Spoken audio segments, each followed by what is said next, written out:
Good morning, Chairperson. Honorable Breitenbach.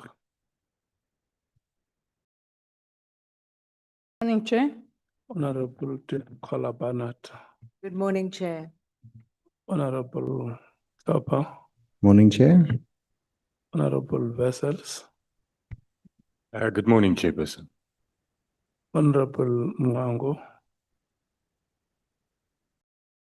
Good morning, Honorable Chairperson. Honorable James, good morning. Good morning, Chair. Good morning, Mkhalaka. Khomolgana. Honorable Pambo. Good morning, Chair. Advocate Mkhize, good morning. Good morning, Chair. Good morning, honorable members and General Senthumule.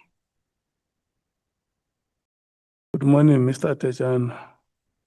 Good morning, Chairperson. Bavenda. Wanechende Uru.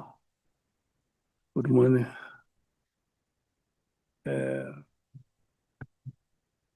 Good morning to the staff of Parliament. Good morning to the staff of political caucuses. Good morning to members of the media. Honorable Skosana Jali. Ngiyakuthokoza Mgcinihlalo ngithi lotshani sithaka sikazimo. Good morning. Good morning, General. Good morning, Honorable Chairperson, and good morning to all the committee members. Thank you so much. The people that you are with, do you want to introduce them? Thank you, Chairperson. Today I have with me Lieutenant Colonel Ngosi, who is my office manager, and I also have Warrant Officer and Sergeant Mkhwanazi. Thank you, Chair. Thank you so much. Good morning to the people of South Africa. Honorable members, can I check if we have apologies?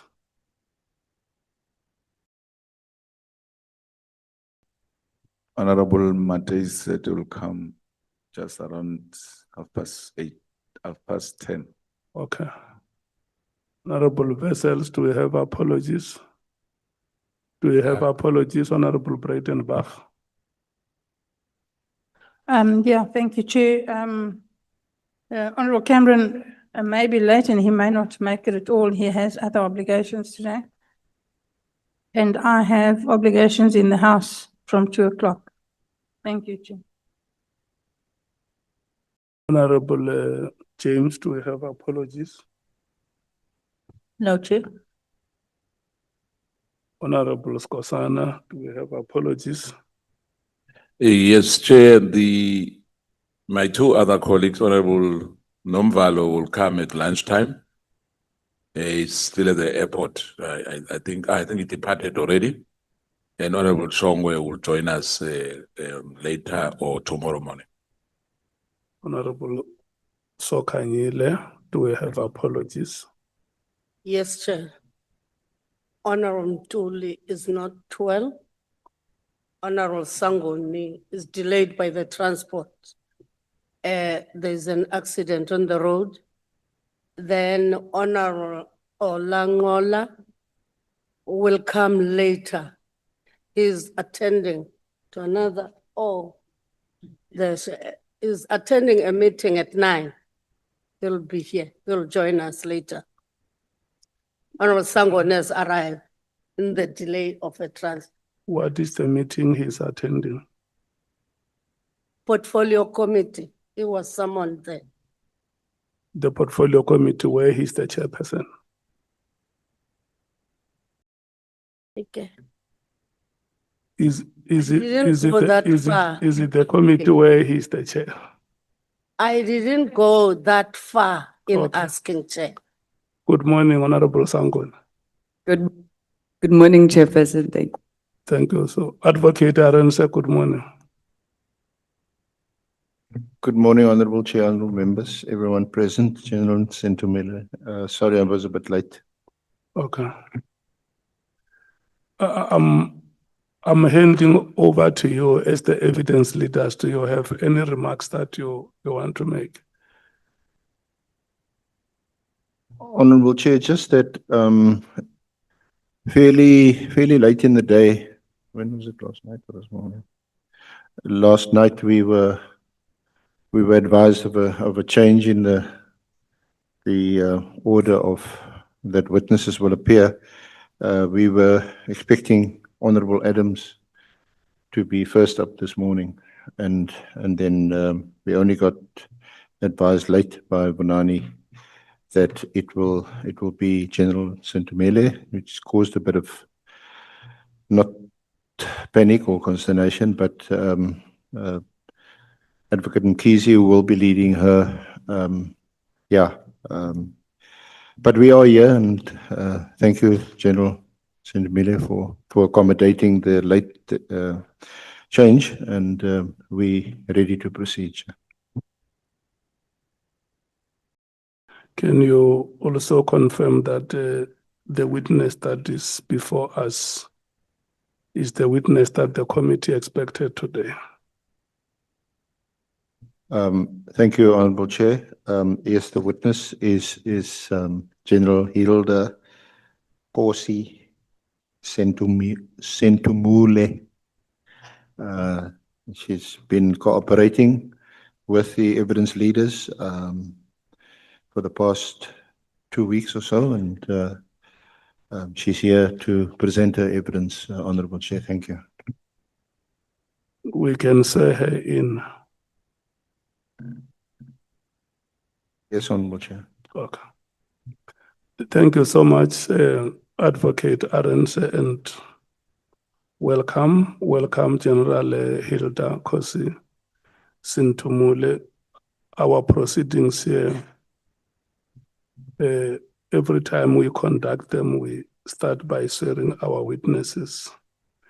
Before we swear you in, let me make the following remarks: that you have been invited here to this ad hoc committee.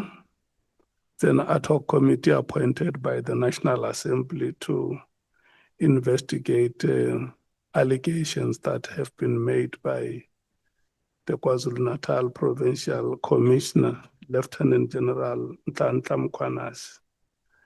Your information or evidence that you provide before this committee will help it in its oversight and investigative role. The allegations include, amongst others, number one, the alleged unlawful disbursement of the political killings task team, otherwise known as the PKTT or the NPKTT. Number two, the alleged moratorium on the filling of vacancies within the South African Police Services, the SAPS. And number three, alleged corrupt relationship between senior leadership within the SAPS and members of the public. And the last that we investigate is alleged political interference within the work of the SAPS. General Senthumule, in extending the invitation, the chairperson of the ad hoc committee has indicated to you that you may provide such information to the committee if you so wish under oath in terms of the powers, privileges, immunities of Parliament and Provincial Legislatures Act of 2004. Please be informed that by law, you are required to answer fully and satisfactorily all the questions lawfully put to you, or to produce any document that you are required to do so in connection with the subject matter of the inquiry, notwithstanding the fact that the answer of the document could incriminate you or expose you to criminal or civil proceedings or even damages. General Senthumule, you are, however, protected in that evidence given under oath or affirmation before a House or a Committee of Parliament may not be used against you in any court or place outside Parliament except in criminal proceedings concerning a charge of perjury or a charge relating to the evidence or documents required in these proceedings. Please be aware that in terms of Section 17, subsection 2 of the Powers, Privileges and Immunities of Parliament and Provincial Legislatures Act, a person who willfully furnishes a house or committee with information or makes a statement before it which is false or misleading commits an offense and is liable to a fine or to imprisonment for a period not exceeding 2 years. You are required to take an oath to affirm that the evidence you are about to give is truthful. Which one do you elect, oath or affirmation? Thank you, Chairperson. I will take an oath. Thank you so much. You have elected to take an oath. May you please follow me as I dictate. May you please say I and state your names in full. I, Hilda Kosi Mavimbela Senthumule, Swear that the evidence I shall give swear that the evidence I shall give shall be the truth, shall be the truth, the whole truth, the whole truth, and nothing but the truth. and nothing but the truth. And so help me God. So help me God. Thank you. Thank you so much. You are now under oath.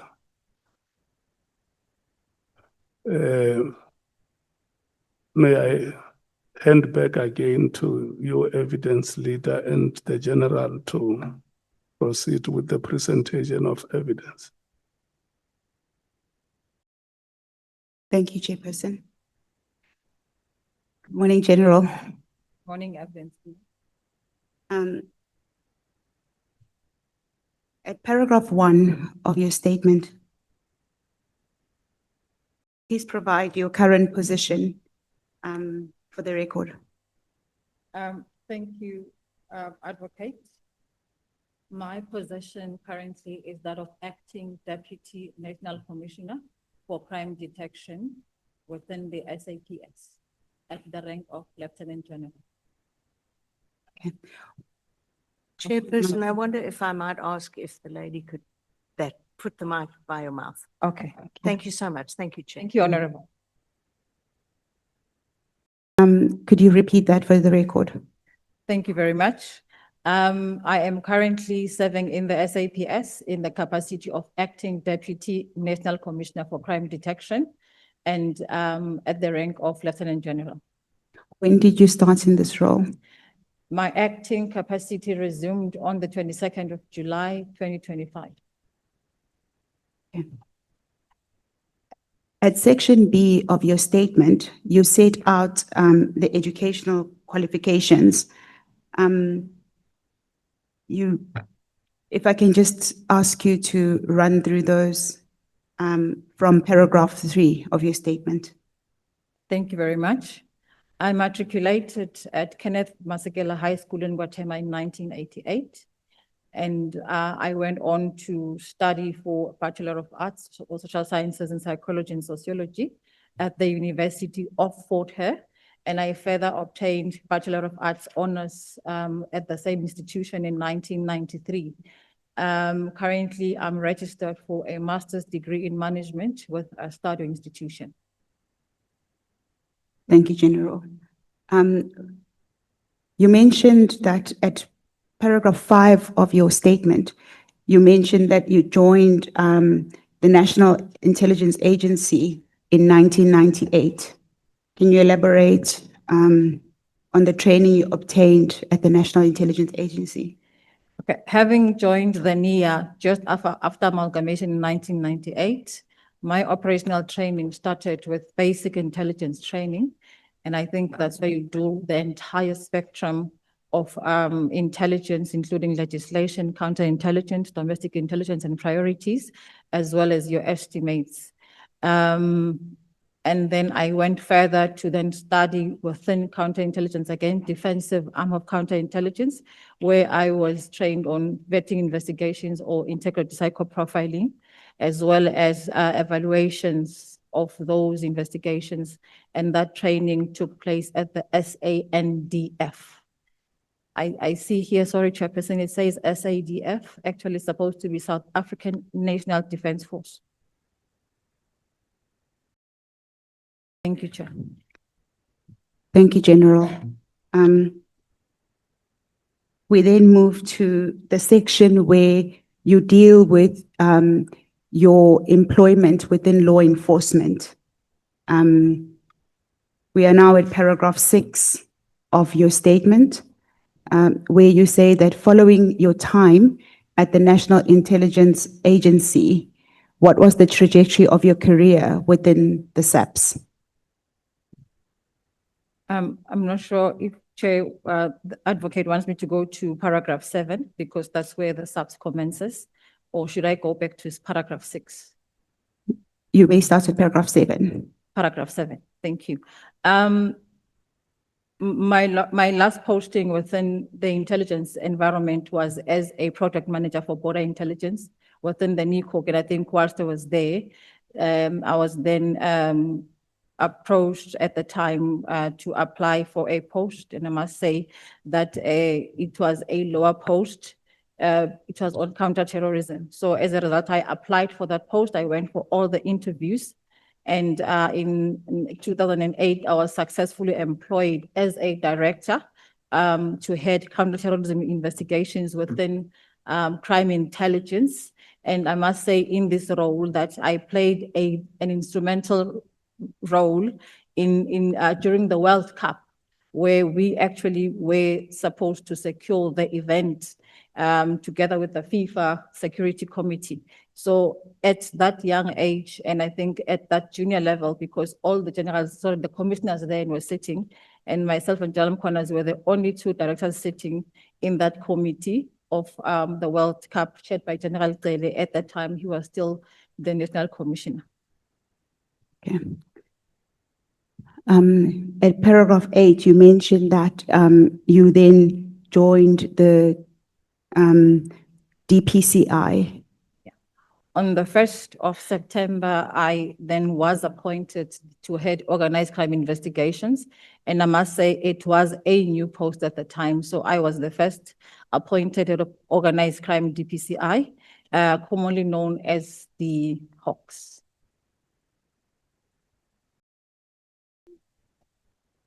At the next paragraph, it looks like you subsequently moved. You didn't stay very long at the DPCI, but then you moved laterally. Could you explain? After engagement with General Cele at the time, who then said my skills were more required in crime intelligence, I was then laterally transferred to crime intelligence to go and head counter and security intelligence, a position I occupied again up until 2012. Okay. And you spent a period of about 5 years. At paragraph 10, you then were again laterally transferred. In 2016, General Patlane became the acting National Commissioner. And at the time, I was the component head for leadership, management and development within HRD, General Patlane. And so it fit that I actually go and also be deployed within detective services, organized crime. And again, this was a new post emanating from the reviewed act of the DPCI, where SAPS was also given the mandate to investigate organized crime that is outside the DPCI mandate. So I then became the first head of organized crime for the SAPS. Okay. You then became the Divisional Commissioner, Detectives and Forensic Services. Could you explain the significance of this role and how it prepared you for your subsequent appointment?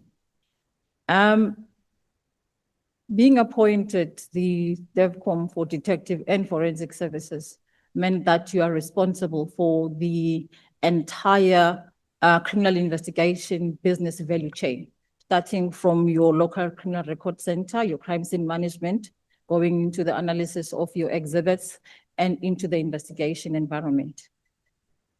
Okay.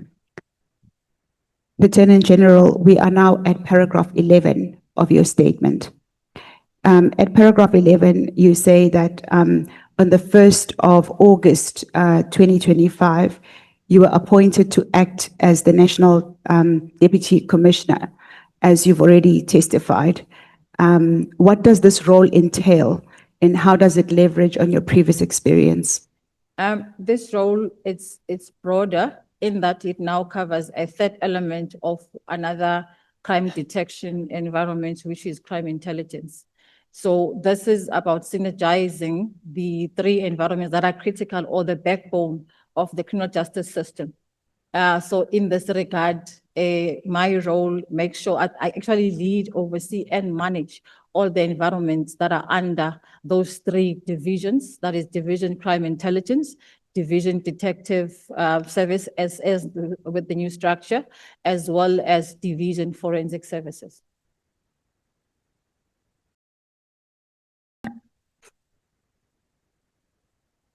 At paragraph 12 of your statement, you basically, everything that you have testified about details the past 27 years in law enforcement, which is in essence the experience that you've had over a period of time. Could you briefly just deal with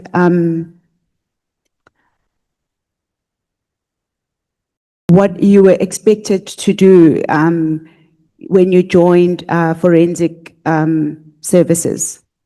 We are at paragraph 12, starting from what you detail at 12.1. As a country, over the years, we have seen crime escalate, which means that the volumes were increasing. However, our forensic science laboratory footprint was stagnant together with capacity. So one of the things that we were tasked with was to expand the forensic science laboratory footprint. And in this regard, I then was responsible for leading a team that expanded the Gqeberha Forensic Science Laboratory, which was actually a laboratory, but it didn't have all the services. So for it to be a full lab, we had to add the DNA laboratory. And this initiative was launched by the president in August of 2023. Thank you, Lieutenant General. Lieutenant, if I may ask, you mentioned specifically this project relating to Gqeberha. How many laboratories do we have in South Africa that you particularly look after? In the country, we have 4 full laboratories. We have got one in the Western Cape, one in Gauteng, the Eastern Cape, KwaZulu-Natal, which was over a period of time not working owing to the floods that took place in KwaZulu-Natal. However, now we have managed through the help of Portfolio Committee and the Minister of Public Works and the Minister of Police, we now have a lab, a temporary lab at Mayville that makes it 4 laboratories in the country. Thank you, Lieutenant General. At 12.2 of your statement, you also mentioned that you championed initiatives that increased resources for the division. Can you provide examples of these initiatives and their outcomes? There's been an outcry on the capacity within the detective services, particularly the investigators. So one of the key things that we actually assist with, it's still in progress, it's to add the numbers of the investigators. However, we went broader and also added the numbers within your local criminal record centers, particularly the people who actually have to respond to crime scenes, for us to be able to support the initiatives of the investigators in putting those who are responsible for crime behind bars. In this regard, we added numbers. I think, if I may just recall, we were given 4,600 positions, and I think they were phased in. To date, we've been able to take at least 2.8. I think with the last intake, we still have to recruit more detectives. Thank you. Thank you, Lieutenant General. At paragraph 12.3 of your statement, you mentioned that you were the co-chair of the SAPS Business Participative Partnership. What were the main mandates and achievements of this partnership? I still am the co-chair of this initiative, and I must add that this is a game changer in terms of the law enforcement and business in the country. We, as the police, I think we have seen the fiscus of government shrinking, and as a result, we are also directly impacted, particularly operations. So in leveraging on the ecosystem of business, we are able to partner with business. And in this regard, we've identified 6 programs. If maybe you can allow me to just go through them quickly. And this is in relation to a police improvement plan for the police. We have got 5 priorities. If I may just take the committee through those priorities. It's police station modernization. It means automation of police stations and also including the virtual police stations where we can offload non-core services online than to have them being done at the police station. The second one is also leveraging on technology. This will also include the detectives where we have got your e-docket, not in terms of what we have now, e-scanning, but basically it would mean that your docket will no longer be a physical structure, but rather it will be automated. And I think any other copy, we now have iCloud where we can manage our knowledge and also minimize the issue of corruption and the losing of dockets. The other one is airborne support. There are areas which are not policeable with the police vehicle, and even in other areas which are rural, though you will have your mounted units. Looking at those areas, we leverage with business in terms of their air support, and then we can be able to penetrate, particularly the gang areas here in the Western Cape as well, where police cannot be able to enter using vehicles. Then it's the forensic service. I spoke about the expansion of the laboratories, and then again, it's the issue of looking at the increasing detective capacity. So those are the 5 areas that we are working on. Thank you. Thank you, General. At paragraphs 13 to 13.5, you say that beyond your primary roles, you've also held several additional positions, such as project manager for the International Association of Women Police Conference and the regional coordinator for SAPCO. How did these roles contribute to your overall expertise within law enforcement? Both positions are actually within the region, and the other one, it's operating in the global space. The IAWP, which is the International Association for Women Police, is responsible for coordinating as well as bringing all women in law enforcement together where we can share skills, we can talk about our experiences. We also have got training programs aimed at identifying your high flyers or those which can be earmarked for future leadership. So this conference was the first of its kind in Africa, and to date, we were the most attended. So in that role, I think my project management skills were really enhanced. I mean, this was a big conference, and I think the way we pulled it off, we even got commendation from the then National Commissioner General Biega. In terms of the region, again, it's about getting women. If we can look at the history of policing, women, I think, came into being in the police in the 70s. So there's still that discrepancy in terms of women growing and women, being seen as operationally capable. So in these structures, we then championed, for example, in the region, the issue of promoting opportunities for women in operations, but also ensuring that those women are given support and training.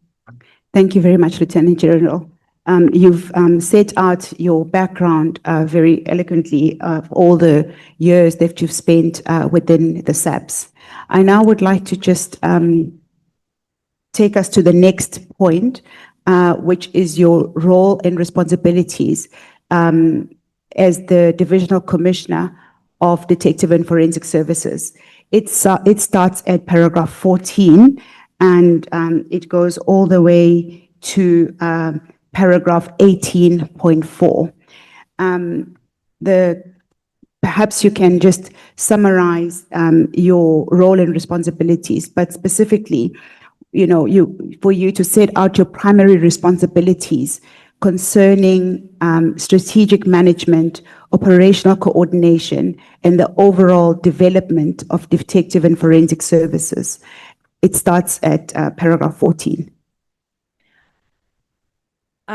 Before I get into 14, I think I want to mention that the division as configured has got 8 components, and these include your general detectives. These include commercial crime investigations, organized crime investigations, serious violent crime investigations, family violence, child protection, and sexual offences, criminal record center and crime scene management, forensic science laboratory, and quality management. Previously, these were 2 divisions which were merged into one. So my responsibility is at ensuring that we have effective investigation of crime. I'm also responsible for coordination, particularly across the board with other law enforcement agencies, but also internally, as well as in the global space. I won't talk about the resources because that is an obvious one, but more than anything, it's about setting performance standards as well as performance reviews. Thank you, Lieutenant General. This is quite important for the testimony that you are giving today, because the questions are relating to your time, specifically when you were the divisional commissioner. So I'll spend a little bit of time here. Can you explain the specific critical competencies that you lead within SAPS, focusing on the strategic management, effective investigation, and specialized investigative capacities? You are now at paragraph 15.1 to 15.3. Okay. In this regard, and I think, as I said, it's about developing intervention mechanisms and recovery plans for performance, ensuring that there's implementation of all our instructions that regulate how we do investigations, as well as the SOP, particularly in the forensic environment. Again, when we investigate, the end result, it's the successful prosecution of perpetrators. So in this regard, we then guide investigations on the ground. We have meetings with teams where, for example, let's say it would be a case, and I think I can cite the recent ones, the case around maybe witnesses that we have, or maybe they have been eliminated for one reason or another. So we coordinate those investigations, and at times we do involve other law enforcement agencies. Coordination is quite critical because for complex investigations, you do need other law enforcement agencies like your FIC and your SARS. So we then coordinate those competencies and bring them together with the investigators. Thank you, General. At paragraph 16, you set out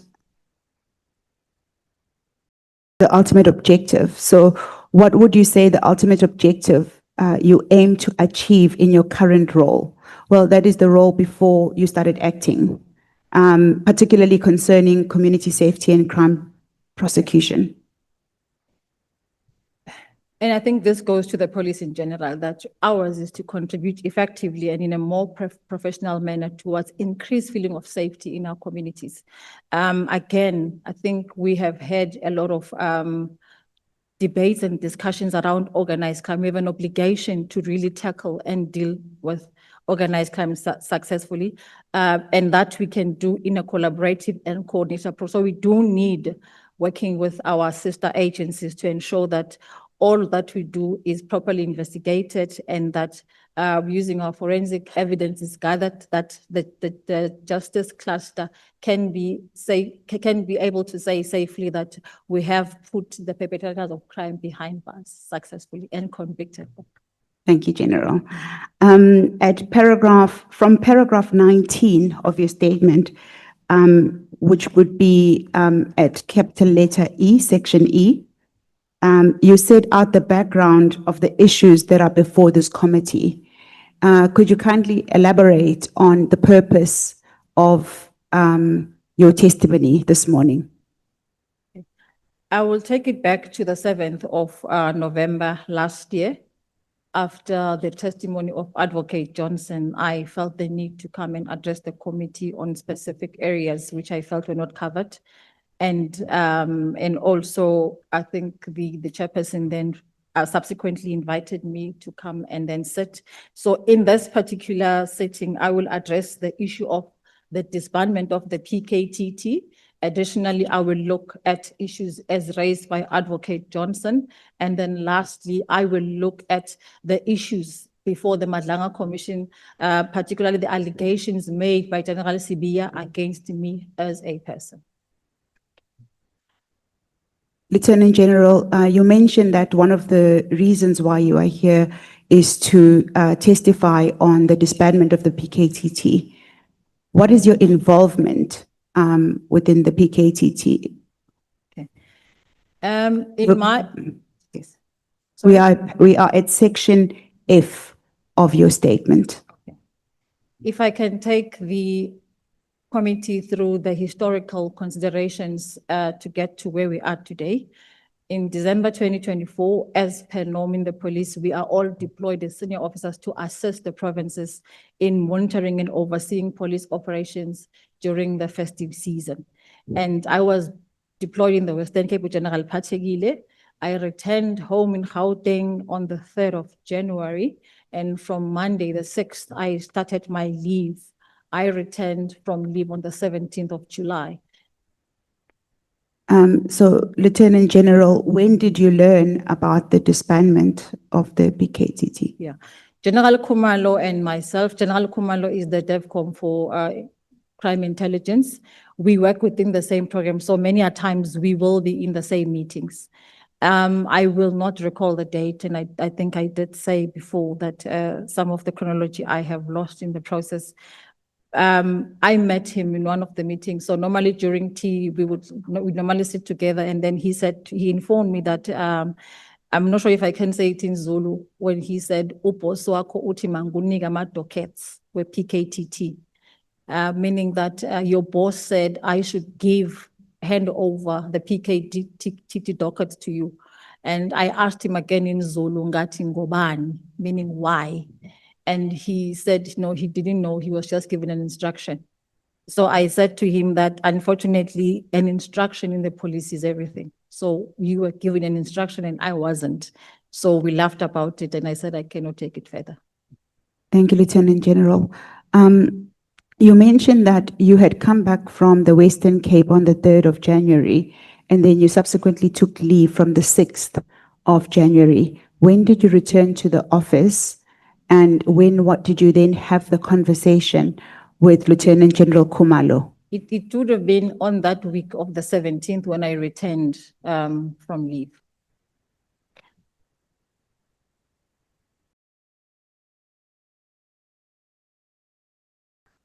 So we are now at paragraph 23 of your statement. What was your understanding of the situation at that point after you had that exchange with Lieutenant General Khumalo?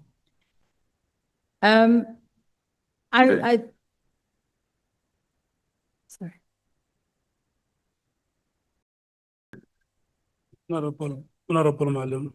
Thanks, Chair. General, the question of when did you learn about the disbandment of PKTT was not sufficiently answered, because you can't say you learned about it when you're having a conversation with the General Khumalo when you return from leave. Because as a general, as it were, even if you're on leave, the matter became a big issue. And anyone, even on leave, should have paid attention as to what is really happening. And from there, you can say, I will deal with it when I return back to work. But otherwise, this was topical from when the announcement was made. So when did you learn about it and how? Honorable Malema, I understand your direction of your question. And I did say this even on other platforms. When I was on leave, I went away with my kids and I don't think I was in touch with my colleagues. I'll give an example where there was a break-in. Actually, one of the members of the lab was kidnapped or allegedly kidnapped. And I only got to know when General Sibiya called me to say, do you know about this matter? And I then referred him to the acting. So because we really don't get time to be with our families. When I was on leave, at that time, I remember I was not in touch with actually most of the things in the office. So the actual time I learned about, not the disbandment, but the movement of the dockets from crime intelligence to detective, wasn't General Khumalo engaged me. And the disbandment, that one I hear of the dockets, the disbandment. The disbandment then came when I received a letter from General Sibiya on the 4th of July, which then specified that the minister had given a directive that the disbandment should take place. Even General Sibiya, when we discussed the matter, he said to me, have you spoken to Khumalo about the movement of dockets of the PKTT from crime intelligence into the detectives? And I did say to him, yes, Khumalo informed me. And as I said to Khumalo that there was no instruction to me, and therefore I couldn't deal with it. So it was at that peripheral level, but there was no intent or actually a conscious intent to sit me down and say, this is the minister's instruction, bring Khumalo, let's have a meeting, and how do we do it? So in my position at the time, I think it was learning on it as and when I had meetings or maybe met with General Khumalo and General Sibiya. General, the story becomes big on the 31st of December. You only got to hear about it from Sibiya on the 4th of July. It can't be correct. A person at your level, even if you're on leave, we all go on leave, we get tired of the EFF, we switch off and we don't want. But anything significant, there is no way it won't reach me as a senior person in the EFF. The formalities I accept, but how do you get to know about it for the first time, even if it's not formal? It can't be the 4th of July because by the 4th of July, it was an old issue, actually. Again, I will say I do hear you, Honorable Malem. Let me give an example. There were many meetings that took place between the instruction being issued up until General Khumalo spoke to me and also up until General Sibiya spoke to me. I was not in the know of all those meetings, even the letter to General Rabi and the instruction to him, those things I never got to know. So if I respond in the affirmative, I think I'll be lying to the committee. And I think I want to leave it at that with respect. Thank you, Honorable Malem. Thank you, Chairperson. So, General, your testimony is that at the time that General Khumalo informally had a conversation with you regarding the movement of the dockets, what was your understanding of that? What was the purpose of the movement of the dockets, if not for the directive of the 31st? When General Khumalo explained it to me, he said that the DNC said that the dockets must move from crime intelligence, which actually is conducting investigation, not necessarily court directed, and they are doing so in support of the detectives. So the dockets must then go to a structure that was dealing with the detectives, with the investigations, which is the detectives. That was my understanding. Okay. So your testimony is that you were not aware of the letter of the 31st of December? At that time, no, I was. This is in January on. Yes. Roughly after the 17th of January? No, I was not aware. But you only became aware on the 4th of July? On that letter which General Sibiya sent, where he specified that the minister directed that this should happen. Just the last follow-up question on that. Are you testifying that that was the time when you saw the letter, or is your testimony that this is the first time that you learned about the disbandment? Because the question was quite specific. Okay. When did you learn about the disbandment? I never actually saw at that time the 31st December letter. I only saw it being made reference of in the letter that General Sibiya wrote to me. So in essence, I then learned of the disbandment in that particular letter of the 4th of July. Okay. Thank you, General. We are now. Sorry, 4th of February, I apologize. No, I was apologizing that it was the 4th of February when the letter was written to me. So I actually said 4th of July. So I was making an apology for that mistake. Thank you. Just for the sake of No, completion. Chair. That's why it didn't make sense. That's why it didn't make sense at all that there could be such an announcement on the 31st and you learn about it in July. No, But when you say February, I actually apologize. I think I made an error. Apologies for that. Although we have not reached that section, just for the sake of completion, at Annexure 4, which is on page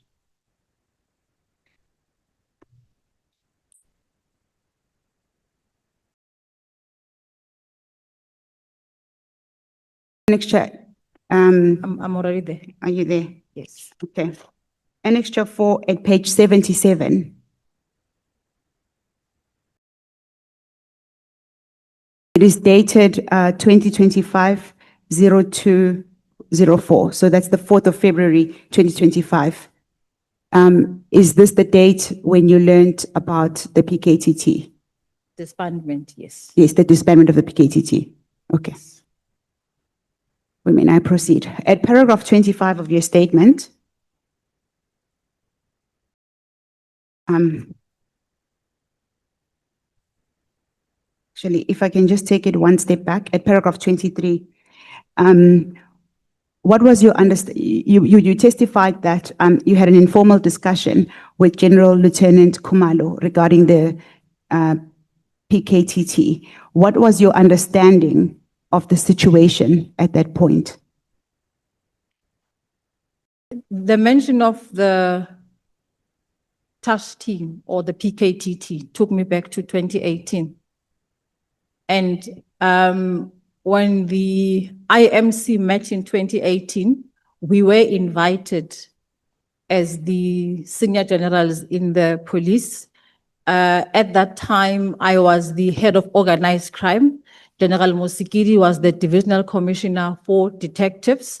General Tsumane was the DNC for detectives. So the entire program, in terms of the responsibilities around issues of investigations or maybe what I would call contract killings, we were invited. General Ramatswele at the time was the component head for general detectives. He was also invited. So the 4 of us were in that meeting where this PKTT was configured.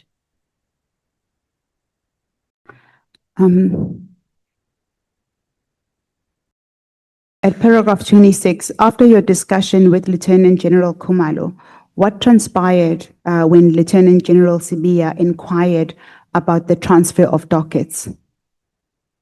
As I said earlier, that my response to him was Khumalo told me the same thing.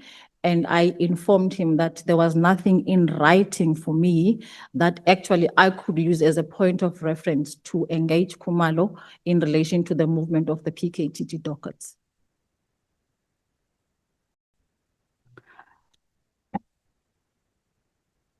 At paragraph 27, you say that on the 4th of February 2025, you received a letter from Lieutenant General Khumalo. You received a letter from the DNC, Sibiya, in your capacity as the Divisional Commissioner, Detective and Forensic Services.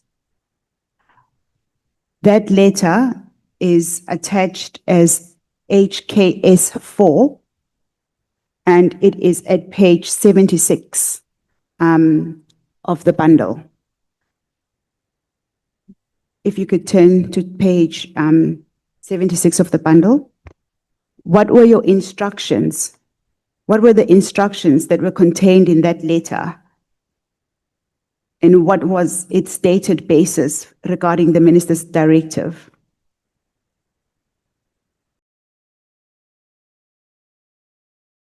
I must say that my copy is quite bad. I can't read properly, but I'll try. And it said that in compliance with the aforementioned directive of the minister, you are directed to engage with the Divisional Commissioner for Crime Intelligence with the view to do a proper handover and to follow all the processes necessary to conduct a handing over process.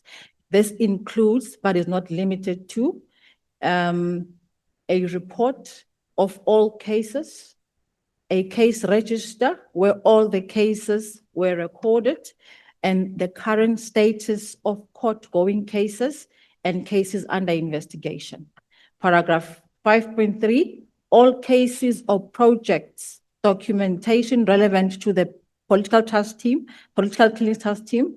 This should include evidentiary materials, and that is documents, electronic recordings, etc. It must be booked into the SAP 13 or in possession of the team or stored in any storage facility. All human and physical resources allocated, they must be listed, as well as a report on all financial expenditure for the duration of the operations of the PKTT. Lieutenant General, this letter that was from Lieutenant General Sibiya, dated the 4th of February 2025. What was the purpose of the letter? The purpose was to kickstart a process where I would engage General Khumalo, and then we will start the handing over process of the work of the PKTT from General Khumalo as the project manager, and that will move into the detective environment. Okay.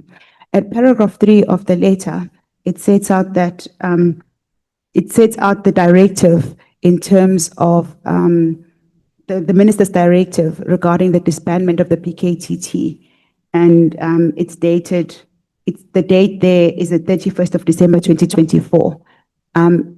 Is this the reason why you say that it was the first time that you learned that there was a minister's directive? Yes.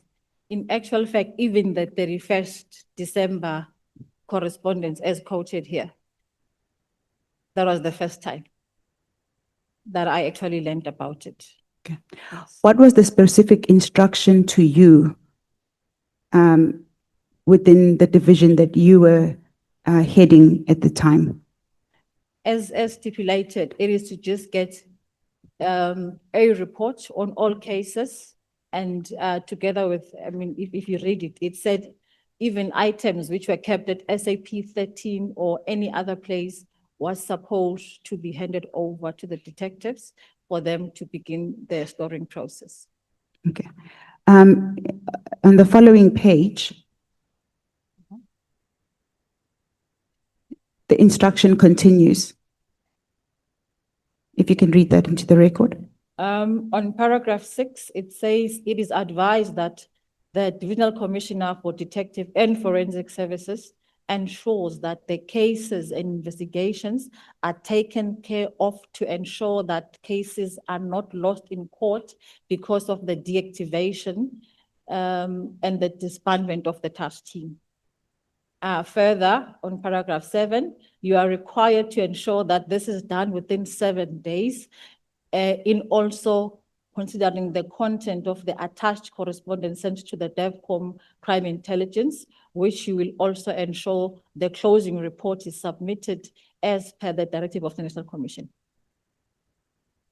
In terms of that letter, all the actions that you read out earlier that are set out at paragraph 5, they were to be actioned within 7 days. Is my understanding correct? That's correct. Okay. If we can then go back to paragraph 29 of your statement.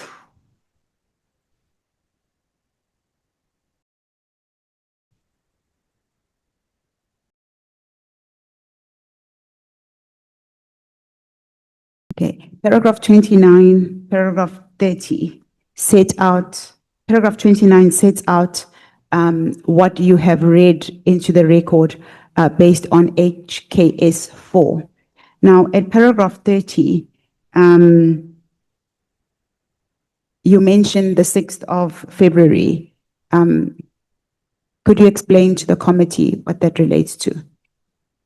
Yeah, post receiving the letter, and I must say, there's no interrelation between the letter and the meeting of the minister. It's just a chronology of events.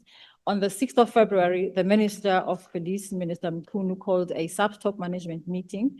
And this meeting also involved or included the deputy ministers, the national commissioner, the DNCs, divisional commissioners, and provincial commissioners. The General Pategili was in attendance because he's here in the Western Cape.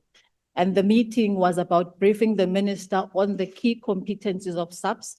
And I remember in that meeting, I was supposed to present on the structure of the detectives and our initiative towards capacitating the detectives.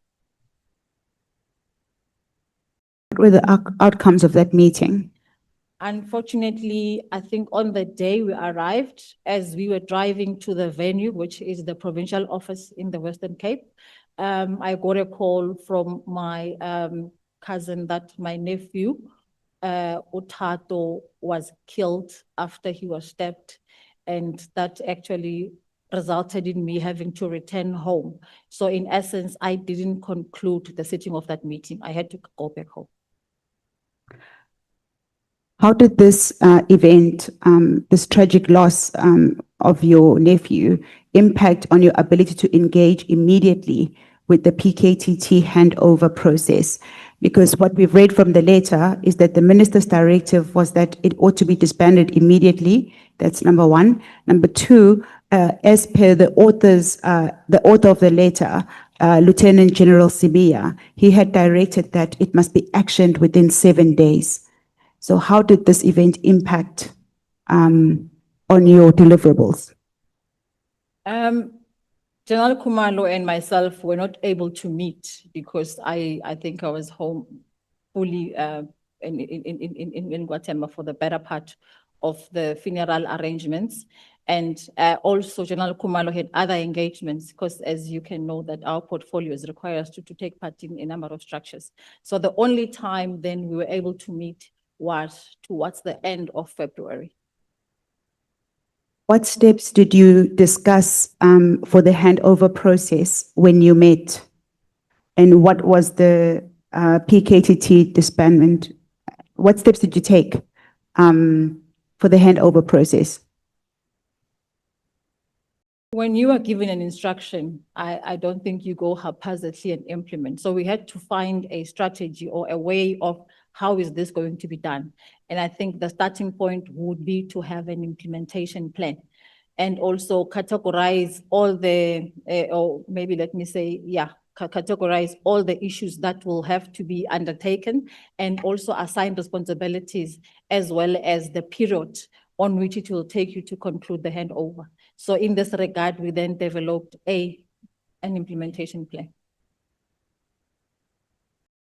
At paragraph 33, you mentioned that you developed the PKTT disbandment implementation plan. What was is the plan set out somewhere? Where can we find this plan and what was its objectives? The plan is set out, I think, as an annexure 5. That will be page 78. The objective, as I said, it was to come up with a strategy on how we are going to go about with the disbandment process. And this plan, as you can see, it's dated 6 March because it was also part of what was given to the minister as a presentation on the 6th of March. In this particular presentation, as per the letter of General Sibiya, where he said we must take stock of all the cases, their status. So here we have a list of all the cases that were with the PKTT, and this will include your politically related cases, your parallel cases, and other ad hoc that they would pick up as they were investigating the cases, and these were linked to the PKTT.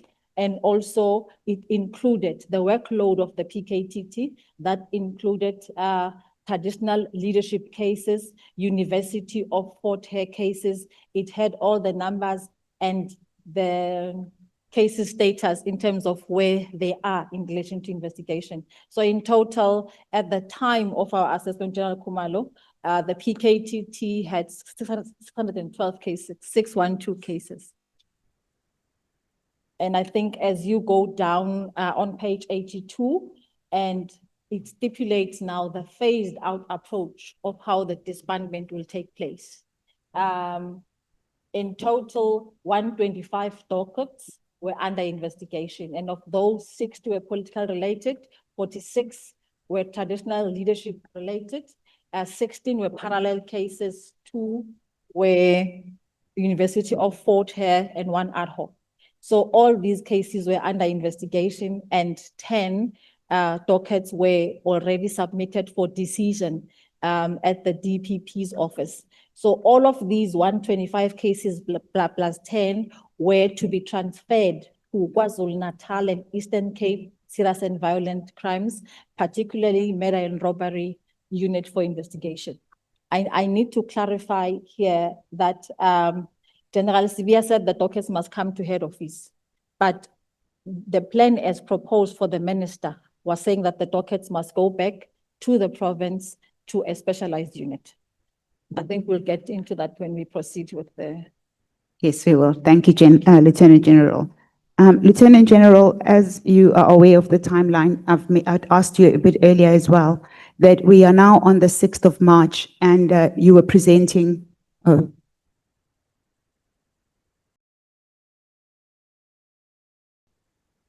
Honorable James.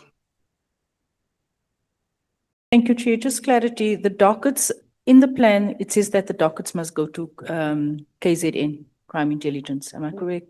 Is that from General Sibiya's office or is that from PKT's office in KZN? Okay. This was, as per my discussion with General Kumar, we were tasked with the handover process. So when we were discussing, we both felt that the rightful place to investigate the cases will be within KwaZulu-Natal, serious and violent crimes, not necessarily at head office. And I need to clarify, I think I've said this over and over, that at national, we do not necessarily have capacity to investigate. Ours is to ensure that we intervene, we monitor. So we would not have been able to have a task team. I think my argument was from that particular perspective, that you cannot disband a team and form a team. It would have meant for us to have a team. So the logical step to follow was to then say, already there is an established serious and violent crimes environment in KwaZulu-Natal who are capable to take the investigations forward. Okay, so basically, in essence, you are saying that those dockets had no business finding its way to General Sibiya's office. Yes, I do. Thank you. Thank you.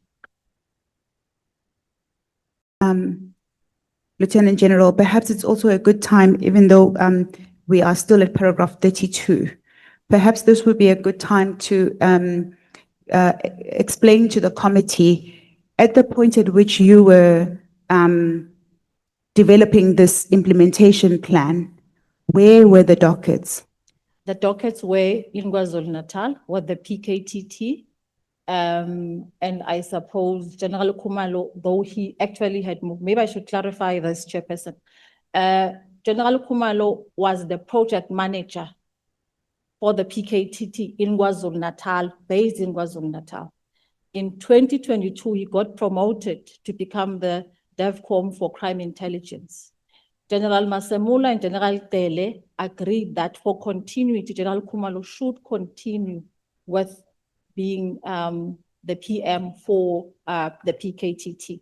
So though he was here physically, the team was still based in KwaZulu-Natal and the dockets were in KwaZulu-Natal. Thank you, Lieutenant General. We are still at paragraph 32 of your statement. You mentioned that General Kumalo, when you saw him and you had that informal conversation, which you repeat at paragraph 32, with him, he had a report. On him, he had a report. What was contained in that report? Maybe also to go back to Honorable Malema's question. I think this is Honorable Malema, when I said I was totally in the dark. Even this particular engagement between General Masemula, General Kumalo, and General Rabi. General Kumalo only made reference to it to say that on the 22nd of January, they already had started with a report to the minister on the disbandment. And in that particular report, they stipulated the winding down approach because it was not possible to either disband immediately or actually within a week of the process. Thank you. Thank you, General. At paragraph 34, you mentioned that you appeared before the portfolio committee. Can you describe what was specified regarding the transition of cases, and firstly, what was the purpose of that appearance? And then secondly, you can then describe what was specified in that meeting. If my memory serves me well, the rationale behind our appearance at the portfolio committee was to deal with the challenges within crime intelligence. So General Khumalo, had prepared a presentation on all issues that actually the portfolio committee had asked the SAPS to prepare a presentation on. But on that particular presentation, there was a slide that specified the disbandment of the PKTT. And I think in this particular slide, General Khumalo mentioned to the portfolio committee that the disestablishment or the disbandment will take form of a transition from the NPKTT to component serious and violent crimes within detective and forensic services. Okay. For the sake of completion, the annexure, the slide that you referred to is annexed as HKS 6 at page 87. Is that the slide you are talking about? Yes. Okay.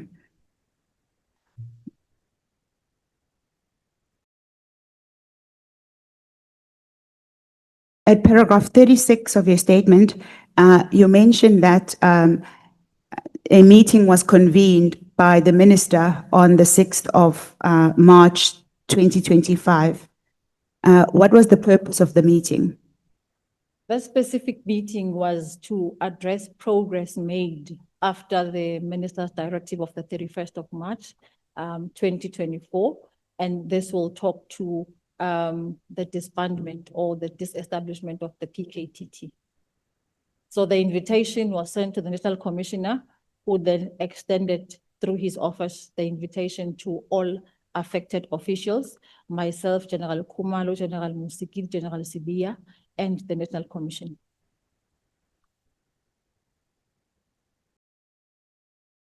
Where was the meeting held? The meeting was held in the Western Cape Provincial Commissioner's office at provincial headquarters of the Western Cape.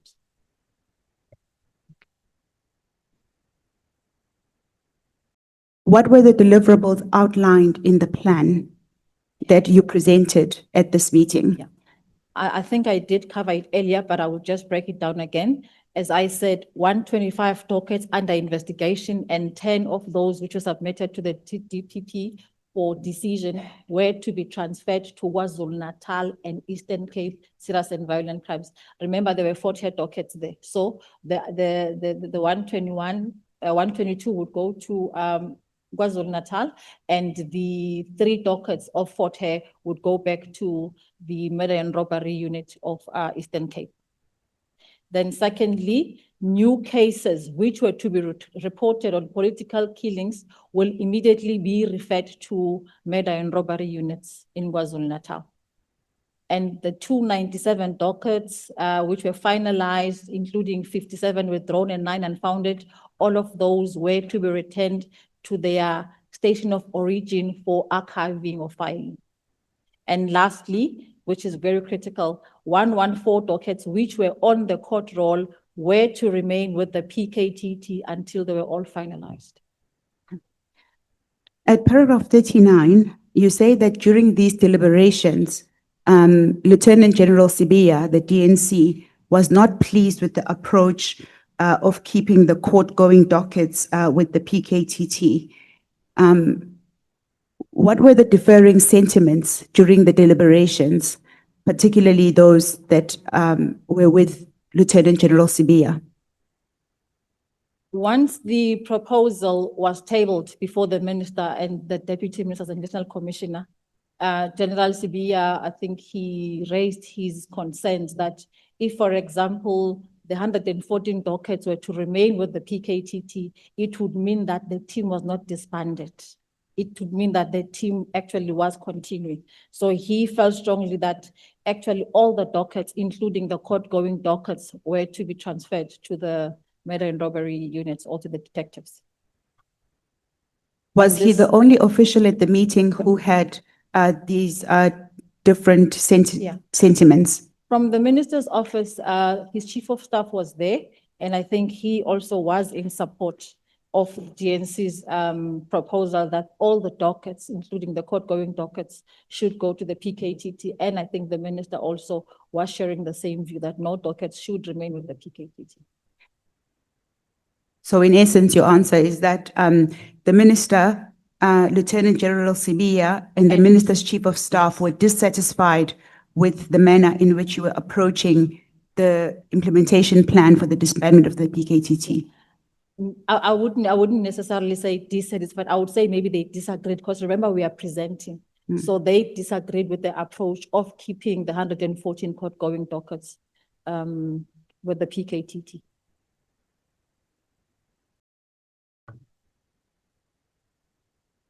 At paragraph 41, you mentioned that there was at the parliamentary briefing that you testified about earlier of the 5th of March 2025, which was the police portfolio committee.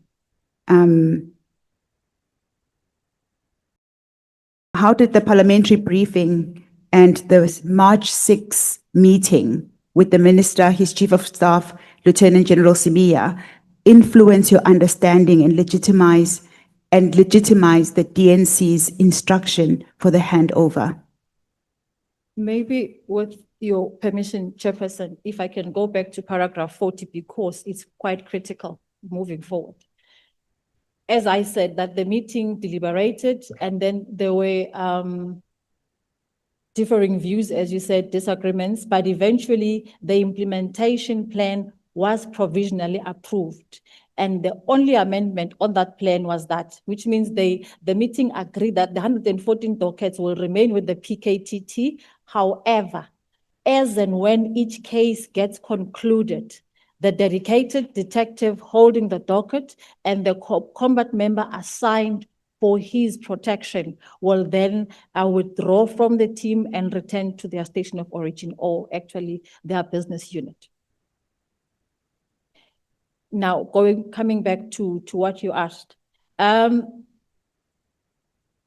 again, I think I'll go back to the question of Honorable Malem, because for me, the instruction was said to me out of a context. So as you are implementing, you actually wonder, but why are we not having a meeting where this matter is discussed? Why is it only me, General Khumalo and General Sibiya? So when the parliamentary briefing took place, I then realized that actually this is an authentic instruction. And also when the meeting of the 6th took place, it brought perspective to me to say that the DNC's instruction as articulated in his letter of the 4th of July were actually legitimized. I felt that, okay, so I can go ahead with the process. The principals were in the know, Parliament was in the know. At paragraph 42, you mentioned that during the month of March 2025, there were numerous inquiries and reminders from the DNC about the handover process. What was the nature of the inquiries and the reminders that you received from the DNC? We were supposed to report to the minister at the end of March 2025. And I think the DNC would continuously ask, how far are you? Have you received the dockets? And I think he did say also, and I'm sorry to bring this to this committee, during his Madlanga commission that he did put pressure, particularly on me to get the dockets from General Khumalo. So there were numerous. I mean, when I say numerous, I mean probably it could have been once a day or once in 2 days, just to say, get the process going. You testified that according to the letter at HKS 4 that the DNC addressed to you and General Khumalo, he had said that action must be taken within 7 days. You further testified that it's not as simple to put together a plan, an implementation plan. But at this point, at the end of, we are at the end of March, and 2 months have essentially, just under 2 months have essentially elapsed, after his instruction for this to be actioned. So you further then go on in your paragraph 42, and you say that the DNC insinuated that I was now like Lieutenant General Khumalo and was dragging my feet in implementing the minister's instruction. What are your comments to that? And that should be paragraph? 42. Paragraph, 42, sorry, yeah. As I said that there were actually maybe say disagreements in view of how this disbandment should take place. So in my view, there was a view that says disband everything, including the court-going dockets. And then there was a view, particularly from the team, that said, actually, let's also keep the court going as the minister's approval that as and when the cases get concluded, then the team can withdraw back to their station. So the DNC was adamant that actually General Khumalo is not pulling his weight, and I must say at that time, they were not on talking terms. So I was the buffer between the two of them. So the DNC would then come to me and say, yeah, now you want to be seen like General Khumalo and you're dragging the feet in implementing the minister's instruction.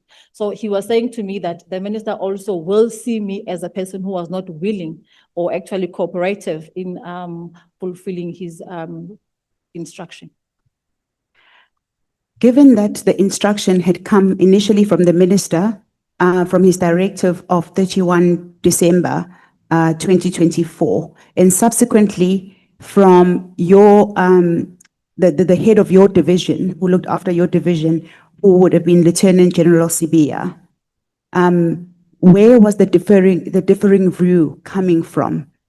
Because the minister, his chief of staff, and the DNC seem to be speaking in one voice. Even as he is pressurizing you, it is to action the minister's directive. So when you mention a differing view, where did that differing voice come from? For me, the point of contention, advocate, was around the issue of the court-going dockets.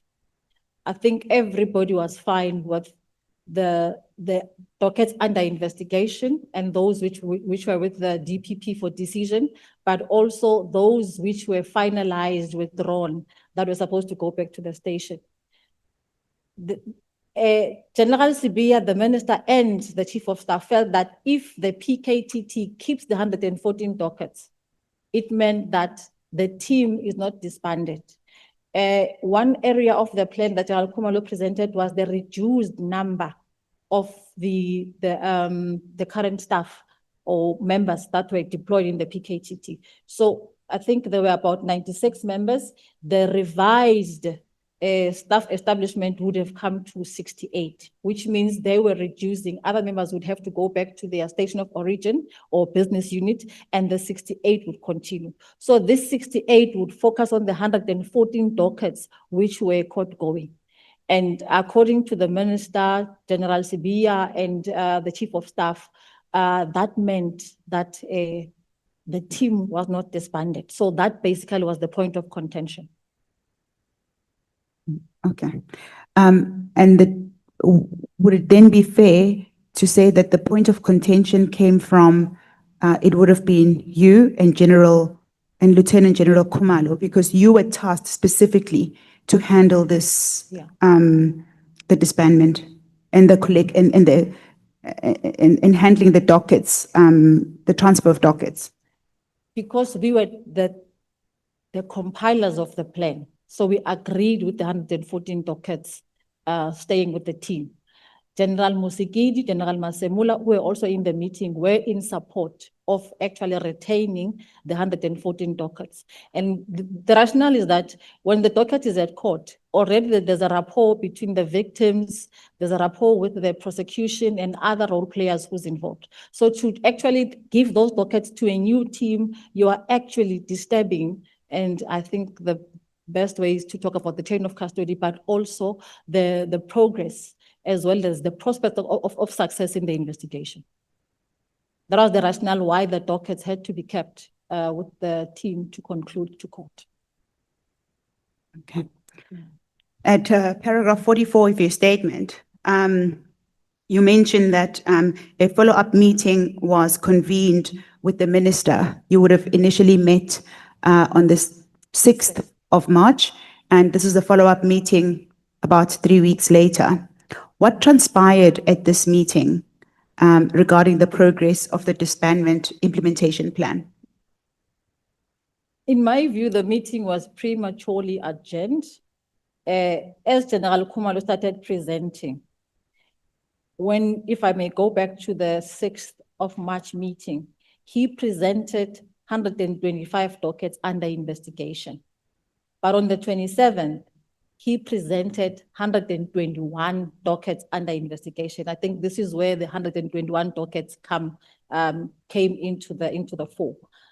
And General Khumalo, during his presentation, explained that 4 dockets under investigation were successfully enrolled, and that led to the reduction of the dockets from 125 to 121. And the minister also was worried that actually, maybe let me say concerned, that no handover process took place. By the 27th, we should have already handed over the dockets from General Khumalo's outfit, which is the PKTT, into the detectives, which is me, and I must say, en route to KwaZulu-Natal, because they were supposed to stay in head office. So that process, at that time, that process has not taken place. So the minister was really displeased with the both of us.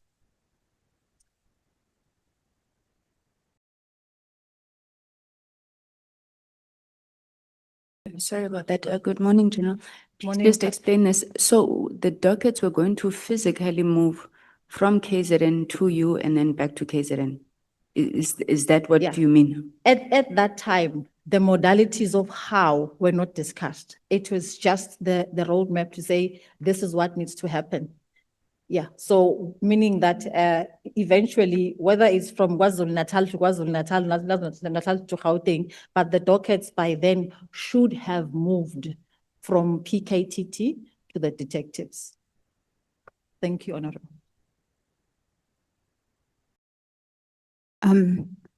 Lieutenant General, you had just provided evidence regarding the meeting of the 27th of March, and you know, also dealing with what transpired at the meeting.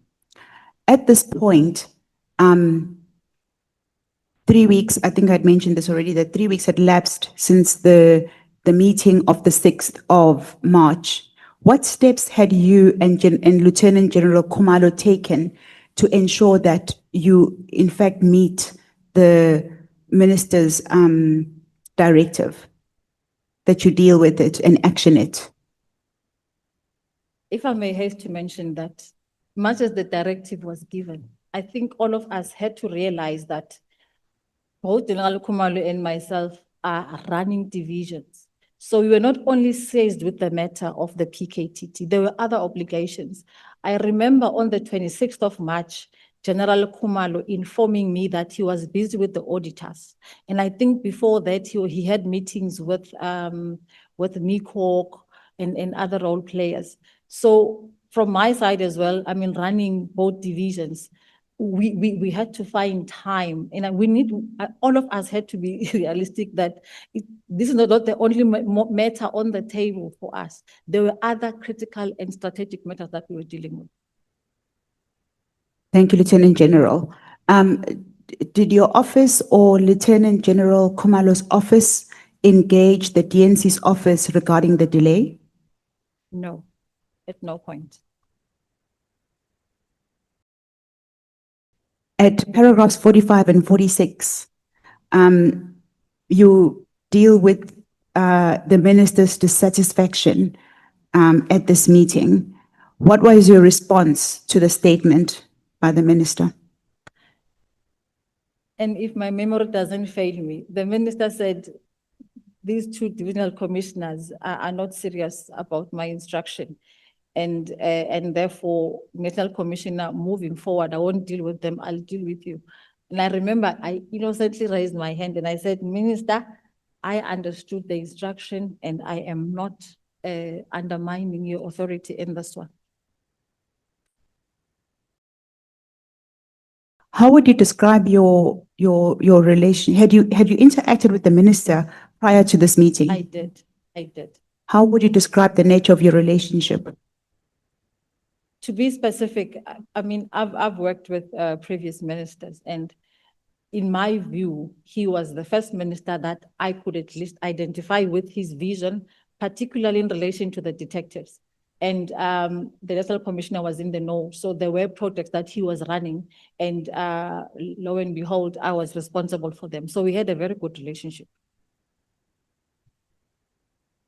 And how would you describe the minister's relationship with the DNC?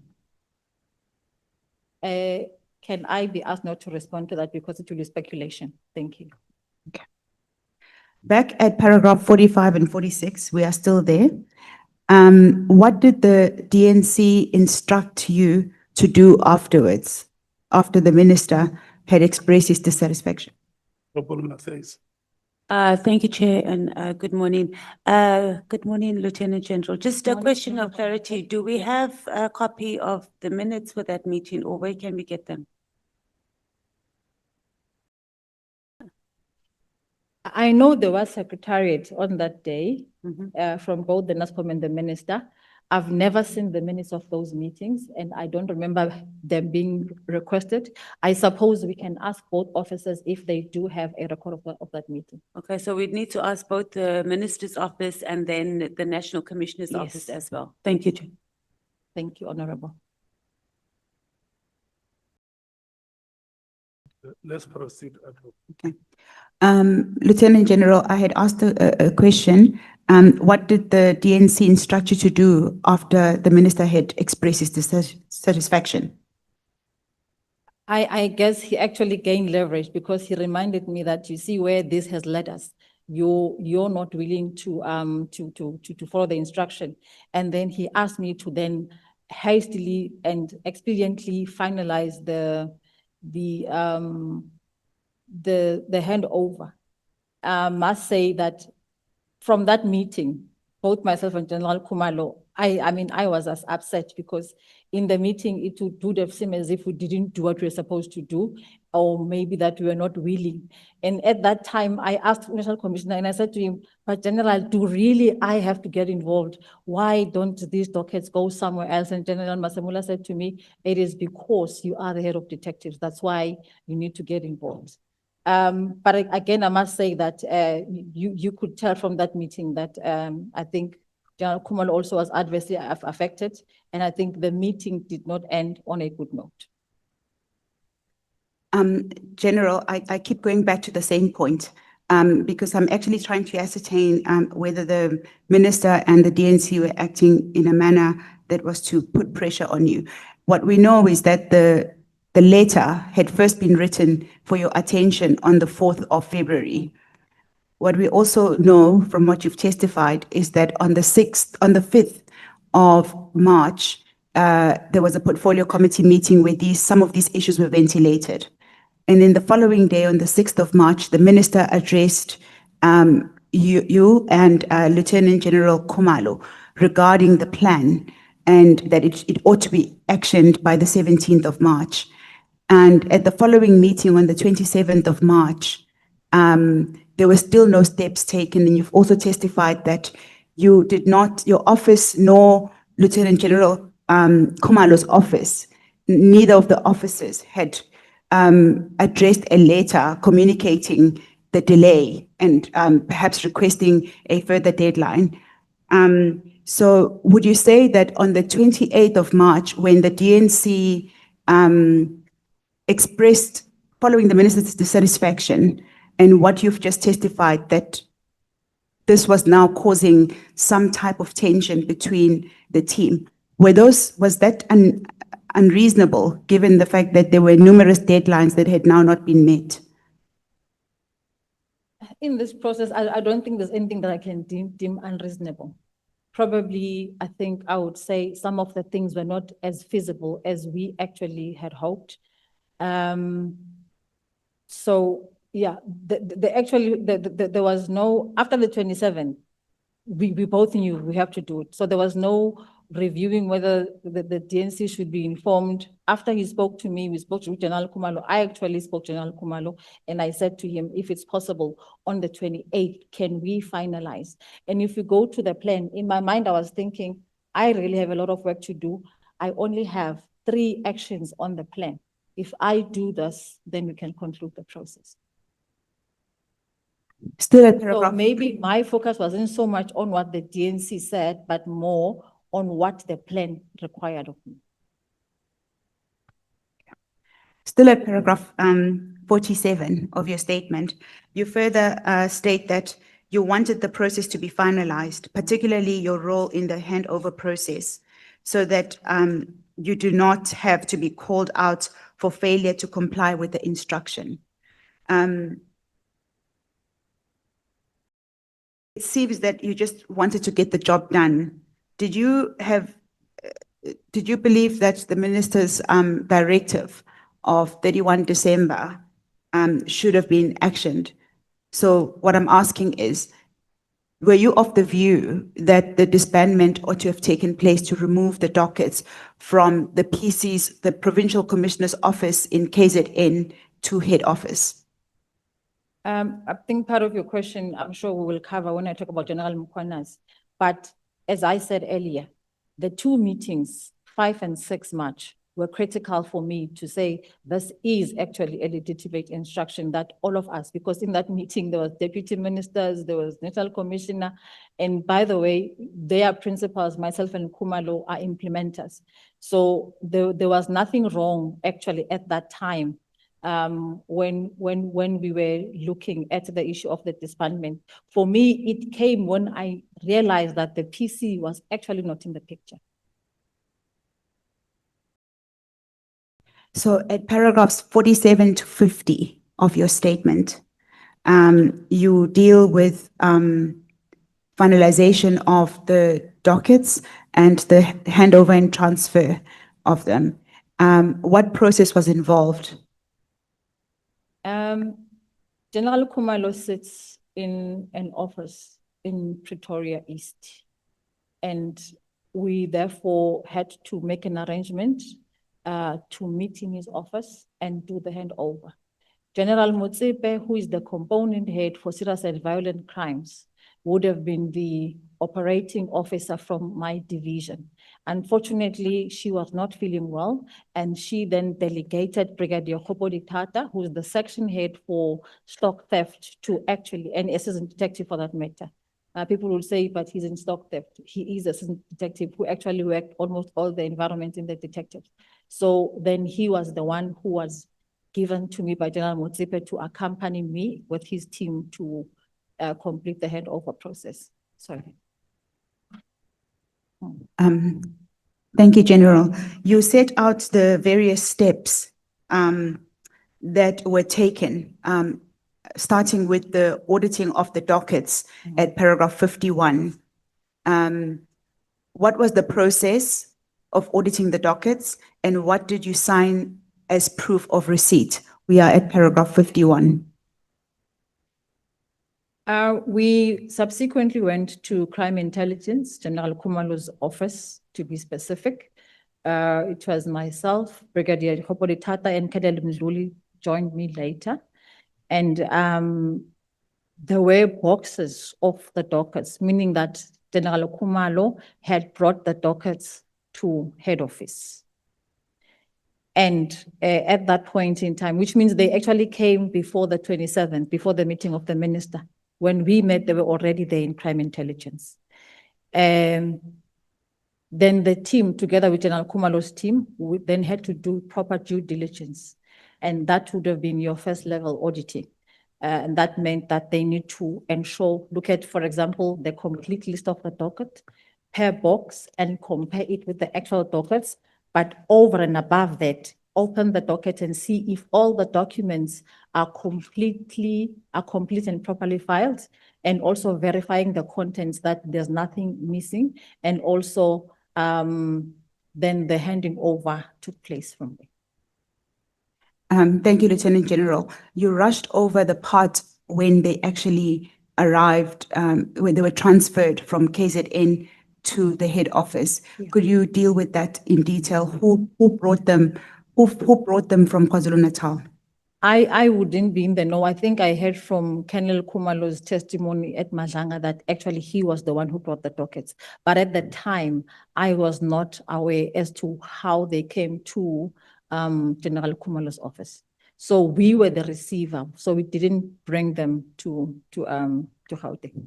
Okay, so your testimony is that, your evidence is that both you and Lieutenant General Khumalo were not aware of, how the dockets were transferred from KwaZulu-Natal to head office. However, they were brought to head office.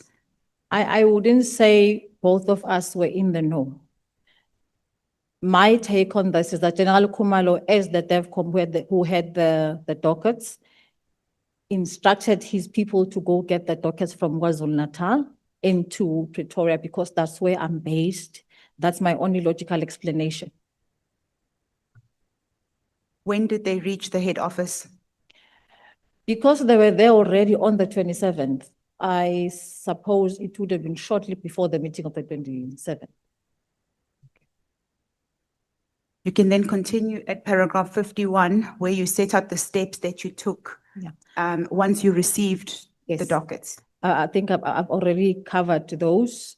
And maybe I can go to 52, where the team physically counted the dockets and against the list that was there in each box to make sure that everything corresponded and that no docket was left behind during the handover process.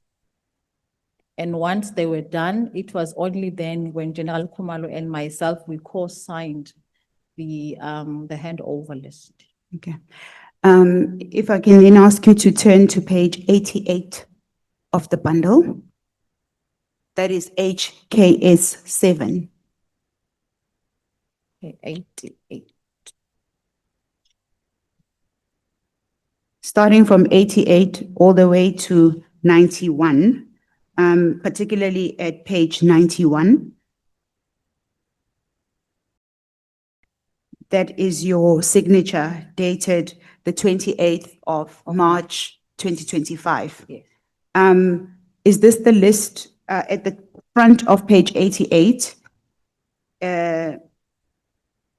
Is a document which is on the SAPS letterhead addressed to the project coordinator of investigations and political related cases in KwaZulu-Natal. The heading is handing over of dockets under investigation, National Task Team investigating political related cases in KwaZulu-Natal. Is this the list that contains all the dockets are following the audit that you refer to? Yes. So when you say you did a handover, are you referring to this letter? Actually, to this process. Okay. Yeah, it's just beyond the letter. The dockets also were physically handed over to the team of the detectives. Okay. So at paragraph 53, what instructions were given to Brigadier Oratile regarding the safekeeping and transfer of the dockets?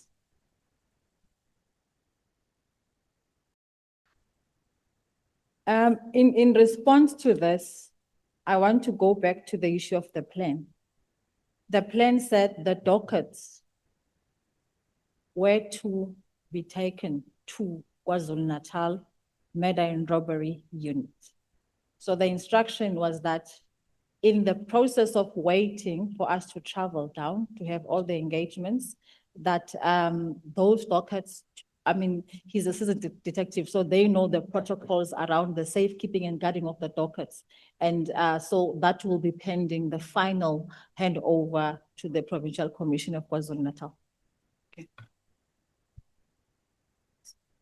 So as Honorable James had pointed out to you, that the dockets just made quite a long way to go back to KwaZulu-Natal. They left KwaZulu-Natal. What we know is that they arrived in Gauteng at the head office on the 27th of March. And the process that you have detailed, firstly of auditing the dockets, that was initiated by you and Brigadier Kgobodithata. Is that correct? Kgobodithata. Kgobodithata, was for the purposes of now sending it back to KwaZulu-Natal. And if I may. Is that correct? Yes, if I may, and I think this was the beginning of the problems with the PKTT dockets, them being at head office. Can I ask that we then cover it after I give my feedback on General Mkhwanazi's response towards the handing over?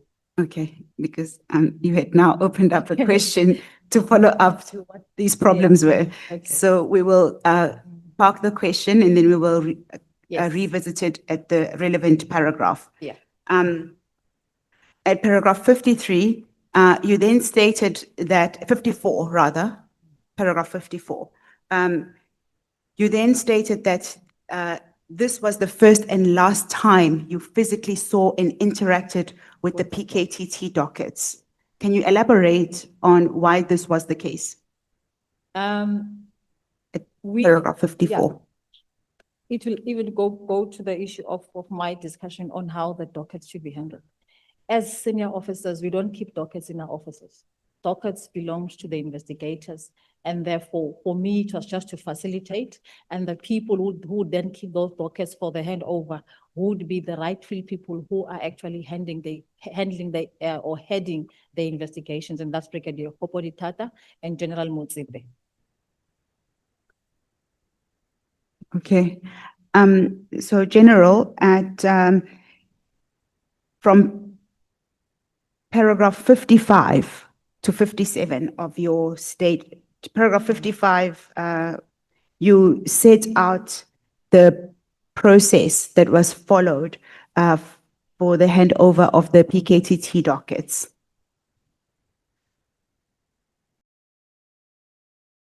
So you set out that on 1 April 2025, you received a WhatsApp message about the dockets.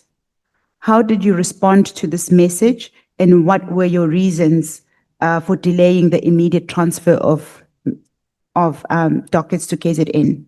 Okay. I think, I'm not sure if I may have touched it to say that with Kgobodithata, we and Jalo Khumalo, we agreed that on the 1st of April, actually the first week of April, we should take the dockets to KwaZulu-Natal for the handover.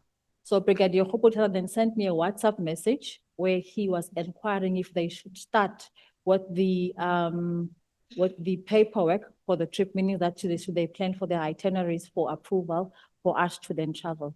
At the time, I think it was at a critical time where one of the minister's project, and that relates to what I spoke about earlier, of the automation of police stations and also improving our service model at the police stations. So I was responsible for that project of the SAPS commitment dinner. It was basically a partnership. So where the business was going to commit to SAPS, their resources in assisting us in improving service delivery at a police station specifically. I remember Kgobodithata is not part of the action plan, but I am the responsible. And also I couldn't send a junior officer to the provincial commissioner. So I then asked that maybe they just halt the process, allow me to conclude this particular engagement, which was on the 7th of April. And then the following day, which is 8, 9, and 10, the minister also with the national commissioner, they had arranged a policing summit where all of us as police senior management were there. And if Honorable Matthys can also maybe indulge me. At this point in time, Honorable Matthys would remember that the Eastern Cape alleged rape of a minor happened.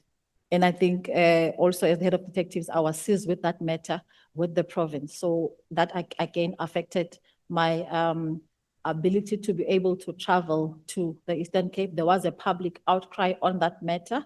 And I think we had numerous briefings with Parliament on what could have happened in that particular alleged rape of a minor. Thank you, Lieutenant General.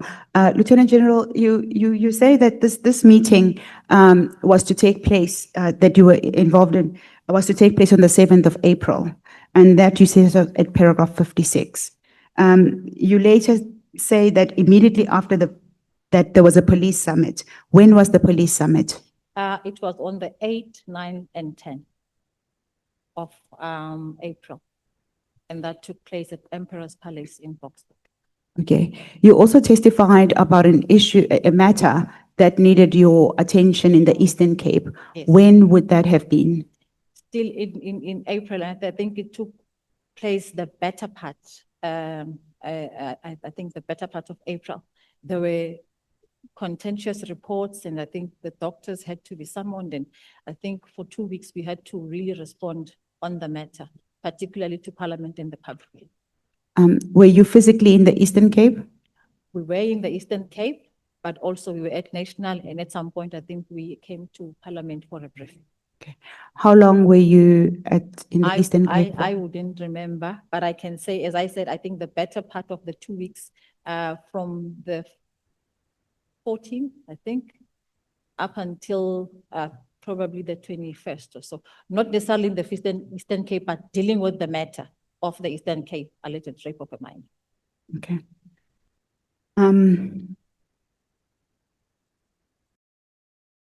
You then, at paragraph 58, you then say that Lieutenant General Khumalo informed you that they were bringing more dockets from the Eastern Cape. When Lieutenant General Khumalo called you on that day, the 23rd of April, regarding the additional dockets, what steps did you take and why did you not involve Brigadier Khopotitata? On the 23rd of April, General Khumalo, maybe let me say, if you see on the letter of the handover, 118 dockets were handed over, not 121. So there were 3 dockets outstanding, and those would be the 4 hair dockets that are also listed in one of the annexures. So on the 23rd of April, that call was to say, General Khumalo now has the 3 dockets and that he's gonna hand them over. And Brigadier Khopotitata only came to the college because at the time we had an Interpol meeting with other member states, and I was chairing that meeting. So the handover took place at the SAPS College. Okay. At annexure HKS 8, which is at page 92, are those the additional documents that you refer to? Yes. Can you go to HKS 8? 92, I'm there. On page 92? Yes. And those are, it sets out the 3 additional cases. And the date is the 23rd of April, 2025. Yes. Okay. The Eastern Cape dockets. Okay. You then asked Brigadier Khopotitata to engage Major General Mkhwanazi in KZN. What was the outcome of this engagement? Maybe. And what was the request made to you? This is at paragraph 59 of your statement. Now that we had all the 121 dockets, and I realized that actually time is filtering away at our disposal. So I said, General Brigadier Khopotitata, instead of waiting for me, engage the Deputy Provincial Commissioner for Crime Detection to arrange for a handover of the dockets, because if you are to wait for me, this will never happen. And I think at that time, that's paragraph 59 now, Brigadier Khopotitata called the acting DPC, who was Brigadier Gunene, and he is the provincial head for serious violent crimes in the province. He was acting at the time for General Mpofu-Walsh, who was, I think, on sick leave. In the discussion, Brigadier Gunene informed Popotata that, listen, I will not be able to take these dockets. If you want me to take them, please ask the DEVCOM, which is myself, to engage the Provincial Commission.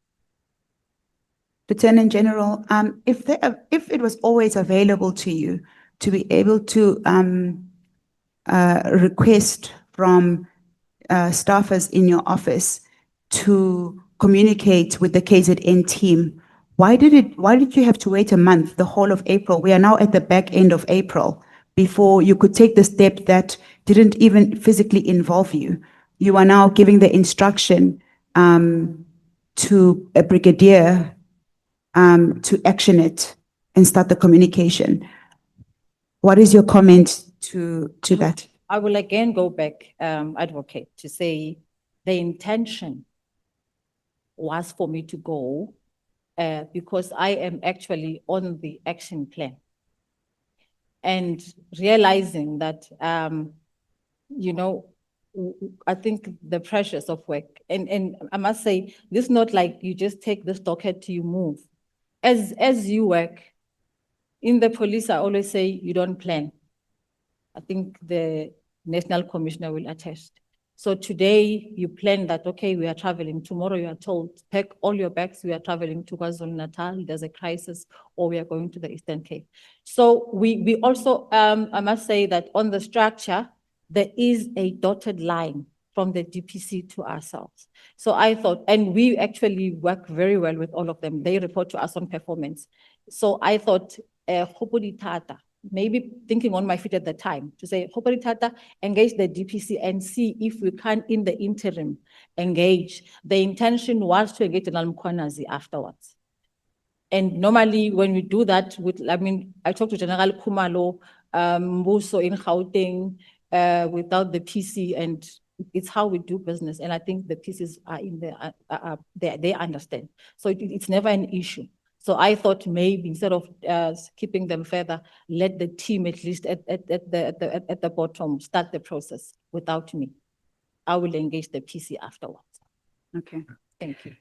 So at paragraph 60 and 61 of your statement, you say that on the 24th of April, 2025, you telephonically engaged Lieutenant General Mkhwanazi.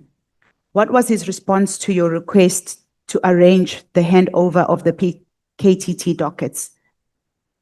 His immediate response was confusion, because he asked me, which dockets are you talking about? So I told him that these are the TKTT dockets in line with the disbandment letter. And I think one of the actions was that the dockets should be handed over to SVC, murder and robbery. General Mkhwanazi was really confused and he didn't know what I was talking about. And I think one of the things he asked me was, how did the docket even get to Pretoria? You know, and I remember him testifying, saying that when he realized he was angry with General Khumalo because he was in the know. General Mkhwanazi was in that meeting of the 5th of March in Parliament. So my assumption was he's always known about this process. So I was really shocked by his response that he didn't know.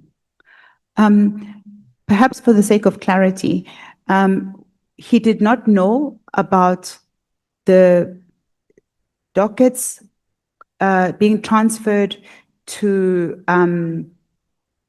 head office on the 27th of March, or he did not know about the dockets now returning to his office. What was he confused about? First, the dockets being in Pretoria. And secondly, the dockets having to go back to KwaZulu-Natal. And if I may just recall his words, he said that he would not accept those dockets. I think the first thing he said was, he really felt affected. And I think passion showed to say that, yeah, no, General, you know, I mean, he actually is the actual docket custodian. He didn't know that his dockets were moved to Pretoria. So that for me made sense. And then secondly, he said he won't take the dockets. Even if we bring them, he won't be responsible for them.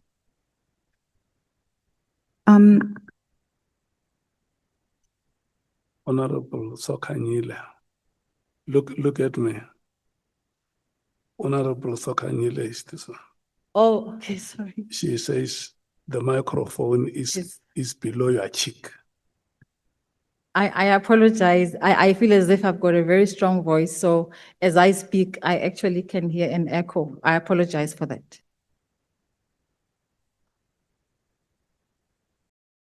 Lieutenant General, you were responding to what was his confusion, and where you left off is at paragraph 61, where you said, "Waze wangimoshela ilanga, General," and you were explaining where the confusion emanated from. Him being the actual docket custodian in the province, he is the #1 cop in the province, was not in the know that the dockets were removed from the province into Pretoria. I remember testifying, sitting in the chair, him saying that he was angry with General Khumalo as to why did he move the dockets. That was the first part.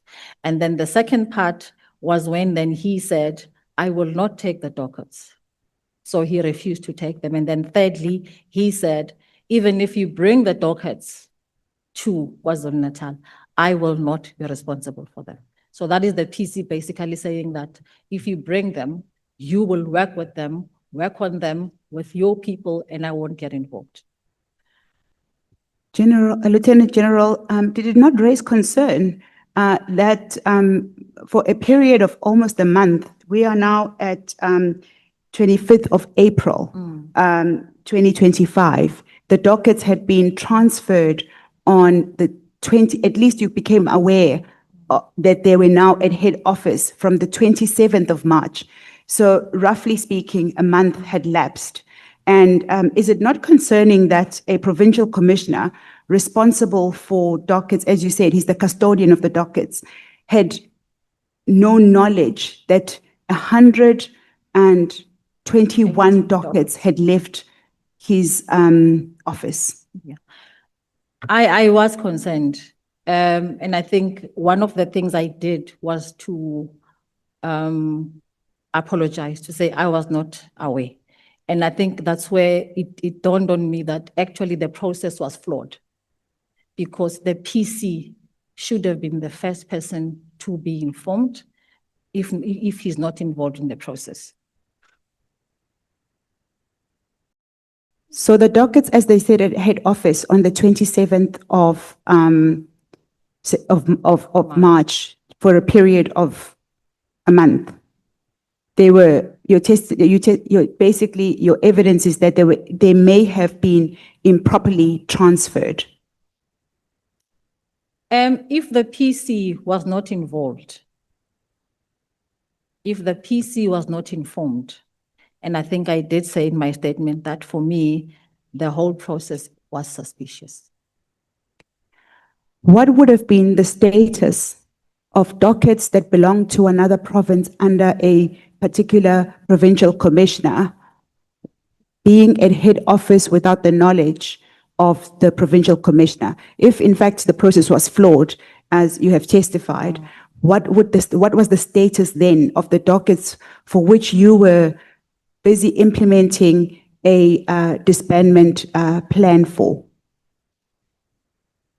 I want to give an example of a recent incident of yesterday where I got a call from a province requesting that we actually, the family was refusing to work with the police in the province. And it happens a lot of times. So we intervene and we can then look for a team that will take the docket over. It could be at national, it could be in another province, but it is done together with the province or the provincial commissioner. So dockets are not moved without the knowledge of the provincial commissioner. I think about 2 weeks ago, we had a similar matter where we experienced a security breach in one of our critical meetings on operations. And we had to engage the province that based on the security breach, our mitigating action would be removing the docket from the province. So it is not, it's for me, your standard practice of how we move dockets. Lieutenant General, once you became aware that there was something quite flawed about the process of the transfer of the dockets, and you were now tasked to be responsible for their transfer back to KZN, in essence, you were dealing with dockets whose status you were not certain of. What did you do? Did you perhaps take any steps to find out who actioned the transfer of the dockets? Because they are now sitting in your office. Khumalo and myself were the responsible people. And I think where the process was flawed, not only with us, but with the entire value chain, was the deliberate exclusion of the provincial commissioner. And I can safely say that if that didn't happen, these committees wouldn't be sitting. Because the process as it unfolded was flawed. And my first action after General Mkhwanazi was not to call the DNC because I already knew what his sentiments were around the dockets for them being in Pretoria. I called the National Commissioner first to say, General Masamula, I engaged with General Mkhwanazi and this is his feedback on the dockets. Did you engage the National Commissioner only telephonically, or was there anything in writing? Telephone. Did you not think to perhaps follow up with something in writing because of the seriousness of what you were dealing with at the time? I didn't. I think I acted on my feet at the time. Probably, I think as an operative, I opted for strategic distancing. Apology, there's a question from Honorable. Yes, Honorable Sangone. Sorry, Advocate, I see, it seems like you're moving from this issue. Lieutenant General said the deliberate exclusion of the provincial commissioner.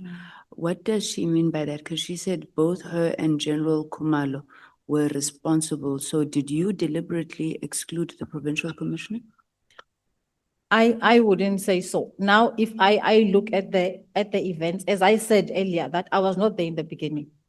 So my thinking would have been that the PC, when that letter was disseminated, it would have been informed. But realizing that actually he wasn't.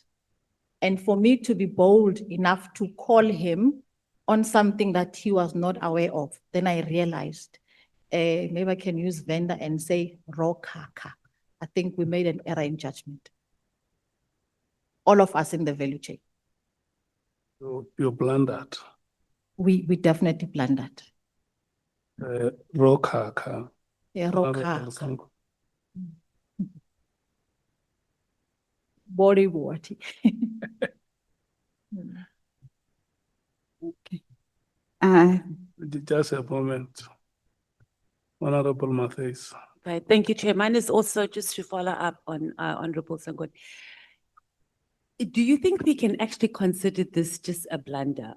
Like outside of it also being procedural that the provincial commissioner, I mean, he literally, I don't know, well, in his statement to us, he found out that these files were moved after they had already arrived. And the way you describe this whole process, none of you, even outside of following procedure, just as a what's up, we've been told to take your files. I found that the most bizarre thing that can happen, and to just reduce it to just a blunder.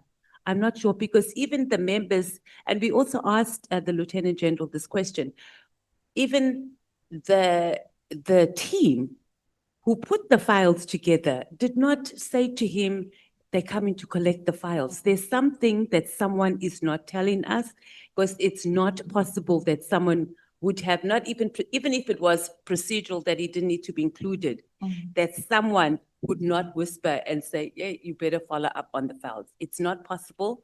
And perhaps you can tell us outside of a blunder, because there has to be another explanation, Lieutenant General. Thank you.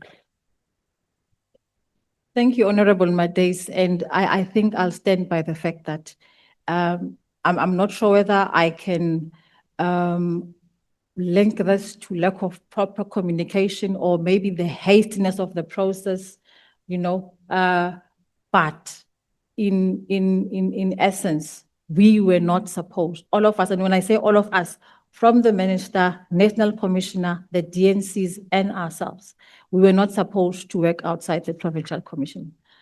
My assumption was, as he was in parliament at the time, when this was discussed in that slide that General Khumalo presented, so he was in the know. So that's always been my assumption. And realizing that on the day, actually, probably for me, the sirens rang to say, I guess Zulu City no nil. You really made an error in judgment. So the deliberate reason would be what? To exclude him? Because if you're saying it was just an oversight, because you didn't really answer that. Yeah. What was the deliberate reason? Because if you can't use the word deliberate exclusion and then say that it was just a blunder. I gave examples of us moving dockets between provinces where even the provincial commissioner will be engaged. When I say deliberate, I was not there when the process started. And one of the things I said at some point is that things shouldn't change because the principal has changed. Things shouldn't change, or how we do our processes shouldn't change because we've got a new principal.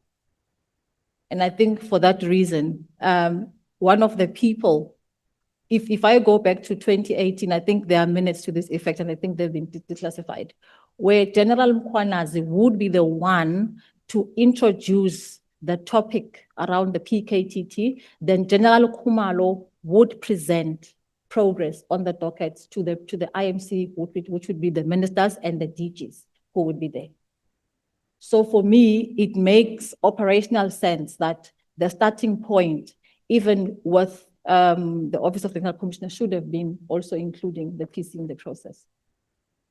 Maybe we must just ask you, Yeah. do you think there was a deliberate from the minister? Because you came in with, now that the principal has changed, the processes shouldn't have changed. Yeah. Do you think it was the minister that gave indirectly or indirectly said, let's exclude him from this process? I wouldn't speak on what the minister thought, but the minister gave an instruction. It is up to us, the bureaucrats, to implement. Thank you, Chairperson. Yes, we can proceed. Oh, Pangazita. Well, thank you, Honorable Chairperson. In fact, I'm trying to understand because I'm also perturbed by the manner in which General Mkhwanazi was excluded. There was a time when Major General Mkobozi was actually spoken to, forewarned that the files would be coming in his way and that he should actually be prepared to receive them. And apparently he was not around, and a Brigadier Kunene was informed. And he expressly said that he was not prepared to accept those files unless Lieutenant General Mkhwanazi is actually informed. So why was he not informed, even at the advice of Brigadier Kunene? Thank you, Honorable. I can take you back to what I said, that when the handing over was supposed to take place, my intention was to go to the PC. The only reason Ngunene was engaged was because of my workload and I couldn't be able to go to the province. So exclusion didn't start there. This was way into the process, but he should have been involved from the beginning of the process. And I gave an example of the previous IMC sittings where General Mkhwanazi led the discussions on the PKTT, and I think all of those are outlined in the minutes of those meetings. So you can clearly see the significant role that he played in the process. Thank you, Honorable Chair. Lieutenant General, at page 87 of the bundle,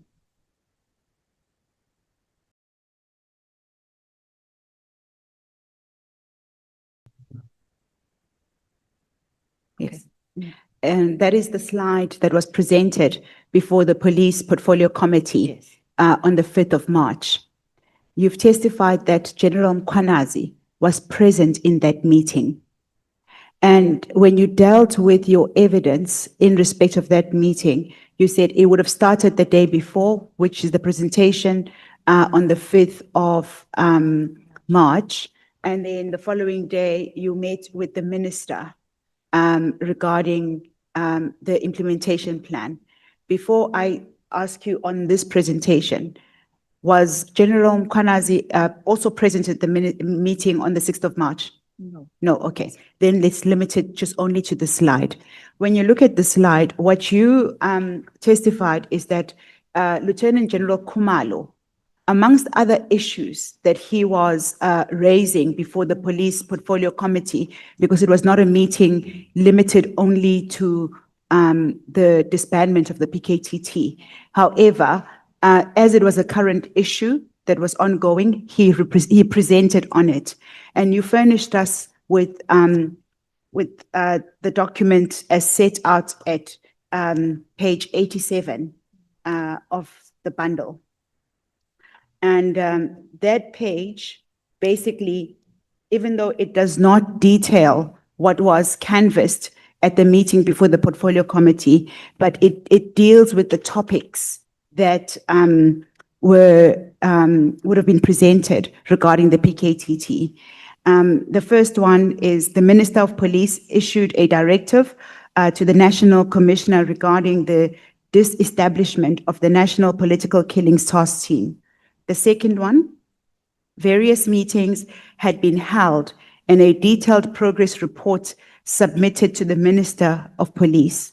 The third one that was dealt with is the disestablishment or the disbandment will take a form of a transition form from National Political Killings Task Team to a component of serious and violent crimes, murder and robbery unit within Division Detective and Forensic Services. And lastly, the transition will ensure continuity of cases, particularly those that are under investigation and those that are in court. Now, General Mkhwanazi was present, Lieutenant General Mkhwanazi was present at this meeting on the 5th of March. In your understanding, if you can comment, of course, it's not him that is here giving evidence, but in your understanding, what was this about? What was this meeting before the Portfolio Committee, which dealt with these various aspects of the implementation plan, of the dockets being removed from KZN to Gauteng, of the transition of the cases from one division to the next? What would you say his understanding of this presentation would have been, which was made by Lieutenant General Khumalo?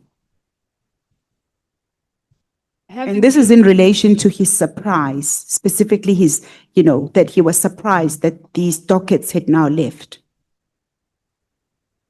The meeting was online. And I remember General Khumalo, he was actually at his office, but all of us were here in Cape Town, we were sitting in the PC's boardroom.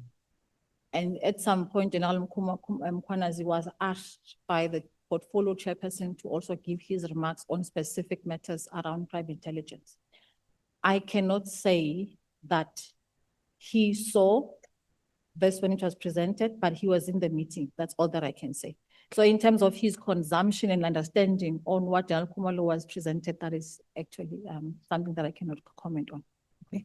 Just still on the meeting, following the meetings where other participants who are in the meeting are virtual, would you circulate the presentation to the great, or is it just only limited to the presentation within the Portfolio Committee? Because of this being crime intelligence and also probably to have been deemed classified.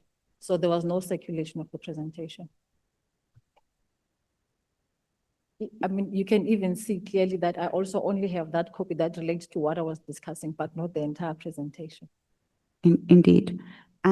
So, I mean, General, it wouldn't be fair to ask you to give a testimony regarding another person, but I'm just asking your understanding because you both were in the same meeting, and what you now state at paragraph 62 is that he was surprised. So I'm just trying to follow, you know, that submission.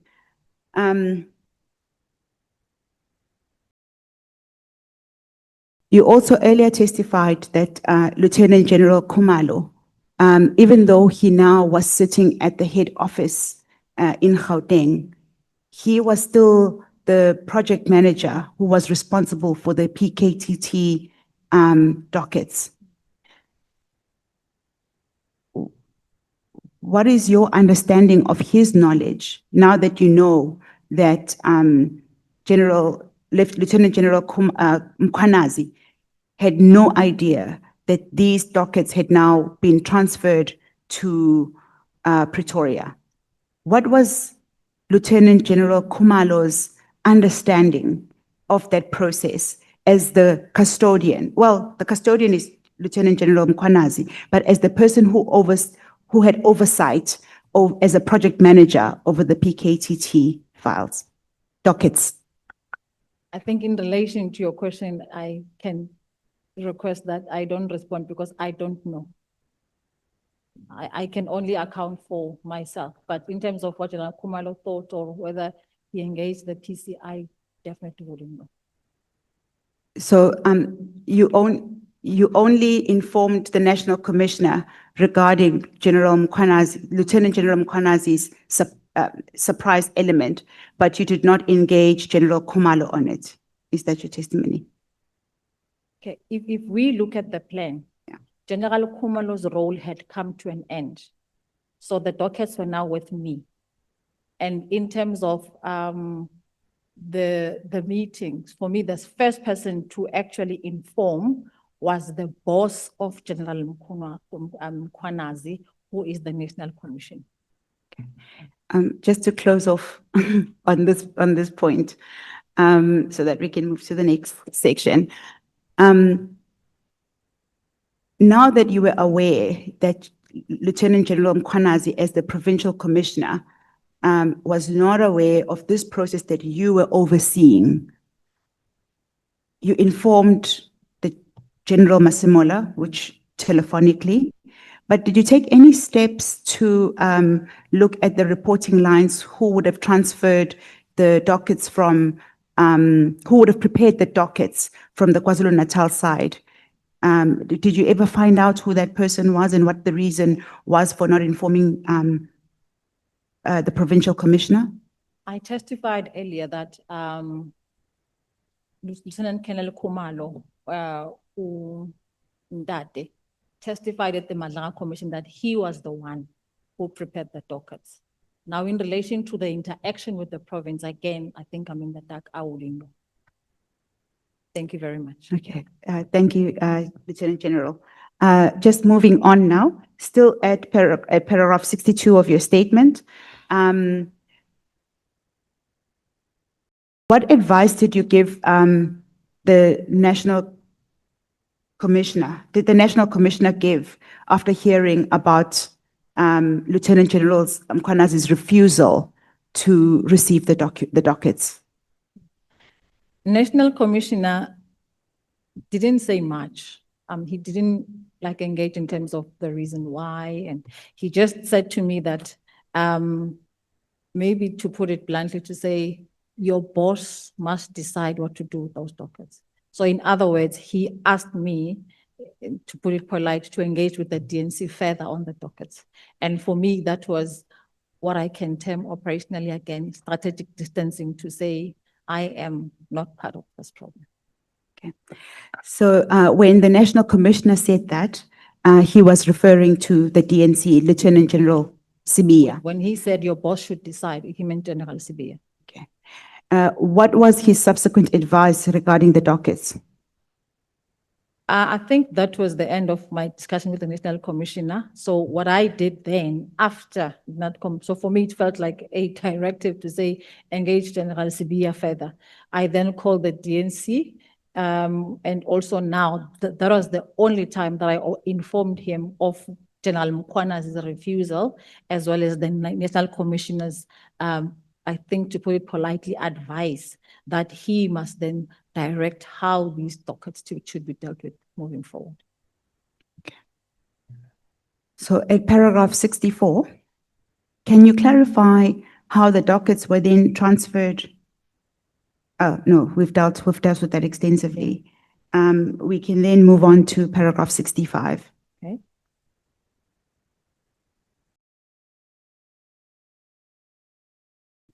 Think that you've also dealt with.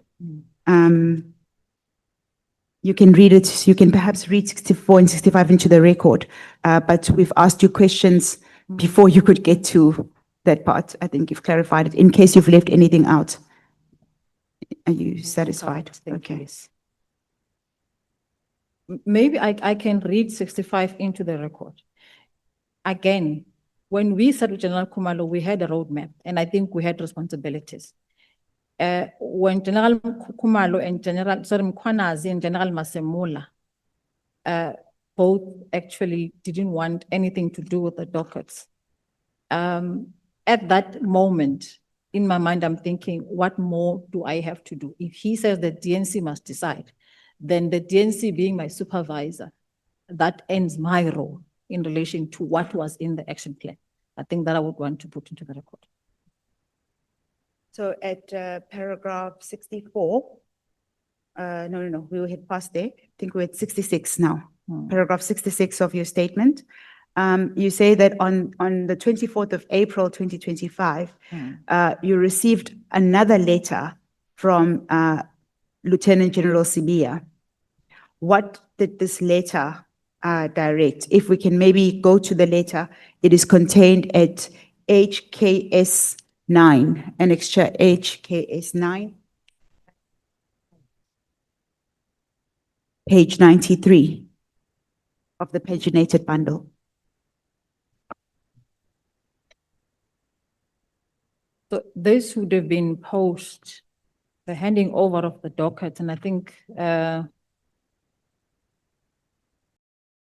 General Sibiya wrote to myself and General Khumalo, where if maybe the committee can allow me, I'll read from paragraph 2, where he said, in compliance with the directive of the Minister of Police on 31 December 2024, and subsequent directives of the matter, you are advised that this process should be finalized by Thursday, 24 April 2025.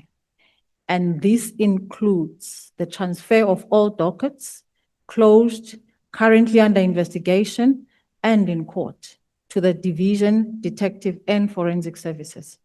A final feedback report on the finalization of this process, including confirmation that all task team members have reported back to their station of origin, is awaited on or before Friday, 25 April 2025, and signed. What was your reaction to the letter? We are at paragraph 68 of your statement. I would like to take the committee back to the meetings of the 6th of March with the minister and the 27th of March, where a plan was presented.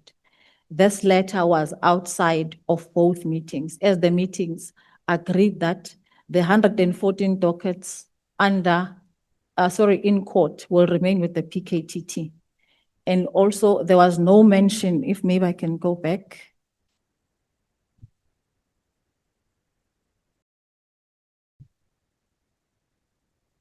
Page 93. If I may go back, I think the DNC took it further, and there was no mention on the plan of the closed dockets and dockets in court. The plan said the dockets in court will remain with the team, whilst the docket closed will go back to the station of origin. So the 297 plus 50 odd withdrawn cases already were taken back to the station of origin. Now this instruction says even those dockets must come back to the detectives. And again, in that particular plan, which we presented, the strength of the members was reduced from 96 to 68. And this correspondence say that all task team members must go back to their stations of origin. So it was contrary to what the minister, the Digital Commissioner, deliberated with us on at both meetings of the 5th and the 27th. That's why no action was taken on this letter. We are now at paragraph 69. Can you confirm the physical location of the PKTT documents from the point of their collection onwards? I think you've dealt with that, but just if you would like to perhaps deal with your actual paragraph 69 in case we left anything out. It is just to submit to the committee that at no stage were the dockets physically in my office. And as I said, as generals, it is not practice that you keep a docket in your office. The dockets first are the custody of the police station under the provincial commissioner, and only when we recall dockets for specific intervention together with the team can we recall. So these dockets were never in my possession or actually in my office. Thank you. At paragraph 70,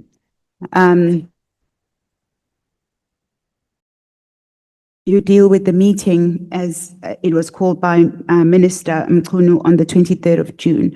What transpired at the meeting of the 23rd of June regarding the PKTT disbandment, and why did you decline further involvement at this stage? On the 23rd of June, the minister invited the National Commissioner to provide progress to him on the disbandment of the PKTT. General Masemula extended the invite to only General Khumalo and General Sibiya. General Sibiya then asked me to join him in the meeting. I mean, we respect protocol in the police, and I think I respectfully said that the invite wasn't extended to me, and therefore I wouldn't be able to attend. If the NADCOM wanted me to be there, he would have, I mean, included me in the invite. And he did say if I could come up to his office to assist him in writing the report, which I agreed.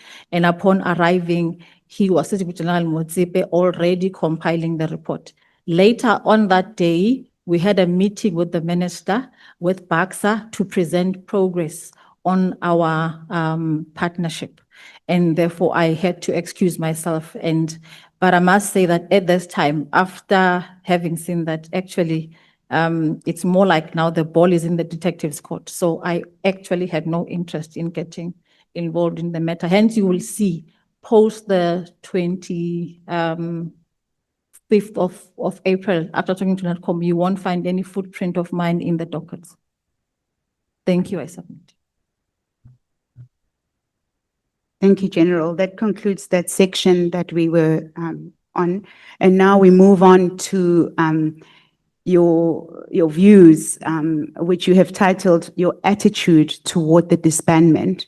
We are now at section G of your statement, which starts at paragraph 71. Yes. Sorry. Sure. I think in starting this part of the statement, my workings with Minister Mkhwanazi, I must say it was amongst one of the best I've ever experienced, of a political principal who dedicated his time working on improving the detectives and also trying to get SAPS to automate, SAPS to do things in a way that will make it easy for the victims of crime to report and also have a better feeling when they go to police stations. And I think in this regard, one of the biggest programs that General Sibiya did report on this one, where he then said, we must have a plan on how to capacitate the detectives. The re-enlistment that we have, I think we were given 353 posts emanating from that submission to the minister, which he approved. Today, we are standing at 287 detectives re-enlisted. I think the 66 remaining, we are now headhunting. So for me, that is one of the good things that came out of his initiatives. And then secondly, the issue of the SAPS, I think Baksa, I spoke about that. And again, the expansion of your forensic science laboratory footprint, particularly the CSIR. The CSIR has offered SAPS some of the old labs used during COVID, that we can use them for DNA analysis, particularly your reference samples that actually are your buccal samples or your intelligence samples. So those good things that he did for me really said a lot about progressing the police, you know. But and I must say that even on his exit, Minister Kachala and General Masemola are proceeding with those projects. So it's a positive thing. But again, I must say that in relation to him disbanding the political task team, I want to go back to the IMC and use maybe for lack of a better example, this committee. There is a chairperson who actually is overseeing the structure. He cannot decide to say, but tomorrow you cannot sit. For example, he cannot say General Senthumule cannot come and present herself, because the committee must meet, deliberate, and agree. And I think as it started, that's also how it should have ended. There would not have been anything anomalous for the minister to call an emergency IMC to share his concerns around the PKTT and that to be deliberated. And then I am sure that decisions would have been taken. But at least it would have been a consultative process with his colleagues who are part of the JCPS cluster. Thank you, Lieutenant General. If we can actually just read your paragraph 73, you've made an analogy, but without context, to the people who are listening to you, who are not only limited to this committee. Perhaps if I can then read it into the record. In relation to the disbandment of the PKTT, you say it was your view that the minister should not have unilaterally decided on the disbandment of the PKTT or any operational team for that matter, as these fall within the mandate of the National Commissioner.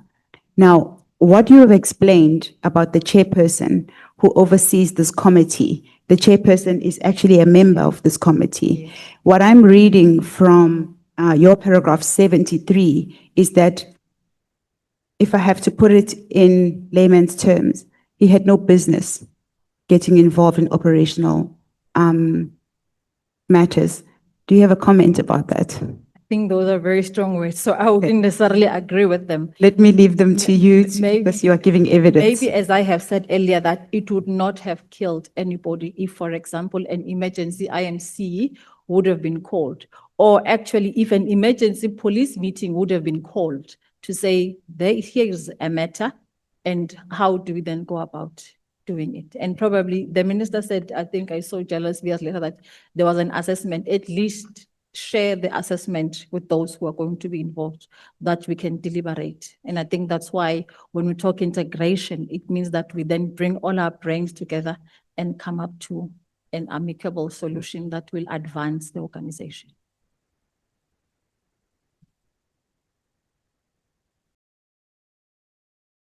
Let's allow Mkhalaka. I think the question is, did the minister have a business to do with the disbandment of PKTT or not, according to you? Because that's what we're investigating. The rest of the things you're telling us is not what we're here for. We want to, or put differently. Do you think it's a political interference for a minister to write a letter on the 31st of December disbanding the PKTT without consulting the top management of the police? I will respond in the affirmative. Thank you, Chair. Which is a yes, Honorable Mateus, thank you.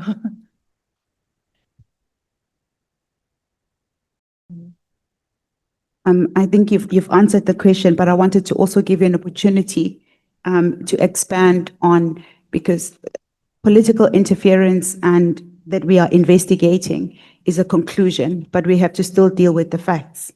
And you say here that it did not fall within his mandate as it was operational. Would you like to expand on that? I think one of the questions that came, I can't remember whether it's from Honorable James, related to whether the minister had to involve General Mkhwanazi. I think it was from Honorable, I'll say Mbangazita for not to offend the said name, Mngwango. Ngiyabonga, Honorable Sangon.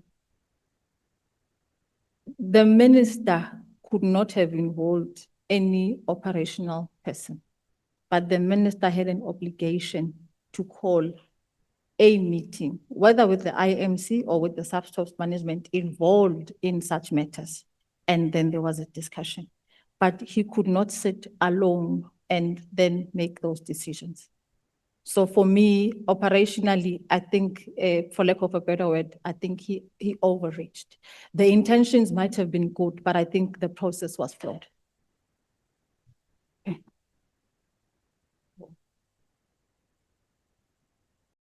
We will take the following two hands. We'll start with Honorable Matthews, followed by Honorable Nomaan. Clarity again. IMC, when the minister was appointed as police minister, did it sit at all? Because he's supposed to chair it. Did it have at least one meeting? In my knowledge, it never sat. I think the minister arrived around July, and I think the instruction was issued in December, but I've never heard of any IMC sitting. Did And anyone if- alert the minister that might beg be your one? pardon? Did anyone alert the minister that there's this IMC? Did you think in your opinion that he knew that there was an IMC, but he was in the cabinet before, so there was no meeting, no any engagement at all? Even just beyond talking about the IMC, within your JCPS, I think the minister has also engaged on such topics at that level. But I know that, for example, that IMC never sat. Okay. And if it did sit, I was not invited. Okay. And then where would we get the minutes for the IMC meetings prior to? I know that they were declassified. I think we can actually request them from the National Commission. Okay, thank you.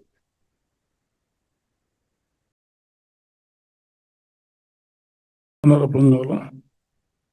Thank you, Chair. I'm picking up from where Honorable Maltese left. Was there would have been a serious discussion and a serious contradicting sentiments on whether the IMC was still in existence in December 2024. So if you suggest that the IMC should have been consulted before the decision. So the question that follows that is, was the IMC in existence in December 2024? Thank you and good afternoon, Honorable Ngol. Hangun Bulis. Good afternoon, good afternoon. Thank you very much. The fact that the task team is in existence, it means that the IMC is in existence because the team of the DGs report to the ministers. And I want to make another example with the, I think it's Operation Bamba in the Eastern Cape of taxi violence, where the Minister Mkhwanazi, actually involved the premier, the MECs responsible for security in the province. And in that particular meeting, those meetings sat with the deputy ministers and issues were discussed, but the DGs were responsible for implementation. It doesn't mean that because the minister is no longer there, that initiative doesn't exist. Because remember, it is a government initiative in dealing with a specific topical problem of crime, and ours is to enter into a normalization and stabilization phase through these task teams. Thank you, Chair. Kawaza. Thank you, Chairperson. Lieutenant General, we are now at, because you have now dealt with the IMC aspect of the step that the minister could have taken by approaching or calling an IMC meeting. At paragraph 74, that's where you deal with that. At paragraph 76 of your statement, you stated that the disestablishment is establishing such a team is a complicated process. Can you explain why and what are the potential consequences of not handling it properly? If I may respond to this using an example. Decommissioning a team cannot be done in one day or in 1 week. Because within that team, you've got diverse competencies. We've got 5 pillars. So you would have crime intelligence, you would have your visible policing that's proactive, you will have your combat, those are the people like the TRT, the NIU, those who actually protect the teams when they go to investigate, but also do your tracking and tracing. You've got the detective, that's the investigation or the reactive element, and then you've got communication. So to decommission, it means that all these teams must cease to exist. Now, in relation to the detectives, so when you intervene, you generate dockets or investigations. And by the time you decommission, those investigations could be still ongoing. I want to give an example in one of the provinces. I think it happened, last year, where the team was decommissioned or actually reduced. However, because the team carried 200 and odd dockets, we then had to request through the NCCF, which is the National Crime Combating Forum, Chairperson General Musigidi, for extension. So it disrupts actually ongoing work. That's why you cannot just disband. It's a complex process that involves a lot of other role players. Thank you, Lieutenant General. At paragraph 77 of your statement, you've in part dealt with this elsewhere in your testimony, but I would like to address it here. I'm more interested in asking the latter question. You highlighted that the deliberate exclusion of the Provincial Commissioner of KwaZulu-Natal in the disbandment process. You've dealt with the question was, why do you say he was excluded? But my question before you now is, what was the impact of that exclusion, if he was in fact excluded? Need I say more? I'm sitting here today to account to the public on what happened.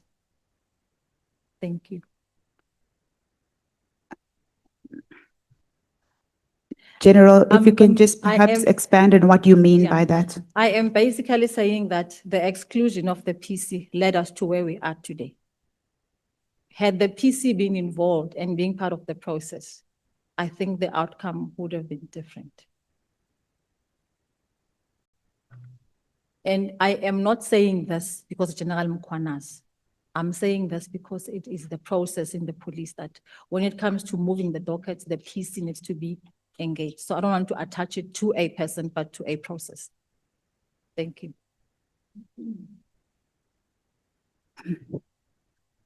General, this section now, we've now concluded the section that deals with all your evidence in relation to the disbandment of the PKTT, the implementation plan that was developed by you and Lieutenant General Khumalo. Now that we are closing off this section, I would like to offer you an opportunity if you have any further comments in respect of the PKTT, your role within the PKTT, the steps that you took up until the point at which the dockets were transferred. Before you respond to that, can I just ask the question, because your statement does end quite abruptly. Were the dockets transferred and were they received by General Mkhwanazi?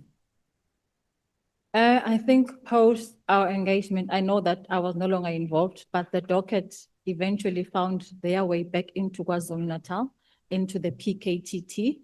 And I think post that, in terms of now, I think my workings with the team moving forward, I work very closely with the team of General Kumalo and Colonel Kumalo, particularly in facilitating the movement of dockets that would link to what they're investigating. Thank you, Lieutenant General. I would like to give you an opportunity now, if you have any further comment regarding the process of PKTTs. No, thank you. Okay, we now, Chairperson, we will now deal with the next section, which relates to responding to Advocate Johnson for the testimony. The section from here on does not relate to anything about the disbandment of the PKTT. Would this be an opportune time to break, or would you like to proceed? We can finalize the next section by 1 o'clock, but we won't be completely done with the evidence. What does that mean? Because we have allocated you 3 hours. Chairperson, if I can be afforded up until 1:30, we should conclude by 1:30. Everything. Yes, what remains of the statement. We have about 12 pages of the statement left. So you say that the evidence that should be concluded. Indeed. Needs between now and 13:30. Is that what you're saying?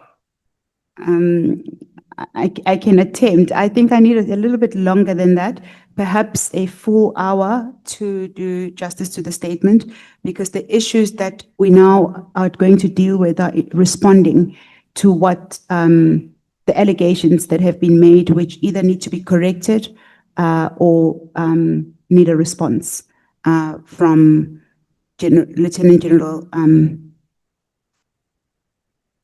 Senthumule. What I want to check is, you have said that you need 3 hours to lead evidence. So we started at 10, and by 1, it must be done. That's why I'm asking you now, are we still within that time that you promised us? Chairperson, I think we are still within the time that I promised, given the fact that there are questions of clarity that come from members which are unnecessary, but in dealing with those questions of clarity, it does set us slightly back. We don't have much more to go, but I wouldn't want to say 45 minutes and rush through the statement. We are nearly there. Okay. Yeah. Honorable Malema, Honorable Skosana. Thanks, Chair. I've been asking myself, what type of strictness do you apply? Because when you give us 20 minutes and 20 minutes finishes, you'll be the one, stop there, stop answering, stop answering. If you see my mic up, it's up. But on people who are supposed to be professional, trained to do this job, you don't apply that. We are not trained to do this thing. Actually, we are trained for speaking. It's our job. We get paid for that. You stop us for doing our job.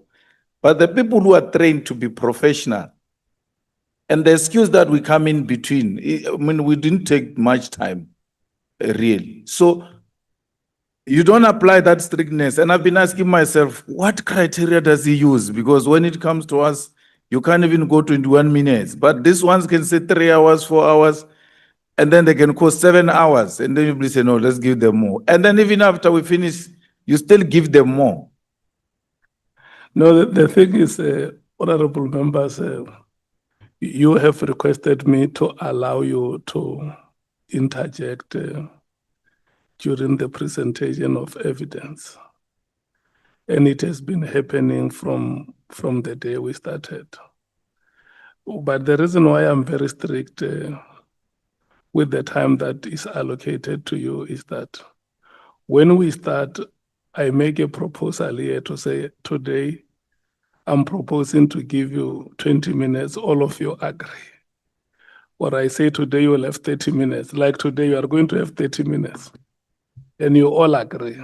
So once you agree to that, my understanding is that that is a free consent, and I'm going to apply the rules exactly that way. Honorable Skosan. Thank you, Chair. I just wanted to find out, I'm a bit lost when he says we are finished with the issue of PKTT. Are we still going to discuss these matters with the witness, the one is talking about, or is something else which emanated perhaps from Madlanga or whatever? Or is it something, she's not finished with this submission? It's not emanating from Madlanga. I'm sorry? Remember, there was a witness from IDEC who came here before. Yes, advocate, yes. Yeah.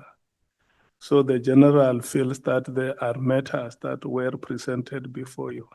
Yes. By the witness from IDEC, and she will also love to be afforded an opportunity. So that matter will take 45 minutes. Yeah, so we are going to give them until 13:30. Okay. To conclude. Can we go ahead, Kawaza? Thank you, Chairperson. Lieutenant General, we are now at paragraph 78 of your statement. When you testified earlier, you said that you would be dealing with some of Advocate Johnson's testimony which pertains to you or your office. Okay. At paragraph 78, can you recount the details of the WhatsApp call you received from Advocate Johnson on 6 December 2024? Before I respond, Chairperson, I would like to put context that this is in relation to the 4 Orlando dockets, 3 Orlando dockets and 1 Villera dockets that were requested by Advocate Johnson from General Jacobs to actually go to IDEC. So to start with the testimony, on the 6th of December 2024, at 15:08, I received a WhatsApp call from Advocate Johnson who requested, and I want to underline, my intervention in relation to IDEC dockets, which were kept in General Jacobs' safe, which will be Divisional Commissioner Inspectorate. And I think I paused to mention at this point that at the time this call was made, General Jacobs was the appointed chairperson of the NAC Joint Committee on ESCOM that was investigating maleficence that affected the performance of the utility. So in my mind, these dockets had to do with state capture because the specific mandate of IDEC as outlined in Section 28 of the NPA Act is that they will deal with serious complex and serious and complex economic crimes. And I think the first thing was why would General Jacobs keep the dockets in his safe? And this is again per protocol. I've got an annexure here that comes from his environment that says this is not the practice that we promote. Generals cannot keep dockets in there. Even if we work on them, we must give them back to investigators. And I'm not necessarily saying that he did something wrong. So my engagement was on specific that as the head of detectives, I had to intervene to allow IDEC to do their investigations. And bearing in mind that neither General Jacobs or Advocate Johnson specified what these dockets were all about. One of the provisions in that section says that it is a criminal offense for the director of IDEC to actually inform people about investigations that they are doing. I think that's what I would like. Should I proceed? I think for the sake of time. Fine. So General, Lieutenant Maybe- General, Maybe let me add that I then, General Jacobs after I received the two letters from Advocate Johnson. because Lieutenant General, I need to Sorry. take you to the letters.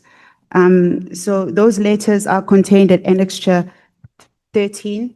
They start Annexure HKS 13. And they start at page 96. Until page 100. So page 96,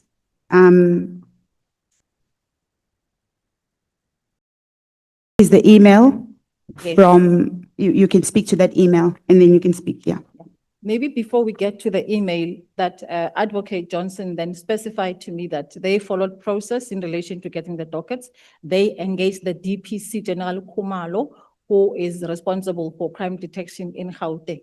And I asked her to put that specific instruction or actually engagement in the letter, because that is the only provision on which I can be able to intervene. And she did so, and as you can see, the email was sent on the 6th of December, Friday at 15:39, and she attached two letters. The two letters, the first one on page 97 is addressed to me, where she is requesting my intervention to get the 4 dockets, as I have mentioned. And in paragraph 4, she mentioned that General Khumalo advised her team to collect the dockets from the detective commander at Viliria. And when they arrived, the dockets were with the DPCI. They went to the DPCI. The DPCI didn't have the dockets, but those were said to be kept in the safe of General Jacobs. Perhaps for this, to take it one step at a time. You have now testified that you were requested to provide these dockets. You are not in the position to ask what is the purpose of these dockets being retrieved, because there are provisions that prohibit that. And at page 97 of the bundle, which is part of HKS 13, is a letter addressed to you. Who is that letter from? It's from Advocate Johnson. From Advocate Johnson. And what is the purpose of the letter? What is the subject line on? The subject line is the request for case dockets, and these are the Orlando dockets. Okay. At paragraph 2, the dockets are set out that are requested. Would you like to comment on the fact that there are 3 dockets mentioned in the subject line and that she had contacted you about? And why are there now 4 dockets at paragraph 2? I can only say maybe it was an omission from their side, because even when she spoke to me, spoke about 4 dockets. Okay. When you are requested dockets of this nature, are there reporting lines? Who else would have to be involved when a docket from Gauteng is being requested from your office? It's either the PC or the DPC. Okay. Yes. Who is the PC, Provincial Commissioner That's General Mpofu-Walsh. of how? I'm asking about the Provincial Commissioner of Gauteng. Who? It's General Mpofu-Walsh. Okay.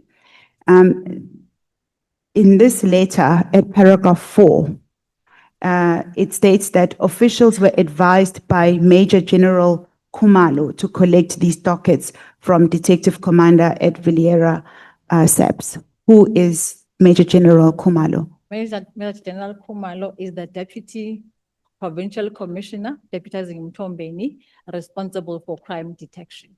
Okay. So this instruction, as per paragraph 4, would have come from Major General Khumalo. Okay. On the next page, the letter is signed 6 December, which is as set out in your statement. On the next page is a letter that looks exactly like the one that we have just read. But who is this letter addressed to? this letter, which was attached to the email on my letter, was addressed to the Deputy Provincial Commissioner, Crime Detective General Khumalo. Okay. And the letter relates to, what is the subject line? It's still the same, exactly, it's a copy and paste. Okay. At paragraph 3, can you read that request into the record? This office requests the original dockets as a matter of agency. And that was the request to Major General Khumalo. And that it is dated the 6th of December, exactly like your letter was addressed the 6th of December. You can then continue at paragraph 82 of your statement.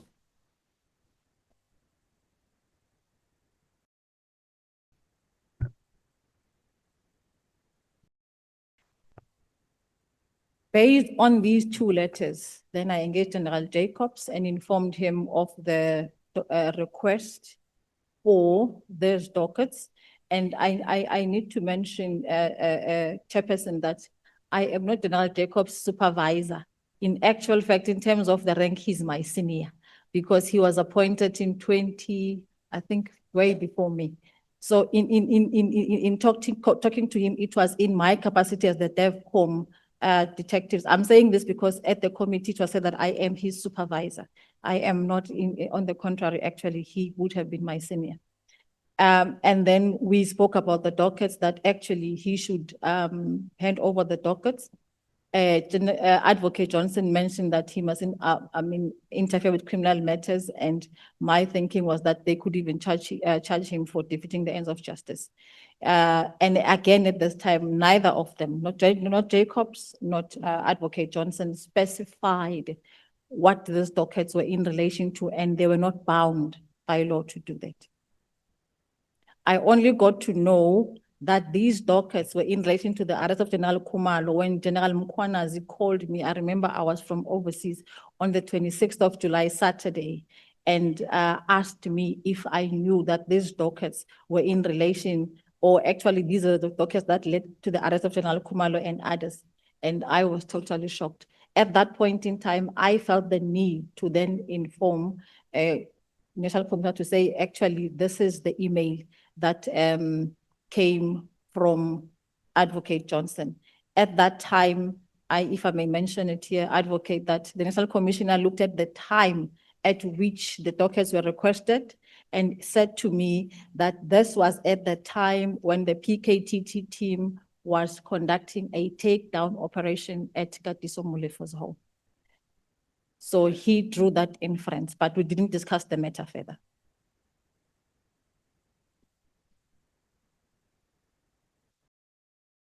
The next section, you deal with, what we had not quite dealt with is, why were these dockets being requested from you and not from Lieutenant General Jacobs? Why were they not asked? Why did Advocate Johnson not directly request these from remember, Jacobs? The custodian from the province already according to Johnson, gave a go-ahead.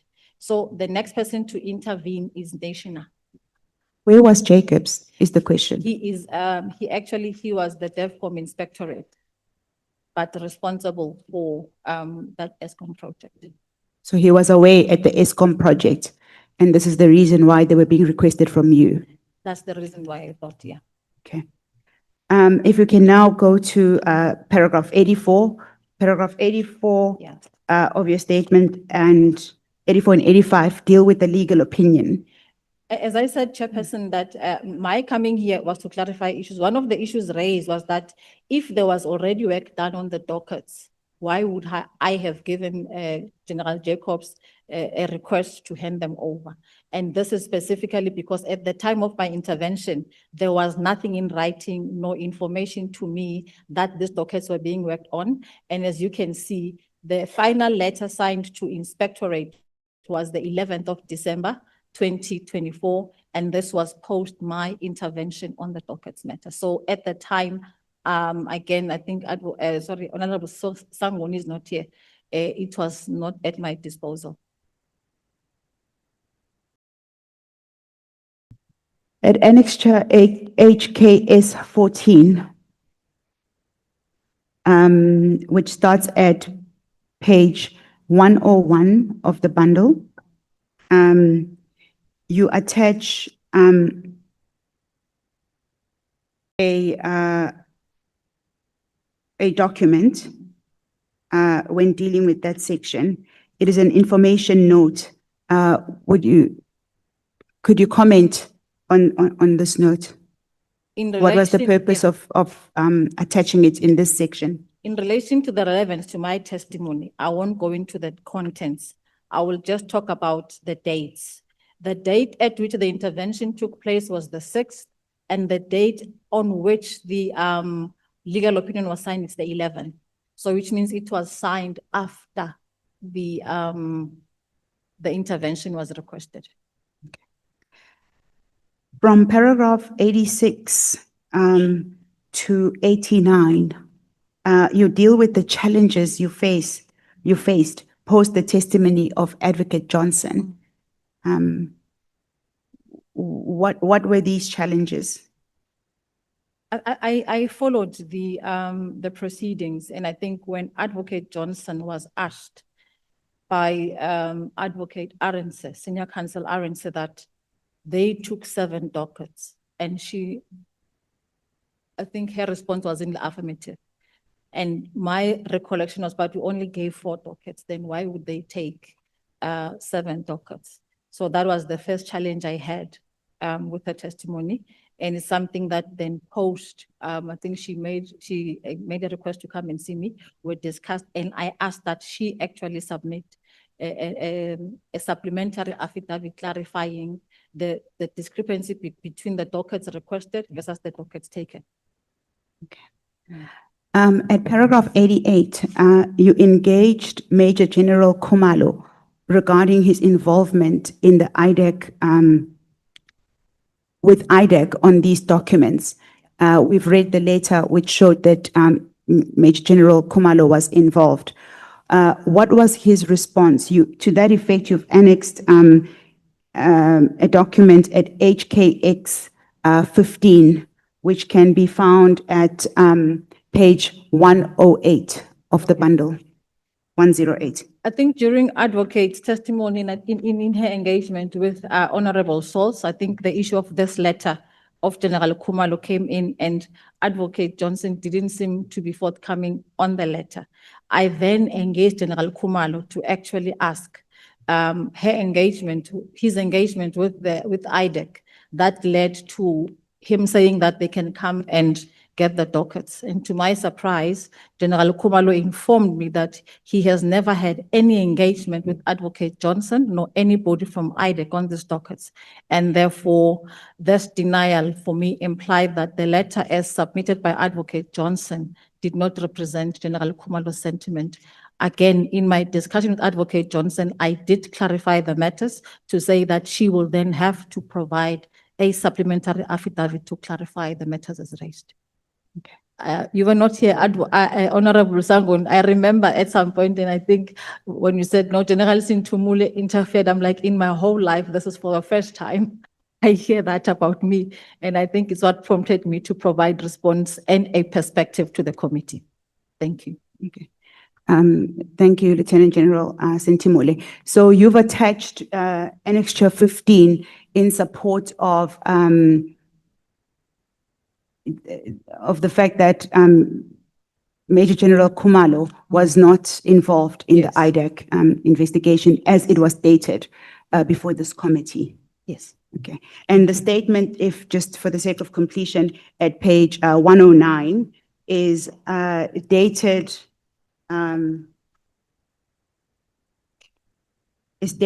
the 26th of February, 2026. Yes. Okay.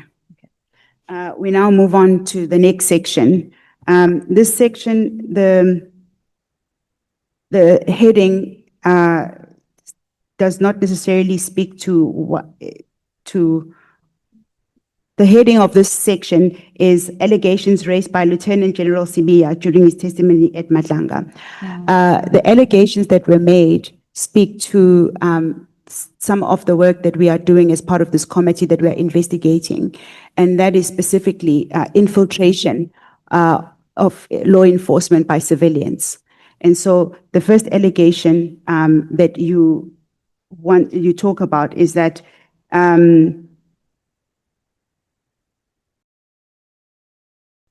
perhaps I can just ask you directly, do you know Mr. Vusimuzi Matlala?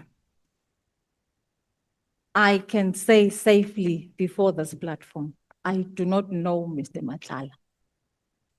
I think I have seen Mr. Matlala at General Sibiya's party in September. And I spoke to him once when we were asking for sponsorship. I think that also I'll cover. I don't have a relationship. We live in time of technology where we can triangulate. And I had said before, and I said again, I can be triangulated. I don't know Mr. Matlala. Okay. Neither does he know me. That you set out at paragraph 91, but we have to, for the sake of clarification, perhaps distinguish between knowing someone and having met somebody. You mentioned General Sibiya's party. What is the purpose of mentioning General Sibiya's party, and when was it? And do you want, if you can perhaps just give maybe I must start by mentioning that General Sibiya is a person who likes to host parties. And at these parties, it's not only me who's invited. He invites all of us, from the National Commissioner, General Khumalo himself. I remember at one party we were sitting together, General Musikidi, General Nkua, General Mamuteti, so he invites the generals. And I think in the spirit of building a team, we would attend those parties. But on the specific one in September, it was myself, General Tema. General Tema is the former head of basic police training. I know General Shibiri was there. I think General Fani also was there, but I didn't see him for long. And I know there was Advocate Chauke as well, who was there because he was introduced to me. It was for the first time that I met him at that party by General Sibiya. At that party, General Tema was sitting with me. General Tema is a friend of mine and who will come if she's called to attest that on that specific day, because of my on and off, General Sibiya and I were like on and off. Sometimes we are good, sometimes we are like extremely not good.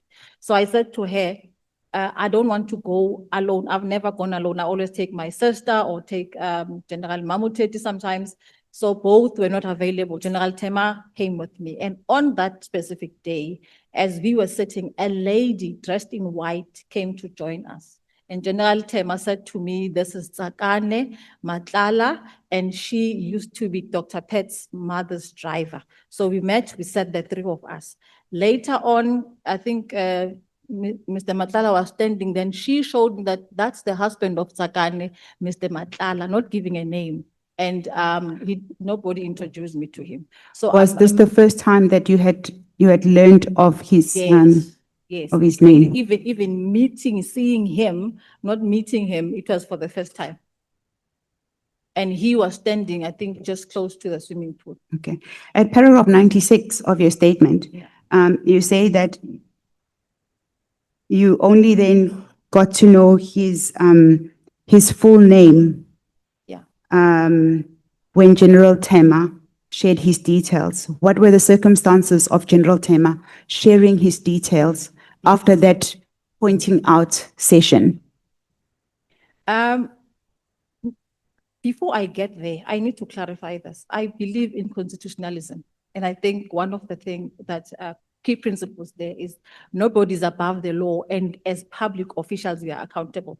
So in this platform, I have no reason to deny knowing a person.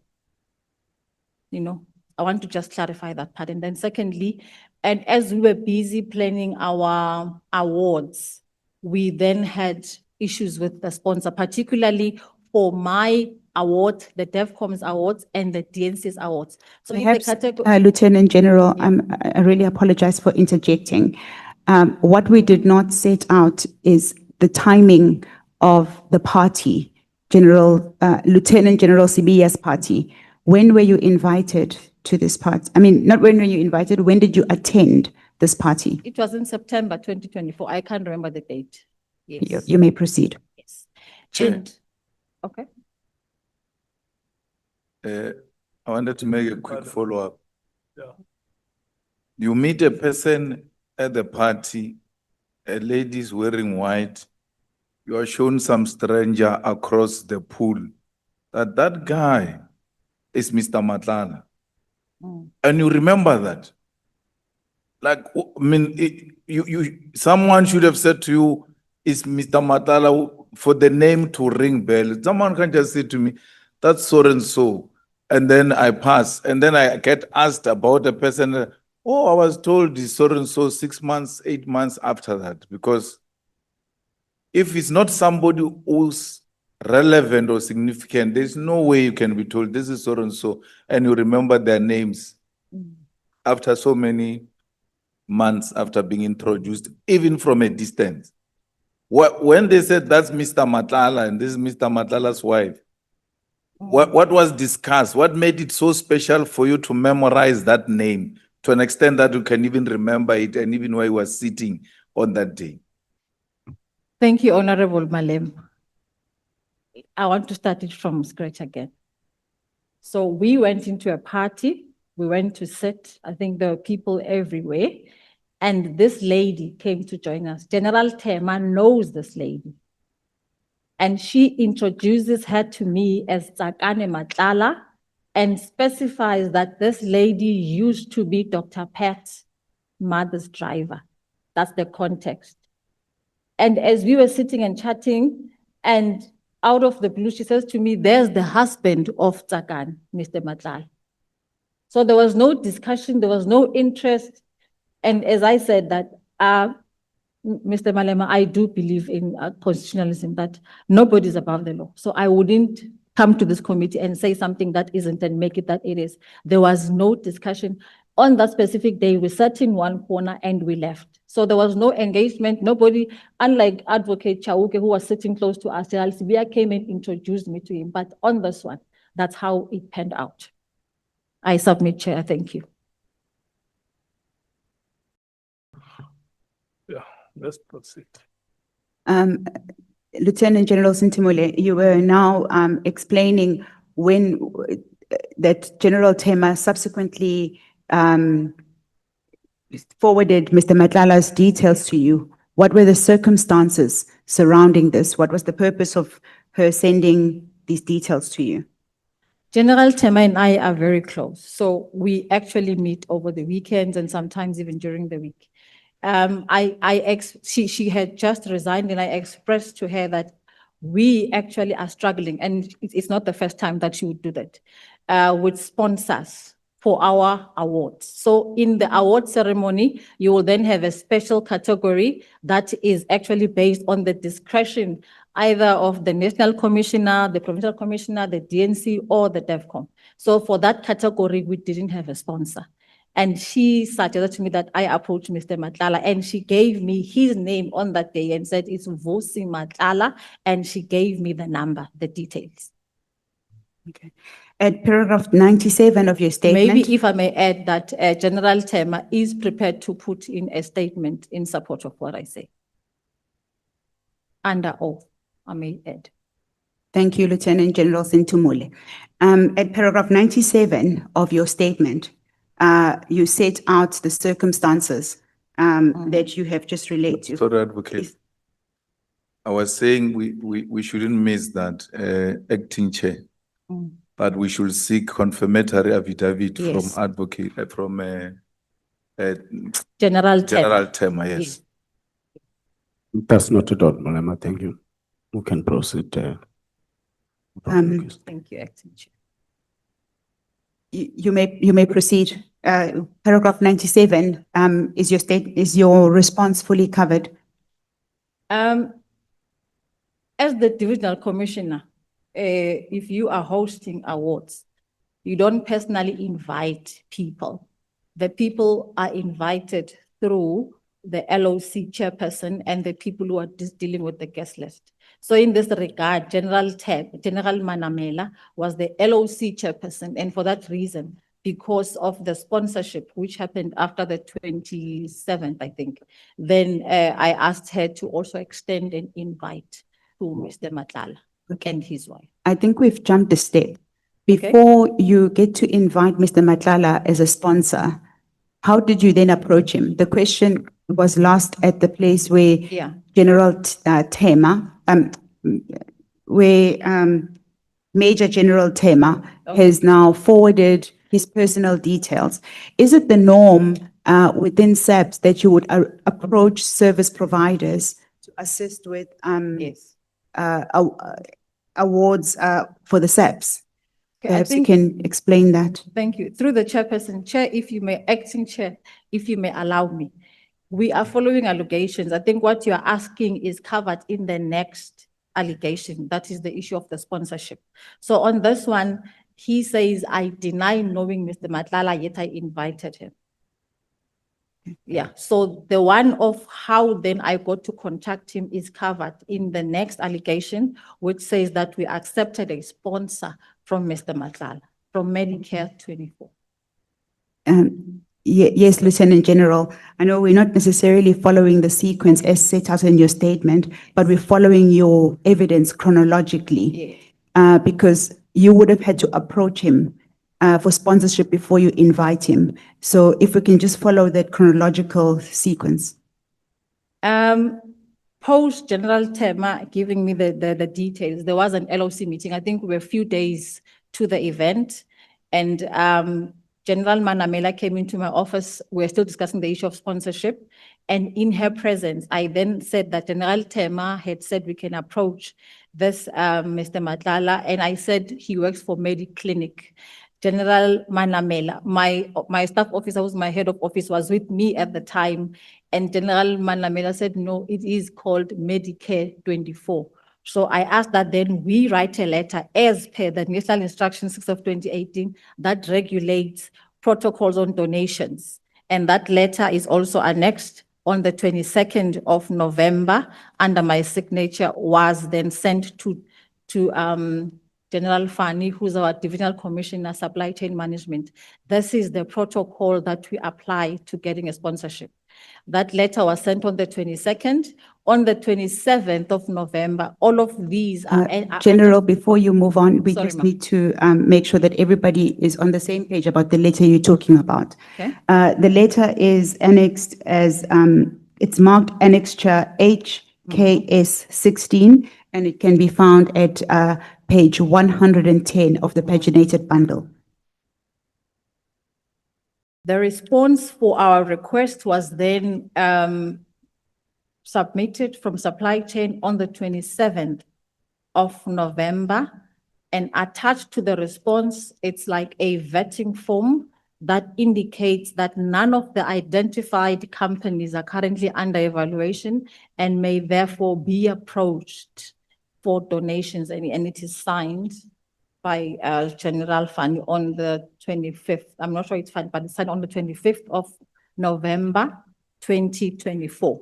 Now, that letter is Annexure HKS 17. Yes. Which is at page 111 of the paginated bundle. The signature you are talking about that you're referring to, which you say was signed by Lieutenant General Fani, is at the bottom of the page, and it is dated 27 November 2025. 2024. 2024. Yes. Okay. Yes. Oh, yes, because in the body of the email, it talks about a letter dated 2024. Yeah, the year. It's just not clear. Okay. Okay. So if we pause there, that letter, what does it actually address? What does it address? It actually then gives you authority to approach a sponsor. So you don't approach a sponsor prior that approval. Okay. Yes. Prior to this celebration that was or a party that was at Lieutenant General Sibiya's house, you testified that you had not seen, because you say you still maintain you don't know Mr. Matlala, but he was pointed out to you. So prior, this engagement where, at this party where he was then pointed out to you, you had no idea that he was actually a service provider at SAPS. No. So why would you approach a person that you would have met a month earlier as a sponsor? General Tema was the head basic police training. And I think this is where they do the assessments for trainees. And I suppose that's where Mr. Matlala's contract would have been whether accepted or being dealt with. So as a detective, I had no clue on that particular contract, but also I had no clue on what his services were. Only that he was a service provider for SAPS, and therefore General Tema said maybe we can approach him to sponsor. And although you had not met him and you did not know him, had you heard of him as a person in Pretoria, in Gauteng? Had you heard of the name Vusimuzi Cat Matlala? No. You'd never? No. And I think this is where I'm a proponent for counterintelligence, Honorable Malema. Sometimes we say things, but if push comes to shove, Honorable James mentioned once in this committee that maybe you should have forensic investigators, because we'll come here, say things, deny and refute and whatever. If push comes to shove, some of us must be taken for polygraph so that we can actually test what we are saying. By the way, I'm a proponent of defensive counterintelligence, so I do believe that it's a method that works. Thank you. But some of you are trained to pass polygraph. I wouldn't talk about the deceivers. I think I would speak for myself as a proponent for ethical conduct within the public service. I think those who are trained should not even be in the environment, Honorable Malema. That's why we've got problems today. Thank you. Let's hear Pangazita. Thank you, Chair. I'm trying to actually, join the dots here. The general actually has just told us that there has never been any, even physical, interaction with Mr. Matlala. But she goes on to actually ask him for a sponsorship. And secondly, she goes on to drop him a call. Where did she get the number for Mr. Matlala from?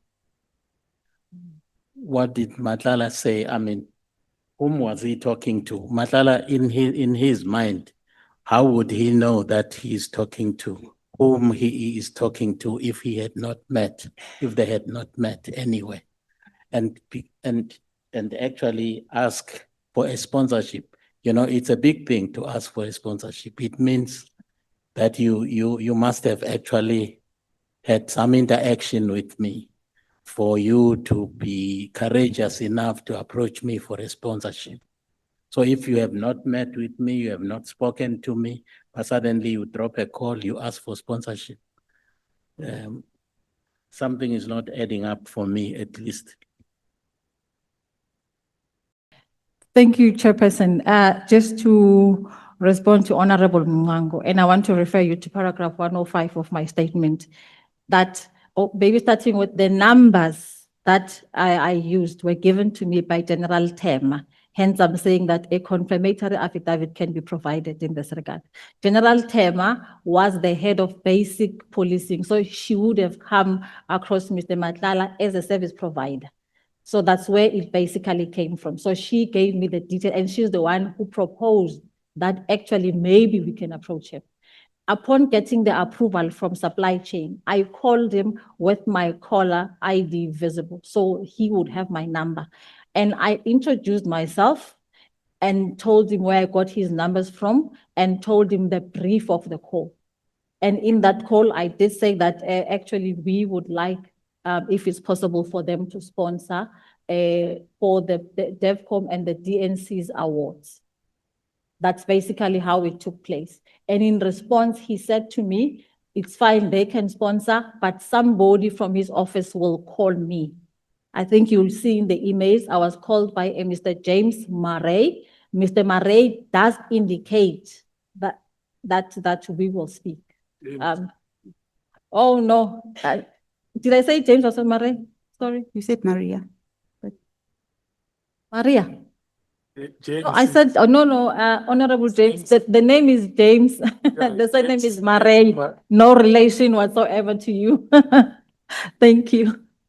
So, Yes. General, for the sake of completion, perhaps, let's say, Honorable Malema, did you want to make a follow-up?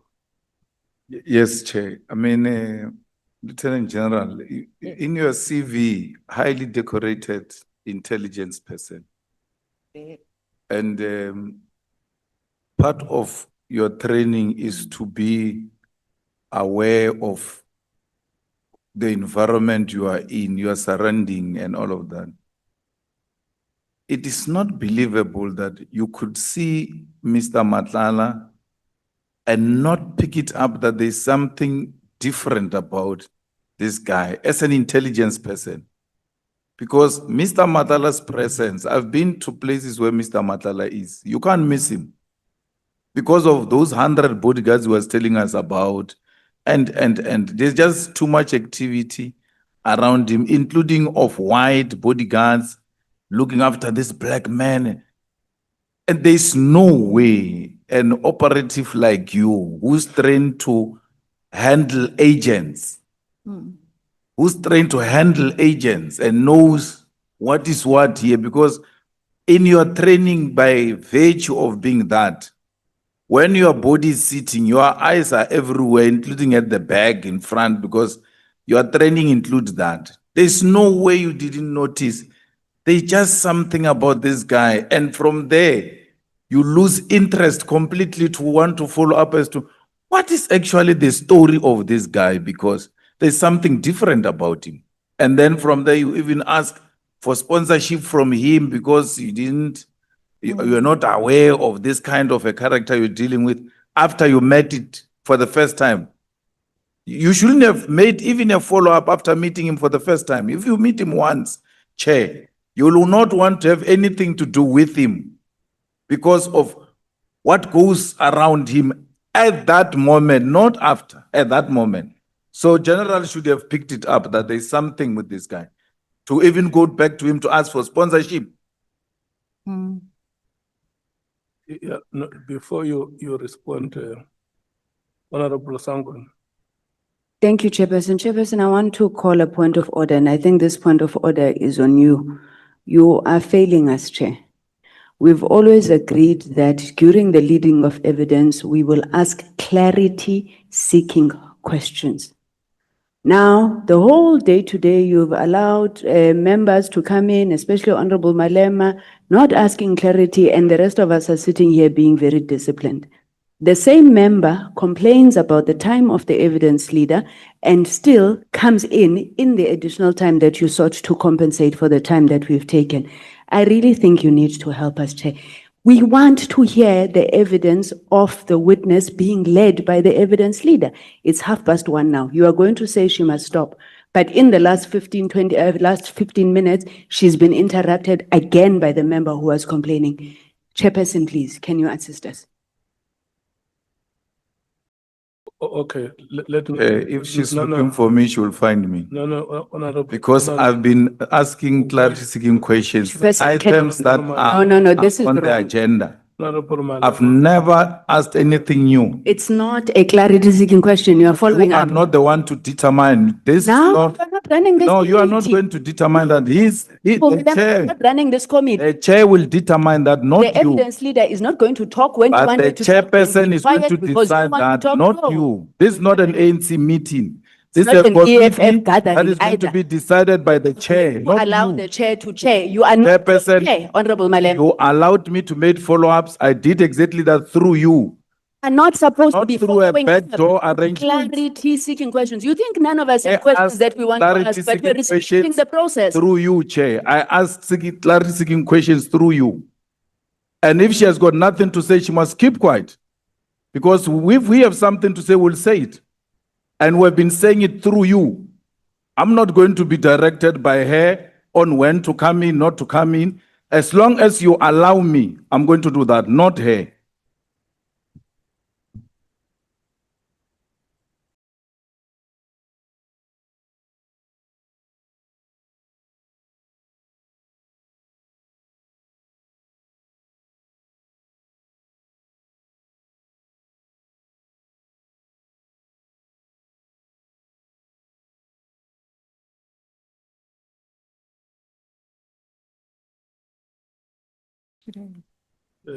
Hazel, how much time do you need to conclude evidence? Chairperson, we are at the tail end. The question that will be posed to the witness now deals with sponsorship. And then the following question, these questions can be asked as individual questions. So I would say I've got 3 questions left. She can speak to them. Chair, I asked a follow-up question, which needs an answer. Thank you very much, Chairperson, and thank you, Honorable Malema. I think as a trained intelligence officer, I do agree with you fully, you know. And I must say that this was not, at that time, all of these things that we are seeing playing out were not there. And I must say additionally that Mr. Matlala didn't come towards me or meet me, and I didn't get to see him. And on that day, I didn't see any bodyguards around him. And if maybe I can say, for me, he was facing the other direction, and he's not a big person. That's all that I saw. But the person that I totally saw was the person I was sitting with, General Tema. Next to her, it was the wife. So I cannot talk more about what I saw. I think for me, it would really fail me because I didn't see him at all. Actually, the first time I saw his picture was on the newspapers when now things started coming up. Thank you, Honorable Malema. Thank you. Lieutenant, Can I be tempted to take it forward? Maybe, Honorable Malema, a lesson from this would be that I think it's not even about training, it's that as a person, that when actually such things happen, what is the takeaway out from the organization? Particularly when we approach sponsors and we don't know them, that maybe things can be done differently instead of just going through supply chain. Because we are sitting here today, I think because we didn't do our proper diligence individually before we push the back to supply chain. Thank you, Honorable Chair. Lieutenant General, just still on the same topic, you then testified that Mr. Matlala sponsored your awards. At Annexure AKS 18, you deal with the letter from Mr. James Murray. If you can just speak to what was sponsored, how many of those items were sponsored, and how were they distributed? 12 bar fridges were sponsored, and these were specifically for the special awards of the DNC Crime Detective General Sibiya and myself, the DEVCOM Detective and Forensic Services. Those were delivered after the event because of time, and I think there is a distribution list that is attached here. In our calculation, we made one misnomer. For the Eastern Cape team that received, we counted 3 people and there were only 2. So there was a fridge that was left. And normally when such gifts are left, they are kept for the following year. But the DNC having been new with us, I think General Sibiya did a lot in terms of helping us improve performance. So I used my discussion to ask him if, as probably an award from myself, he would take the fridge, and he said yes. That's why then his name will be here. Is it standard practice that if there is a sponsorship within SAPS for awards, like the sponsor, a service provider has sponsored for a specific purpose, that you would then have a discretion to exercise in whom you then give the left what is remaining to? Should you not be requesting the exact number that you need? Why was there a leftover fridge? As I said, for example, we thought that there's going to be 4 recipients from the Eastern Cape and only 3. It is the discretion of the divisional commissioner. as you say, I didn't see anything anomalous in acknowledging his efforts in turning the program around. I think for the members of the portfolio committee, they would know that the detective was struggling. And when he was there, I think there was much improvement. So for me, it was just a way of saying thank you, motivating him as my senior to do more. Okay. At the time, that was my reasoning. Okay. Still on questions on Mr. Matlala. Yes. This will now cover paragraphs 120 to 128 of your statement. I will just ask the question directly and you can comment.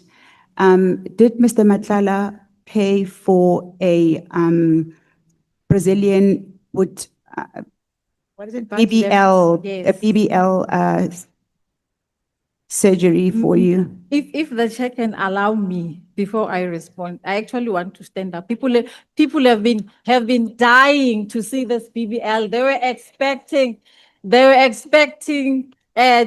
Tobejane, Faith in Ketsi. And I must say, Chair, I've actually had more guys approaching me now over the phone to say, can we go out? So I think everybody wants to test drive. I wouldn't mind standing. I wouldn't. It has become a national asset, so it must be seen before I respond to the question. I'm not sure if you see it, it's there, but I don't see it. Thank you very much. Actually, one DM of the police showed me your picture and said, what is BBL here? Exactly my point. But I think, Chairperson, on a serious note now on this particular matter, you said it's paragraph 120, no? From paragraph 120 of your statement, and the question is, did Mr. Matlala pay for a Brazilian butt lift for you? Yeah, and I must read this because it was for me a sore point in my career that I could just be taken so low after working so hard to be where I am with my integrity intact up until that moment when somebody thought under oath he could just get away with it. I wish to submit to this committee that it is rather gravely unfortunate that I have to respond to this. And for me, I must say, Mr. Matlala, the cybercrime, you can actually, what do you call them? Competencies. You can trace the money that I paid for my procedures. And I've given all of those statements as evidence to the evidence leaders. It's available for the committee to see, from my credit card to my check card to Dr. Pat, who actually did my procedures. I'm not shy, honorable members, to say I take care of myself. Being a police officer doesn't mean that you can just give up and people see us. We've got young women who must look at us as leaders, that actually I can do the job. We model the badge. So if I had to do this for myself, Honorable Malema, there are times when I wear that uniform and I carry the firearm and I'm like, no, damn, I look good.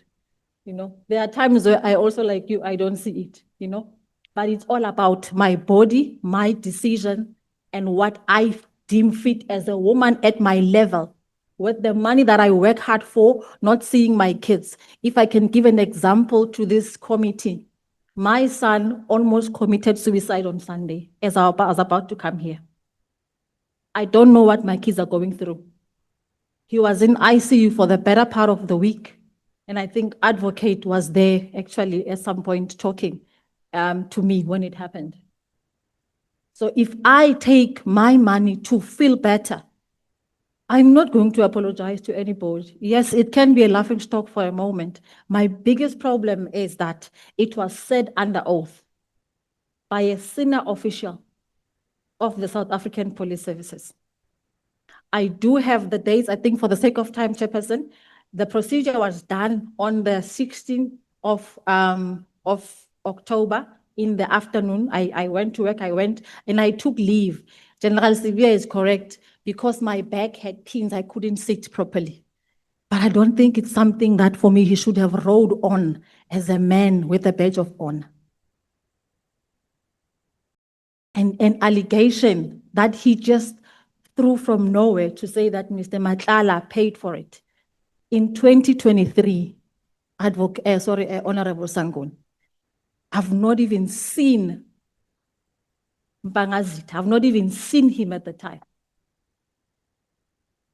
And it is paraded on the global platform to say this general who represents this flag that I wear every day. I wear this every day because I represent my people. When I go to Abu Dhabi and I sit, I represent South Africa in terms of diplomacy. I'm not going to be sorry for what I do to look good.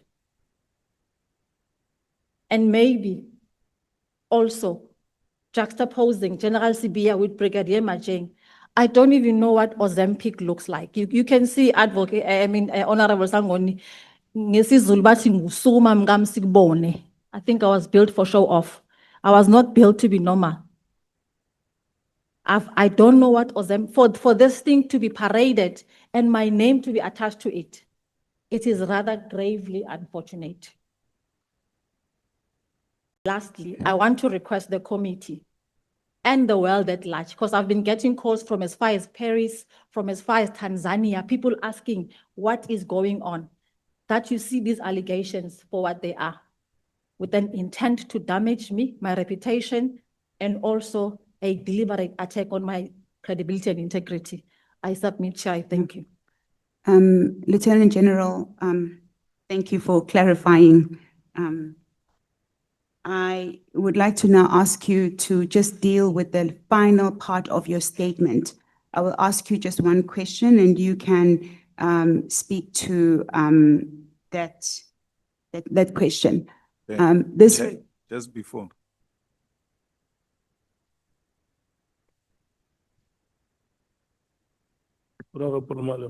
Thank you, sir. Now that you strongly feel that Sibiya lied under oath, as a Lieutenant General, what have you done about it? Because you know lying under oath is a crime. What have you done about it? Thank you very much, Honorable Malema. Two processes that I'm pursuing. One is legal and the one is criminal. I think I will provide feedback to the committee based on my engagement with my counsel on the two matters. Actually, I am mentioning the fact that he's a senior officer because in my capacity as a woman at that level, the ones who are coming after me shouldn't be afraid that their colleagues will chastise them for things that they think is better for themselves. Thank you, Honorable Malema, and thank you, Chair.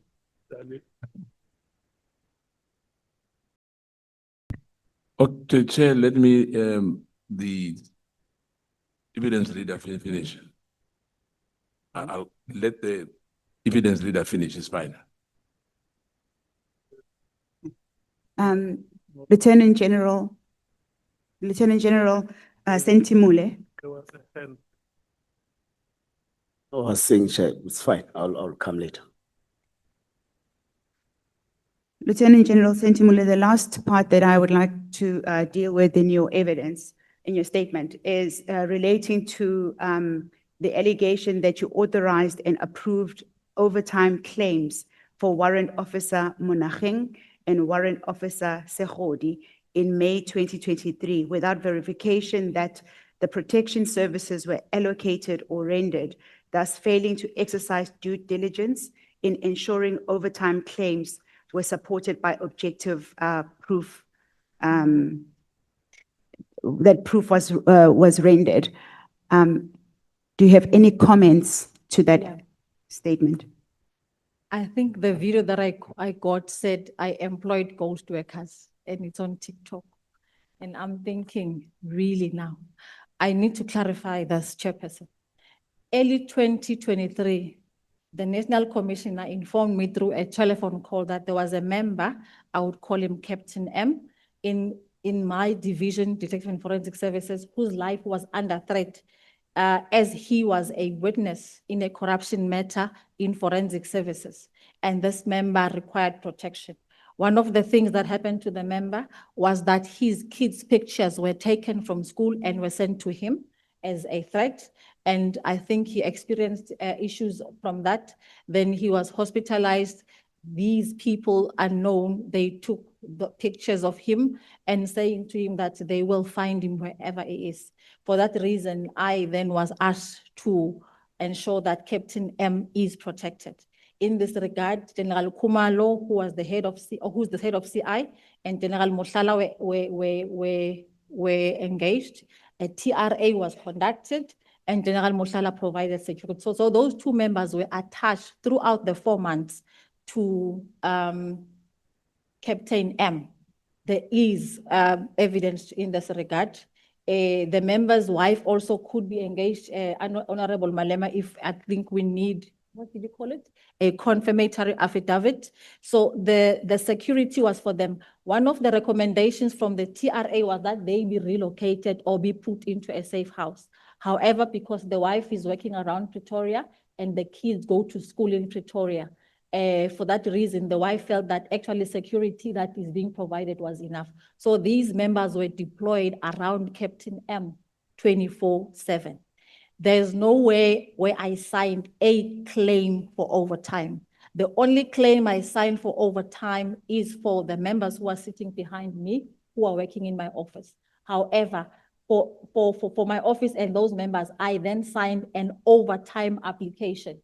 Before you work overtime, you need to be authorized. So that's the only thing I signed. And the fact that General Sibiya then went to open a case of fraud and corruption with no suspect, I think that's what led the matter to be a problem. The National Commissioner was engaged, who actually encouraged us to talk. I think to date, I've not received any report from IPID. I did ask, I think on the 26th of February, and I was told that the matter is under investigation. But as far as I know, I never employed any ghost workers. And also in terms of my work, I will never abuse my office. I think for those who know me, they'll know I don't abuse my office for any reason. Thank you, Chair. I submit. Thank you, Chairperson. The evidence, the supporting documents that Lieutenant General Senthumule has provided in support of what the submission the evidence she has given can be found from page 137 of the bundle until 163 of the bundle. Thank you very much, Chairperson. This concludes the leading of evidence.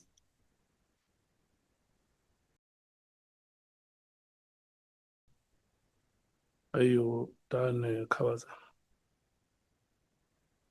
Are you done, General Senthumule? Thank you, Chair. Maybe before we conclude, I actually listened to Advocate Sangoni when General Musikidi was here saying that we should provide at least recommendations. We do, so is it, maybe my second point will note that this also leads to institutional buffering because we don't work, we sit and listen to this deliberation, particularly if they're going to affect us. I think in my recommendations, I said that SAPS ought to use this opportunity to shake the baobab tree, because obviously I think there is chaff in the baobab tree. And I think this will be for the purpose of resetting and regeneration. And in other words, what I mean is that we should take a bold step as a country that has significance, consequence, and repercussions for those who are found to be on the adverse. And definitely we can set up the process for SAPS reforms and reposition SAPS as a credible organization, trusted and respected by all. So in other words, this just shouldn't be a process, but it should reset how we take SAPS forward. As a person who was involved in the NSF project, we did research, I think with Minister Sochu at the time, where we found that actually within SAPS reforms didn't take place, it was only integration. So maybe we need to then say, what is SAPS in serving our people in this democratic dispensation? The second one is that we should leverage on the private sector business ecosystem. As SAPS, we don't have resources. So maybe again, if we rebrand ourselves, I think we'll get more support from the private sector for us to be able to fulfill our mandate. The issue of institutional buffering. Honorable Matthys once asked a question about vetting, and I'm surprised he didn't ask me today, Honorable Matthys, about vetting. Maybe let me address it now. When you get the vetting certificate, you are vetted against a particular function that you are performing.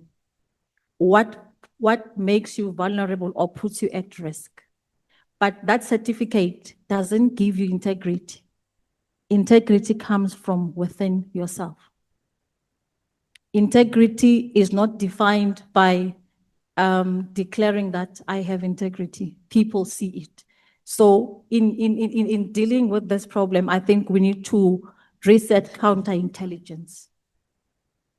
Honorable Barnard at some point said that this is an intelligence failure. If counterintelligence is strengthened in the way it should be, particularly both offensive and defensive, that will then help us to deal with problems proactively than for us to be where we are today as an organization.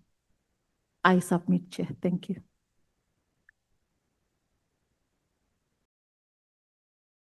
Advocate Mkhize. Thank you, Chair.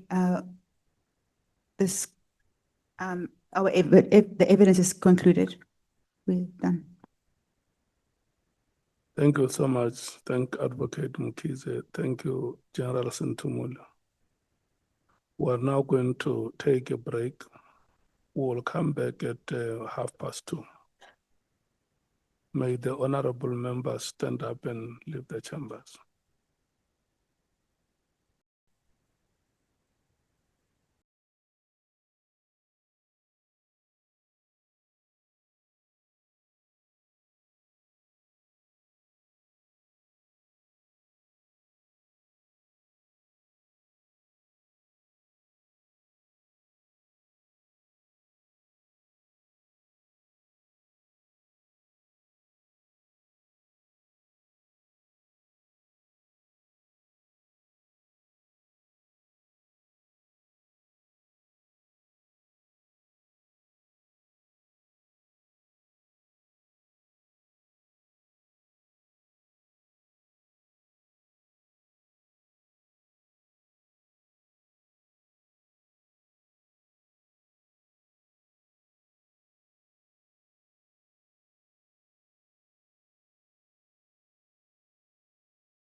Matlala. Yes, Chair. Skosana. I will start, Chair, and Honorable Nomvalo will follow. Okay, we're going to have two from the MKP. From the DA, two. Is it two? Okay. Vessels, one. IFP, one. Action SA, one. EFF, Two. two. Okay. So this is what we are going to do, honorable members. 30 minutes for full members and 20 minutes for alternates.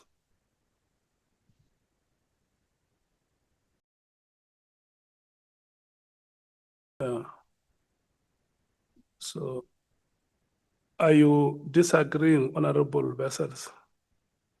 Or honorable Malim? I disagree, Chair. I propose the 20 minutes. That we, I don't know when you changed it to 30 minutes because it was 20 minutes. You changed it yesterday. you say we must allocate members 20 minutes. Full members, 20 minutes. Skosana 130. No. There is a proposal that we allocate 20 minutes per speaker. 20 and 10. Then it makes 30.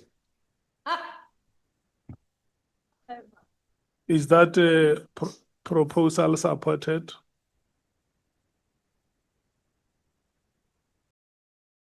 Honorable Thopa, Thank you, Chair. I actually support Honorable Malema. We still have another witness to Your have support. after. Yes, Chair. can I rotate and check? Honorable Sangodi, there is a proposal that we allocate 20, We support, Chair. supported. Honorable Skosana. Agnambraro. Okay. Bangazita, Supported. supported. I will exercise some flexibility on the 10 minutes. Yeah, it's fine. We will allocate 20 minutes per full member. It's now 20 minutes to 3. Who is starting from the ANC? Yeah, your 10 minutes start now. Thank you very much, Chairperson. Good afternoon, General. Good afternoon, Honorable Kanyile. I'll go straight to your statement. In paragraph 26, you indicate, if I'm looking at your statement, you say that subsequently, still in January, and after your discussion, January 2025, after your discussion with Lieutenant General Khumalo, whilst in his office, Lieutenant General Sibiya also inquired whether you had engaged Lieutenant General Khumalo regarding the transfer of the PKTT case dockets to your office. Then, looking at that inquiry about Lieutenant General Sibiya, according to you, what did you read in that inquiry? What was he trying to say with that inquiry? Yeah, with Lieutenant General Khumalo, and he's present also. Can you say? Thank you very much, Honorable Kanyile. So can you say? So kindly, I apologize, Honorable Member. Honorable Sokanyile, when General Sibiya spoke to me, I took it that he assumed that General Khumalo spoke to me. Because at the time he said this, he had not spoken to me. So this was the first time that he was raising the matter. So what went in my mind was that maybe he was following if I understood what General Khumalo was saying and if I am going to comply with that request to General Khumalo. Because remember, the initial instruction was General Khumalo must give me the dockets, but not to me, from General Khumalo to myself. Okay, but Thank you. reading further, your statement, in the next paragraph, you are saying that as much as yourself with Lieutenant General Khumalo, you have talked about this informally, but you didn't want to indicate to Lieutenant General Sibiya that you have talked. Why? Why didn't you say, no, we've just talked casually about this? Why didn't you want to, as if there's something you wanted to say that in this one, I don't want this one to know. To me, it seems it's like that. Thank you very much, Honorable Sokanyile. If maybe we read it again, actually, I did not hide that I spoke to General Sibiya. And I did respond to him that General Khumalo spoke to me informally. Informally means that there was no official attachment to the discussion because he had a letter and I didn't.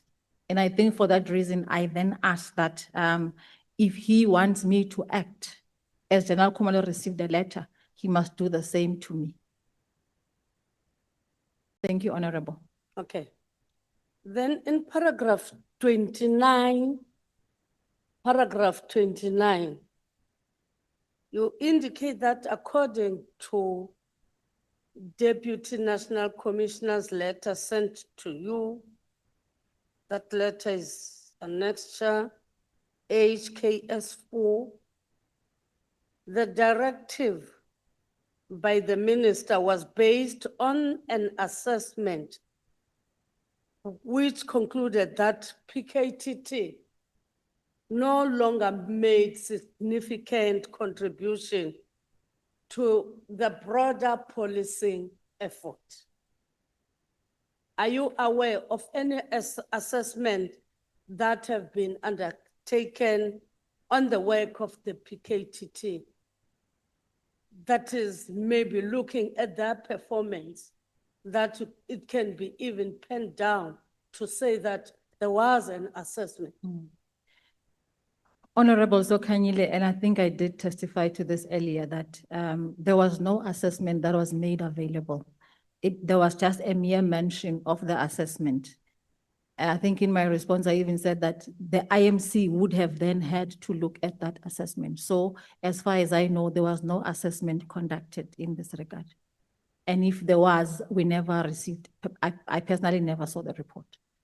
Thank you. If an assessment maybe has been done, would you say that assessment was done by the minister or by the NC?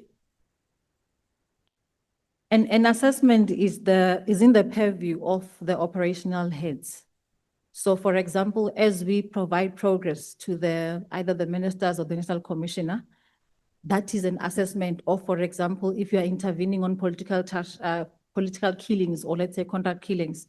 In the assessment, we are saying that the threat has been stabilized or the threat requires us to continue with our efforts. So it is not the minister who then provides an assessment.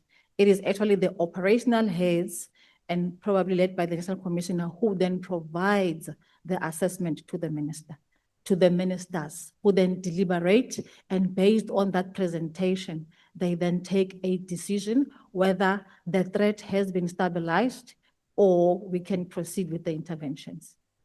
If the minister has been given a report, a particular report by particular general to say that they are no longer needed, this PKTT, then wouldn't that be an assessment that the minister can talk about? I do agree with you. It could be an assessment, but still it would require discussion with all the relevant role players. Thank you, Honorable. Because to me, if I'm given, I'm a minister, you come here as head of particular areas, you give me a report assessing the situation that on that corner, it is like this, then I will have a conclusion or a recommendation to say, if we are saying like this, don't you think there was someone who have given the minister a briefing about the performance of the PKTT? Honorable, if I may say, let's say that happens and the minister is given a briefing. The minister still has an obligation to call all the operational heads to say, I have this assessment in my possession, and this is what it indicates. Can we either engage the author to clarify to us how did they get probably to the conclusions, or maybe can we engage and get ideas from the floor on how do we proceed with the matter? I don't think there's anything wrong with an assessment, but I think how you take it forward, it cannot just be General Senthumule doing it. I will have to call my component heads for us to look at it and see how we can take it forward. The most significant part that is said in the statement is that it is no longer making a significant contribution to the broader policing efforts, because that talks now to organizational direction moving forward, meaning that you don't prioritize this matter anymore. So definitely a discussion is required for something as monumental as the statement. Thank you, Honorable. Okay, in paragraph 32, you refer to the National Commissioner's proposal of a winding down disbandment plan for the PKTT. And further in paragraph 33, you indicate that it was not feasible to implement the handover process within 7 days as instructed by the DNC. Were you agreeing with the winding down approach? I was agreeing with the winding down approach because it made operational sense. Why did you think it was not feasible to implement the handover process within 7 days then? I explained earlier, Honorable Sokanyile, that to disband or to decommission, you have to take into account other processes. There are 5 competencies involved in any task team that we have. And that's why we would call it a one-stop shop. So if you disband, as you actually do your interventions, you generate dockets, that is, which will lead to investigations. So by the time you decide to disband, you need to assess how far are those investigations. If, for example, some of them are ongoing, definitely you cannot say you're going to disband. You will then have to give the investigators more time to investigate, place the dockets on the court roll, and upon conclusion, then you can assess. I think like proposed here to say, once the investigator is done with an investigation, then he can go back to his place of origin or station of origin. So for that reason, it is not possible to just disband a structure like that. In paragraph 39,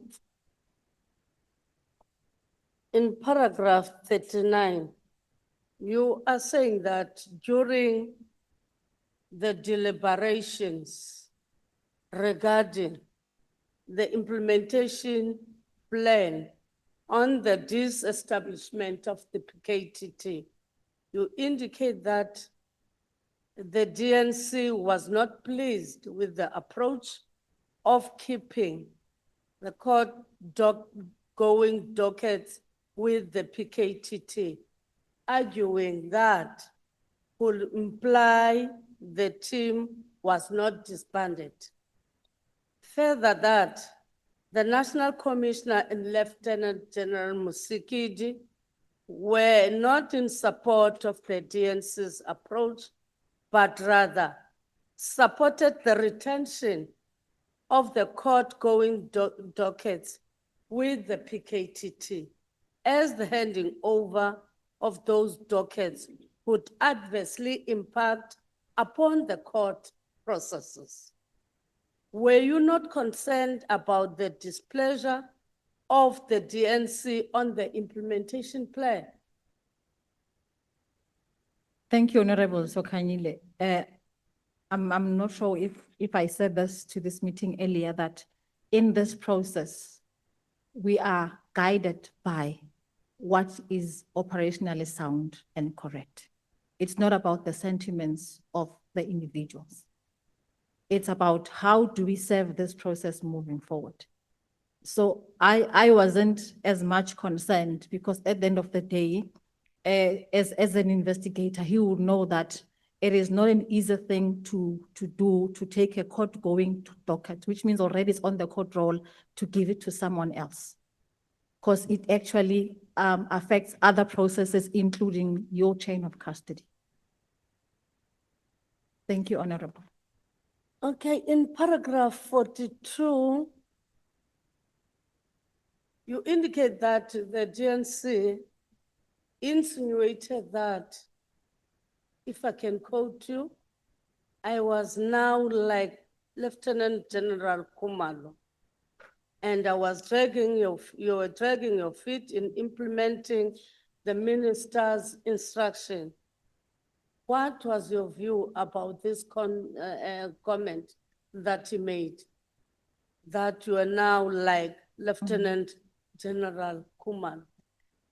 For me, it was a matter of forced compliance, to say that if you don't comply, it means that now they will, maybe the minister himself and generals and chief of staff will then conclude that I'm also anti-implementing the instruction. That was my reading of it. Does it mean that even Lieutenant General Khumalo was anti? Because here, the DNC says you are like Lieutenant General Khumalo. Then you are saying that it would mean that you were anti. You didn't want to, in other words, you didn't want to implement the minister's directive. So it means that Lieutenant General Khumalo was seen as a person who didn't want to implement that directive. It was the DNC's assessment, and that's why he was insinuating that way. So it is the DNC who had that about yourself and Lieutenant General Khumalo? Yes. Meaning that you are in one cabal. Honorable Sokanyile, I want to submit to this House that this process has actually pinned the police against each other, and I think we are seen to be either for. Having factions. And yes, and as I said, that for me the truth and the process should prevail. It is not, and I did say, it's not about General Mkhwanazi, it's not about General Sibiya. It's about what is the correct procedure for us to go through things. And unfortunately, I think as you respond, then immediately you are attached to a person. From where I sit, I think I serve the organization. In paragraph 46, you indicate that after the meeting of the 27th March, 2025, you were upset, and you remember asking the National Commissioner why the dockets should come to you. The National Commissioner responded that it was because you are the head of detectives. Is it your view that the dockets were not supposed to come to your office? I understand that you said the dockets, they were supposed to be taken to SAPS. You have said that, but now you are discussing this. Who should have taken those dockets to SAPS? Because I see this as someone who must be given the dockets then you take them to SAPS. Why were you upset about that? And I wish to state, Honorable Sokanyile, that I think my response was emoted in the spur of that moment. And the National Commissioner was correct to say that the dockets should actually be taken by the head of detectives because it's not about Kosi as a person of General Senthumule, it is about a process. But I think in that spur of the moment, you actually wished you didn't have to find yourself in this particular position. Then what happened to the docket? The dockets eventually, I think, were handed over to me and I think eventually back to KwaZulu-Natal. So they are now in KwaZulu-Natal. You just put them in the safe and close them. Thank you, Chair. No, they are being investigated. Thank you very much, Honorable Sokanyile. Thank you very much. Thank you. Is it you, Honorable Ngola or Honorable Sangona? Thank you very much, Chair. Quick, you say there was a February 2022 meeting that has extended the term of the KTT existence. Yes. Are you aware if the minister was actually made aware of such a resolution? I wouldn't know, Honorable Ngola. I have never sat in any meeting where the PKTT was discussed, where the minister, the National Commissioner was. So I wouldn't know if he was made aware. Yeah, I'm asking because the minister testified here and said the PKTT wasn't supposed to have existed beyond 2022. In a nutshell, saying it was now irregular beyond 2022. What's your take on that? My take is, again, if he says it was irregular, it should be backed by a meeting with a decision that then said, the team has managed to stabilize political killings in KwaZulu-Natal. And I think as a structure, together with the DGs, including the National Commissioner, then they would have said that there's no further requirement for the PKTT. I gave an example of a project in one of the provinces where that assessment was reached and a decision to decommission was taken. And again, as you decommission, then you take care of specific elements that requires extension and you disband those that don't require extension. Okay, so you say you have solicited a threat analysis against a police officer who was testifying in a high-profile corruption case. After they assessed the security assessment, the risk assessment, security assessment, whatever it is, you then managed to get the police officer and the family protected. So was this the complaint against you at IPID? Was it related to that? It was related to that. Who was the complainant? General Sibiya. General Sibiya complained. Yes. Complained. I think he said that there was fraud committed in my office because these members actually, they were said to be protecting him. And another allegation was that I'm surveilling him using these same members. I remember I spoke to NATCOM to say, are you aware of this particular matter? And National Commissioner said to me, yes. So I told him, but are you aware that this is the matter about Captain M? And he said, no. I said, yes, General. So for me, I don't know where the misunderstanding was in relation to that. Do you think it was a misunderstanding? For me, it was because for me, General Sibiya had just come into the organization. And I think in matters like these executives, let NATCOM call us and then discuss. And instead of, I work with you directly. And how do we then move forward? You open a case against my office. There's no suspect. You say that the suspect will be picked up as they investigate, So maybe as a person who actually was pro teamwork, I felt really offended and I thought that it was uncalled for. Do you think IPID has been weaponized?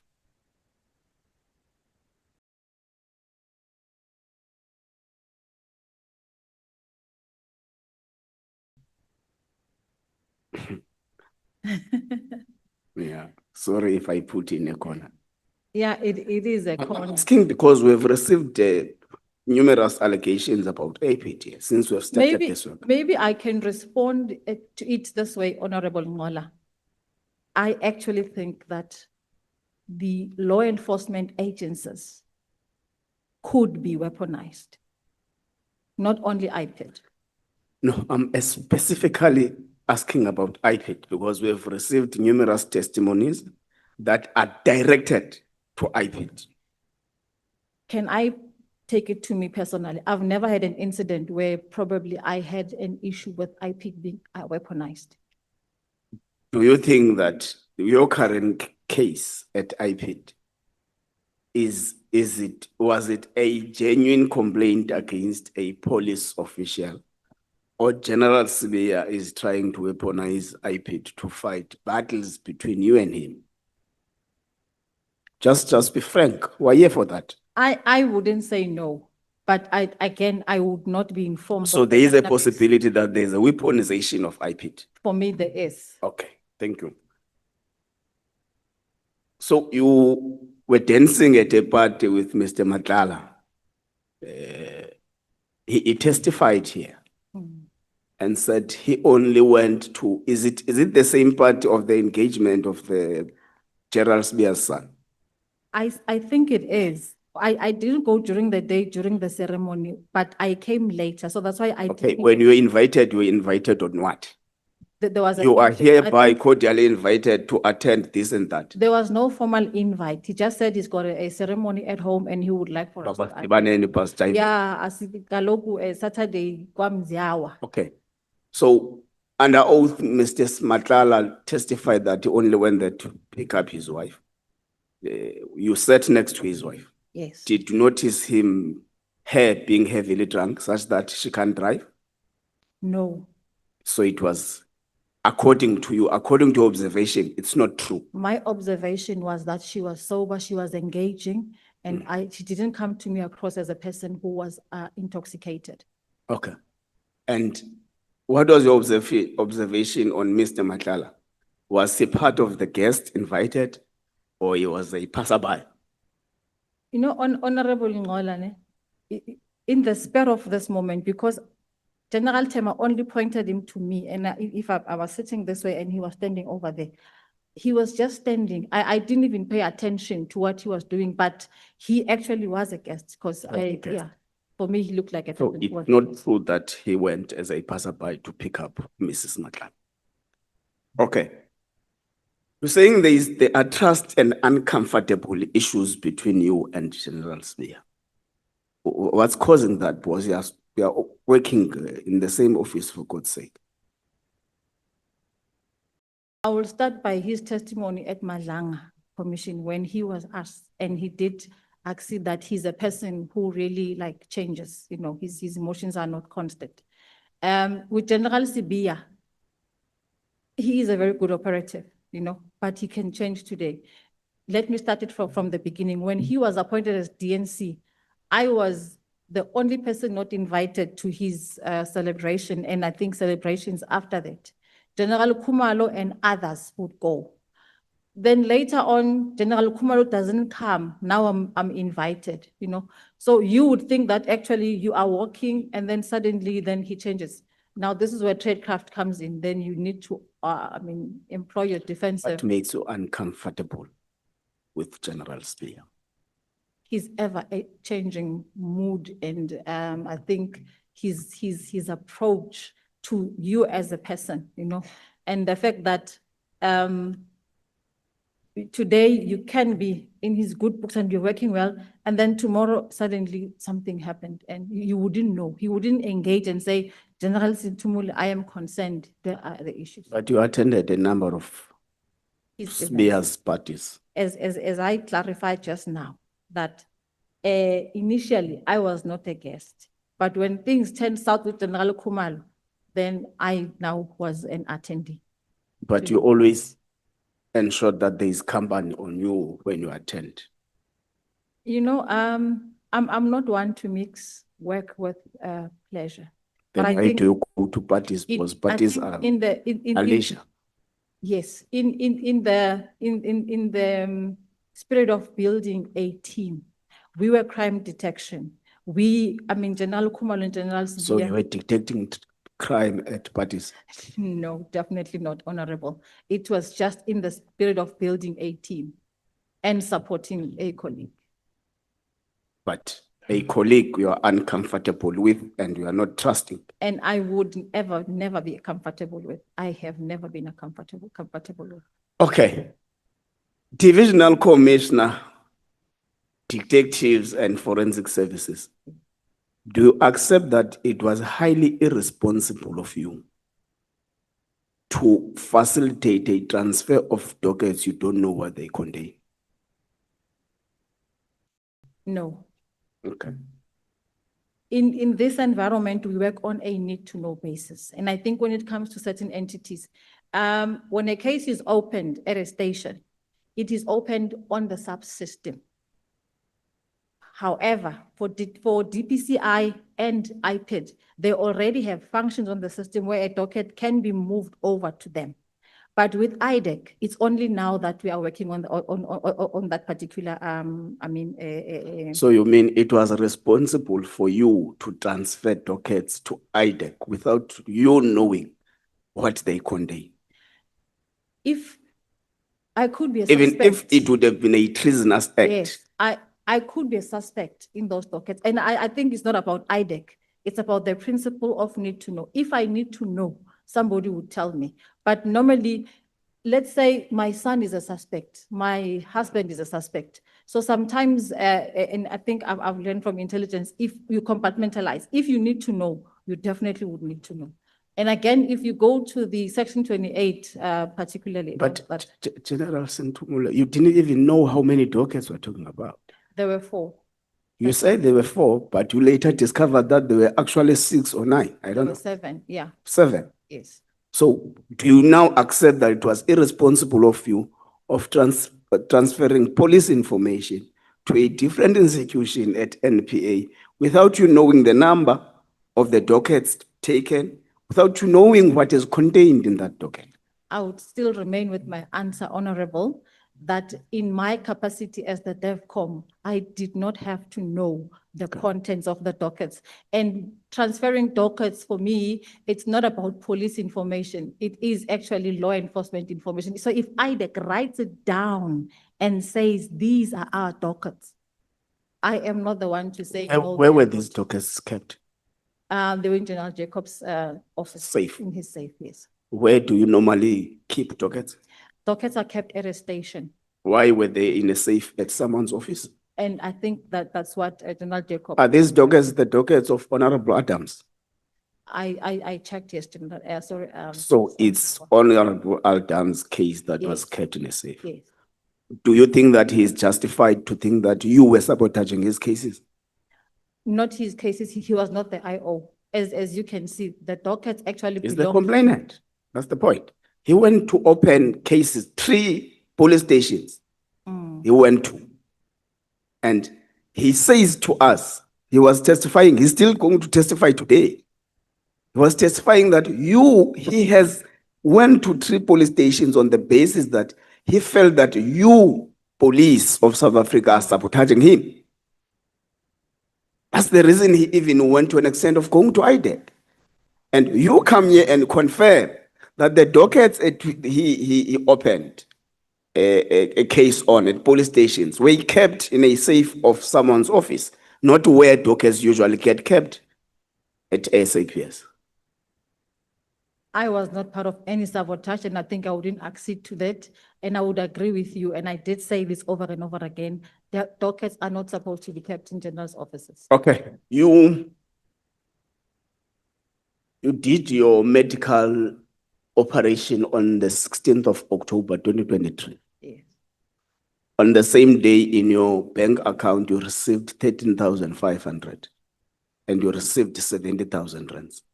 What was the source of that money? The same day. It was not receiving, let me clarify. Beg your pardon? I beg your pardon? It was not what? It was not receiving. Those statements means it's money that has gone out. Okay. As I explained, and I gave all the evidence to the evidence leader. Part of the money came from my police bonus. That's the 13,500. You can see on the statement, the amount is more, but when that money goes down, the amount goes less. But on the same day, from my credit card, I transferred 80,000 into my African bank account. And on the same day, that money went into my check account. So the 7,000 you see, it's the money that came into that account. Then on the same day, it went to pay General, Dr. Pet. So there is trace of the money. It never came from anywhere. Dr. Pet is the responsible doctor. Yes. Okay. And she's passed on. She's passed on. God rest. her She's soul. passed on. Yeah. Okay. Oh, may her soul rest in peace. Lastly, do you know the extent of the relationship between Mr. Matlala and General Shadrack Sibiya? I don't. You work together, We you work party together. together, Yeah. you mingle together, you drink together, you dine together, you dance together. Do you know the extent at which they are close? Can I say this and say this to the whole world? I don't dine with General Sibiya. I don't dance with General Sibiya. I don't go anywhere with General Sibiya. Yes, maybe there were those parties, but for me, it was not like a personal thing that we are friends. I would say the same. I would say something like that with General Ten, whom I'm always with, you know. So I wouldn't, there were lots of people in General Sibiya's house. I mean, you can ask. And sometimes we would sit with them, with the National Commissioner, we would actually wonder, but who are these people, you know? Because there will be a lot of them. But I don't know, and I've never seen, even on that day when Mr. Matlala was there, I didn't see General Sibiya talking to Mr. Matlala, because, I mean, he was there, it was in everybody's view. So I don't have a comment on that. Thank you. Chair, I'm done. Thank you so much. Thank you, Honorable. Thank you, Kos. Ngos.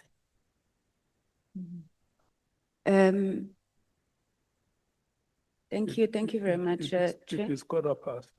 It is 15:15. I will be done at 35 past. Thank you, Chair. 25. 35 past.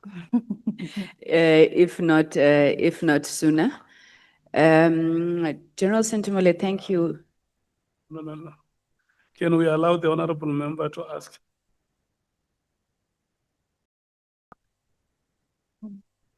What is the question? What is the procedure that allows? No, it's a point of clarity. Wa bona hore wa thoma ke bolela wa bolela. No, it's Ke re wena o thome wa bolela nna ke bolela. Ke re point of clarity. Do you know go ikwisha me go? who allows you to speak. Okay. I want to understand Urna, ANC, then they are done. Because we're not going to have a second round. Once they are done, they are done. Oh, so we're done. Okay, that's what I wanted to understand. Can go again if you like. Thank you very much, Chairperson. General Senthumule, okay, I've already greeted you. I heard you calling Honorable Ngola into order for not greeting you.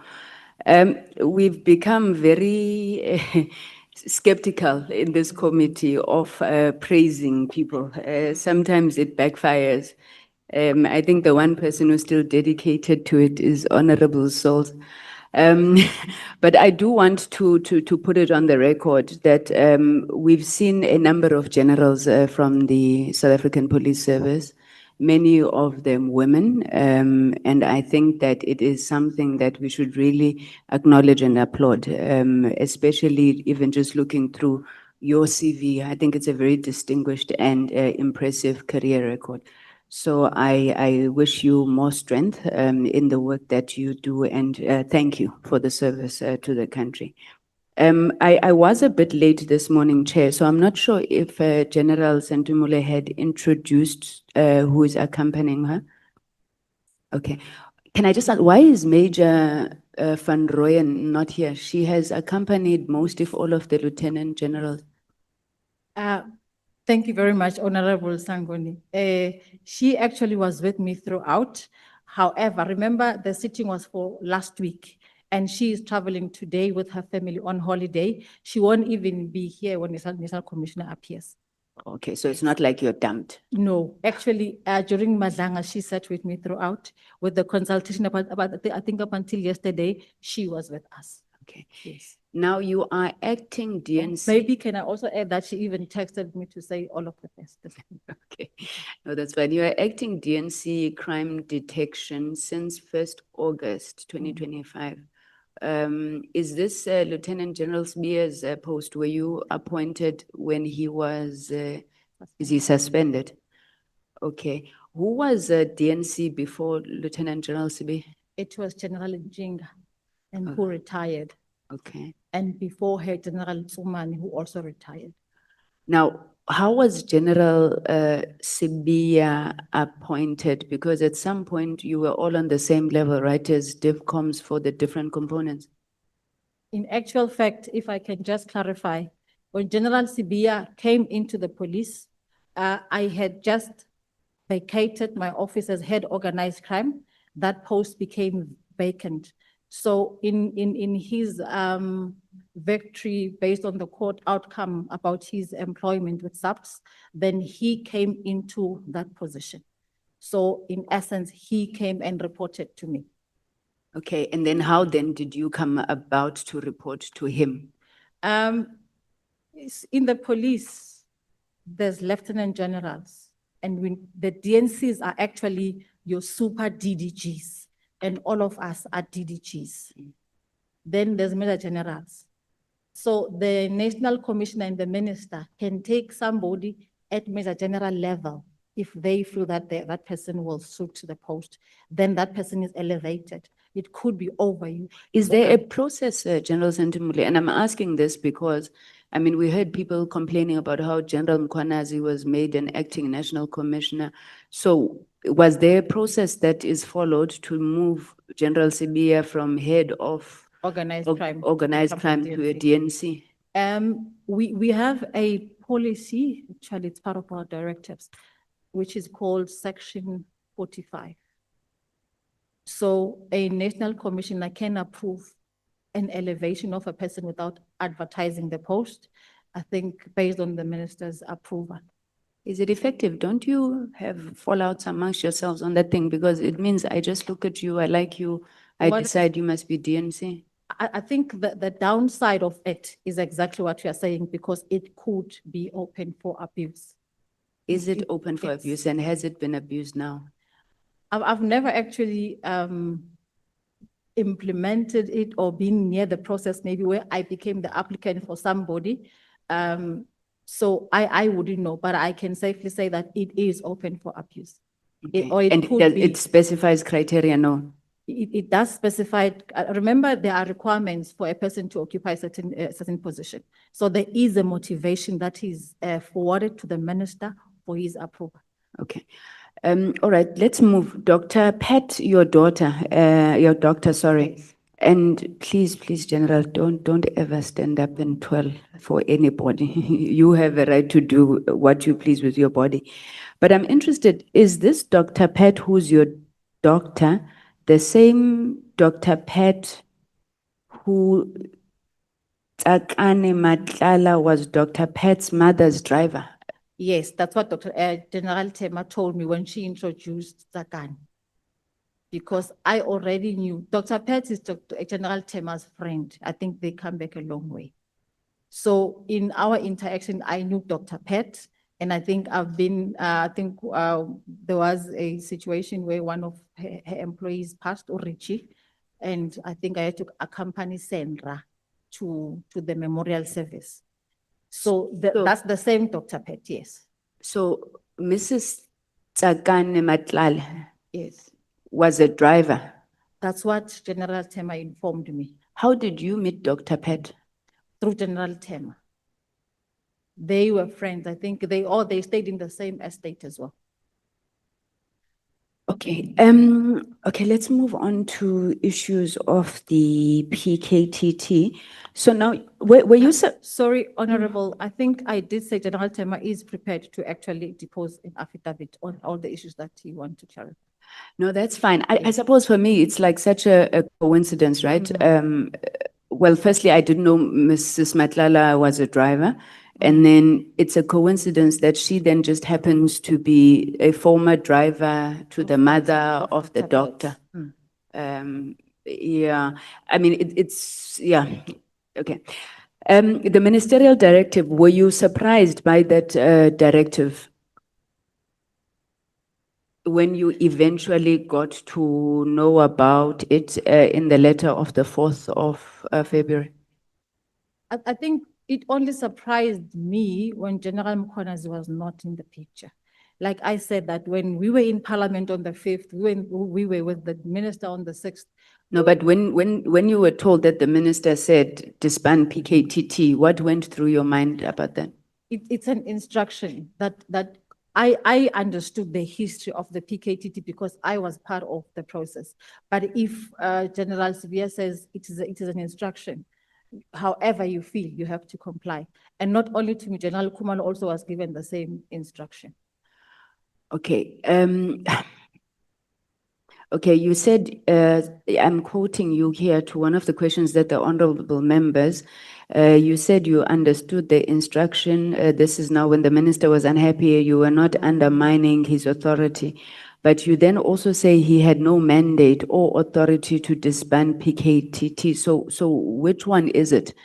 Because you specifically used the words, I understood the instruction and I was not undermining his authority. I suppose I'm also asking this because somewhere else you say the letter then legitimized the instruction for you. So what is your understanding? I mean, you were busy carrying out this instruction. Why now would you then suddenly say he has no authority? Where the problem arose, it's when I engaged General Mkhwanazi as the ultimate custodian of the same dockets that I have in my possession. I think for me, that's when I realized that the process was flawed. For example, if General Mkhwanazi was involved, we could have continued, you know. But the fact that he now says, how did they get there? And if you bring them here, I will not be responsible for them, you know. And I did say that for me, it becomes. So if General Mkhwanazi had been involved, then, you know, like the National Commissioner, you were of the view that the minister could issue the directive, he had no problem. The National Commissioner's problem was the how part of it, and your problem was the exclusion of General Mkhwanazi. If he was involved, he would have probably okayed it because he was consulted. At times, the PC would not necessarily come and sit with us at head office, but if he's in the know, he would okay the process. How did you forget General Mkhwanazi? Because you and General Khumalo were running this process. You said you agreed on steps to be followed. Would you not, in drafting your plan, have General Mkhwanazi as part of the stakeholders you must consult? As I said, on the meeting of the 5th of March, General Mkhwanazi was in attendance. So my assumption was that he already had been briefed. And remember, I was on leave when this whole process was started. General Mkhwanazi, General Khumalo, General Masemula, General Rabi were meeting General Sibiya. So when General Mkhwanazi was in that meeting, in my mind, I read that actually he was part of it until I spoke to him. Okay, I'm sorry to be rushing you. I agreed on 20 minutes here.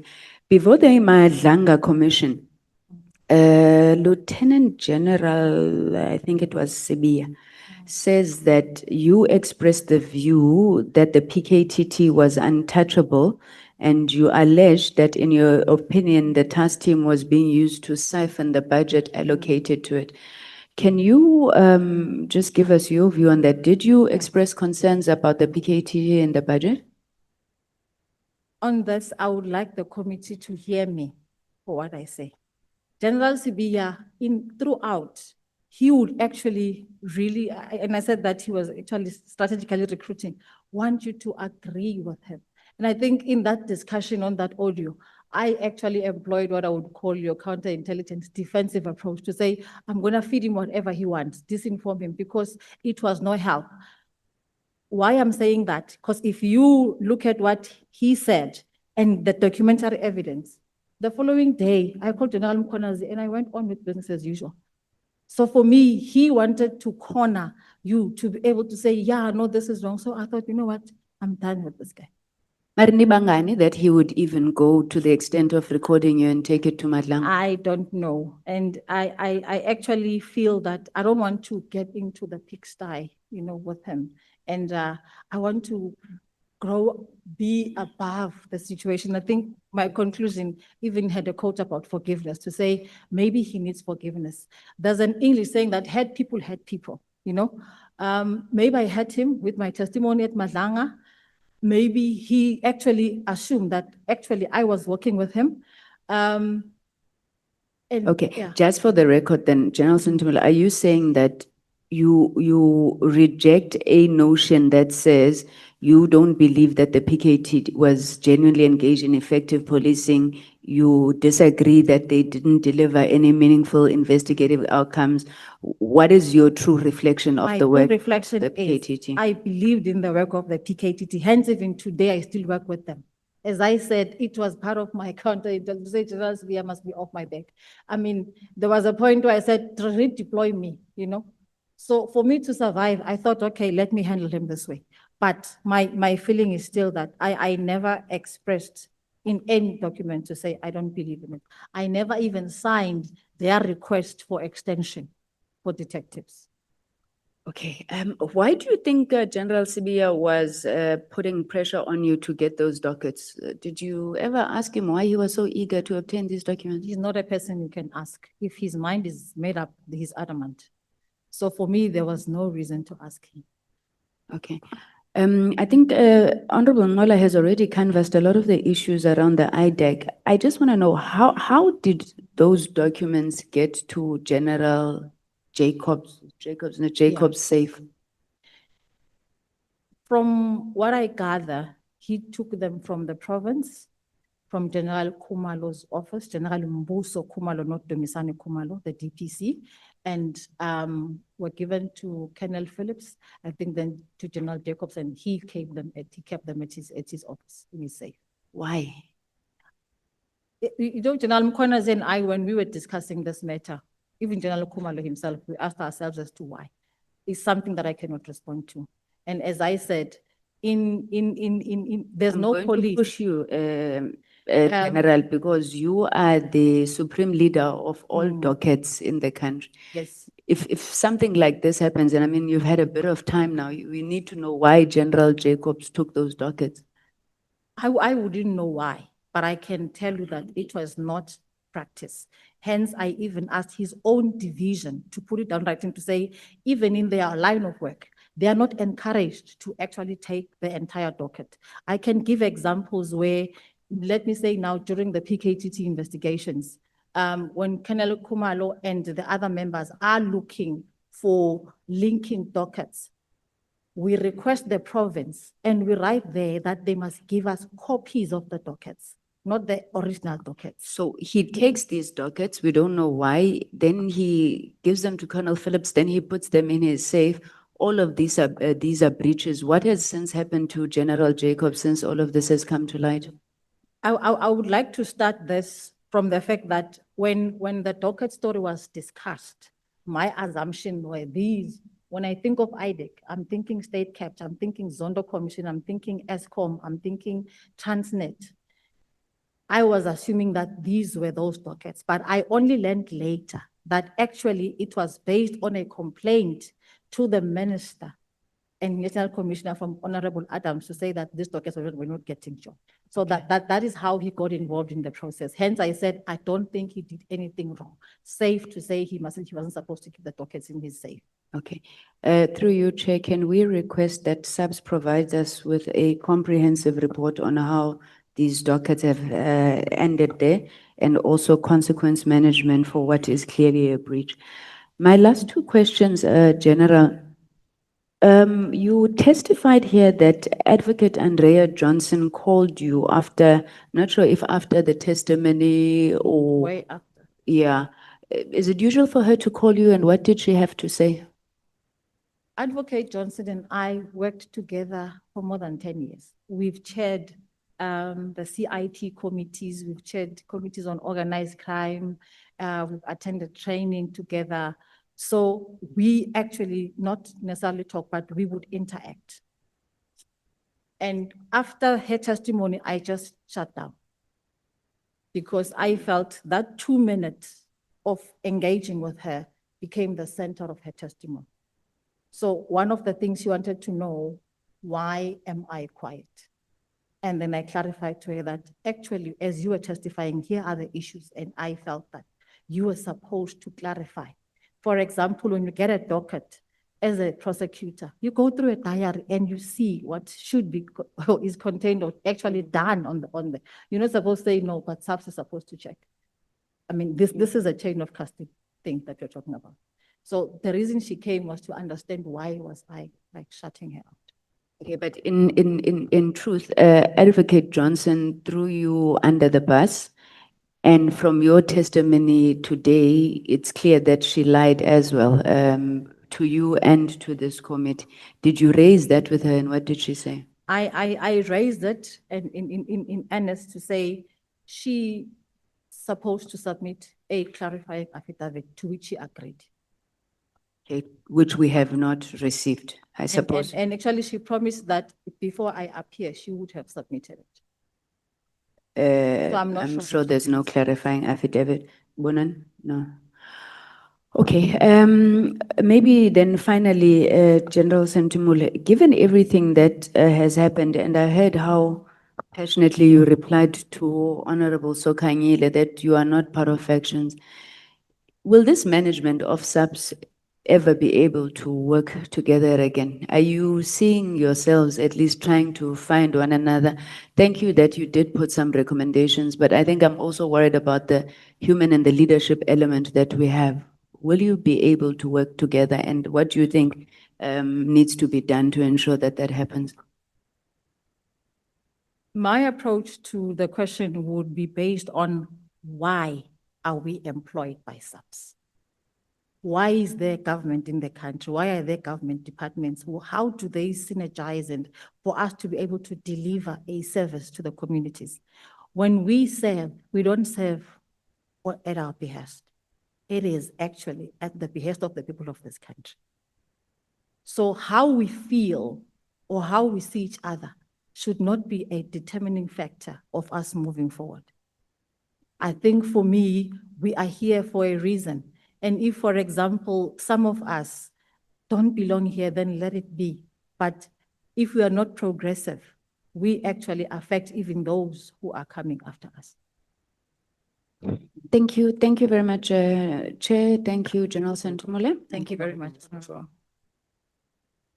Chair, when I raised my hand earlier before we start, I wanted to make a follow-up of what Honorable Malema has raised with you to say, unless things have changed, normally we used to have 2 members from us, from the ANC, from MK, and others, they'll have 1. Wait, Chair, please. Honorable Nomvalo has spoken to me. No, I'm not talking about that, Chair. I'm saying the normal procedure was that you will come back. I think I was the last but one from MK after Shongwe and Honorable Nomvalo in the second round.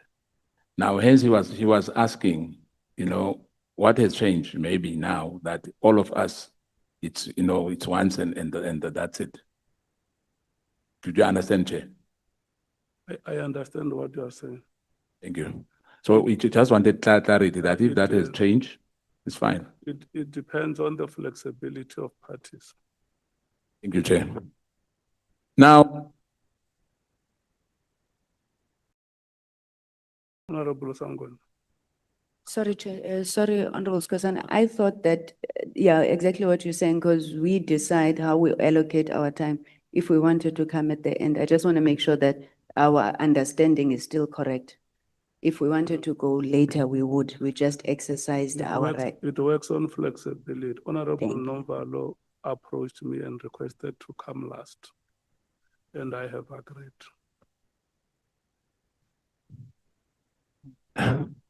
Yeah, it was not only about Honorable Nomvalo approaching you. We just wanted to find out that we still have that formula which we had before, Yeah, because before it was the first and the second round, not the third round, Chair, this time. Yes, no, that approach is still there. Okay, thank you, Chair. Good afternoon, Lieutenant General. Sorry. So. Good afternoon, Honorable Kekana. I just want clarity. The first one, you said that the National Commissioner and the Minister appoint a person to a post following Regulation 45. Am I right? But that is wrong. I think we must agree on that one because that's political interference because the minister is not empowered to perform any administrative function, any human resource function. Am I right? Honorable, yes, you are correct.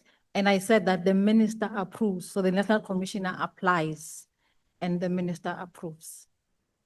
And it's not only the paradigm that the minister approves, there are a number of things that we do where the National Commissioner becomes the applicant and the minister approves. And I think At what rank, if I may ask? I think 45, if I'm not mistaken, goes throughout all the ranks.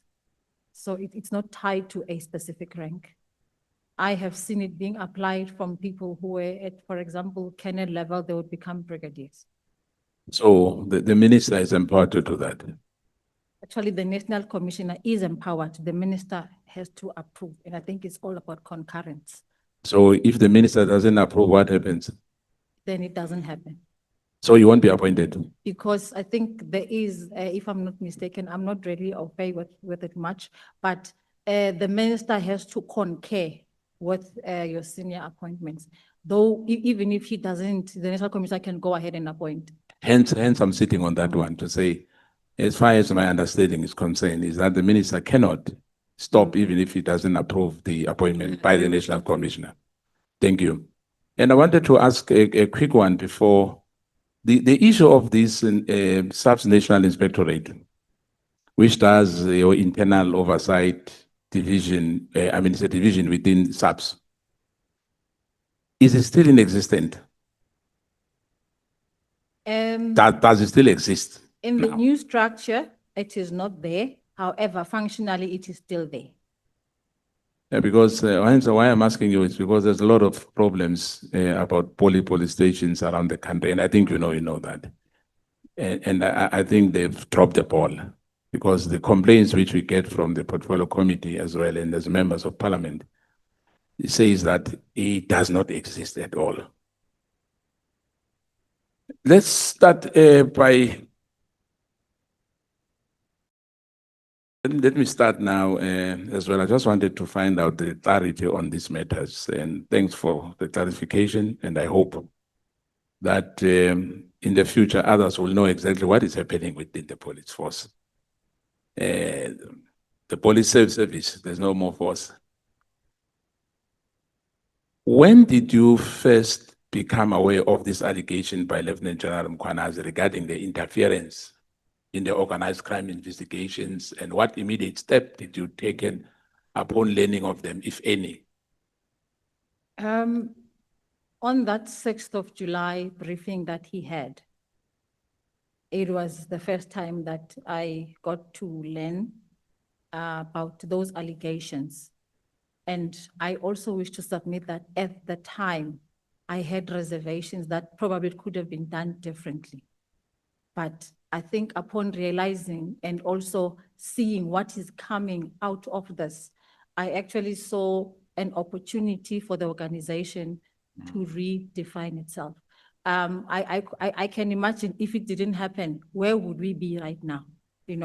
So if maybe, I normally say to people that the badge, which is the police badge, decides who to kick out.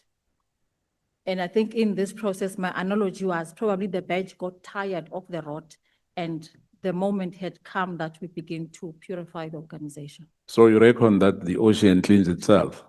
Beg your pardon? You reckon that the ocean would cleanse itself? I don't think so. I think it requires people who can go in and begin to remove the chaff. So in other words, you agree with what General Mkhwanazi did on the 6th of July by exposing all these issues and raising them for the nation to understand the problem which we are encountering as a country. I would say, as a person who didn't know, now that I know and I've seen, I think I would agree with what she did. Now, as an acting Deputy National Commissioner for Crime Detention, do you confirm that the units which investigates crime ultimately fall under your operational oversight?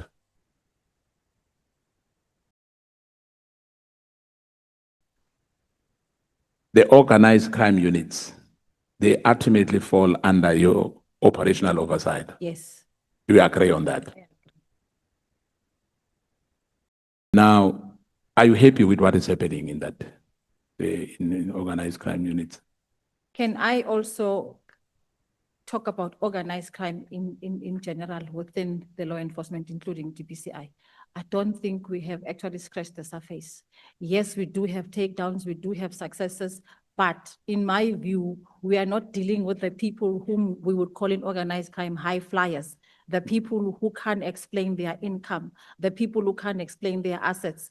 Many a times we will deal with the low-level people. I think that's why we are not necessarily succeeding in neutralizing organized crime. Now, my following up question on that, do you think General Sibiya interfered in that organized crime unit? In what way? Sorry, Honorable Scott. What I'm saying, as you said yourself now, that we have not scratched. The question now will be, we didn't scratch the surface as yet. Do you think there was any direct or indirect interference by General Sibiya when he was heading the detection?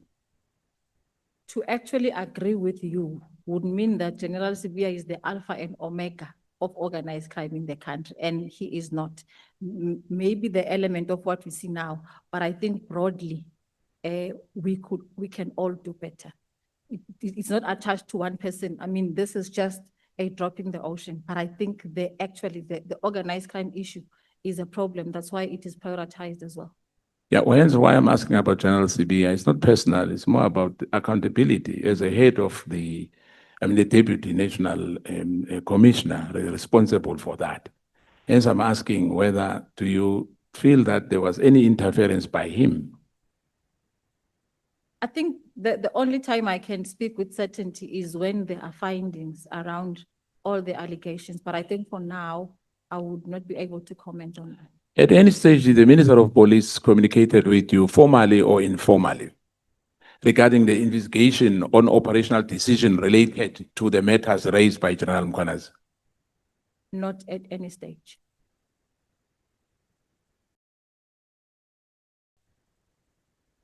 Were any investigations into organized crime, political killings, or syndicate halted, slowed, or reassigned during your teenager as an acting deputy commissioner? And if so, who authorized those decisions? If we are talking, for example, dockets around your PKTT, I will start with some of the dockets that we actually had to move. From the DNC had an outfit in his office that was conducting investigations. So those investigators had to go back to their respective units, and those dockets were reassigned. Depending on the nature of that investigation, it was assigned to a respective responsible unit according to that commodity. I'm trying to find if there was any operational obstruction, whether from IDEC or IPID, not necessarily IPID, IDEC in particular, or within the units at SAPS. So you say there was nothing at all? And that I know of. Now, can you point any factual inaccuracies in General Mkhwanazi public briefing? And if so, what's the documentary evidence do you rely on in case there's any? General Mkhwanazi. I just want your evidence of your opinion on this one. General Mkhwanazi gave out allegations, and I think it is up to the investigating arms who are responsible, have been tasked with this particular matter, to be able then to sift what is factual and what remains allegations. But beyond that, I cannot make a an informed opinion. Are you satisfied that the current command structure within crime detection has protected investigation from political or any internal interference? I think for me, until we actually conduct maybe a climate assessment, understanding the impact this has had on policing, see if some of the insulation has been compromised, only then can we then say we can be able to heal what has happened. In preparing your affidavit, which operational reports, investigation files, or official correspondence did you rely upon? And can you confirm they have been provided to this core committee? Like you have submitted a very comprehensive with some attachments. All those came from my environment, save from the one that came from legal services in relation to the IDEC matter as well as inspectorate. But also particularly on supply chain, I relied on the national instruction. If any organized crime investigation were compromised or interfered with, will not that fall within the oversight responsibility of your office as an acting deputy national commissioner for crime detection? Certainly. We have had. So you take the accountability on that. Yeah. What measures, if any, were taken by your office to protect officers who reported alleged interference in investigation before these matters became public? I think I spoke at length in relation to Captain M. But also we have had other officers where we would ask for security, particularly when they conduct their investigations. One of those is to deploy a combat team to all complex investigations. You said that you've engaged Lieutenant General Jacobs and informed him about the request from IDEC. I think that's Advocate John Johnson, as you said, she's going to send us an affidavit. Requesting IDEC for the dockets in his position. You said you requested that Lieutenant General Jacobs hand over the dockets as he is not supposed to interfere with the criminal matters because he'll be charged with defeating the end of justice. And you said that you submitted that neither Lieutenant General Jacobs nor Advocate Johnson gave you any details about the docket. You only knew about the dockets in relation to an arrest of Lieutenant Khumalo. So that was for the first time that you know about this matter. On the 26th, and I think it was a Saturday, 26th July, yeah, yes. I came back, I think a day before, outside the country. I think I was in Tanzania. Lt Mkhwanazi called me. That was the first time that I knew that those dockets actually were responsible for the later arrest of General Khumalo. So the arrest of General Khumalo was not about the lady who was recruited from BMW. From what I read in my discussion with him, it was in relation to that. But like I said, I didn't know that actually those dockets were the ones which were responsible for the investigation. So as we speak here, General Mkhwanazi and the other members were arrested for these dockets, or were they arrested for the being sitting in that panel for the appointment of Brigadier? Yeah. The arrest of General Khumalo and in matters of General Mkhwanazi, it was about that matter of sitting in a panel. But in that list, there were dockets of General Lushaba, General Madondo, that also I've learned afterwards. So it was not on General Khumalo, it was also the senior managers from CI. Now you only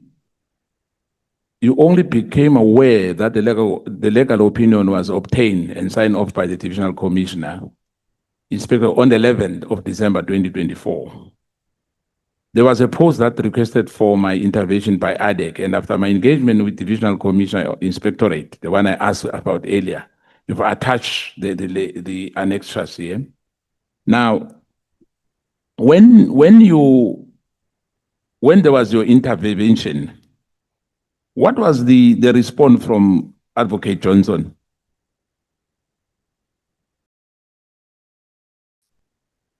As I said, Honorable, mine was just to facilitate. So they had to go get the dockets. And I think once they received them, she said to me, we have received the dockets.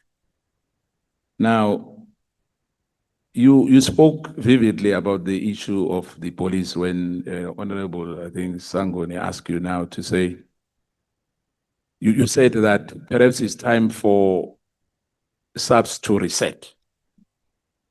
You know, because it looks like there's function within the top echelons of the South African Police Service. Do you agree?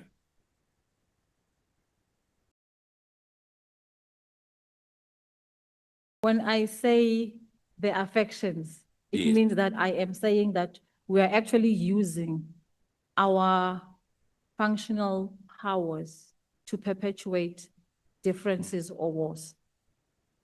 I've seen generals who actually walk the talk, and most of them, you wouldn't even find Honorable Mola in parties, you know.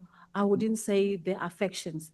Yes, there are differing views, but I think in this particular instance, maybe there were two worrying people, which led to people defining the factions. Now, my last 2 minutes, because we don't have data today. This issue, you know, of Paul O'Sullivan, what's your take? Has he interfered in terms of how SAPS should run, whether it's top echelons, whether it's IPAD, whether it's IDEC, or the criminal justice system as a whole? Like at the NPA, we found that he was paid 100,000 instead of being paid 23,000 for whatever service. You know, the TCPI. In your view, what's your take? What's the role of Paul O'Sullivan in this mess which we find ourselves as a country? First off, he's not part of law enforcement. And in my day-to-day engagements over a period, I've never engaged with him. So what you hear panning out is also what I hear.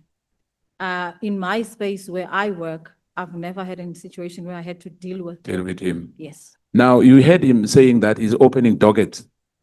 I Yeah. heard And that. take it to the police for police to sign. That would be irregular from whoever would allow him. I think there are processes on how we register dockets, and civilians are not allowed. But he said it himself that he was doing that for all the years. He took one docket to Mandla Mahlangu from IDEC as well. But he's been doing that for many years. And he was boastful when he was sitting here to say he opened door. And I asked him several times, and I was shocked that the police have allowed him to do that, to be law unto himself, because he's not a policeman. And I'm saying, as SAPS, what are you going to do with that? Because you know that now. We have engaged legal services. I think the matter is currently under discussion. As I was not there, I think the better part of last week, so I will only hear with General Kamalan and Van Rooyen when I sit with them with the National Commission. And speedy recovery to your son. What you said earlier here, that your son, unfortunately, because of what happened around you, and you know, we don't, though our kids are things are innocent, they don't deserve to be affected by all our mishaps in life and all our trials and tribulations. And may the good Lord help him to recover as speedily as possible. I thank you, Chair. Thank you, Honorable. Thank you very much. Honorable Solis, do you want to comment on the last remarks that Honorable Skhwanazi has made? Chair, the Bible says, if two agrees on earth, shall be so. I want to agree with. I don't know if he's listening to you. I want to agree with Honorable Skhwanazi. Amen. Hallelujah. He has not listened. May you repeat what you. He doesn't need to listen, Chair. He doesn't need to listen. It's about the atmosphere. What he said and what I say in the atmosphere, it shall be so. Amen. In Jesus' name. May you say, hallelujah, Honorable Skhwanazi. Thank you so much. Honorable Kola Barnett. Your time starts now.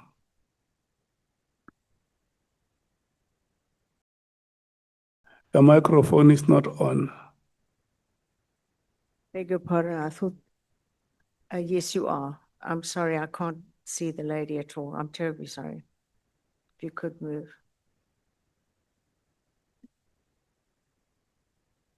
Thank you so much. There you are. Hello. Good afternoon.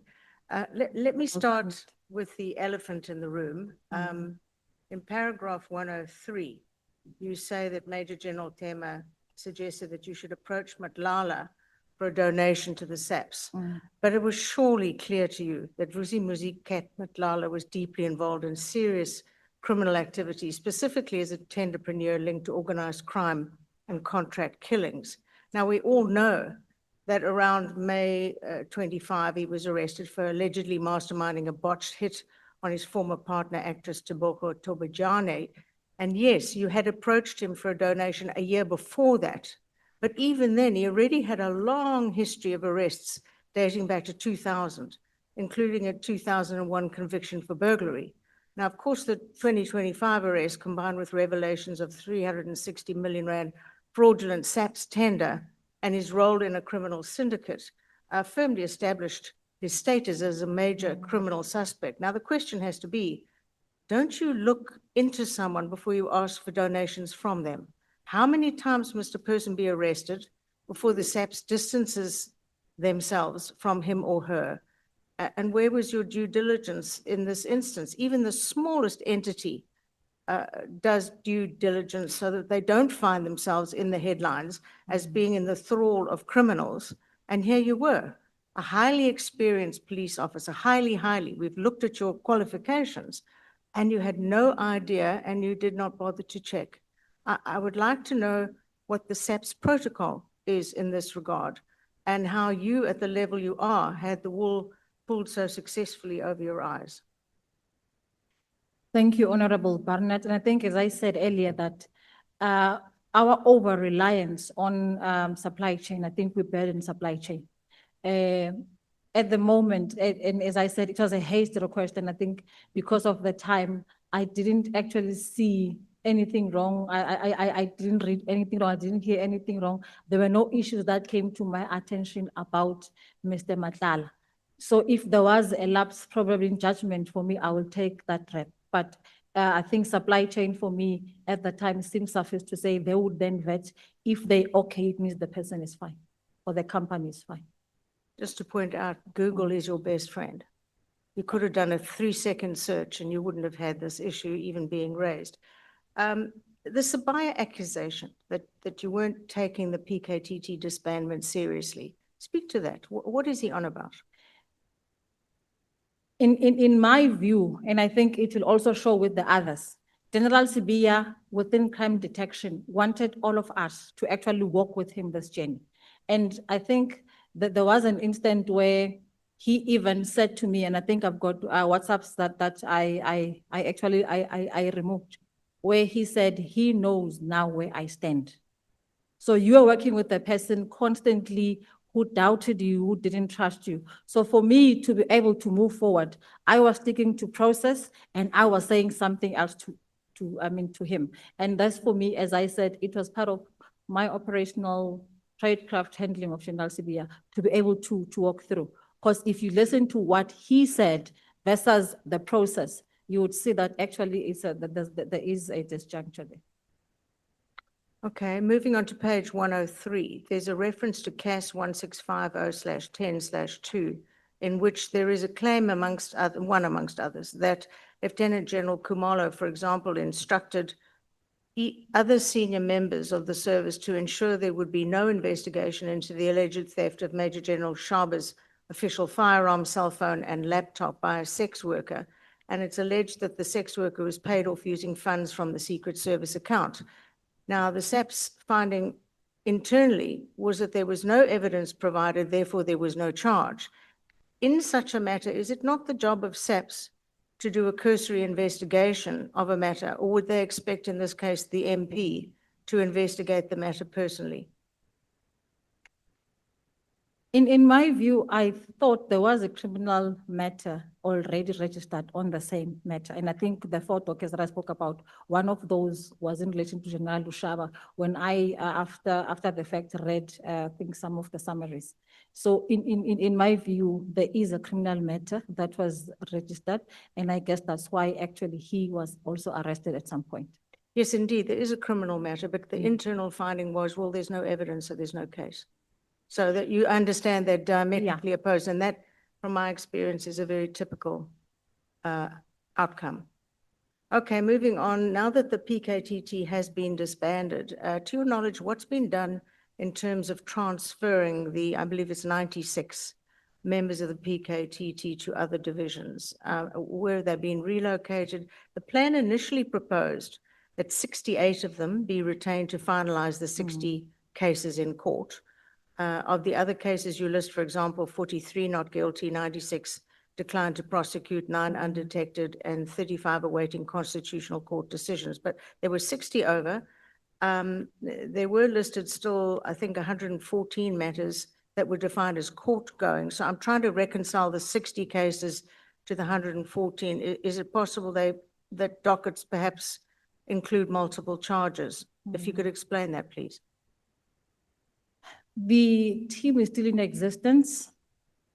I can safely say that they are carrying the same dockets and more, because as they investigate, they link some of the dockets. For example, there was one in Mosina for a CIT.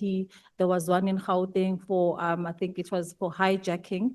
And so more work is coming into their space. We are facilitating that. So the team, I think, as per the action plan and what we did and post Lt Mkhwanazi's press briefing, the team was not disbanded. The team is operational, and General Khumalo is still the project manager.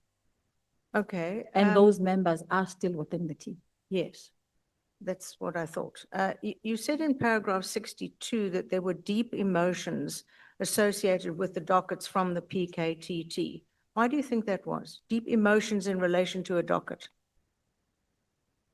In my history in law enforcement, and I've been having to deal with some of these things, this has been the most emotive matter in policing for those who are for and those who are against. And I think from where I sit, I just wonder, out of all matters that we are dealing with a priority, why only this one? No, but I'm not getting any answer, save for what I see panning out in the public. You said in paragraph 65 that both Lieutenant General Mkhwanazi and General Mazimola distanced themselves from the issue of the PKTT dockets. Now, surely that's an issue they should have been on top of. I don't understand why they would simply step back or walk away. General Mazimola testified, I'm not sure whether at ad hoc or at Madlanga, and said that he actually engaged General Sibiya to say that those dockets should not be at head office. So when I called him, I guess he was surprised as to how did the dockets get to head office. Hence he said, General Sibiya must see to finish how he deals with it. General Mkhwanazi, on the other hand, was not aware that the docket actually were removed from his province into national. So for that reason, I think they both felt that actually this is not what we have to deal with. We didn't start it, and therefore whoever started it must deal with it. But this is the National Police Commissioner. Surely it was his job. Did not just say, I wash my hands of it and walk off. Seems a bit odd. He didn't say I wash my hands. I think because he gave General Sibiya an instruction to say those dockets should not be at head office. So probably his response was based on, I gave an instruction, no action was done, and therefore you can't bring it back to me. Okay, I see you have great admiration for Minister Mkhunu, calling him one of the best ministers you had ever experienced as your political principal, and that he spent much time capacitating the detectives and wanting a plan from you and others, I presume, to further capacitate them and to go ahead with the re-enlistments of former detectives, something we suggested in the Police Portfolio Committee some time back.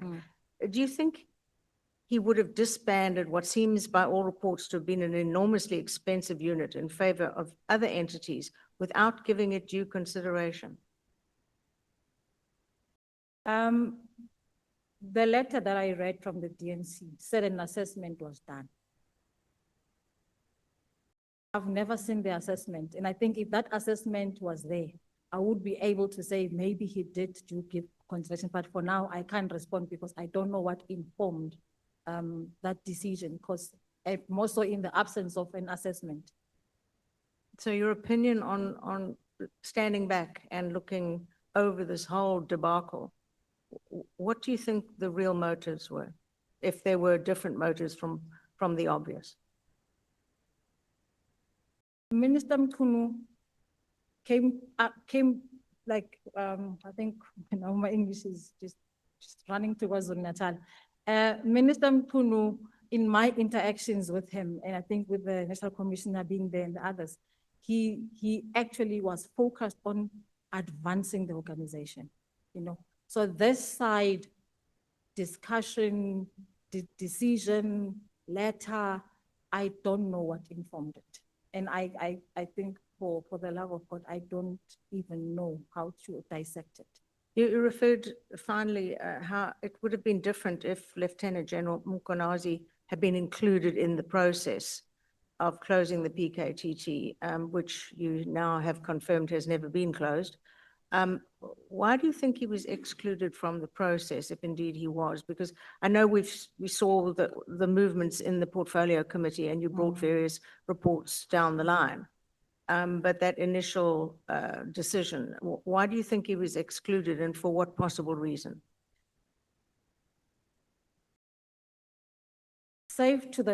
Up to the time when I spoke to him, my thinking was, as the person who's the custodian of the dockets, he's involved. And for me, the process should not even start without. I referred to the previous minutes, which I said to Honorable Matthys, could be asked from National Commissioner, where General Mkhwanazi would be the one who will lead the discussions on the PKTT. So if you disband such a structure, at least the least you can do is to be able to refer back to him.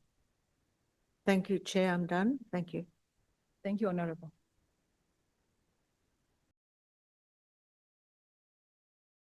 Honorable Sopa.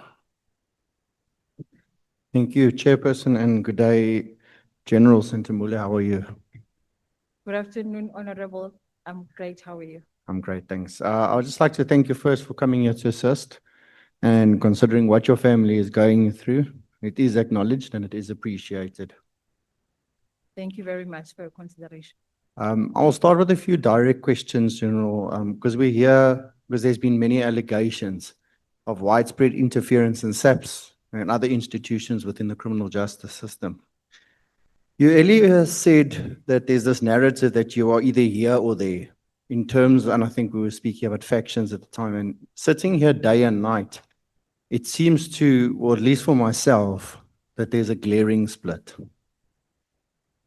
And I'm not sure if I correctly captured you just earlier on, you said that there are no factions. I just want to hear, are there factions or are there no factions? Just categorically so I hear you clearly. I have not observed any factions in the police. So there are no factions. I've observed people in conflict, which will then spill over to other people. I'm not sure if that should define as a faction. Yes, General, I think I asked this because I think it's very important.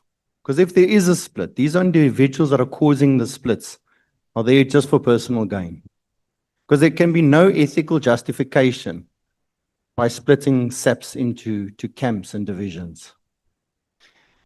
Do you believe that SAPS has been infiltrated or improperly influenced by any individual or organizations? And I want to clarify, I mean any individual, whether it be Cat Matlala, whether it be ministers, whether it be ex-ministers, whether it be politicians. When I look at the police, I look at it like I look at supply chain, where supply chain tenders would drive people's relationship with service providers. In the police, the dockets and other environments like supply chain would attract wrong people to people who are in power. And so for that reason, I do believe that there is a possibility of infiltration. maybe the scope of which we'll then have to further investigate. General, you're very high up in SAPS. Are you, you're very high up in SAPS. I mean, you're not on the street. You are a very a senior officer. Are you saying you just think it's a possibility? Or do you know of anything and you're just not willing to speak of it publicly? My issue would be on providing evidence, because if I say for a fact that, yes, there are affections, then I must say, no, sorry, yes, there is influence, then I must say, where did it happen? Who was involved? So at this point in time, I do not have that, save to what we see playing in the public space. So I can't really speak on authority and confirm such. In your belief, do you think the NPA or IDAC has been compromised in any way? Again, it is based on what we hear. I have worked with IDAC, I have worked with the NPA, and in my tenure, I've not come across such incidents where I would feel uncomfortable because I would feel that they are captured. Do you think IPID has been infiltrated in any way by any individual or any organization? As I think my response to that earlier question was that actually all law enforcement agencies are susceptible to infiltration. So IPID is not safe either. Did you only receive the written response from General Sibiya on the 4th of February? And why do you think there was a delay in the correspondence from General Sibiya getting the documents and the instructions to you, considering his testimony that he perceived it as immediate disbandment, it meant immediately? Why do you think it took him so long to start getting those documents to you, and then still left out documents like the letter from the minister and so forth? My reading into General Sibiya's instruction was that he actually spoke to General Khumalo in my absence when I was on leave. And, but he expected Khumalo to give me the dockets. And when Khumalo spoke to me, I mean, he had an instruction I didn't. And I think I made it clear that I will not really start a process without anything in writing. So whether it took fast or slow for General Sibiya, but eventually he also had to instruct me as the receiver of those dockets. Do you think General Sibiya understood the instruction incorrectly? Do you think General Khumalo dropped the ball, giving you the instructions late? I don't think so. You don't think which one? Do you think General Sibiya misunderstood the instruction that it had to be so hastened, or do you think General Khumalo was at fault of not giving you the? I think neither, because General Sibiya, when he gave General Khumalo the instruction, it was specifically for him to give the dockets to me, but I was not engaged. So for me, it's neither nor for the both of them. You spoke about the minister's letter, I think it was paragraph 29, was based on an assessment. And I just want to make sure that you said what the assessment was he alluding to? And if I understood you correctly, you said you never saw this assessment. The assessment would have referred to probably our efforts yielding results or not, and determining whether the project should proceed. So that would be an assessment that would inform him to say, according to this report, there is no more a need for the structure. This assessment was given to the minister, am I correct? According to his letter, he said he had assessment. So when we asked the minister when he was here, he indicated, he came to this conclusion on his own on the 31st of December, the night that the letter was sent. That nothing, it was his own mind that informed him. He never spoke of an assessment that informed him up until that point. Because he wrote the letter, I think then he will be in a best position to say, why did he even put it in the report in the first place if it was never there? I question you on this because you did mention that you were with, with the IMC and so forth from the beginning, and that's why I thought you might have a little bit more insight to this assessment because you were there from 2018 in the IMCs. Yes. So you're saying you're not aware of this, you don't know of it? In actual fact, with Minister Mkhwanazi's tenure, I've never sat in a meeting where any PKTT matter was discussed. You spoke about Lieutenant General Sibiya said that you're just like Khumalo, you're dragging your feet. And you seem to believe that you aligned with General Khumalo, that your the approach that you were taking were correct, not as a faction. And the Minister and General Sibiya seem to be aligned in their expectations. So if I may ask you plainly, were you implementing the plan as you should have? And what was agreed upon on the dates agreed upon? And it can be a simple yes or no. I would like to take it further No because I want problem. to provide context. For me, the roadmap was based on the implementation plan. Hence, I said it didn't have to do with emotions or whoever feels what. When General Masamula was compiling his affidavit in response to General Sibiya, he called us in and we were sitting. And I said to General Khumalo, but why didn't you tell me about these serious things? And one of the things he said was, we didn't know who to trust, you know? So for me, being between these worrying people, I don't think Sibiya definitely didn't trust me. Khumalo also at some point didn't trust me. So it makes it difficult for one to function. Hence, I wanted this thing to be over and done with. Can we just pause there for a second? You're saying that General Khumalo didn't know who to trust, and you're saying General Sibiya didn't know who to trust. So if there was no factions, why would anybody of the generals have this feeling of trust issues with each other? It's one unit, it's the SAPS. If we may maybe fast forward back to General Khumalo's testimony, where Jan Masamula's testimony, both of them, where they said in January, they gave a report to the minister on General Sibiya's activities. That is not a faction, you know, that is report on crime. I don't think we have to emotionalize crime and make it about people, you know. So, sorry, my question was based on if such important things are happening, we were supposed to be called in and briefed so that we are aware, you know. But because of General Sibiya was seen as a suspect, General Khumalo was investigating, you know. But that doesn't mean that these are factions, because there's actually issues of criminality that is being discussed. So in my position, I think you said something where now you just have to focus on the truth, because if you focus on the people, this side says they are targeting me, this side says the other one is not kosher. I think where it becomes a split is when you have many people jumping on a bandwagon within the same SAPS, not seeing criminal activities, and you have a very same SAPS with a whole bunch of people jumping on the other bandwagon, despite possible evidence. And I think that is where I'm talking about a glaring split. So it's not about emotionalizing crime. It's that a whole group of SAPS members seems to back a certain individual, and a whole group of SAPS members back the opposite. And I think that is where the question comes in. But we'll pause there. Did General Masamula have an agreement with all the timeframes on the transfers of dockets, etc.? Because you and General Khumalo were running it. Did General Masamula give his blessing and was okay? The plan was presented to the minister, and General Masamula was in that meeting. So when I said that it was tentatively approved, General Masamula also was in that meeting where the approach as we presented was approved.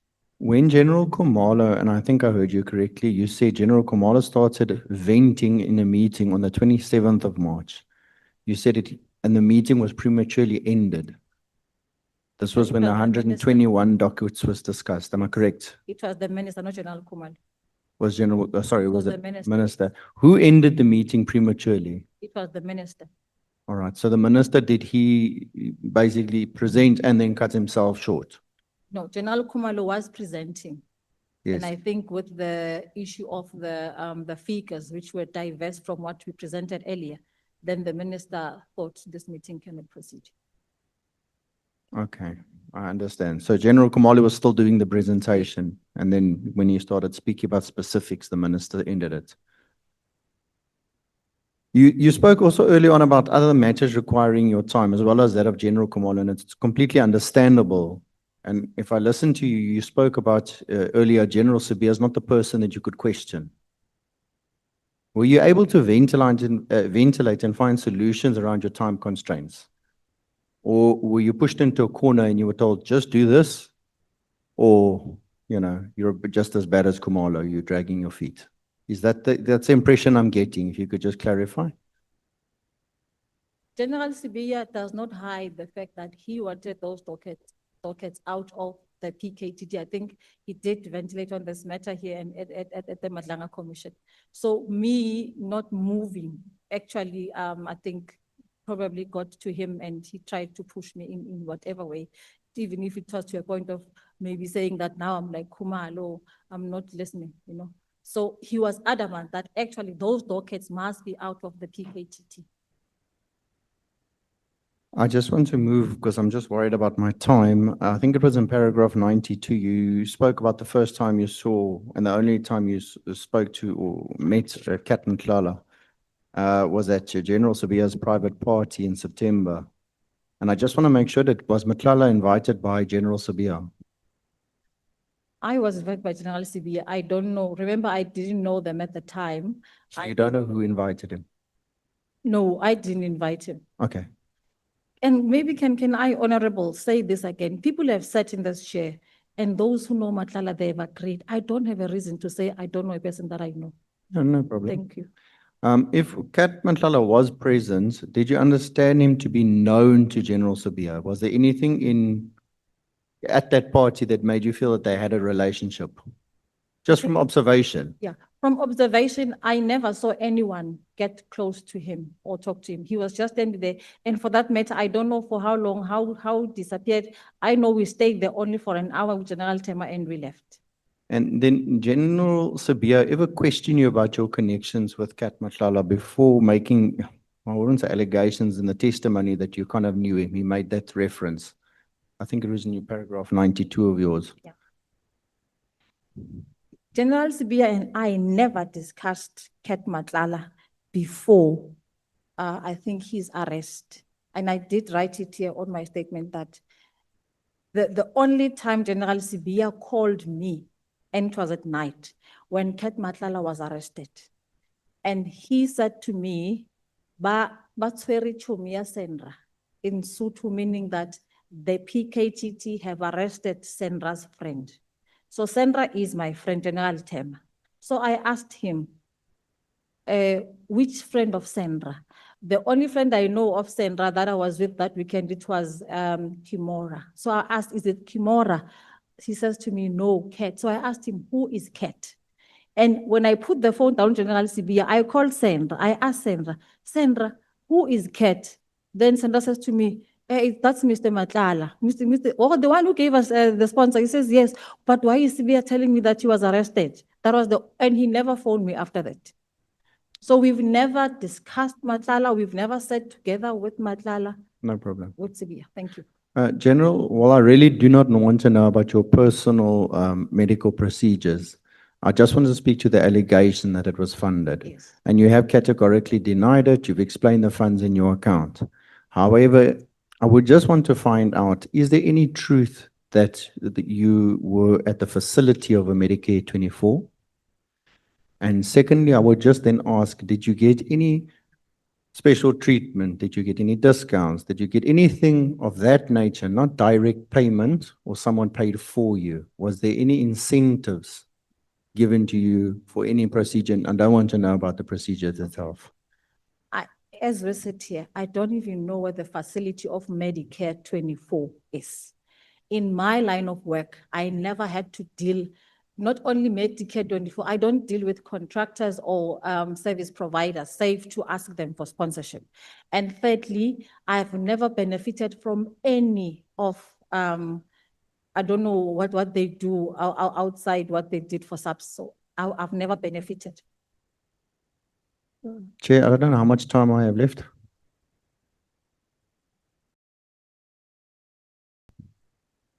Do you want to ask a question? No, I've got a few questions, but if my time is finished, then I will rest. You ask a question and then you look at me.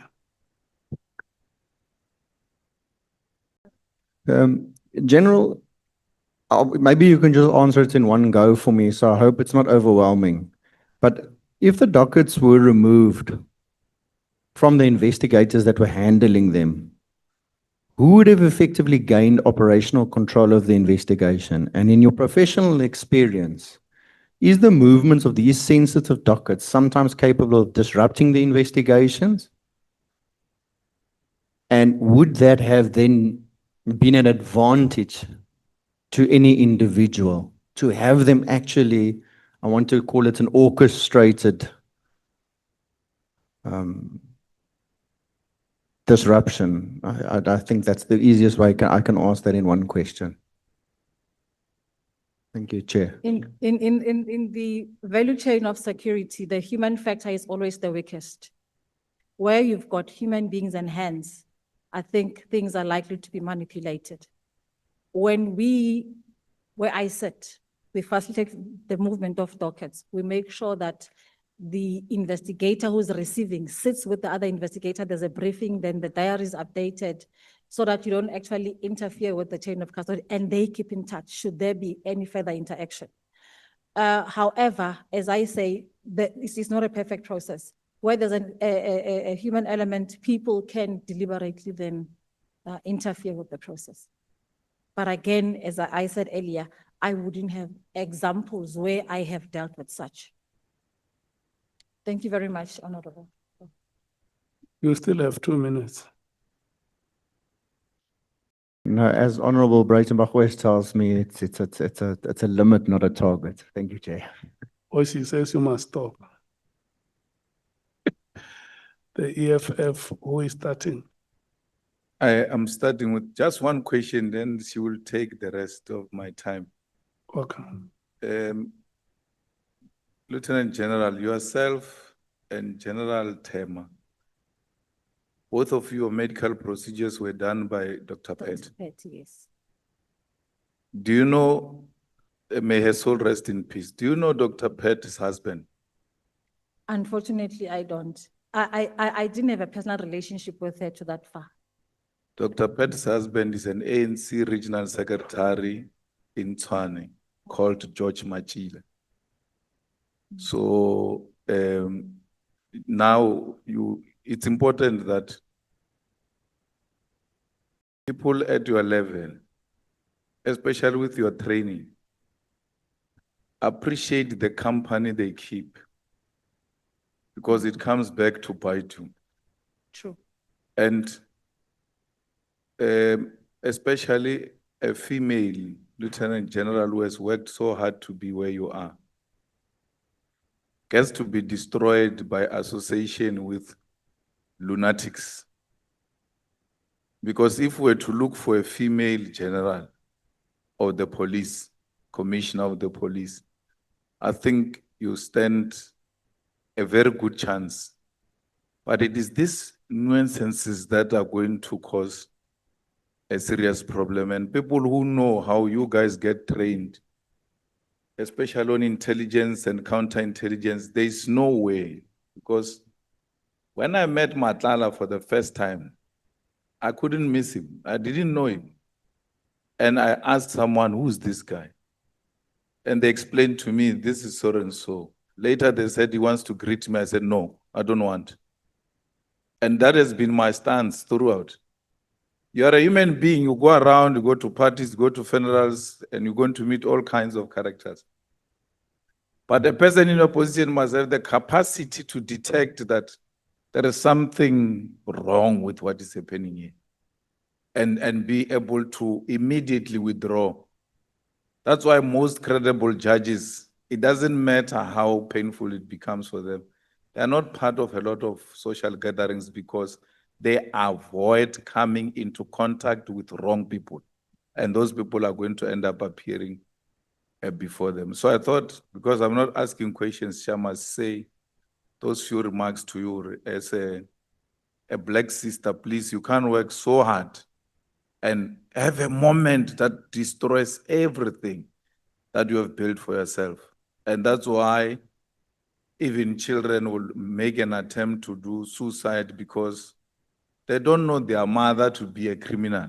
And now when she gets to be projected as a criminal, it frustrates all of them.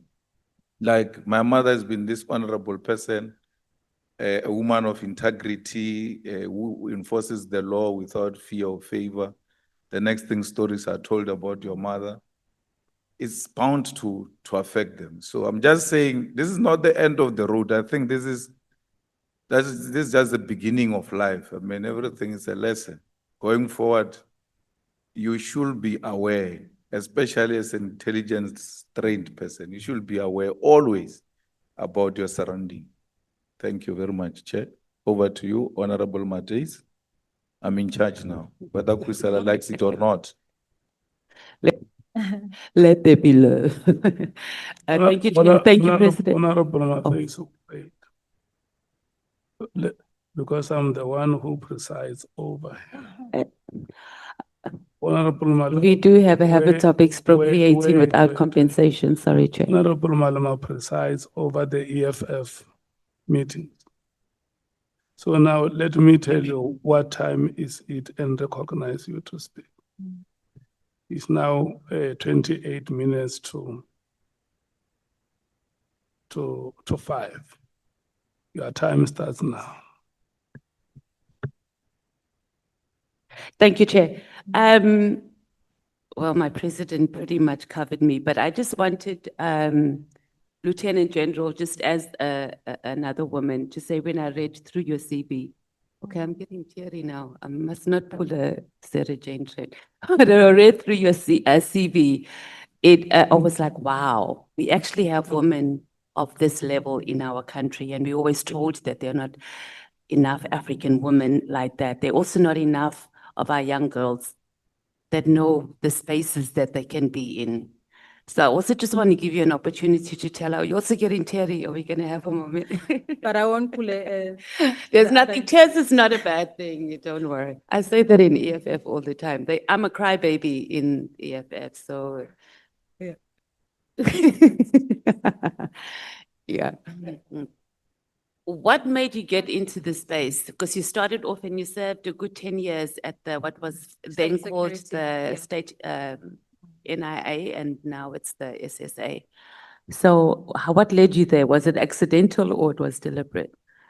State security was deliberate. I think it's based on my history, I think, at the university, and I think most of my colleagues who were together there were already there. So it was a conscious decision that this is where I want to join. And then why did you move to SAPS? Growing through the ranks, I remember in 2008 when I actually came back from, no, 7, when I came back from Northern Cape, I started working internally within counterintelligence, and I went to NICOC. Then there was a request that actually there is an opening in SAPS for a director for counterterrorism. And I want to declare here that, Honorable Malema, whatever I do in my life, regardless of what is being said, money has never been a motivator. I think I fought hard to work as a woman. By the way, if I can say on national TV, I'm divorced twice, so I'm not a person who craves attention. I think I can hold it, can hold the knife, you know. Yeah, I'm not available though, but I'm just saying that I'm divorced twice. So meaning that money for me was never a motivator, because when I moved from state security to SAPS, I was already very senior, and I took a salary cut to join the police. And for a reason that most of the guys who were sitting in my interview thought that I was way too experienced, and also they wouldn't be able to match my salary. So when they gave me an offer, I think as a way to show that, you know what, I'll prove that I'm not here for money, I then took the offer. So what did you think that you were going to achieve more at SAPS than you would at State Security Agency? I would think the State Security Agency is a little bit more elite. And I think otherwise, because I've been there. Yeah, you would know better. Yes. In state security, we're talking assessments, we're talking probably estimates. I've seen in the Northern Cape our products contributing to crime fighting, like for example, on organized crime. I think at some time we had an issue of right-wing extremism in the Calvinia, Bosman area, where you definitely saw your efforts. But at national, because you are overarching, you don't see where those products are leading, particularly in tackling organized crime. So me moving to SAPS was about expanding what I've learned and to be able to use it to guide investigators to be able to catch those that we have identified as our targets. Okay, this is just quickly. And maybe to add, I feel as if for SAPS, your currency is based on arrests. So you can see what you're doing. And that Oh, excited me. okay, Yeah. just quickly, we had a character which I'm sure you know was Brown Mkhwanazi that was here, and he said he was an agent. Is that how you trained agents? First off, Just give us a little Yeah. bit, now that we actually have a professional. Mhm. Yeah, Yeah, like how yeah. would someone that was not an agent, what are they called? Operative, no. no, Well, he he called said he himself was- an agent. Yes, he did, yes. okay.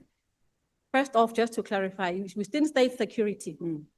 because we are civilian. Mm. We don't call our informers informants. We Okay. call them agents. Oh, okay. That's why you would hear the concept, your principal agent network. Oh, okay. That person who handles other people Mm. to be able to get information. But in intelligence, you Just SAPS. actually have informants. So the Okay. agents are actually our own members who then go undercover.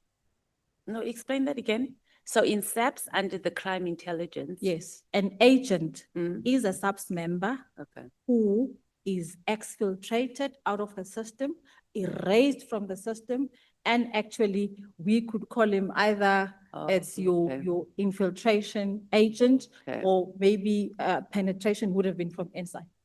But he will work with the syndicate, you know. But there's legislation around it, and please don't make me go further. No, we do want to know Because because we for these also have to trade make a crafts, decision yes. about this at some point. So you were here. So I'm sure you heard some of his testimony both in the commission and here. So we tell us if that would be some sort of training or what you would If, have. for in example, SAPS. he is from outside the organization, Mm. then he would become an informer. Okay. So we have got an informer network. As I said, a former member who is exfiltrated then becomes an agent. Okay. And you never get to know them. They're not on our systems. We don't even see them or know them. And would they go around saying they are an No, informer? because that actually would be blowing their cover and compromising their operation. Clarity, thank you. We just want to go quickly. Let's start off with the disbandment of PKTT. So Lieutenant General Mkhwanazi said that that was actually a mistake in identity because there were PKTT members that moved to Gauteng to assist. What's your take? Was it PKTT, members of the PKTT that arrested Matlala? The advantage I have in responding to your question is that I didn't have the information they had. I only had an instruction and a plan, you know. So I had, when he said that, so probably, I'm sure he wouldn't just say it, it was based on knowledge that they had as to why there was that mistaken identity. But you were in charge that time of these dockets and the arrests and overseeing Gauteng, and it happened in Gauteng. So when that whole arrest happened, you didn't know absolutely anything about it.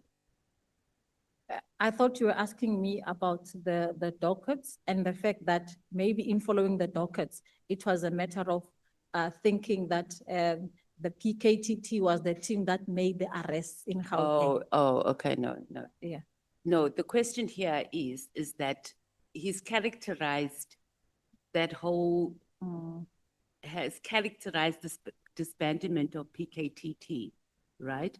As it was a mistake in identity, and then this is Okay. how this whole thing has Now- just now been I blown get out your of question. proportion, yeah. So these sergeants who were working on the Aman Swart matter, when the issue of compromise or security breach came, they approached General Mboso Khumalo, who approached me. I approached General Khumalo to say, take over this team. So maybe the people then thought it came from KwaZulu-Natal, actually started here in Gauteng. Yes. Are there cartels in South Africa? Cartel, I think, is a big word, you know. What word would you use? See, if you look at the history of your organized crime, so your mafia would be linked to families, ne? And your cartels, it's now when all the big bosses of the families of the mafia come together for a purpose, then it's called a cartel. I have not evidenced that in the investigation. Maybe there is, maybe we are missing it. But in your typical organized crime countries like your Mexico, your Colombia, your Brazil, those exist. Are we getting there? Are we heading in that direction? If we let things spiral out of control by not addressing organized crime, I think we can easily spiral into that direction. And then the big five, what do you know about it? I mean, I'm sure Yeah. it's either under investigation, but is there some sort of reality and is there some prima facie evidence to? When you conduct your organized crime investigation, you are bound by the trade to do your link analysis. And I think when the team did their link analysis and identified people who actually are part of that particular syndicate, I would say that it was not done lightly. It was done based on either documentary evidence or evidence from your digital space that actually links the individuals. Were you part of that process? I wasn't. You would be part of a process like that? Yes. Because you're pretty senior and Yeah. got organized car crime background. It's quite, yeah. Respectfully to the committee members through you, Chair, we would not know anything and everything as generals in the police, and I'll tell you why. I gave an example where 2 weeks ago, we were sitting in a meeting and then there was a compromise of that particular meeting.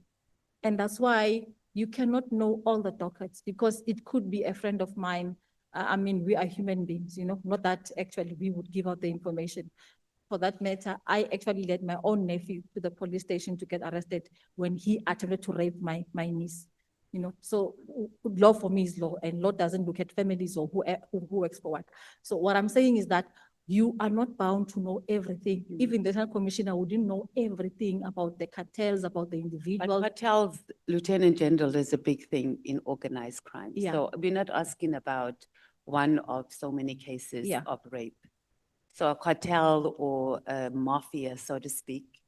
An example I can give is with the gangs in the Western Cape. So we would know, for example, the type of gangs. I mean, in Westbury, for example, I mean, advocate is here. Sorry, Honorable James is here.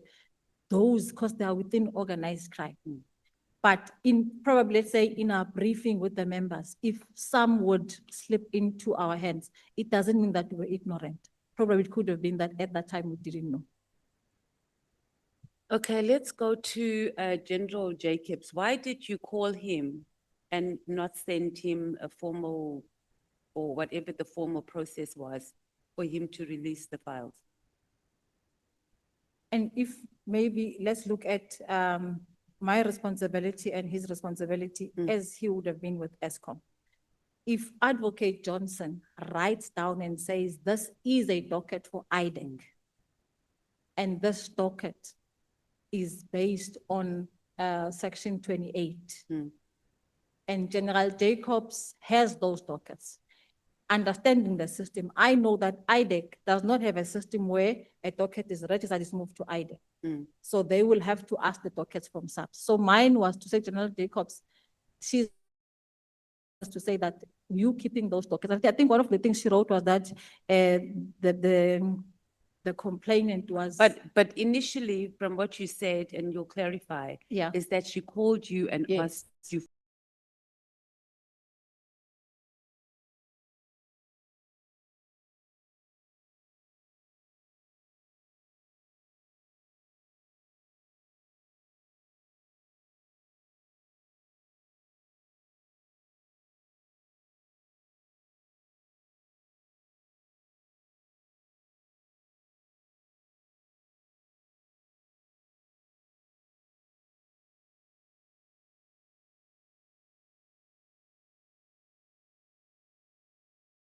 intervention. Yes. Then you called and then Yes. you asked her to send an email.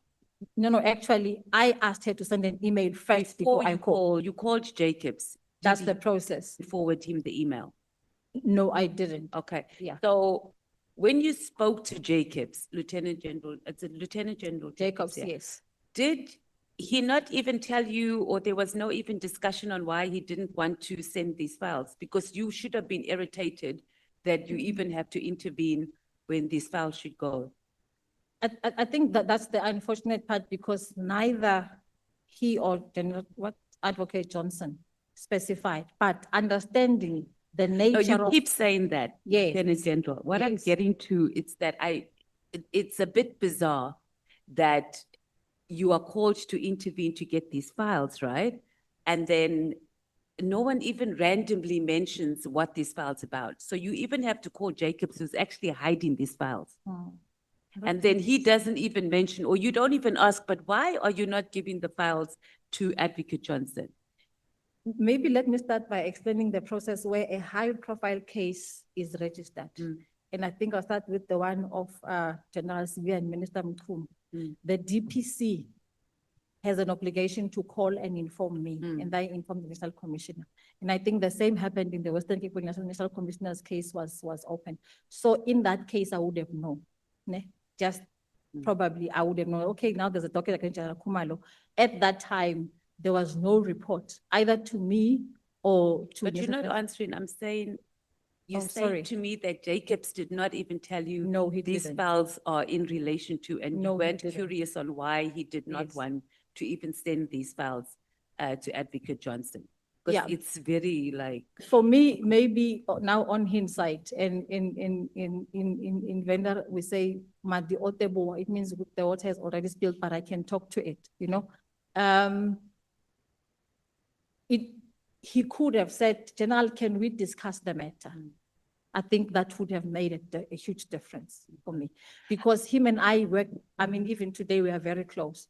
So he could have done that, but I suppose maybe at that time, either there was discomfort or maybe, I don't know. Why haven't you acted on him though for keeping those files in his safe or wherever he kept them?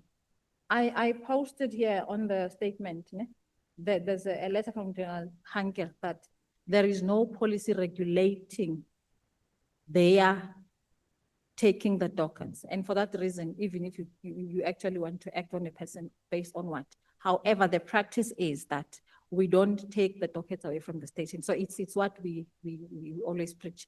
Rather, we make copies of it. No, but Lieutenant General, this is a bit layered, right? So outside, let's even park that he didn't, the statement's been taken from the station, right? It was in his safe. You had to even get a call and an email from Advocate Johnson to get it, and you still call him. It can't just be that can just be parked. It was a deliberate, and it's not one file. It's a set of files on a particular matter, and in retrospect, you can see what the issue was, and you still haven't acted on it. Can I request that maybe General Jacobs be given an opportunity to clarify why he had those dockets actually in But the safe? that was your job to find out, not ours. You No, should no, be coming I'm not I saying did you. X, Y, I and am not Z, saying you. and Yeah. etc. Okay, so let's move on from there. I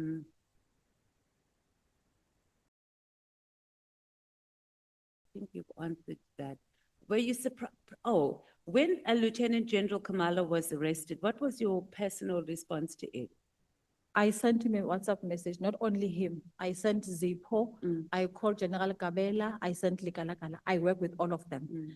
Like I said, I was really, and I can give you my phone. You can just see Khumalo and I, and because my father is a Khumalo, we call each other Put, you know, since even now when he calls me, he says, sis, I say Put, you know.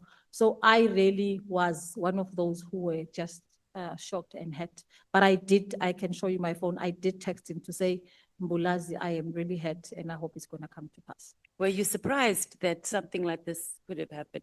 Not that you guys on the top, Lieutenant General, should be above the law, but the way it happened and how it happened. Maybe knowing Khumalo and having worked with him, he's never struck me as a person who can actually walk the other path, you know. And I think at the time when I saw the arrest, I was not aware of the issues that led to the arrest. I had to read later. But I must say that I was surprised. There was a meeting, that meeting in February 2022, where the IMC agreed that the PKTT should be enhanced and continue its operations. And that was the last meeting that you remember. I think That there was you another attended. meeting in 2023.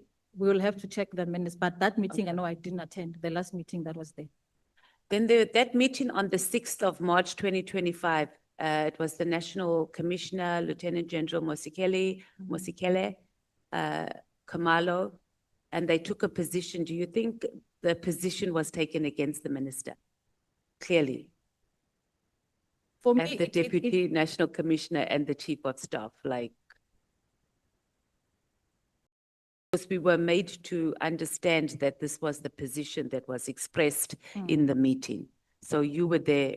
Did you express an opinion in the meeting? General Khumalo and I remember we were presenting, so we were not necessarily participating. So the principals, which would be the DNC, the NATCOM, were the ones who were actually discussing. But also because we are the ones who came with the proposal, that on its own says that we were actually for the winding down approach. Okay, we're gonna wrap up right about now.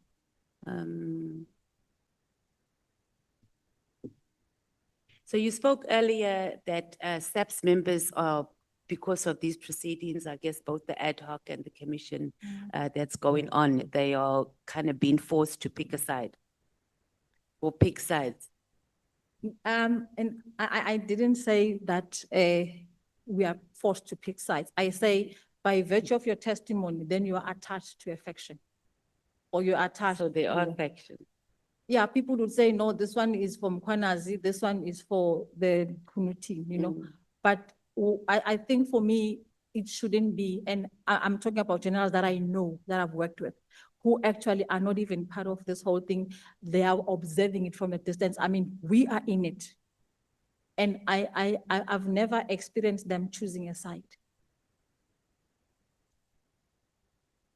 So what are we going to do as South Africans? Because if lieutenant generals and the rest of you on that highest level there is cannot find each other because you'll spend more time opening cases against each other, getting people to go and do you know how many sworn statements we have here, Lieutenant General? I don't even know what we're going to do during deliberations because we don't even have an investigator. Maybe you can send us some. I was throwing shade at Honorable Sangoni, but she didn't get it. She didn't get it.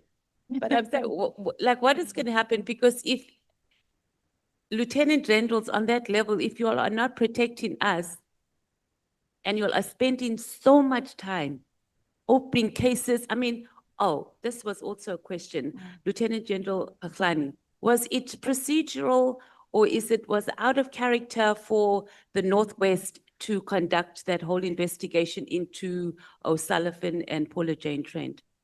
Sarah Jane Trent. I actually don't have details, I think, about that investigation. But it was done in Yes. Northwest. So my question is not the details, but is it something that would normally be done? And what would what circumstances would they need to The be? process is, if, for example, let's say we're dealing with the CITs and we require expert skills that will come from provinces. So we can convene a team. But for me, it is about fighting a crime sketch that has become unmanageable for the country. In relation to this one, honestly, I think I would rather reserve my view because I don't know what actually prompted the entire investigation. It all went to, that's what his testimony, his sworn statement said. It was just, everything was just there in Northwest. So it wasn't a matter of what you were saying, bringing criminals in, but you don't want to talk to it. I've never been involved in such a practice. So if I give an So it opinion, was a very bizarre and unfounded thing. Okay, I want to talk about this, and Honorable Malema touched on it. The thing about being at that party. I'm not even a trained intelligence agent or whatever, but that whole setup, as you described it, you have the wife of someone come and sit next to you there with your friend. You don't think that your friend, who is it? Was actually trying to introduce you. I mean, it actually looks like Lieutenant General Sibiya, he had these parties to link up members of SAPS with criminals, or maybe they weren't all criminals, but with business people or people that need favors from SAPS. And that is what those parties were all about, because it was not about, from what I understand, networking and, you know, SAPS members finding each other and building teamwork. So when did Lieutenant General Khumalo stop attending the parties, or was he stop being invited to the parties? As I said, General Sibiya would change. At like initial, General Khumalo was the one invited, ne? And then later it was myself and others who were being invited. But I want to clarify. No, but that- what I'm asking is that Yeah. you sure it was an invite related, or it wasn't that Lieutenant General Khumalo just stopped coming and They was still actually- invited? They were not talking. on Okay, and talking when did terms. this happen? I'm not certain. More or less? I would say around last year. Okay. Yeah, last year, because then I would. Okay, before the press conference of No, that's no, brought us actually, here? no, year before last, Okay. 2024, not Okay. 2025, yes. Mm. Yes. So yeah, I want to, so these parties, and then have you engaged Major General Temba about the role? Because perhaps she's also involved in this whole thing of networking and setting up. It makes no sense. And I am not even on your level, and I would have known straight away that this is very dodgy. And then the next minute she's saying, oh yeah, his number, call him, ask him for fridges. And then how, okay, respond to that. And then the next question, if you can also respond to, yeah. Well, how much was those fridges that were donated that The bar fridges. Lieutenant General Yeah. Sibiya even got? I think it was 3,999, I think. R4,000. Yeah, it was small bar fridges, I think. I didn't even see any of them, you know. But also, if I may proceed, you know, and I know how it's projected. For me, this becomes one of the saddest moments, because when we went there was no preoccupation about who's going to be there. We didn't know. And as I said that, you know, there were times where actually I wouldn't go to these parties, you know. There were times where, for example, I would say, no, man, you know. But then I think on that day, because he's like, you know, General, come, we're having something in the house, and we go. And I said to General Tema, there was no discussion. General Sibiya himself said at some point to me that actually you are a very good woman. You know, I don't project two faces. Yes, I'm an operative, honorable madam, You are. but what you see, ne, is what you get. When I'm angry, you see it. And when I don't want something, I then say it. But then there are times where I feel I can't go on. You know what? Let's just go with the flow. And I think probably for me, that was the mistake of that day. Because when something says to you, don't go to a place, and you go, this would not have happened. However, those were not hookup parties. We go to General Sibiya's. They're not hookups as in sex hookups. No. I'm saying as in. I am not even. No, not those. Yeah. Not those ones. I think Just your thoughts business took you people too far. to do favors. Yes. Yeah.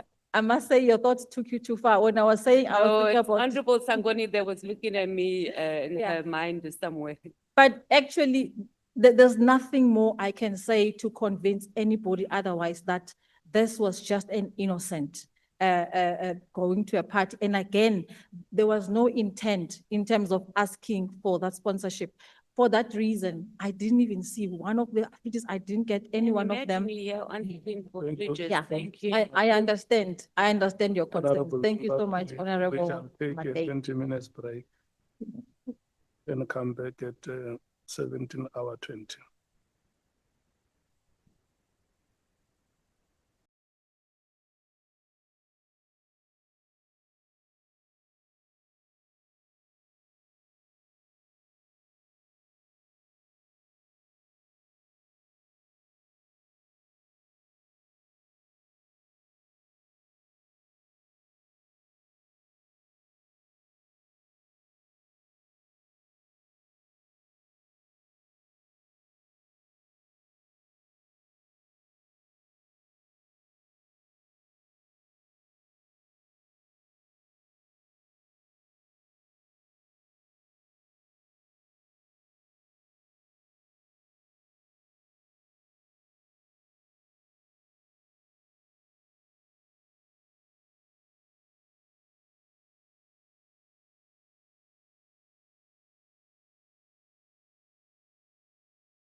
Don't say anything, look at me. I want to say to you that we have come back from the comfort break.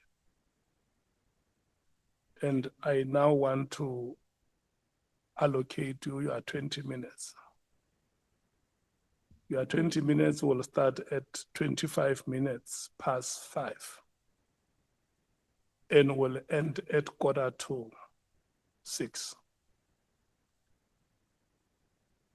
You have some few seconds before 25 minutes past 5. You decide if you want to start now. Should I wait until 25? You decide if you want to start now. Or utilize the 2 minutes that. Thank you, I'm Honorable sharing my Chairperson. benevolence with you. Thank you. You are a very kind chairperson. Thank you. Good afternoon, General. Good afternoon, Honorable. You actually mentioned here in your testimony that your offices were actually raided by IPID somewhere in 2023. What were the issues there? Thank you, Honorable Mngango. It was in relation to that allegation of General Sibiya saying that I employed ghost workers or the people that actually were providing security for Captain M. Were actually not providing security for Captain M, but they were under the guise of protecting him. Is that investigation still going on? In 2024, I think March, the gadgets which were taken for investigation were taken, so they were returned with no report. And up until today, nothing happened. In paragraph 25 of your testimony, Minister Mkhwanazi actually testified before this committee that the continued activity or operation of the PKTT beyond 2022 was actually illegal. You are saying that you attended a meeting of the IMC in February 2022, where the IMC actually took a resolution to enhance and also extend the term of operations of the task team. Was the minister not aware of this extension? Thank you, If Honorable. not, why would he choose to deliberately mislead the committee? I don't think it was even an extension. The IMC's meeting were continuing, and I think in those meetings, then decisions would be taken to say the team needs to continue and it needs to be strengthened. So there was never a point of an intention to actually curtail the functioning of the team. For Minister Mkhwanazi to say that it's existent beyond 2022 was illegal, I wouldn't be able to answer as to what informed that. But in the environment that we operate in operationally, we do not term any end of any intervention as illegal. For example, you would have authority for the team to be deployed. So as long as that is still in force, if it's an information not approved for the deployment, that particular operation has to proceed. So the illegality for me, it's not even supposed to be in this discussion. Thank you, Honorable. What would be the standard measure of the effectiveness of any task team,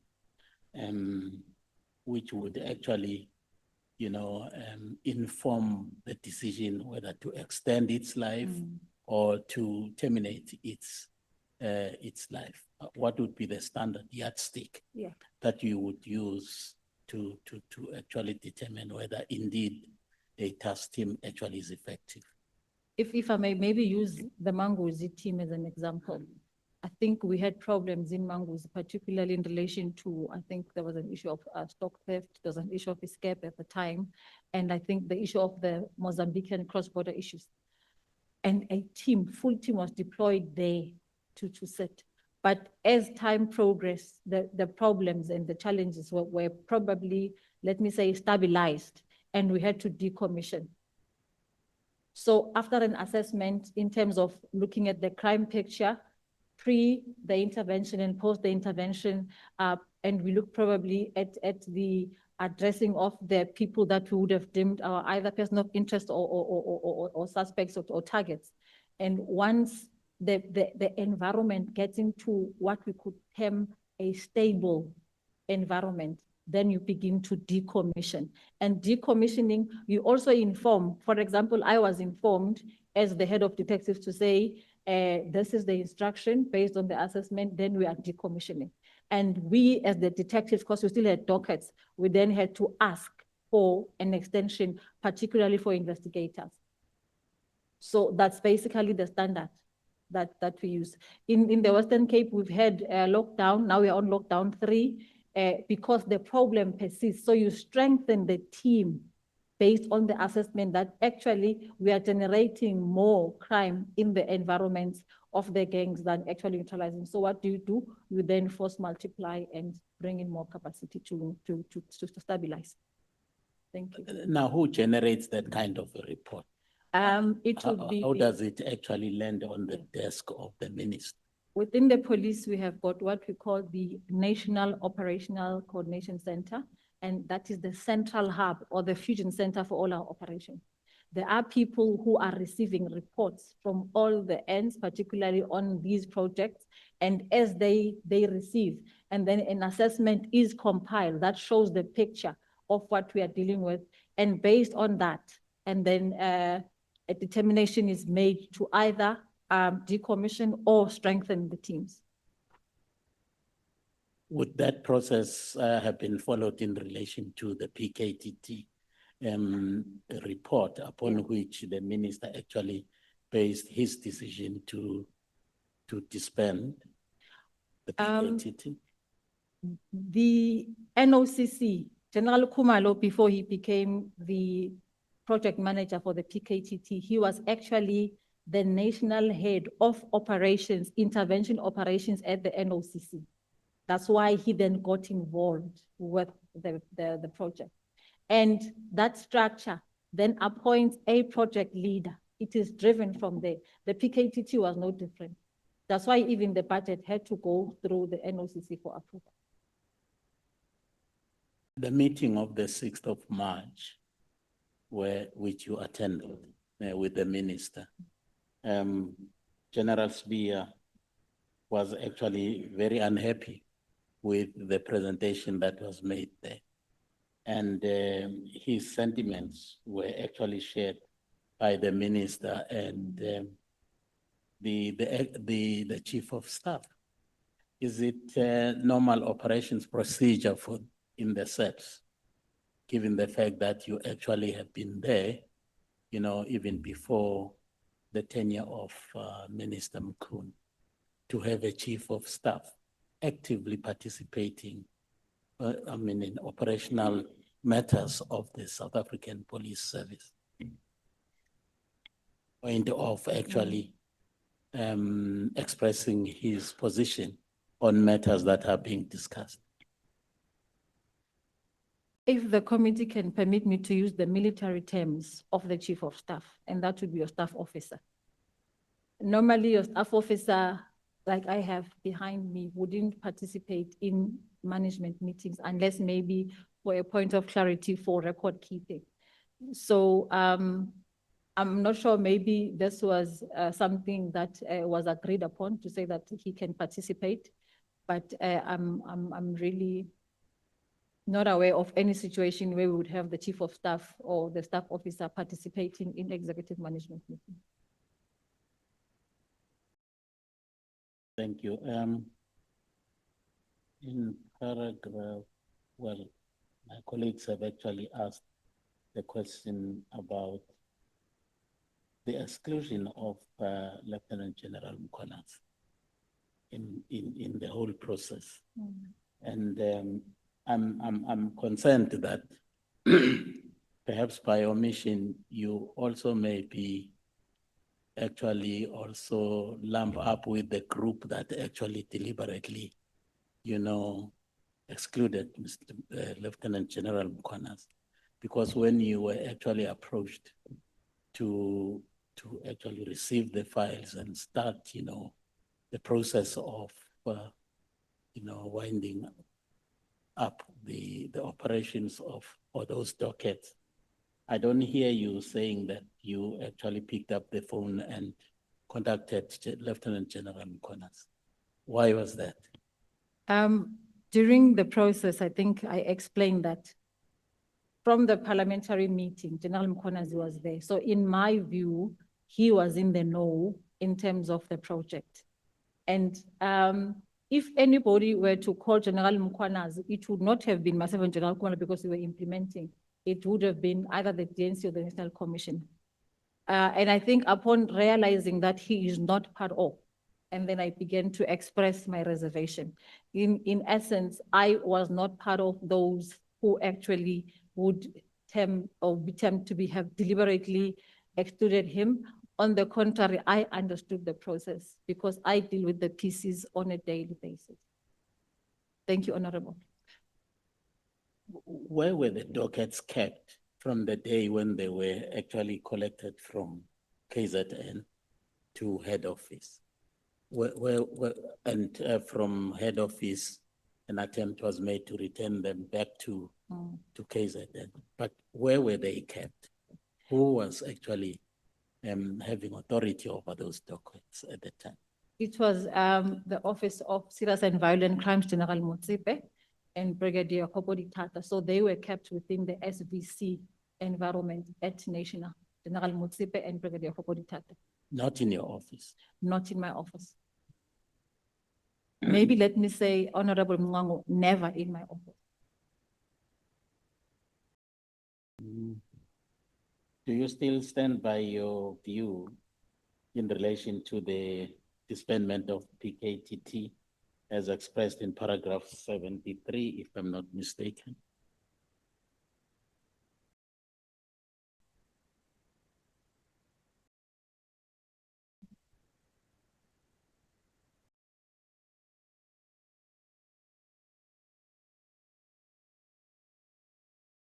I still stand by the view, Honorable. The view which actually says that you, and I'm going to quote you, in relation to the disbandment of the PKTT, it is my view that the minister should not have unilaterally decided on the disbandment of the PKTT or any operational team for that matter, as these fall within the mandate of the National Commission. You still stand by that? I still stand by that, Honorable. Thank you. Paragraph 101.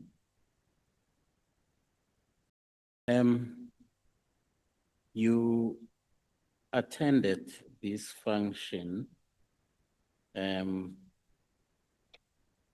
Mr. Matlala was there, whatever happened there, but you actually got a sponsorship from Medicare 24. And this was in around October, November. And I want to believe that by that time already, Matlala must have been already on the radar of the South African police investigation mechanism. Why did it elude you that this man is actually already on our radar because of some alleged criminal activities, to a point where you would still be to go to him and actually ask for sponsorship?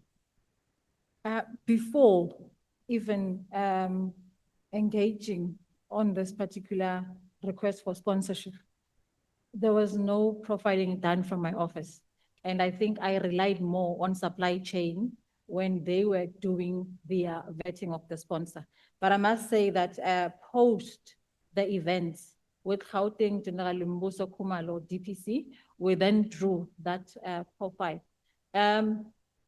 I think I did say to Honorable Malema that at the time when you are doing these things, and Honorable Malema is that we should think better. That was not something that crossed my mind at that time. Chair, thank you. Thank you, Honorable. Thank you, General.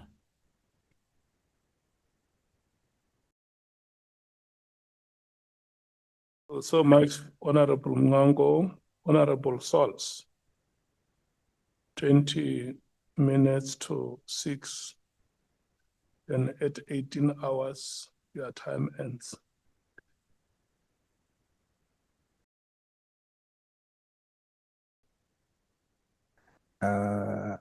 Good evening, General. Good evening, Honorable Stolz. You know, I must join properly with Honorable Skosana that we trust God for the complete healing of your son. We plead the blood of Jesus over him. No weapon formed against him shall prosper. We believe. Amen. Amen. General, I'm also sorry, man. Unfortunately, when you stood up and you showed your beautiful body, I chose not to look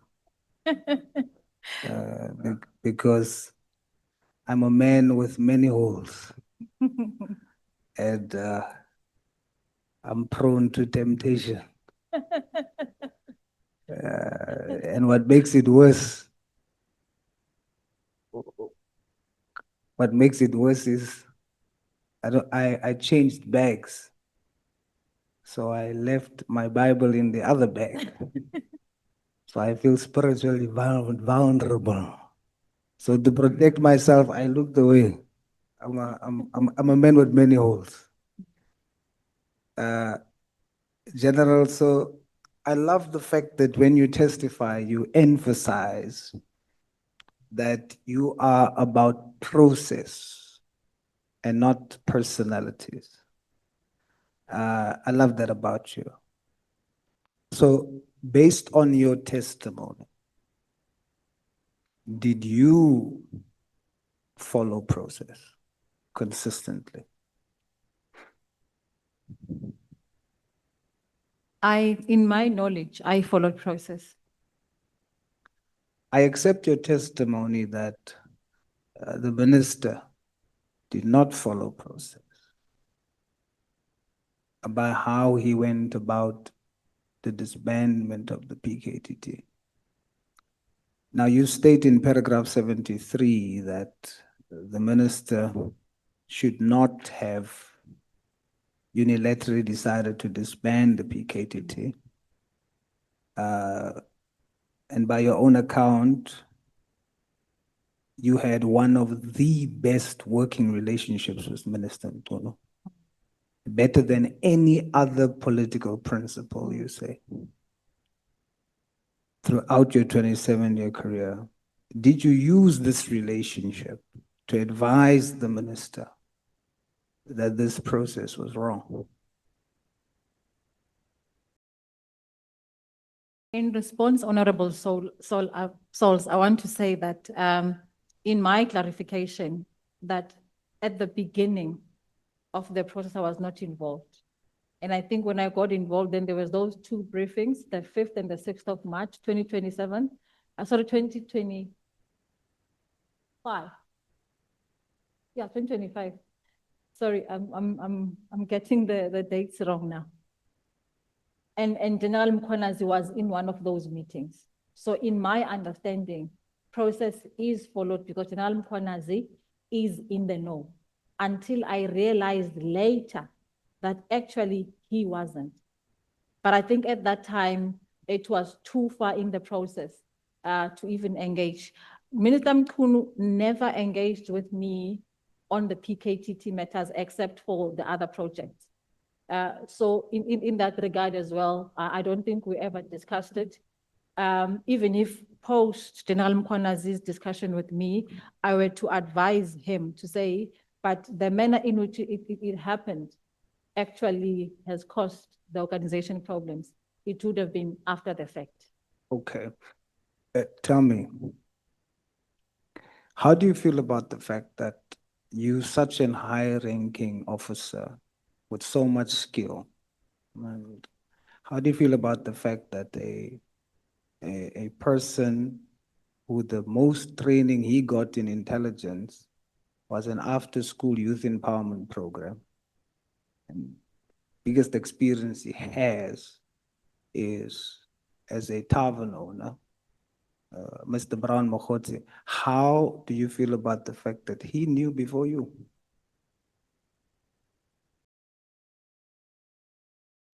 Sitting in this chair, I think I'll be lying to say any other than it was surprising, any answer than that it was surprising. But also, if what he says is true, then definitely we have a big problem within the organization. I spoke about compartmentalization. I spoke about what regulates, even us internally discussing cases. In some of the cases that I would deal with, you'll find that one of the generals probably is a suspect. That's why we then don't discuss those things. But if these things are actually available to the outsiders, it is a cause for concern. Although the minister in his directive said immediately, we then see later on that there was general consensus and everyone opted for winding down. So would you agree that it was now no longer immediate? There was now a new process of winding down. The meeting of the 6th and that decision basically dealt away with the immediate, and I think the posture towards the disbandment was now on winding down or a process-driven. So after consultation. Disbandment, yes. So after consultation, the minister settled with the proposal of the national commissioner not to do immediate, but to go winding down. Is that a yes? Or?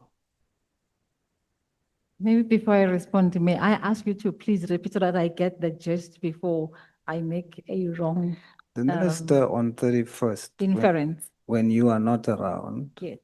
says immediate disbandment. Later on, there's discussions going on, and the national commissioner advises that the immediate disbandment is not going to work. You must do winding down. The minister then agrees with this, and the immediate approach is done away with, and now a winding down approach is taken formally. Do you agree that the minister, after consultation, agreed and subjected himself to the winding down process? The minister agreed, and maybe why do I say so? In that meeting, the minister would have been the ultimate decider because he's the chairperson. So when I say the plan was tentatively approved, it means the minister agreed. All right. Thank you, Honorable Salt. You say that the vision of the minister that you celebrate him for was to capacitate detectives. Just take us through paragraph 71. You just briefly let us know why are you saying you celebrate him for his vision? Why? When the minister came into the police, I think the first thing he asked was for us to come up with a plan on, actually the issue was more on the docket load on the system, but also cases which were older, which would deem backlog. And I think his request was, what can we do to deal with the backlog? And we had to define the old cases, as we would call them, in terms of what we would need to do to reduce the workload. And we came to the conclusion that these would be cases that are older than 2 years, but I think we are focusing more on contact crimes like murder and rape. And we then had a plan that we would then, I think we then did a scientific study where those dockets were counted to say, this is the number of dockets, how many people would we then need? And we costed that. And the minister said he will even approach Treasury if there's no funding. Lo and behold, General Dimpane did provide funding. That's why then we were able to recruit those detectives. But also further, in adding to the minister's initiative, the National Commissioner also added in terms of the number of detectives. I think we were given 4,000 detectives from the colleges, and we were given 600 personnel for local criminal record center. So you celebrate him for his vision to capacitate detectives, bring more detectives, so that there is better service on local police station level. Is that my understanding? Is my understanding correct? I am not sure if celebrate would be the right word. I think for me, it was to appreciate. All right. Yes. But is that what you're appreciating for? Not only that, like I said, there was another project of the Baxter SAPS, which he personally drove. And even now with Mr. Kachalia, he's also driving. We had a meeting recently with the CEOs of your telecoms as well as of the banks, and also the expansion of the forensic science laboratory. Yeah. Yes. So based on that vision that you appreciate him for, and which he introduced, in line with this disbandment of the PKTT, to say that this expertise must not sit in one temporary task team. We must empower local stations. Do you think that that was his reasoning, to capacitate nationally rather than concentrate it in one place? I don't agree. Yeah, please. I mean, I'm trying to find out from you. I'm Yeah. putting it to you. If my memory serves me correct, General Musikidi and I at some point came up with a concept called JIST. It's the Joint Investigation Support Team, which was something similar to PKTT, where we were saying, you know, it is more effective to have a team of multidimensional competencies under one roof when you investigate a case. I want to use one case that we dealt with, I think in Gauteng South, where the child was found dead, and we had to use all the under one roof to be able to then plot the suspect on the day. It's nothing unusual. It is to enhance your investigation. At the station level, you wouldn't have that. But at national, we can garner resources and support the investigation team. So I would say the idea was not to empower the stations, but maybe rather to just deal with the task team. Okay. You would know better. So we know that the reality is that it wasn't disbanded immediately. You all then embarked together. Now it's operational. Now you get directives from the National Commissioner. And then you say you all developed a plan. You say we developed a plan. Who's we? For the implementation now of the disbandment over a processed time. Just for correction, Honorable Source, the National Commissioner never gave a directive. I think the directive came from General Sibiya. And based on that, then we in this context, it's myself and General Khumalo. When did General Sibiya give the directive for it? On Are you the- saying he gave you a directive to develop a plan? No, for the handing over. Nobody gave a But the directive. handing over Yes. was part of the plan that you and General Khumalo developed. There's an instruction to disband or disestablish or decommission. Yes. The next step is to talk about the how, the modality of how it can be done. Yes. That is now when the plan is developed. Yeah. Who then gives the how? Because now the minister says immediate, there's consultation, they agree, winding down. Now, the winding down process is not the minister's process. It is the national commissioner's process that the minister now agrees with. Minister steps back, national commissioner comes forward, he says, here's the how of winding down, correct? Yes. So now he directs. And then he sends a report on the 22nd of January, as you state here, to General Khumalo, outlining. And then you now have to develop a plan on how this process, phase by phase, is going to play itself out, correct? That's what I'm talking about. You and General Khumalo then does this plan. What do you call the plan? What's the name of the plan? The disbandment implementation plan. You see, Mm, it's the how. yes. And who named it that? It was us who are the operative tasked Yes. with the process. Why did you name it that? Because now you have the how written down, developed by yourselves. And that how written down included a phase, Mm, which is the handing over phase of dockets in a report mm. and a plan that you drafted, correct? You are correct.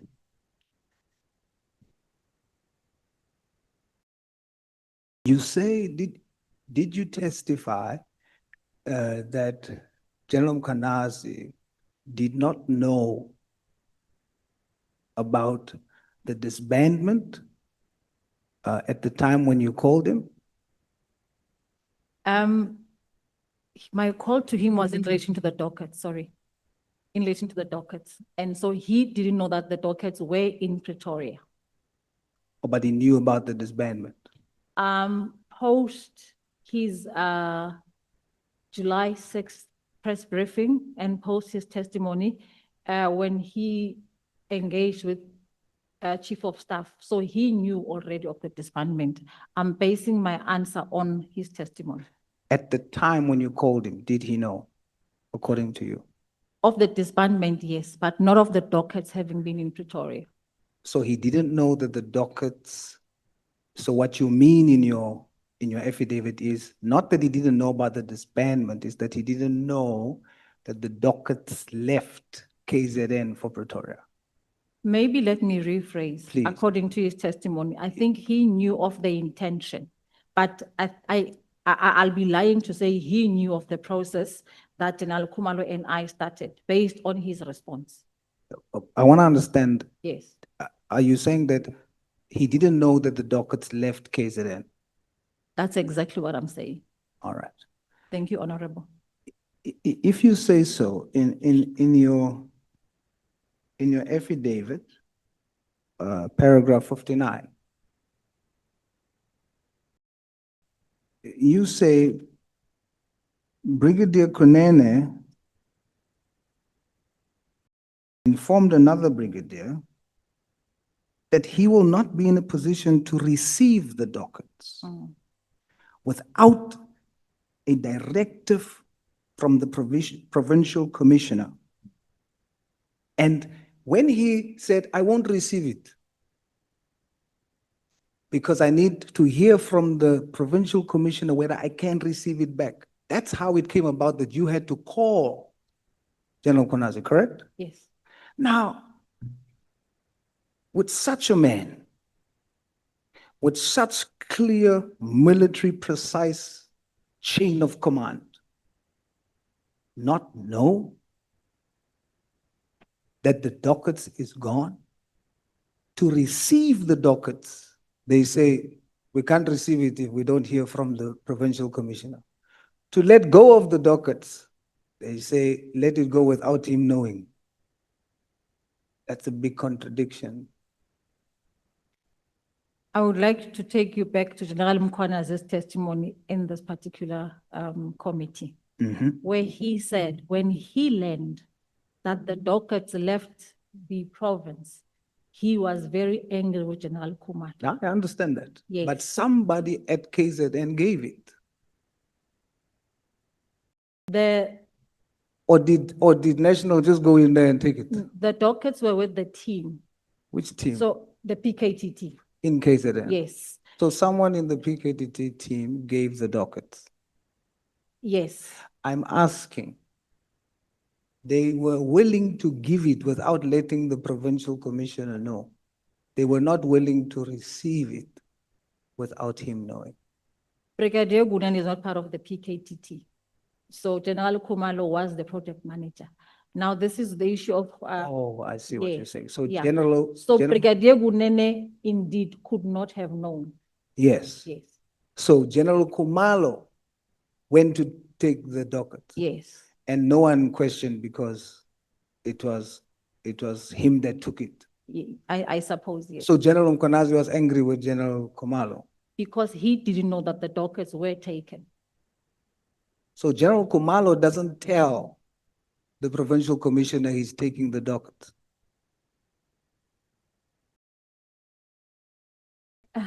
I'm trying to recap in terms of what I said earlier on this particular matter.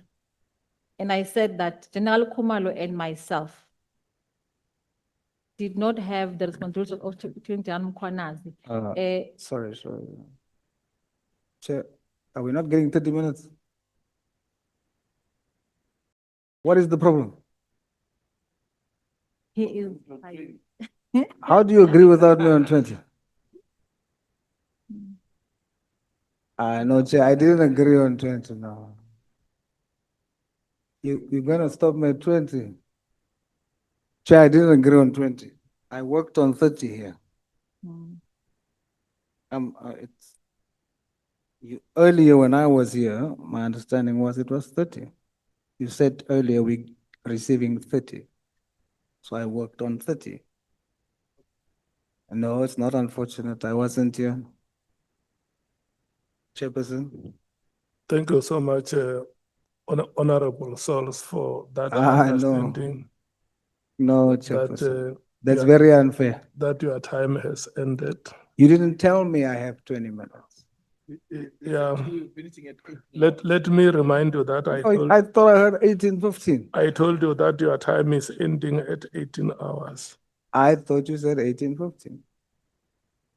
There was definitely no way. You can ask the honorable members I wasn't here, in your Chairperson. neighborhood, they will tell you the chair has announced They threw me under the that, bus. that your time is May I have 5 minutes to conclude? Okay. Thank you, Chairperson. You are bad colleagues. No one here told me. General, let me conclude very fast here because my fellow colleagues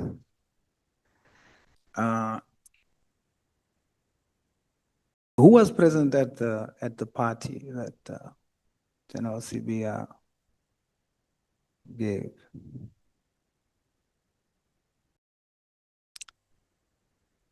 General Chairman, I arrived around 8 o'clock because we left, I think we were at her home. We then drove together.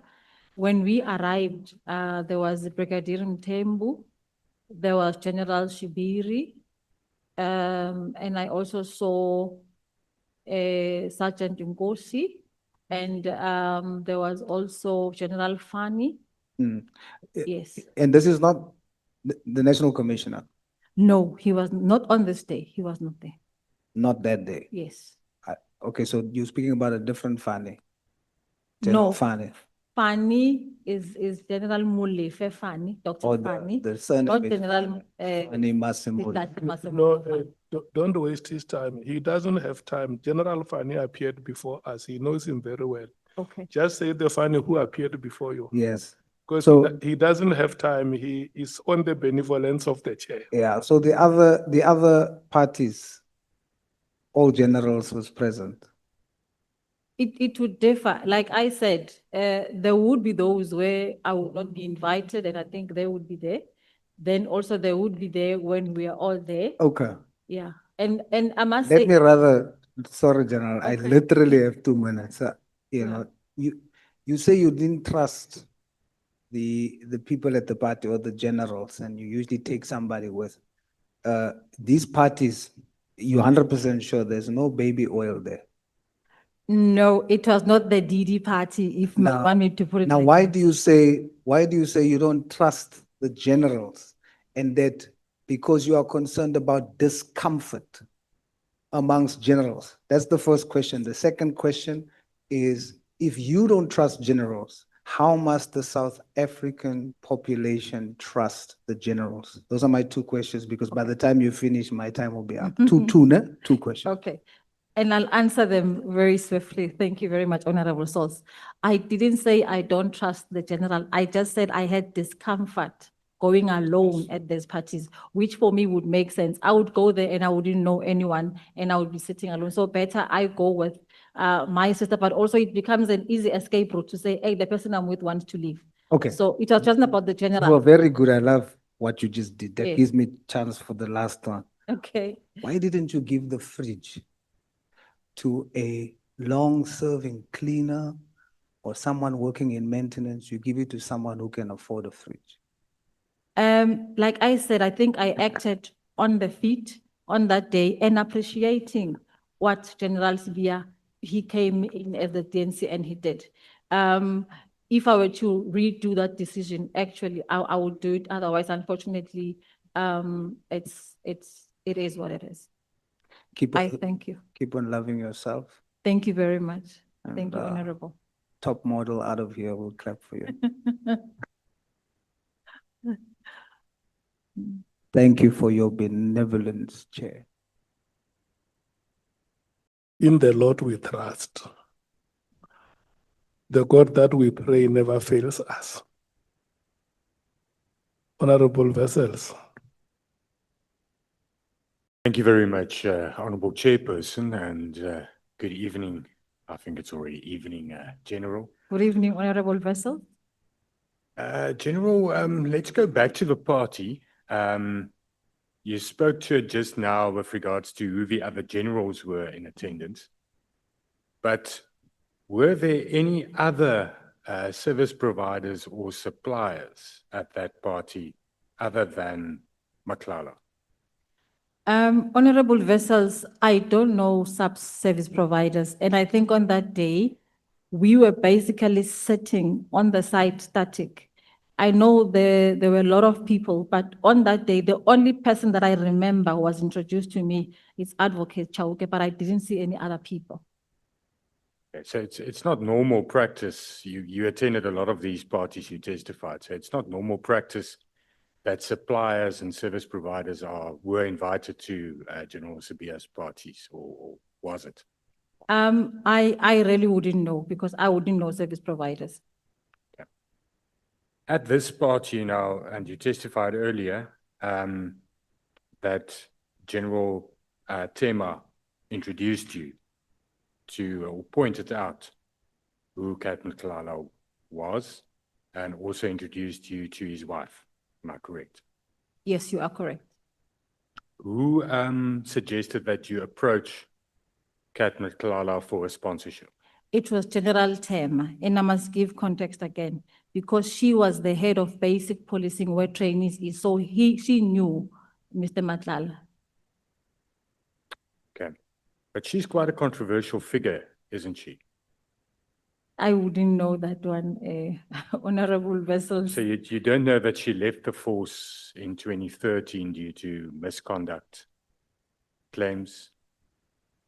As far as I know, I think there was a case that she had to attend in the Eastern Cape or Western Cape, where there were allegations against her in terms of how she was treating her members. But I think that case was resolved and she was cleared, and I think she resigned.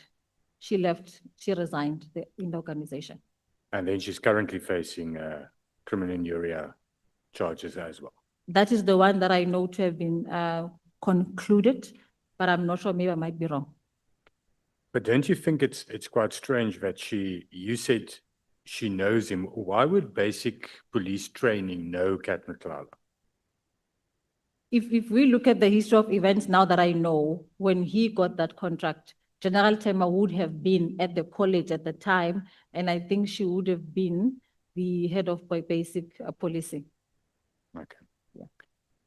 Okay, with that sponsorship, you said that supply chain management approved the Yes. sponsorship. Yes. And the question was put to you, but the police internally was already aware of certain irregularities or possible irregularities. What is strange, and don't you find it strange that the red flags internally were already raised in March 2024 with regards to the tender of Medicare? How would the head of procurement sign off on this sponsorship if there was already this noise internally, and I would assume within supply chain management in particular, on this tender?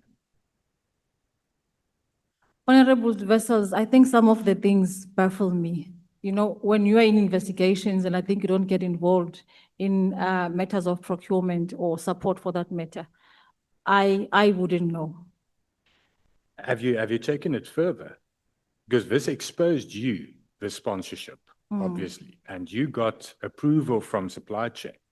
Supply chain, we know now, already knew at that stage that there was something wrong, possibly with the tender. They signed off. So internally, there must be some investigation. Wouldn't you agree? I know that there is an investigation that is now with IDEC on this particular contract. So I think that there was action. On the contract, yes, but on the approval of sponsorship, have you taken that further? No, because now you just told me that already in March there were red flags. I think I will follow it up because I was not aware. So I think that's your duty, because Yes. it exposed you, as I said, and if there was then a mistake made, to avoid those type of mistakes with sponsorships and controversial tenders and entrepreneurs, there should be better safeguards, and Yes. obviously the safeguard was not in place here. I think even earlier in my testimony, I did say that this actually becomes a lesson in action for all of us. Thank you. Then very quickly, General, just on the dockets, not the PKTT dockets, but the dockets that were requested by IDAC. You said, and the Honorable Matthys took you there, that you said that it's not strange or that there's no that it's not prohibited that dockets are taken from a station to head office. But surely there must be a reason. Did General Jacobs give a reason? I did earlier said that no reason was provided, but upon following up on the matter and together with legal services, there was a service complaint that was attached to the dockets. But keeping them in his office on the safe, that was actually, I think, the practice that we don't promote in the police. But what steps have been taken? General Jacobs, I think, did write an info note to the National Commissioner where he clarified that there was no anomalous action with him taking the dockets, neither was the handing over. So if, for example, the National Commissioner felt that there had to be action, then it would have been taken. But I suppose that he took the report as a factual report and accepted it. And at that stage, you were the Divisional Commissioner, Detective and Forensic Services, correct? Yes, Honorable. And he was Divisional Inspectorate. Yes. That reports to your position? National Commissioner, no, not to me. Directly to the National Commission? Yes. But you were the one that the dockets were requested from by IDAC? Yes. But he doesn't report to you at all. So if you found a problem here, you should have reported it to the National Commissioner, who you. I think which is exactly what I did after picking it up. I then went to see, I think on the 28th of July, we had a discussion. This is where he then juxtaposed the time of the request together with the takedown of the PKTT. Thank you very much, General. Thank you. Thank you, Chair. Honorable Vessel.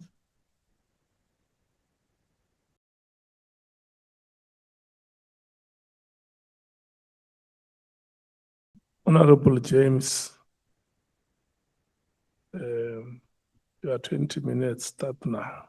Thank you so much. You're such a good chairperson. General, do you agree that those PKT dockets should have never gone to head office? I do agree, now understanding and knowing what I It know. didn't really also go to head office. It went to General Sibiya. Are we correct? Let's just be frank now. Those dockets didn't go because this way we say SAPS and we say head office and it went to Pretoria, we need to name a person. Those dockets left KZN and they went straight to General Sibiya's office where they gathered dust. That's the truth. Am I correct? I wouldn't necessarily agree because they were kept with SVC and that would have been in the same building that he sits as well. Was that in General Sibiya's office? No, it was in Brigadier Hoputela's office. General, I need you to answer a few of the following questions. Do you agree that the initial audit was skipped? The initial audit, when you collect dockets, because I've been working with SAPS for many years, and I know that when we ask for dockets to be removed or maybe prioritized, you have a notification. The first step is you have a notification sent to the local police station, the station commander, informing them. Then you have that detective coming, sitting in the boardroom, and there's an official handover, an audit of the dockets before they get taken. Was that skipped? It wasn't skipped. If I may remind Honorable James respectfully that the dockets were not at the station, they were with the PKTT. Yes, with the PKT. And the commander of the unit, Colonel Khumalo, is the one who brought the dockets to head office. And I think when they were here, Colonel Mdluli, Brigadier Hoputela, and the team from the PKTT then did an audit of those dockets before they were handed over. Do you agree with me that prior this decision that the key role players were not engaged? I do agree with the you. The actual team, that they were not engaged on the intention of the minister? I don't think they were also listening to Colonel Khumalo's testimony. I don't think there was proper communication to them. I do agree with you. And also the custodian wasn't informed? Exactly. Do you then agree that based on what you've just said, that General Mkhwanazi was well within his rights to refuse those dockets back? And which is why I never questioned and which is why I never differed with him. I think I understood because. So we'd like to put on record that you agree with General, if you were General Mkhwanazi, you also wouldn't take those dockets back? Definitely, I would not have taken them. Do you think that those dockets would have been exposed to tampering? I think there was a report compiled where General Mozipe was highlighting challenges, so I wouldn't know. But you agree that because of the manner in which this happened, someone could have tampered with those dockets? There is a possibility that I can't rule out because I was not physically involved in that process. So hence, it is okay for General Mkhwanazi to say, I don't want those dockets back. As a commander of the province, I think he was well within his right. Do you agree with me that the minister actually intended to disband crime counterintelligence, given that counterintelligence was investigating Cat Matlala? Because I believe that PKT was disbanded because the minister thought that it was PKTT that did the raid on Cat Matlala's house. And in actual fact, it was not even counterintelligence. I think that was a misunderstanding or a There was a task team that was established called Gauteng Counterintelligence. Yes, actually, it was the detectives in Gauteng who were investigating the Amanswart murder. But they, because of the security breach, I think that has been spoken about, including the issue of having been told about the envelopes, then crime intelligence had to be deployed as part of the security of those members and as well as the combat members. So people then thought it's the PKTT. It wasn't the PKTT, it was Gauteng detectives. Even I think as recently as now, again, when we were doing the awards, it was those 3 detectives actually who received an award. So you agree with me that there's been a continuous assumption that it was PKTT that was after Cat Matlala? Yes, yes. And not the detectives that you actually say. Yes. And this is why we basically saw the disbandment of PKTT and not this other task team. I wouldn't take it there, but I think the misunderstanding, I would agree with you. Because if you look at the occurrence of the events and if you look at the dates in terms of how things unfolded, there was the raid on the Matlala residence, and then there was this New Year's Eve decision, disband immediately. Then you have General Sibiya saying to you, you are dragging your feet. When we heard testimony from General Mkhwanazi, he also said that when he spoke to the Chief of Staff in the Minister's office, the Chief of Staff, Mr. Kabinde, told him that there was pressure. Do you see the link? If I were to take this information as we see it in the public space and based on what you say, and I were to plot it on the analyst notebook, definitely the links would be there. There's pressure from Sibiya. The dockets go to Sibiya. There's pressure from Sibiya. Kabinde confirms, Mr. General Mkhwanazi says that he said there was pressure. The minister is also unhappy with the team for dragging their feet. What were the minister's words? I think it was to the SAPS officials in terms of the disbandment.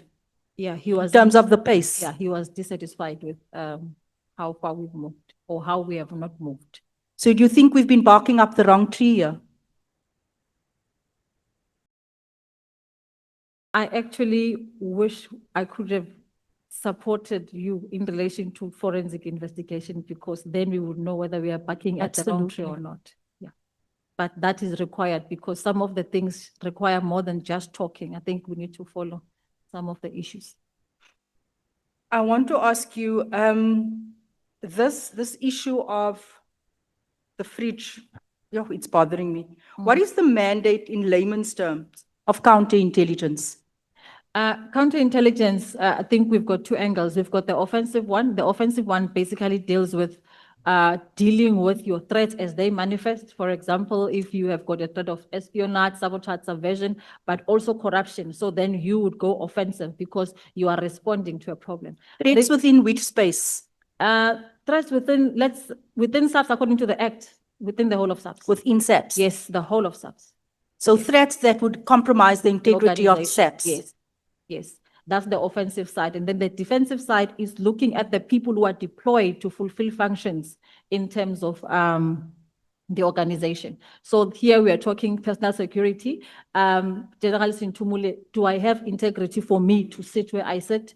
Are there any threats in my life that could compromise information, things that we're looking at now? Do you have relations with questionable people who actually could compromise your work? So that is part of counterintelligence.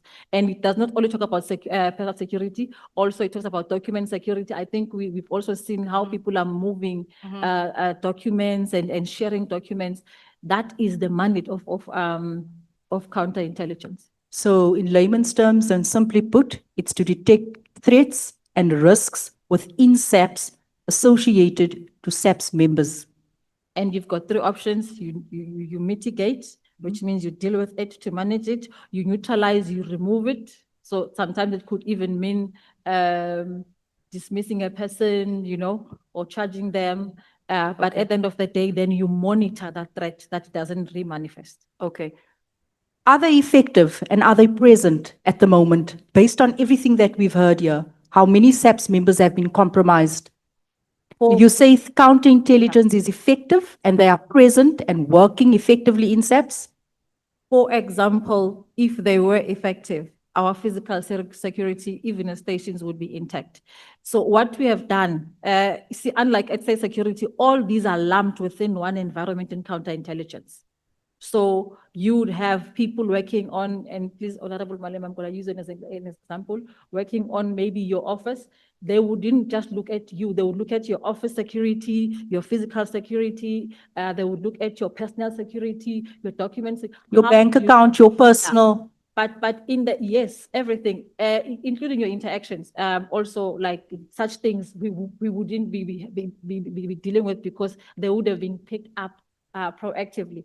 But also maybe to take it further, in SAPS, the functions are not lumped.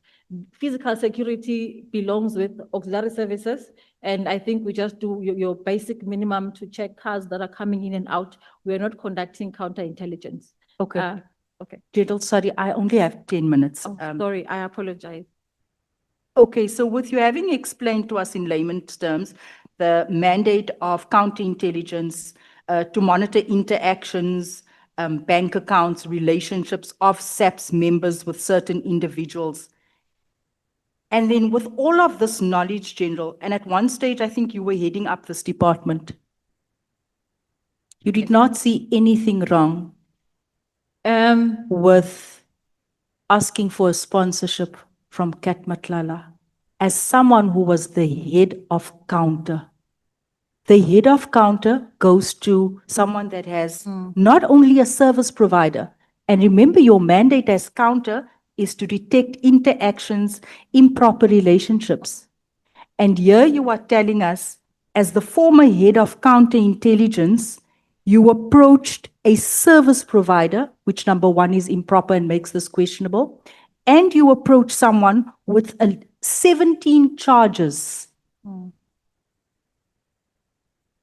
That was more than just a sad moment in your career.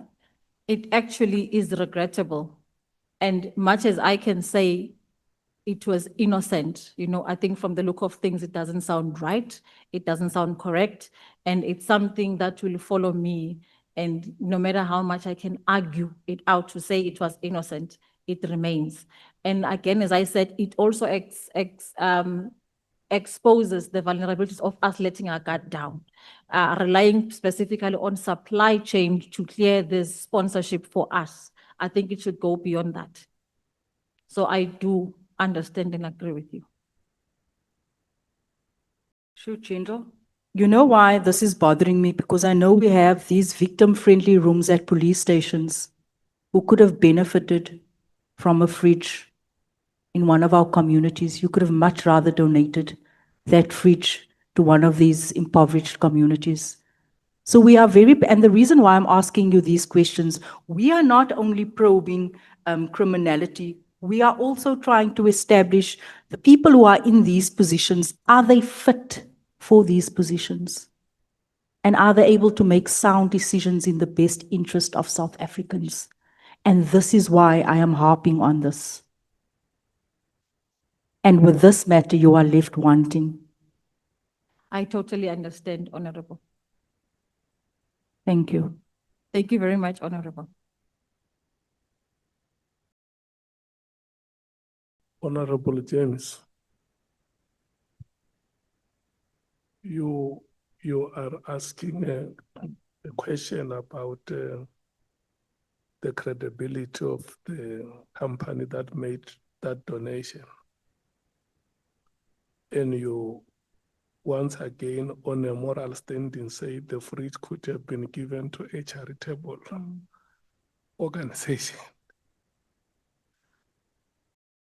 No, Chair, I'm saying we have victim-friendly rooms at SAPS, part of SAPS, not a separate organization.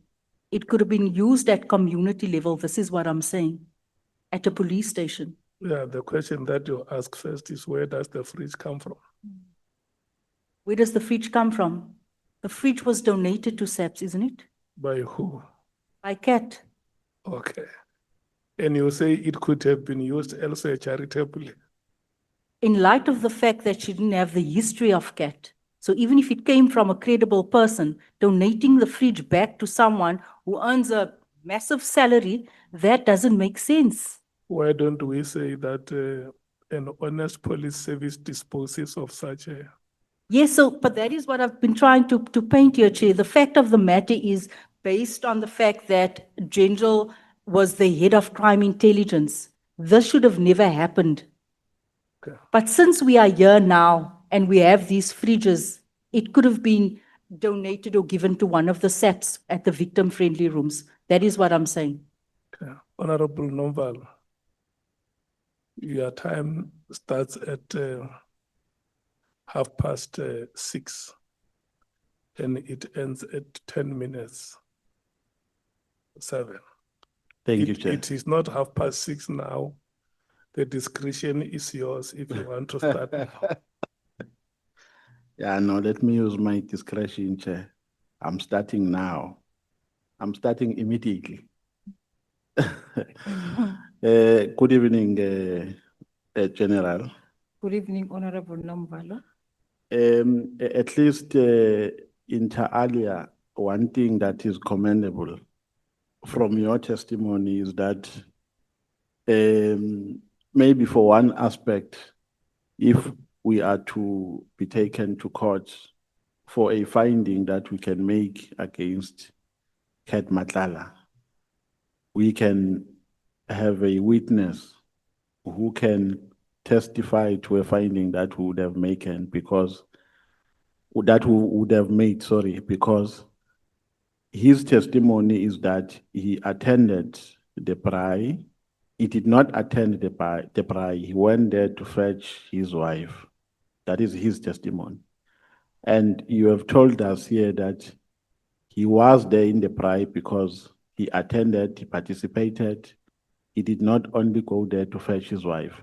So if we can be taken to court, if we make a finding today that Cat Matlala attended the braai and Matlala challenges that to be untrue, would you stand as a witness in favor of this committee and in favor of our finding?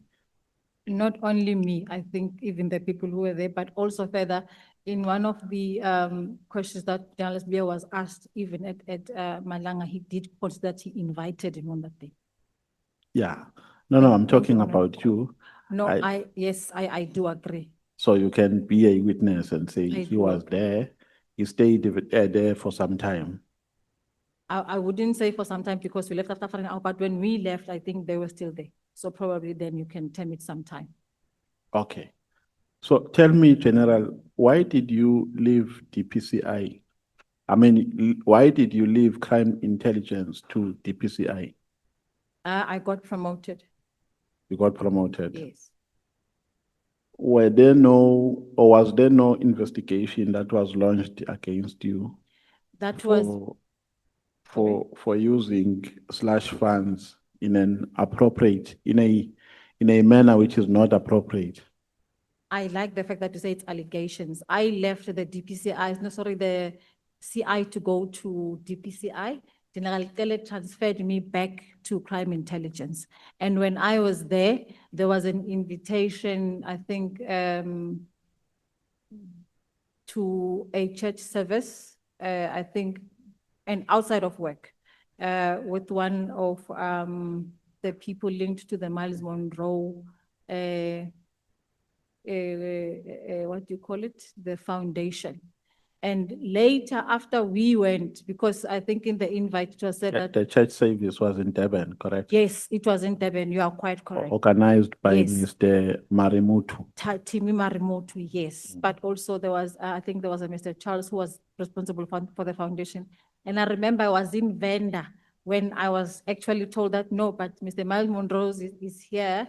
And if you can, please come with your husband to the church service.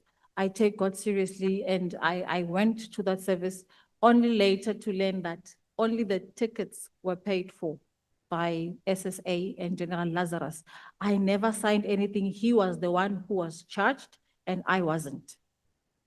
Were you not alleged to have used a car which you bought by slash fund for personal use? The charge was that General Mdluli at the time, when he was the DEVCOM, when I moved to DPCI, it was allowed. I offered to buy the car.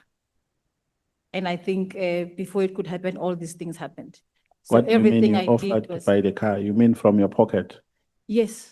So the car was bought by you from your pocket, No, not from the I slash meant fund? leaving DPCI. So leaving CI into DPCI, I offered to buy the vehicle and I engaged the CFO who said it can be done. But before we could conclude that transaction, all these things happened and I couldn't take the car. No, I had to I'm take not it back. following you, General. You will forgive me. I'm saying, is there no allegation that, or was there no allegation that you used slash fund to buy a vehicle and then you used that vehicle for personal use? It's incorrect. The vehicle was your SSR, meaning that at the time as generals and brigadiers, when you do your covert operations, you then use that vehicle. But that vehicle also you keep with you and you use it like a vehicle that becomes your undercover vehicle. So I never used that car or bought that car. No, that's not true. So the vehicle was purchased? Yes, purchased for me. Was My it a covert Fortuner? purchase. Yes. Okay, so Yes. you also used it for personal use? Yes, not just me, all of us. General Mkhwanazi, when he came into CI, that's the first thing that he stopped. Okay, no, I'm not saying No, no. there's anything wrong. I'm Yes. just trying to establish the sequence of events. No, understood. Yeah. And did your husband ever work was he ever deployed to the TRT? My ex. Your ex-husband? Yes, he was. Was he not implicated in an allegation of shooting a member of the public? Not a member of the public. It was an operation that took place in Vosloorus.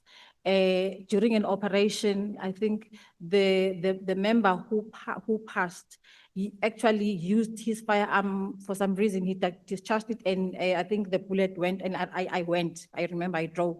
The R5 shot him here. R1 is his name, and he passed on that day. However, the investigation revealed that Arwani actually, the residue was found on Arwani's fingers, not on Senthumule's fingers. Okay, so there were no charges against him? No, there were not. There was an investigation. I think it was an inquest, then a murder investigation, but then he was acquitted.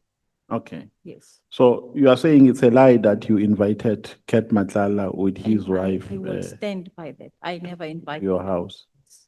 So if there's an allegation that says you invited them and they came through on the 21st of December, 2024, that would be untrue. It would be very much untrue.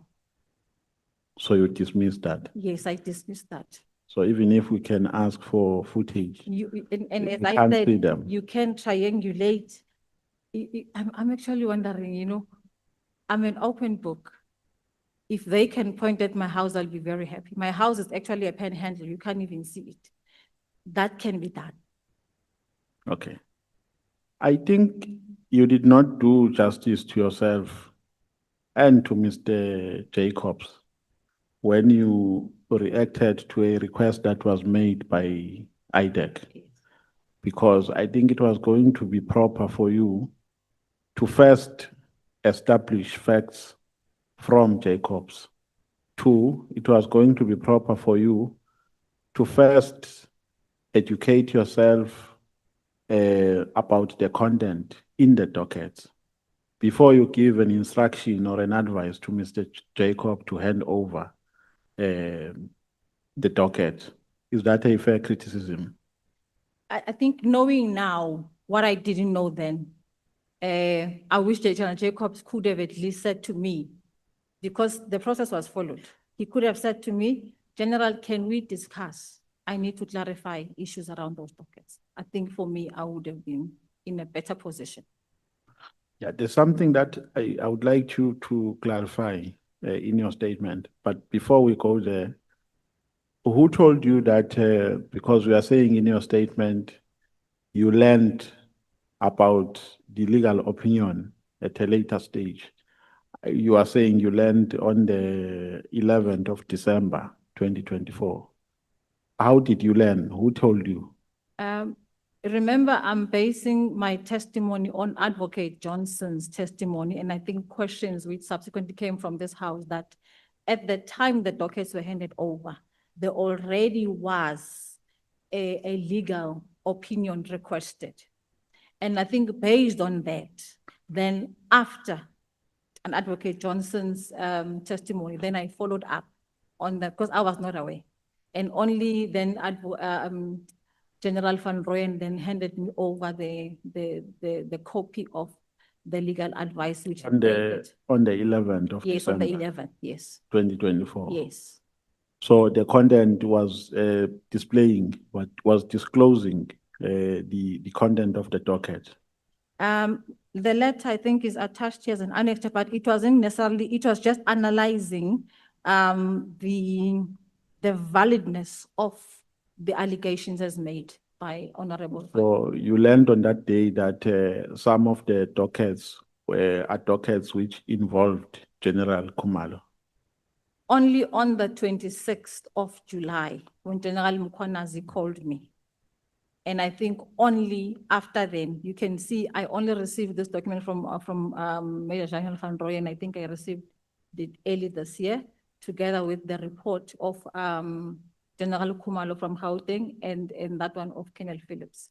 So on the 11th of December, 2024, you did not come across that information. No. Was it not entailed in the documents that you perused, in the legal advice document? I actually, and I said this, General Jacobs had the docket, he didn't have to bring them to me. He had to interact with IDEC. Hence, I call this an intervention, not necessarily to say that bring the dockets to me, let me look at them. They were requested because of that section 28. No, provision. General, my question is here. You are saying in paragraph 85, you learned on the 11th of December 2024 that there was a legal advice. Now, Okay. now a follow-up question is, what was entailed in the legal advice? Was it not sufficient enough to show you that in those documents, in some of those documents, General Khumalo was also involved? That is my question. Okay. In responding to that, I didn't learn on the 11th. I said, I saw after that the report, the legal advice was only signed on the 11th. I never got to see that legal advice. General Jacobs and I never discussed it. I only after the fact, and that would have been after 26th So of July. you did not read the legal advice on the 11th of No. December? No, I didn't. You only knew that there was a legal advice? Only after the testimony of Advocate Johnson. In this committee, no? Yes, in this committee. No, but I'm talking about the 11th for now of December.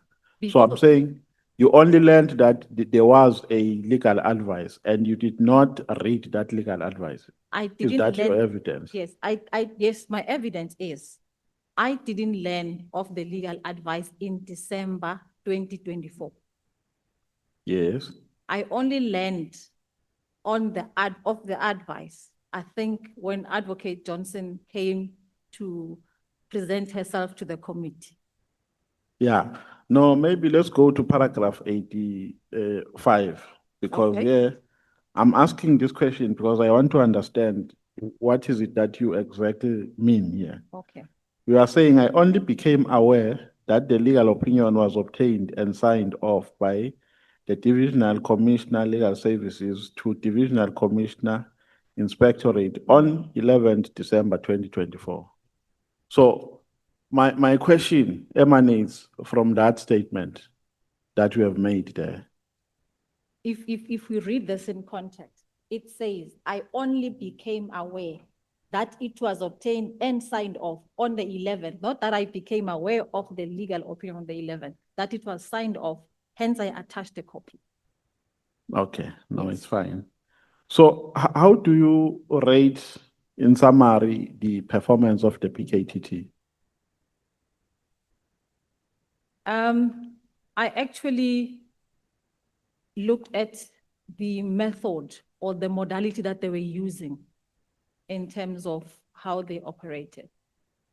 It was something that in the organization, as I said, General Musikile and I tried to do that through the gist to get experts together. And I think reading the reports, I think when they started, the picture of crime was red. But as they progressed, I think certain areas became green and they became neutralized. So Okay. that's my reading of their performance. And then how do you characterize General Sibiya's instruction? Because he was insisting, I would say maybe he was putting pressure on you. How do you characterize that conduct? Was it within his scope or he acted ultra virus? It was within his scope because remember he gave the instruction, I think when we went to report to the minister and we didn't have a report. So he was actually within his scope to push, but maybe push how, that with something else. Yeah. The manner in which you are narrating the sequence of events here, the conclusion I can draw or the inference is that you were put under pressure to comply with an instruction of a directive. That's what I'm drawing because you are mentioning meetings from January, February. In February, the minister was upset He said he's no longer going to speak with you in relation to this matter. He will speak with the National Commissioner. So am I correct if I say you acted out of frustration and out of pressure that was put by General Sibiya in you? Maybe not even in terms of documentation. I think the calls that would be made to say, how far are you? I think I did say earlier, those would be maybe once a day or once in 2 days. And in all honesty, I just felt this must be done and over because it became unbearable. But didn't you suspect something when they were putting that pressure to you, in particular General Sibiya, to say maybe there's an ulterior motive here? Why this pressure? Where does it come from? Honorable Nomvalo, I think the reason why I didn't call General Sibiya, immediately General Mkhwanazi refused to take the dockets. It was because I mean, he kept on saying the PKTT is investigating me, you know? So I didn't want to get involved in that muddy process. Hence, I was actually stuck to the process, you know? And I didn't want to get myself involved in his emotional issues. Hence, I would actually even handle him and give him what he wants, because my thinking was, here's a plan, fulfill your role, and then the rest can be dealt with. Okay. So the minister, when he was here, he spoke about the crime and the murder and robbery component as a reason for, as one of the reasons for his decision. According to your knowledge, when was this component established? That does its establishment mean the PKTT is no longer relevant for its task? It must cease to exist, or it must be incorporated, or its duties rather must be incorporated to this component?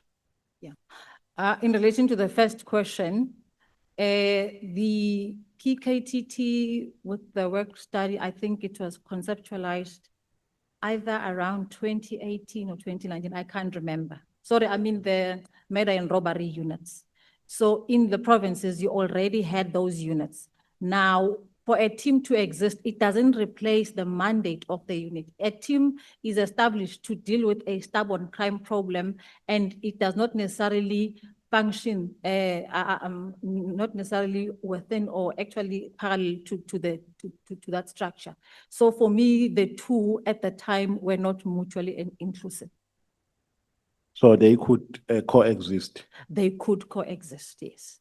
Because the PKTT was dealing specifically with issues that were a priority for the province, and those were political killings. And then murder and robbery would continue with your generic murder and robbery investigations. Thank you very much.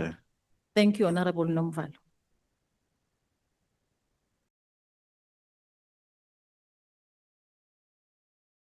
Thank you so much, honorable members. The list has been exhausted. Advocate Mkhize, do you have questions that you want to ask? Thank you, Chair. I just have one last part that we didn't deal with, but it's a question essentially relating to paragraph 127. Okay, before you do that, I want to ask you one question. General? Yes, Honorable Chair. After you learned that at the party where you were invited, there was a person in the name of Matlala, who you later came to know as a shady character. Okay, let me not say you, who's South Africa, came to perceive him as a shady character. Did you check who else was there who has also been or is perceived by society as a shady character? Chairperson, as I reported earlier, I think there was no movement from us when we were at that party. So the people that I saw were those that I know, save for Advocate Chauke, but I don't recall seeing other people. that maybe now are deemed to be shady characters. So Advocate Chauke was also there. Yes, he was there with his spouse on the day. And when these revelations come, as a senior Yeah. ranking police official, when these revelations come that at the party of your colleague, there would have been these characters. What did your adrenaline go up? To put it simply, National Commissioner and I discussed the matter, and we were laughing that for so many times that we have been there, we could have sat with people we don't know, you know. And again, it says, I think one of Honorable Malema actually said that you then need to begin to vet the company that you are around at that specific time. Even if you go to a party, I think it's good to know who is going to be there, which is something that we didn't do before. And when these allegations come that you also underwent procedures like this and that, and maybe somebody would have paid for you. So you also get associated, you become a collateral. In actual fact, I think what this did was defocus me in terms of my capacity and my work. And I think I became the face that benefited from Mr. Cat Matlala. And I must say that emanating from just that party and General Temer's interaction, if people could click and do in terms of my history and my standing, I would do it. And in actual fact, moving forward, I did say a lot of people that actually I felt uncomfortable with, even my own friends. From the moment I began to say, now I vet who stays in my space. Yeah, General Kumalo, when he was here, he made a statement about the extent of infiltration that would have gone to the nook and cranny of the SAPS in Gauteng province. What is your comment on that? In the police, I think we are almost close to 190,000 to 200,000 strong.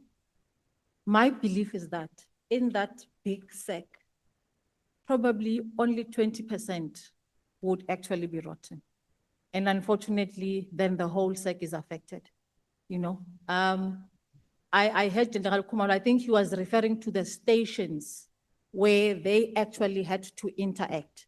And probably a sample of Gauteng then led him to that conclusion. But still, I would say we do have good men and women who are here because they want to serve.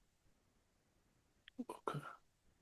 So because one of our aspects that we are investigating is that of corruption within the SAPS.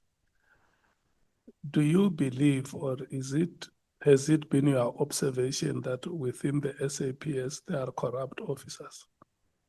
It goes without saying, one of the components that I also am responsible for is anti-corruption. I think the number of arrests that we are making on our own members, I think it's alarming. Advocate Mkhwanazi, Mkhwanazi. I don't understand. I mean, I think you in your conversation with the general, you don't mean that general means Advocate Chauke is a shady character. Because you asked the question, which shady characters were there? And in her answer, she said, I don't remember anyone except Advocate Chauke. It's not me who said. Yeah, so I'm saying, but she was Can I conversing with you clarify? through you, Chair. I'm just saying, we're not saying Advocate Chauke is a shady character. Yeah.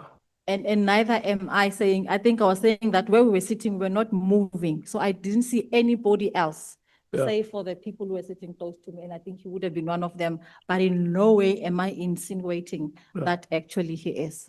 And I apologize if it came across that way. And honorable member, even when I was asking her, I carefully used the word perceived.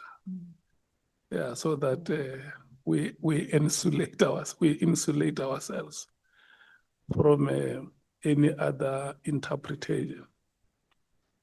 Thank you so much for that. We must state it on record. That is not what we are saying as the committee. And it is also not what you are saying, Gerald Senthumule. Thank you very much, Chair. Accepted. It goes to our records. Thank you. Advocate Mkhize. Thank you, Chairperson. Lieutenant General Senthumule, at paragraph 127 of your statement, there's just one aspect that we didn't deal with. You mention a Brigadier Majeng. Who is Brigadier Majeng? Brigadier Macheng is a section head within quality, and I think she's the lady who actually admitted to having a relationship with Cat Matlala. Which division does section head fall under? It's within Division Detective and Forensic Services. Is that the division that you were heading up Yes. before you started acting? Yes. So the allegation that she makes at paragraph 1, what you say at paragraph 127 of your statement is that now I can join the dots. I want to cross-reference Lieutenant General Sibiya's testimony with that of Brigadier Majeng at the Madlanga Commission about the same and claim of a request to Mr. Matlala by a senior officer to pay for BBL. I don't want to make it necessarily about that. The question has to do with the fact that your subordinate within your division made these allegations about you. And that same subordinate within your division has testified that she was in a relationship with a romantic relationship with Mr. Matlala. Is it still your evidence that you did not know of Mr. Matlala as a service provider? I will categorically deny ever knowing Mr. Matlala, whether through work or personal. And Brigadier Macheng's testimony that a senior officer asked Cat to pay, I've produced my evidence to this committee. And I think she made the allegation, including the Ozempic. So she must provide her own, proof. But for me, whatever she said, it was based on her discussion with those that she discussed with. Okay. What is your comment to having a subordinate within your division make such claims about you as her senior, who heads up the division in a forum such as that? Yeah. What I've learned with both Madlanga and ad hoc is that you are dealing with people who actually find themselves on the back footing. And I think maybe me being one of those who are vocal about this decision, I probably found myself in a web of people who are trying to now say, we're not going to go down alone. That's my assessment. Yeah. Have you interacted with her at work? We don't even interact. She's a brigadier, reporting to a general in terms of her work. I actually work with General Manamela, not with Brigadier Majek. We don't even talk on the phone. Now, And we also are not within the same space. Leading to the part that you've just testified about, that you've produced proof that it was indeed your own funds, personal funds, that made payments for whatever procedure you may have had. You testified that you took money from your credit card, into your African Bank savings or check account. What was the purpose of a transaction was that your credit card, your personal credit card? Yes, because I had to do an EFT, not swipe, so I couldn't do it from my credit card. I think with Capitec doesn't give you that option, so I had to transfer money from one account to another. And I mean, as recently as I think day before yesterday, I did the same thing again when I was supposed to pay. My pergola actually flew, so I had to buy the roof, and I did the same thing. So that's basically how it works. Is it because the practice, Dr. Pet, is it Dr. Pat or Pet? Yeah, Pert. Pert. Dr. Pert's practice does not accept card transactions. You have to Do an pay and EFT. do an EFT into her account. Yes. So that money you would have transferred from your credit Then, card yes. into your check card and then to her, so three-way. Were you unable to make that transfer directly to her from your credit card? No, I couldn't. Okay. I mean, I just gave you an example now, and I can open my app for you to see. I cannot transfer EFT from my credit card. It must go into my savings and then into my check. I mainly use my FNB account. That's my main account. Yes. Thank you very much. Thank you, Chairperson. I think we've covered the entire testimony. Thank you so much. I want to, maybe before I make this announcements, let me thank the evidence leaders, Advocate Mkhize, and our witness, General Senthumule. We have come to the end of our proceedings with you. Thank you, Chair. And your surname is Senthumule, which literally means do not provoke me. And your name is Kosi. Princess. Yeah. Kosi in Chivenda is not, Oh, it's King. it's not princess. And you are a descendant of the Ramapulanas. So I listen to honorable members when they engage with you and the difficulties that you may be going through now. And when I look at your names, I can safely say it on behalf of these members that we believe that you are a woman of resilience. You are a woman of fortitude and courage. And you shall be able to overcome. So when you leave these proceedings, you must live here with your head high, that whatever challenges you may be facing in your personal life with a member of your family, because you are Kosi, and you are the descendant of the great Makado Chilawusiku Ramapulana, who defeated the Boers and drove them out of Skumansdal in July 1867. 13 July 1867. You will go and fight against this, what Honorable Sol has quoted,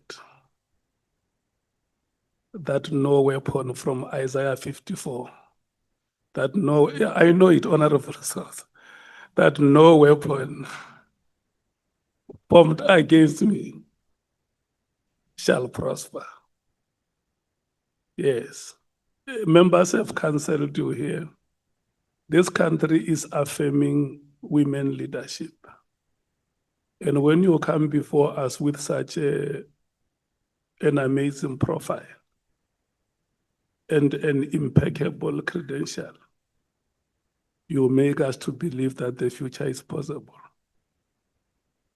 So whatever negative encounters would have happened in your life, President Mandela has said that what becomes fundamental is that you are able to rise and face the new moment.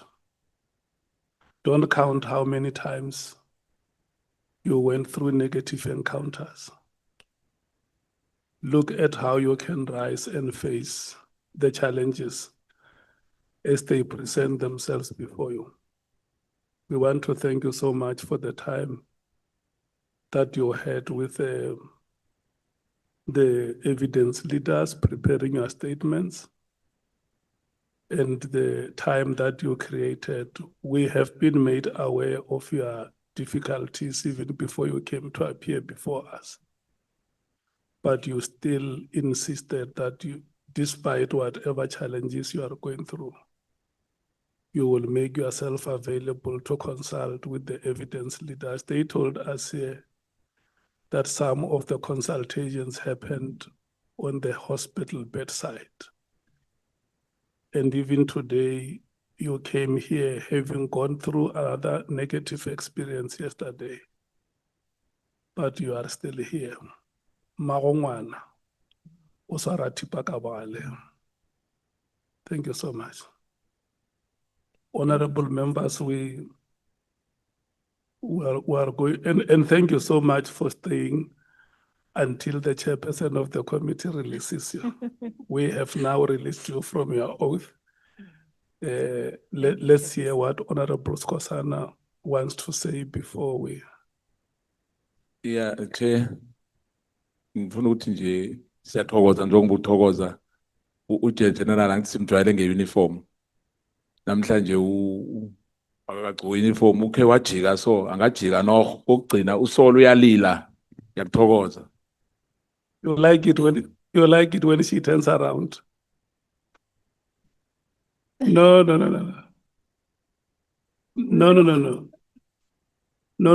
Honorable Skosan.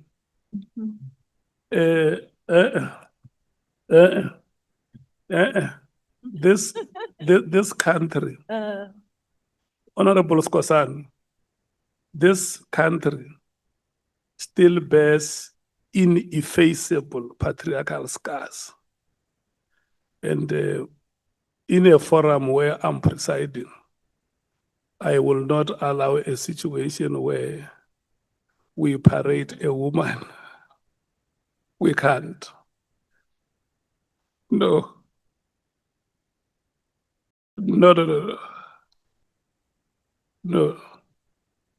She was trying to demonstrate that the procedure that is alleged to have happened has not happened. And I think that was adequate. Anything beyond that amounts to patriarchal inclinations. Yes, Honorable Souls. Honorable Chair, this African queen has shown that African women are not defined by what their bodies look like, what procedures they do. Yeah. Her affidavit shows it's her intellect, it's her mind, and it's her hard work. Yeah. We salute her for that. Okay, I see that you are triggered, all of you. Can I check who wants to say something to General Senthumule before we release her? Sorry, Chair, I think before you proceed, I'm already pulling the other incident, so it's okay. Because I see No, members- Chair. It must be noted that we never asked her to turn around. She did that on her own. Okay. And then Honorable Sangoni said it's not necessary, and we stand by what Honorable Sangoni said. So impression must never be created that we asked her to turn around. She stood up and she did it, and Honorable Sangoni closed it. Yeah. This one of Skosan is on his own. Honorable Sangoni. Okay. Thank you so much, Skosana. Black man, you are on your own. I was pulling your leg, Chair. There was nothing wrong. General. Aye, tsela tšeo ba reile zwabotse. Yeah. Ndi vavenda va hashu va ne chiendeu.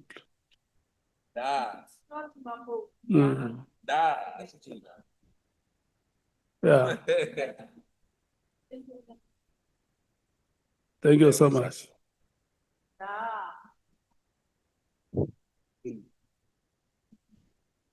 Yeah, we're breaking now. The next witness who must conclude business with us is Honorable Adams. So we are going to break for, it will not be possible for us to break for 40 minutes. So we will come back at 20 hours. Chair, can you give parties 5 minutes, please, to ask him questions? 5 minutes each party. I think enough. Even 2 minutes. No, let's hear Honorable Malema if there is agreement between you and Honorable Swords. How many minutes do you suggest, Honorable Swords? 20 minutes. That's the problem. No, it's fine. The approach that we will take will be differentiated. If there are parties that need 5 minutes, we'll give them 5 minutes. We will give you a 20 minutes. Yeah.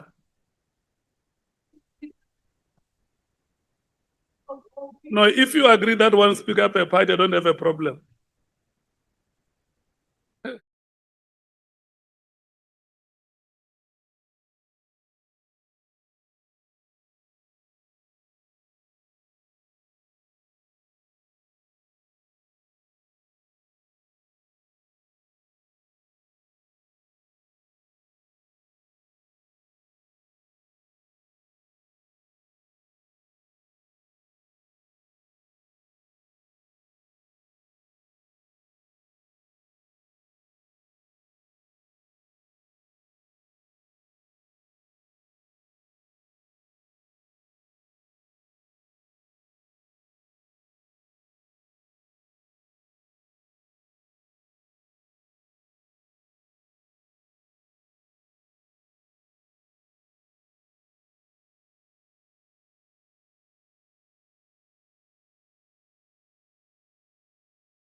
Thank you so much for returning from break. Good evening, Honorable Adams, our witness.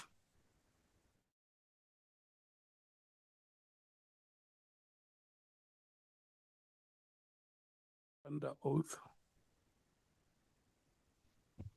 Chair, sorry, exigence. The honorable member can't wear a cap inside the house. Yeah, we are still coming to that. No, you're already questioning him with the cap inside the house. Well, that's where we should have started. Yes. I'm under the impression that I'm not an honorable member when I sit here, Chair. I'm but a witness. Honorable Adams, you are still under oath, isn't it? If I'm instructed by the benevolent Chair to remove the hat, I will do so. Yeah, listen to me. You are still under oath, isn't it? Yes, Chairperson, I am. And you are appearing before us as a witness, isn't it? Yes, Chairperson, I am. And that does not take away the fact that you have been sworn in as a member of this National Assembly on the 14th of June, 2024, isn't it? So just to confirm, Chairperson, the reason I did not argue the point raised by Honorable Nombalo was because he's an attorney and I'm not. It was made clear to me that when I sit here on this side of the table, I am not an honorable member of this house. But for the sake of argument and time, Chairperson, I will remove that. That is part of an anti-bullying campaign. Thank you, Chairperson. It's not for the sake of avoiding arguments or for the sake of progress. The people that you brought here, when you introduced them the last time you appeared before us, you said these are the people who are your family relatives, and some of them are members of your party, isn't it? They are all members of this party, Chair. Yes. So you carry that heavy responsibility and obligation to represent them to their satisfaction. I am in no way arguing with the Chairperson. I was just stating the facts that were said in the last meeting. But thank you, Chairperson. The point is taken in good spirit. Thank you. Yeah.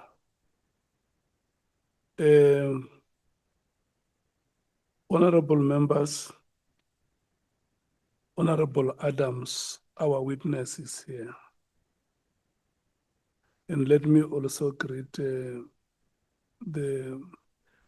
South Africans who have accompanied you here, who at all times give you their unconditional support. We want to thank you so much for your presence. Can I check honorable members who want to ask Honorable Adams questions? I see Honorable Vessels, Honorable Klopa, Honorable Kwalabanat, Honorable Sols, Honorable Matthews, Honorable James, Honorable Ngango, Honorable Ngola, Honorable Sanguni, Honorable Skosan. Your hand is not up, Honorable Sokanyila. Your hand is not up, Honorable Nombalo.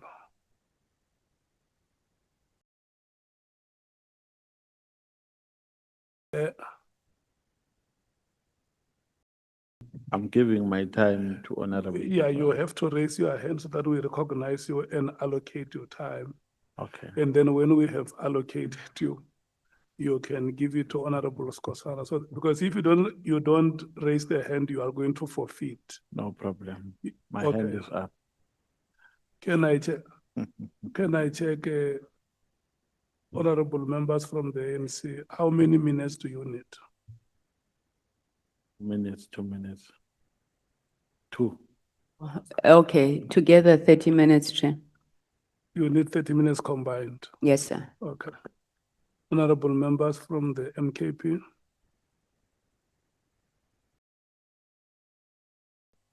Thirty minutes combined. Okay. Honorable members from the Democratic Alliance. Thank you, Chair. 2020. You need 2020. You mean 40 minutes combined? Okay, honorable vessels, Chair, I think 10 minutes will suffice. 10 minutes will be fine with you. Honorable Mwango, 20. 20. Thank you. Honorable Matthews, 20, Chair, for both. so it's 40 minutes. Mm-mm. Or For EFF. combined. Mhm. Honorable Sols, 30. you need 30 minutes. Yes, sir. Okay. Oh, yeah.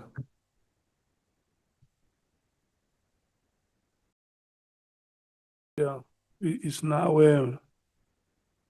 3 minutes after 20 hours. So by 9 o'clock, the ANC. Chair, Oh, Honorable James, again, yes. forget about me. How much time do you need, my dear? Thank you. 20 minutes, please. 20 minutes. Thank you. Yes, by 9 o'clock, the speakers from the MKP and the ANC should be done. Hello? Honorable Nomaan. I'm saying, Chair, within these 30 minutes, Honorable Souls must tell us how much is for preaching, how much is for motivation, and how much is for questions. Yeah, and Chairperson. before, I mean, let me prepare the honorable members to also be ready to say hallelujah, praise the Lord. Yes. You see, when you come to experiences of spiritual things, Yeah, time doesn't matter. it does. No, I agree 100% with you. Nomvalo, Honorable Nomvalo must just release. He must That just, is spiritual food, yes, reinvigorating. in my time. Yes, Yeah? yeah, Yeah, so I hope he's answered now. yeah. Are you starting, Honorable Mkhwanazi? You can start. Thank you very much, Chair. It's now 5 minutes past 8. Good evening, Mr. Adams, and welcome back. Look, there is no doubt that what you experienced is something so unprecedented. It's something that we have never heard of. It's actually shocking. That's why you say at first, sorry, at first you didn't even know what to do with the information. And there is no doubt that it's something you are going to remember for the rest of your life. How come you forget the date when it happened? Honorable member, it's a real pity my wife is not here tonight. Because she could tell you I forget my children's birthdays, and there are days I walk around in the house and then they tell me, do you know it's your birthday today? I'm terrible with dates. I'm terrible with small details. I do understand where you're going, but trust me when I tell you in all honesty, I do not remember the date. I'm sure you sometimes even forget your birthday. I actually forget my birthday every year. Okay, now let's take you to paragraph 9 and paragraph 8. In your statement, yes. So you say in paragraph 8 that you decided to hand over the information to SAPS. But to paragraph 9, on paragraph 9, you say you decided not to hand over the evidence. But later in your statement also, you would have handed over the information to someone from the state security agents. It's quite confusing from where I'm seated. To whom was the information handed over? Chief, initially, when I walked to the police station, I walked from Parliament, I thought to myself, I'm not going to hand these documents to the constable or the sergeant or whoever's going to take the case. Because one of it is marked top secret. Thinking to myself, I'm going to give it to the investigating officer when he contacts me, so we can shorten the line of people that know what's in this docket. But then, when I was tipped off to the fact that my dockets had gone missing, I decided I wasn't going to give it to SAPS. I was going to, well, not right then, but when the IG contacted me, when the IGI contacted me, I decided this is where my information is going to go. And I must tell you, in all honesty, it wasn't because I thought or knew that this was the right place to leave the documents. It was just, I literally wanted these documents off my hands, but I didn't want to give it to just anybody, if you follow me. Okay. Now, you get this information and you rightfully say that you got confused to an extent you did not know how to handle this information. And with a possibility that this information may also be fraudulent. So when did you decide that it's an authentic report? I didn't. Remember, I handed it to the IGI for further investigation because I had this feeling in the back of my mind, man, that somebody wants me to run to the newspapers with this. And I'm thinking to myself, but what if it's fraudulent? What if it ends up with egg all over my face? For this reason, I kept it quiet at the time. So you have got your friend Lincoln. Is it Lincoln? Your friend? Andre Lincoln, Major General Andre Yeah. Lincoln. Was he working in the Western Cape or the Cape Town Central Police Station? I actually would not be able to tell you. What I can confirm is he was the first head of the AGU. He was a very bitter man because they had been promised the type of resources allocated to the PKTT, and then the plug was pulled. So he was very bitter towards the SAPS. So how does he get to know when, by who, and how were your dockets collected from the police station? I would have no clue, sir. And you did not ask? I did ask. Okay, let's go to the IGI. The IGI calls you and asks you about your cases. Does he tell you how he knows that you have opened the cases? No, sir, he does not disclose that. He doesn't tell you. Are you people generally who called each other even before the incident? If you had to ask me the day before who the IGI was, I wouldn't be able to tell you. We've never called each other before. Okay. Did you know the information contained in the reports you received from the door? I actually wouldn't be able to answer that. But what he did say to me is, I have an interest in the cases that you've laid. My office, rather, that I think I'm quoting him. And that was it for me. So it did not strike you that at least you must be aware whether did the IGI get your contacts? How did he get your contacts? Because in the usual course of events, he would say, I am Xola Ngola, the Inspector General of Intelligence. I got your number from Kusela Sangoni. I'm calling you in respect of this. I got a briefing from so-and-so that you would have found yourself in this situation. I would love to encourage you, my brother, to think a little bit more of our intelligence services. They have their ways and means of extracting information, like telephones, like emails. The IGI found my number. Maybe if, like Honorable Malema is insisting he gets an opportunity to sit here in this chair, he can tell us how. It's actually, I'd actually also like to know. I don't know how he got my number. And you know what the funny thing is that I don't think I was using the state-sanctioned WhatsApp at the time. I wasn't using the phone that was given to us. So that's actually quite an interesting question. You're not using the Parliament one? No, I don't use that for WhatsApp because I'm told that those things are hackable. Do you know why the IGI was suspended by the president? No, maybe the president will tell us. You are not aware? I'm not aware of why he was suspended. Now, you receive a call from a lieutenant colonel checking you about your cases and wanting to meet you. So you say you successfully avoided meeting him because you were suspicious. So maybe you can, because in the paragraph you don't specify why were you suspicious of this police officer. And you say you were later vindicated. How were you vindicated? So I've laid charges. The dockets are collected. We've now established that it was in a safe somewhere. So there was no intention from the SAPS to investigate. So now a lieutenant colonel calls me, telling me he's going to investigate. Now, why I felt vindicated is because according to the SAPS structure, a lieutenant colonel does not investigate a general.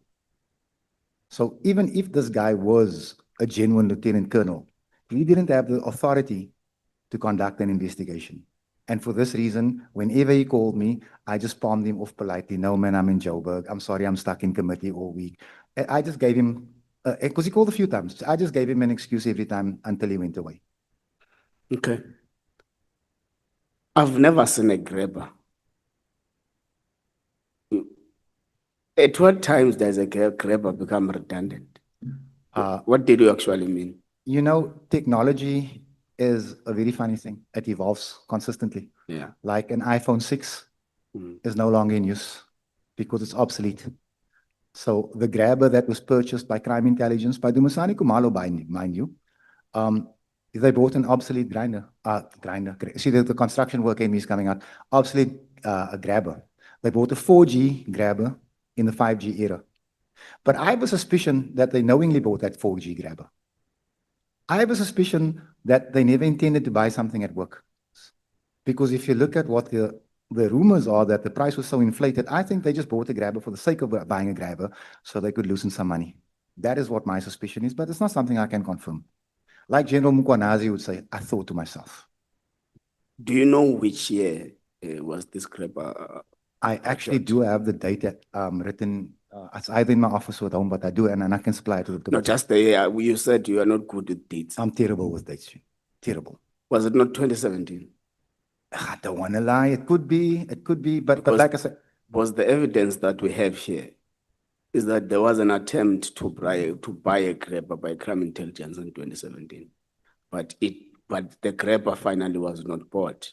You know, there are a lot of issues here, they say. You know, Honorable Nolak, because I'm speaking under oath, I don't want to feed you the wrong information. So if I do have the chairperson's email, I can mail him the date first thing in the morning. Yes, please, please do. Chair, no further questions. Thank you.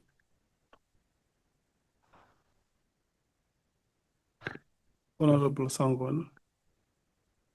Thank you. Thank you very much, Chairperson.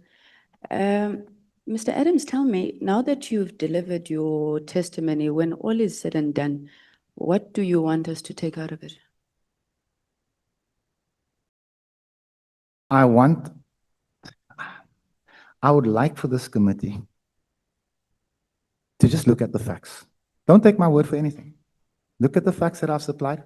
Look at the facts that the accusing team have supplied and make a reasonable judgment and make reasonable recommendations. But I would like this committee to understand that at the very top of the South African Police Services, there's a cabal so corrupt, it threatens all of us. All of us. Honorable Kola Barnard, who I must admit I don't have much of a liking for, but she spent 25 years in this parliament doing her best. For a man to go on national TV and accuse her almost of being part of a cartel and then offering no evidence, that was defamation under oath. Okay, sorry, I'm going to push you because of time. Let's look at these facts that you say we must look at. Now, the accusing team, I learned a new term today. I'm assuming that you and Ms. Mashale are part of the accusing team. No, we are the accused. Oh, are you the accused? Okay. Now that we've clarified that, Ms. Mashale says the information was not classified. You say it was classified. Which is it? I thought parts of it were classified. Patricia wouldn't know any better because I never showed her the information.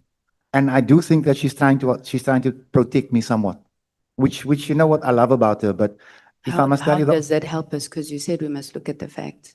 She had exactly the same information that you had. She says it's not classified. You say it's classified. Okay, how do you know it was classified? There was on the one document, it was written top secret. Okay.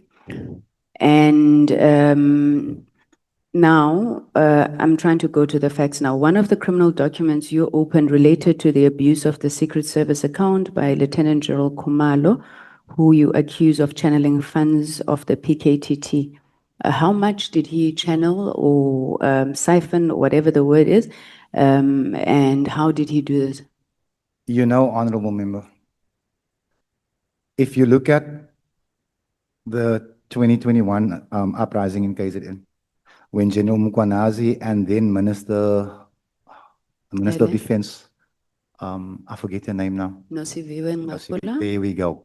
They were having a hell of a spat, and it was ugly and it was public. And General Mkhwanazi accuses her of staying at a five-star hotel. Honorable But- Abrams, my question is. No, you I'm getting to accuse it. General Khumalo of siphoning funds. I'm getting to it. Mhm. Then the general accuses the whole minister of staying at a five-star hotel, as if it's illegal. But the PKTT is staying at five-star hotels. And I'm telling you that this is one of the ways where they're siphoning money. So if you're asking me for a total, I'm not an accountant, I'm not a forensic examiner, I'm not even an investigator. I'm asking this committee to look at it. I'm asking the committee to summons the ledgers. Okay, you of- can of- assist us with evidence that they were staying against government regulations, I'm assuming you mean. Yes. Okay. Then you say the PKTT is a private service of former Minister Ele. Can you substantiate why you made that allegation? 100%. So earlier I heard testimony, it was the Raptors testimony that the PKTT did not do the raid on Cat Matlala's house. The leader of that raid was in actual fact Lieutenant Colonel Khumalo from the PKTT. So I believe, and I believe that investigation will prove, that the PKTT is being used by former Minister Cele No, to no, bully no. people. Mr. Adams, you've opened dockets, right? So I want to know, when you're making these allegations, what evidence are you relying on? I never opened a docket saying that the PKTT is being used I never opened that docket. Part of the dockets which accompanied Lieutenant General Mkhwanazi's affidavit, where he lists each and every single docket that you put there. So because General Mkhwanazi says that it's a fact. Okay, what did you then in your docket indicate? Just show me the Because page he's- number, please, ma'am. I'm not sure if you have Lieutenant General Mkhwanazi's I do. affidavit. I do. Okay, I will tell you the page number now as soon as I find it. Somewhere. Brought quite a bit of paper with me. Just give me Mkhwanazi's document. If you look at page 3 of 8, it's the complaint. Okay, I don't have the pagination now. I can share it with you. But he says Orlando case number, and then he writes it out. There you spoke about Major General Dondo failing a polygraph. The next one, you accused General Khumalo of the Secret Service account. The next one, you said General Khumalo was involved in a cover-up of Valeria. And then you then said General Khumalo and Major General Lushaba are utilizing funds to purchase vehicles. Now, do you have any evidence to base any of these allegations? I don't want to delve into the merits of the case, but all the evidence that I had pertaining to those dockets were handed Do you to the have IG. evidence? I handed it all to the IG. All of it.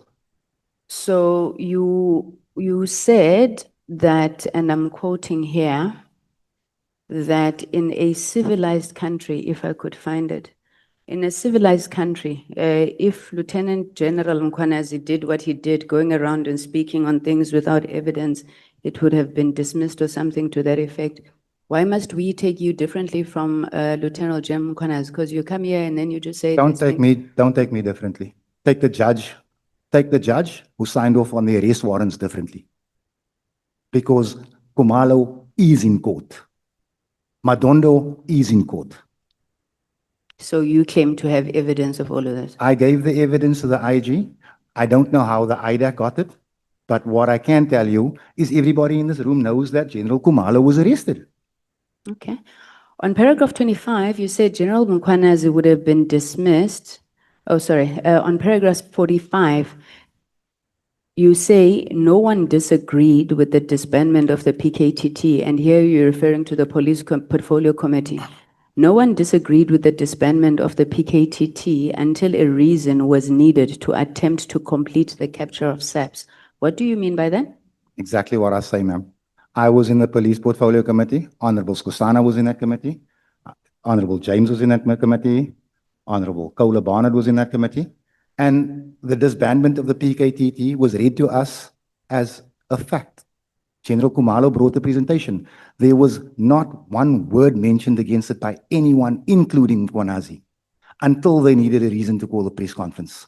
Now, please understand, when General Kumalo says that we've had one politically motivated killing in KZN this year, and therefore he essentially says the PKTT has come to the end of its life, I accept it as a fact. Mkhwanazi, on the other hand, feels different.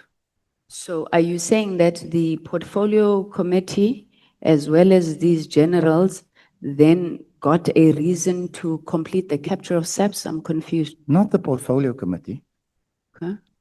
What was the reason for the 6th of July press conference? It was according to General Mkhwanazi himself, because the National Commissioner was at the gates of prison.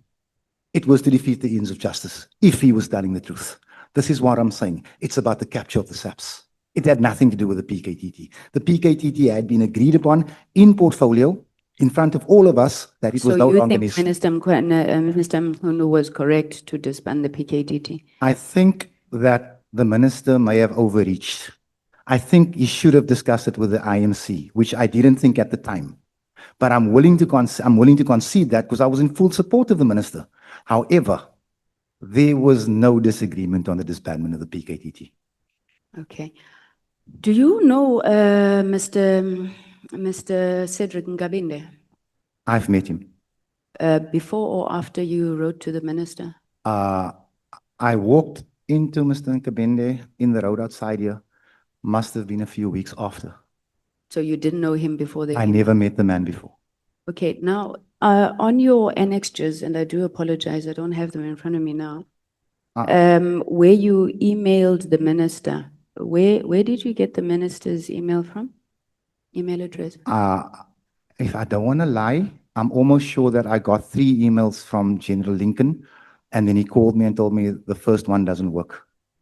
I think it was 3, but I think I sent it to 2 emails, I think. Okay, so you emailed minister at 8:21, and then 4 minutes later you emailed Ngabinde. So what happened in those 2 minutes? Who did you talk to? No. Nothing happened in between those few minutes. I got the email addresses from General Lincoln in the evening. And the morning he called me and said to me, that first email doesn't work. And then I sent to the other 2.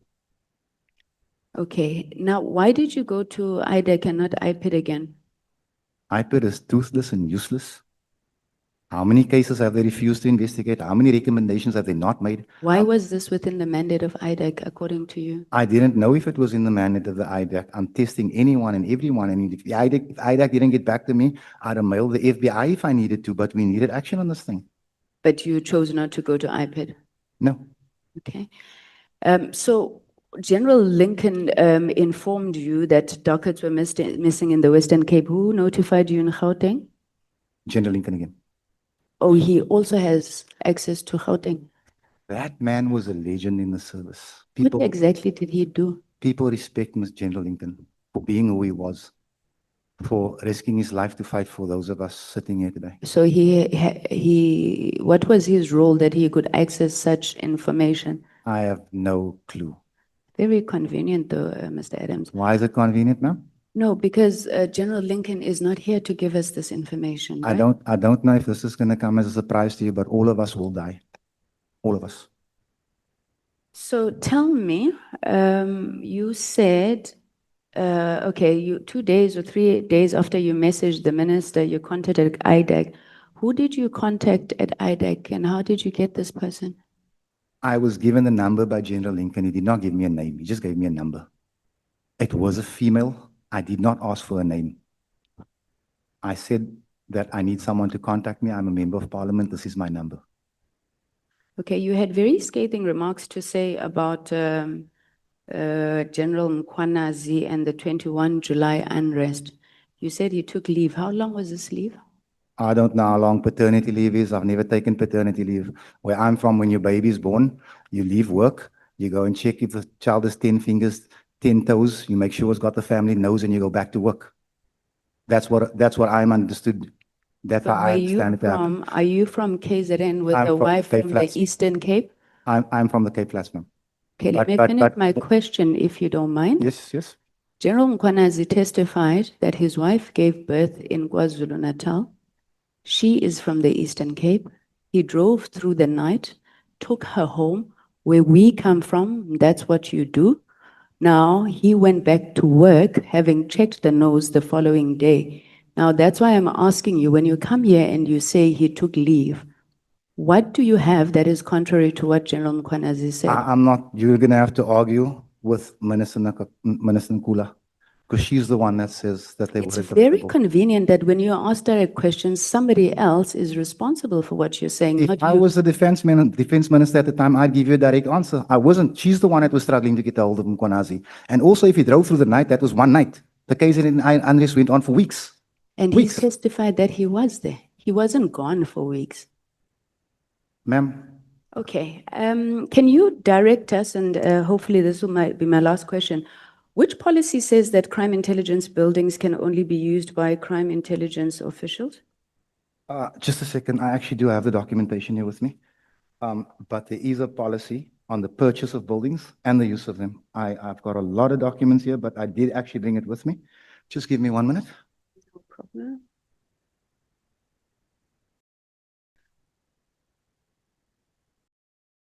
One second, Chairperson. Excuse me. I know I'm using your time, Honorable Member. It's all right. We've waited long enough to have you sitting there, Honorable Aiden. That was all the fault of management. I never ducked this committee once, only because I don't have to. Chairperson, here's quite a lengthy document explaining all of what the honorable members asked. May I give it to you so you can just hand it over to the rest of the committee? It's quite a lengthy document. If I start reading now, I'm going to use all of your time. Thank you.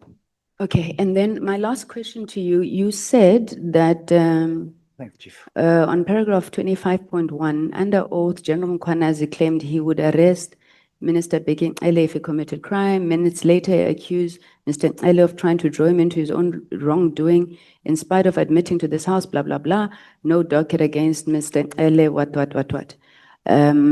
So basically here, the accusation is that General Mkhwanazi is favoring Bheki Cele or protecting him, shielding him.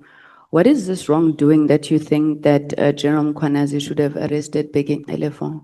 I wish General Mkhwanazi had told us, because he said it. He tried to draw me into his wrongdoing, and that's when I distanced myself from him, and that is a quote. But is trying to draw somebody into wrongdoing, does it necessarily mean it's a criminal offense? I don't know of any wrongdoing that is not criminal unless you're under 18.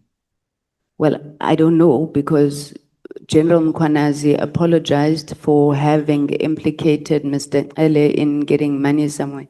Now you are expecting a document to be opened and you put this in your statement. Document for what? Because that would be a crime that you're alleging. If I am the Provincial Commissioner of KZN and I'm accusing the minister, a whole minister of wrongdoing, it will be in a written grievance or a case number. Or it could be a boys' trip, like he was telling us that they took boys' trips. Would that not be wrongdoing? Maybe then How do you come to the conclusion? Maybe then the general it should be a crime. Maybe then the general should clarify that. Okay, thank you very much, Chair. I'm done. Thank you, Honorable Thank you, Adams. Honorable Member.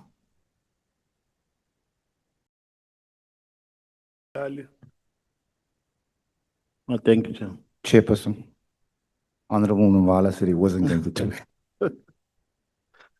Yeah, no, I will only ask 4 questions. Tell General Mkhwanazi I say hello. Let's go to paragraph 14 of your statement. Paragraph? 14. 14. Yeah. Yes, Chief. You are saying it is deeply frustrating because if the committee had been allowed to do its job, many of these issues could have been resolved. Which committee are we talking about? The Police Portfolio Committee, honorable member. So it has not been allowed to do its job. I was blocked. I have tried to get truth out of these generals, and there was no assistance from the management of the committee. You tried to do what? I tried to get answers out of these people, out of General Masimola in particular, and it just wasn't allowed. Answers about what? The hotels, the cell phone grabbers, the security. So that is after you opened the case, right? Yes, Chief. So was it necessary for them to give answers to you whilst you have opened the case? Because No, the matter, Chief, the matters you were asking about were under investigation. I think you have a fair point on the hotels, but then that didn't happen when I requested the security clearances of certain generals. When I spoke about the 100 million rand Mandrax bust, that was never reported, that no longer exists. Those were the questions I was coming at. You know, initially I was under the impression that you were not aware that the documents that you claim to have found under your door were classified. I thought you were not aware. But you've just said when you were answering Honorable Ngola, they were written top secret. One, One. only one. So why did you not take them to Parliament, It was marked top secret. to the committee? No, it was marked top secret. So when you took them to the police station, were you opening a case or you were submitting them? No, I did not submit them. What were you doing? I opened the case. I was waiting for the investigating officer to contact me. Then I ran it over. Let's go to paragraph 45. We are talking about a transgression which was endorsed by the National Commissioner. Just hold a second, Chief, when I'm struggling with my arm, please. And we are saying this transgression, we are calling it a transgression because we are saying it is against SAPS protocol. It is. The media briefing. Act 56 of, I think it's 56 of the SAPS media policy. What does it say? It says that you're not allowed to threaten journalists, and also you're not allowed to make claims that you cannot substantiate. So which claims were made? That there are political, that there are members of parliament shielding cartels. I beg your pardon? That there are members of parliament that are shielding cartels. It was said. So has that not been substantiated? No. It has not been substantiated because Mkhwanazi says so doesn't make it a fact. No, I think you must say you don't agree with what. No, he's it has saying. not been substantiated, Chief. Don't say it has not been substantiated. My leader, just because you agree with it does not mean it's substantiated. No evidence was brought before. Just because you disagree with him doesn't mean it has not been substantiated. So we can agree to disagree. Okay. You are saying on paragraph 32.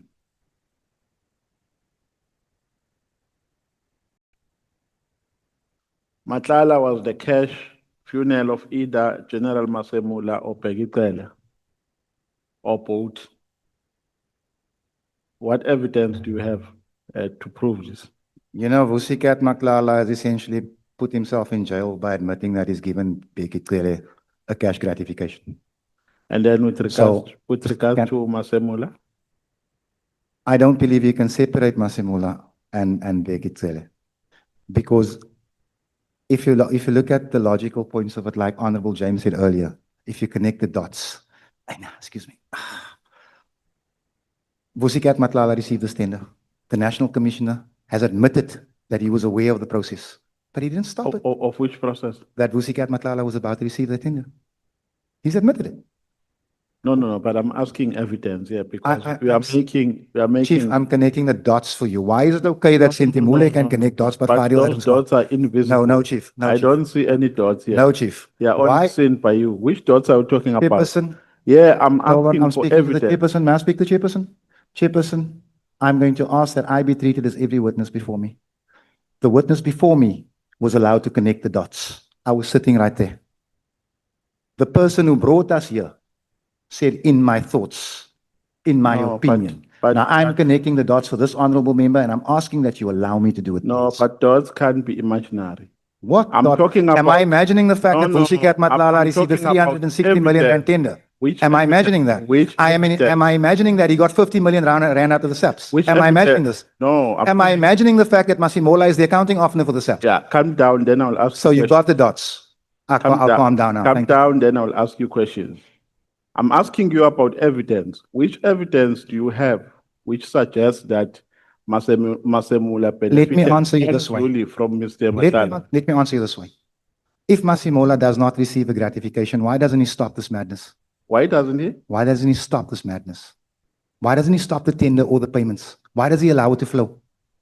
No, I'm not saying you must guess here and ask I'm me asking questions. a question, Chief. I'm I'm not saying, guessing. do you have evidence? I've just given you the evidence. But do you have evidence? Okay, I'll tell you what, Chief. Let me concede the fact that I wasn't an eyewitness. But then let me ask this portfolio So to you don't have, except Can I these dots, finish? except these dots that you are talking about. Can I finish? Can the witness talk? The person, you can pass the mic to Honorable Skosana. Thank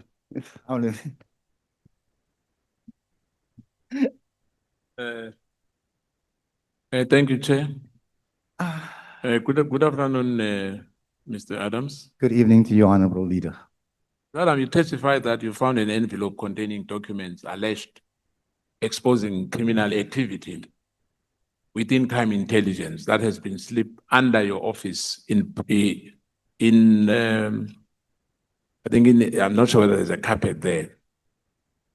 But I guess that we can get it for footage. Who has put those envelopes there? Because in our offices, there's CCTV cameras there. Am I right? There's a camera in the passage there. And I would have thought that state security would have looked at that already. Yeah, the chair, I think that's the first thing we should do. That we must, exactly get who put that envelope under the office of Mr. Adams. I think the secretary will have that for us. Can you tell the committee who authored those documents and how they were authenticated or verified and why you accepted them as credible evidence before you open a criminal case? Honorable Skosana, for the sake of time, I'm just going to refer to my previous testimony that I had no idea if these things were credible or authentic. I don't know who put it together. That is why I decided to hand it over to the right investigating body. Yeah, but before you do that, you look at them, am I right? I did. Now, before you open a case, I mean, you can't just take a document because somebody said Honorable Nombal and Honorable Skosana have shot someone outside here, then you go to the police, am I right? Yes, you can. You'll apply your mind. Yes, you can. It's up to the NPA to decide it is a case. That's why you open the docket. Now, I'll walk you through the process if you want me to. No, I understand that. I understand very well. But then, honorable member, don't tell me I can't do it. No, I'm not saying you can't do it. I'm saying that if people bring envelopes in your office every day, are you going to open cases every day? Yes, all day. Okay. You indicated that you did not initially hand over the documents when opening the cases because you feared the information was classified. Why were you fearing the information was classified?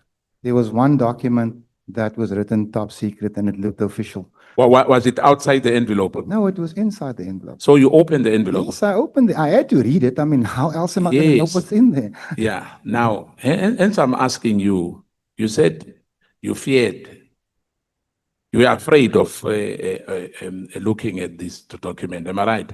It's in your statement anyway. Honorable Skosana, I am from Lavendale 7945. We are afraid of nothing. Yeah, I opened the thing and I feared that it might be false. You feared that it might be false. Now, can you explain where those documents were stored and who had access to them and whether there were verifiable chain of custody existed for the committee to assess their integrity? Talking about the committee now. I'm sorry, my brother. I can't explain because I have no idea where they came from. I don't know. There's a part of me that says I can't be the only member of this house that received those documents. Because we're a two-seat party. And I'm sure that somebody slipped that documents to many, many people. I'm just sure nobody else had. Can I finish, please? Yeah, because you asked me a question. Can I finish, please? Yeah, please. You responded already. I'm just telling you that I think I was the only one foolish enough to see this thing through. Now, you rely on the advice from the late General Lincoln regarding the handling of these allegations. Am I right? If I did not take the advice of Honorable Lincoln, I would probably be in jail for sharing classified information. When was that? On which month did you spoke to General Lincoln? It was in the same week that I think it was a day or two after. No, when? Which month is it? I think it was in October. It is somewhere. If you want me to search, I can, but I don't want to use your time. October when? Just give me 1 second, please, Chief. I do not want to perjure myself. Just please. My year and dates, we are not the best of friends. Can you just find me the first page, please, man? Please. I'll give you the date if you want to keep going, Honorable Skosana. I'll wait for you. Okay. Well, that's where the matter is now. First pages. Sorry, man.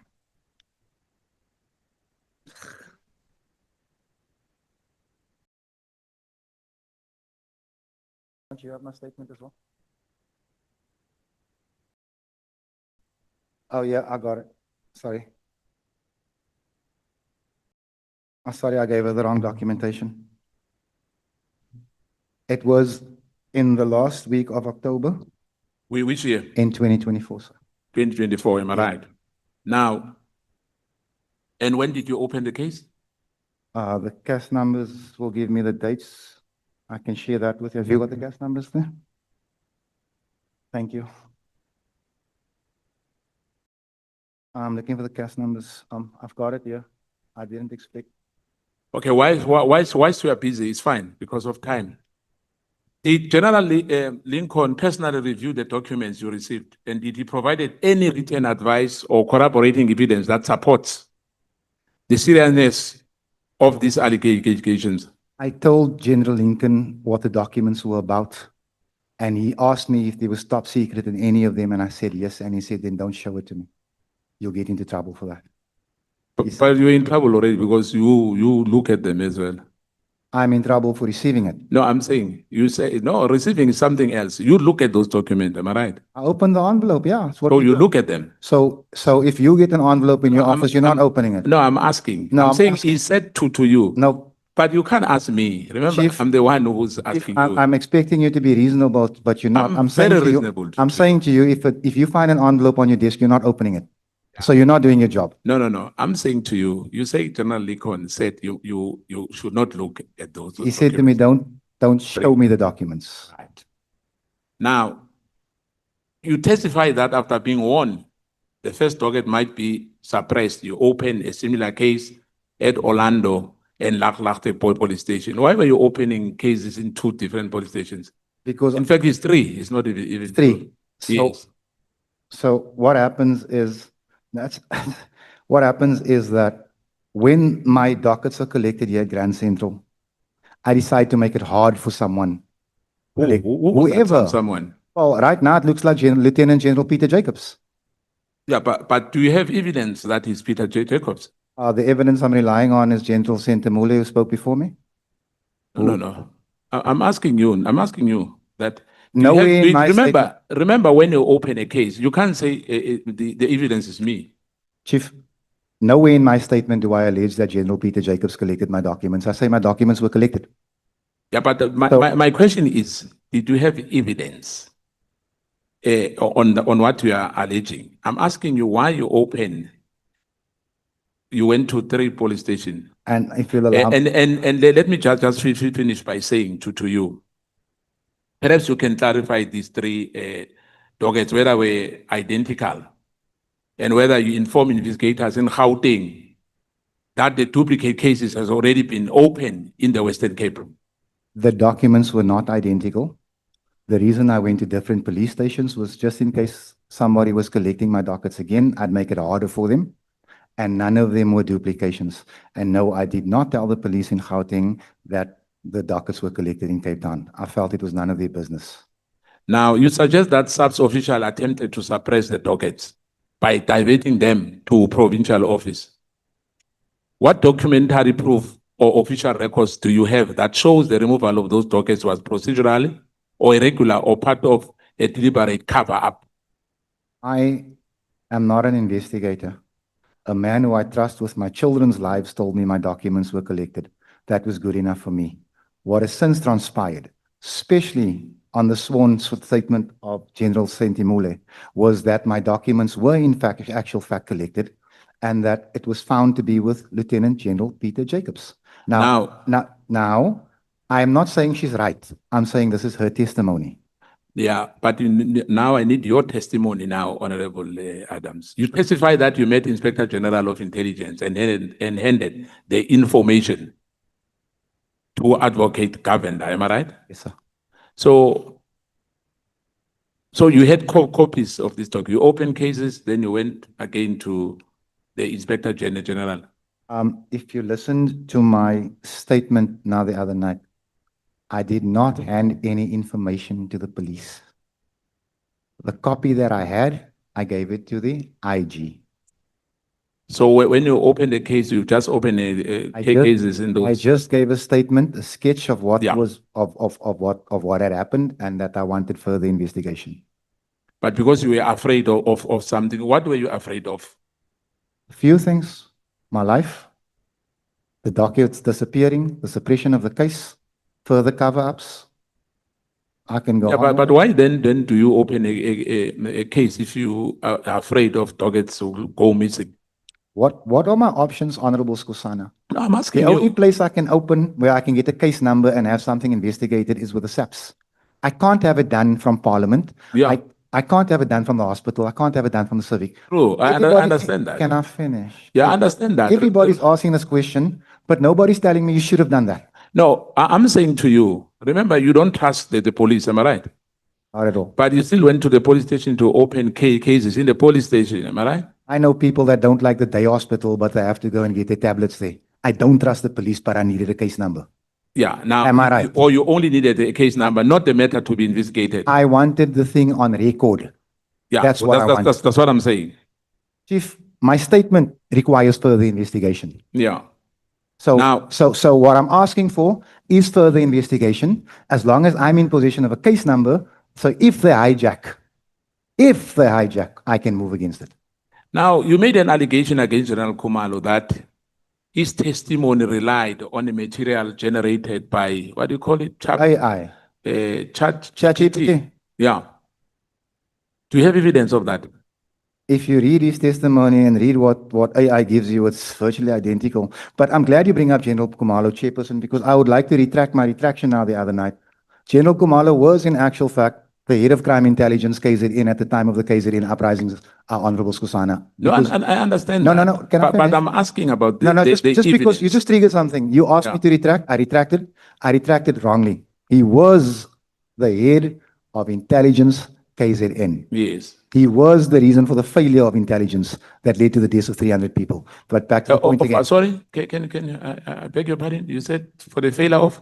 He was the reason intelligence failed KZN with the 2021 uprisings. Do you have evidence of that? The Human Rights Commission will tell you. I've got the report here if you want it. Yeah, no. Brilliant. I'll give it to you right now. No, listen to me. We all knows the report from all our state institutions, whether it's Human Rights Commission, but I'm saying, you are saying to us today that the person who's responsible for the upheavals of the July 2021 is General Khumalo. Chief, that's not me saying it's the Human Rights Commission making a finding. I'm asking you now, because I'm talking to you. Human Rights Commission will call them at the right time if we Honorable need to. Skosana can- I'm just asking you to Honorable say, Skosana, are you saying? Let me help you. You're Yes. asking me for evidence. I'm saying here's the Human Rights Commission report.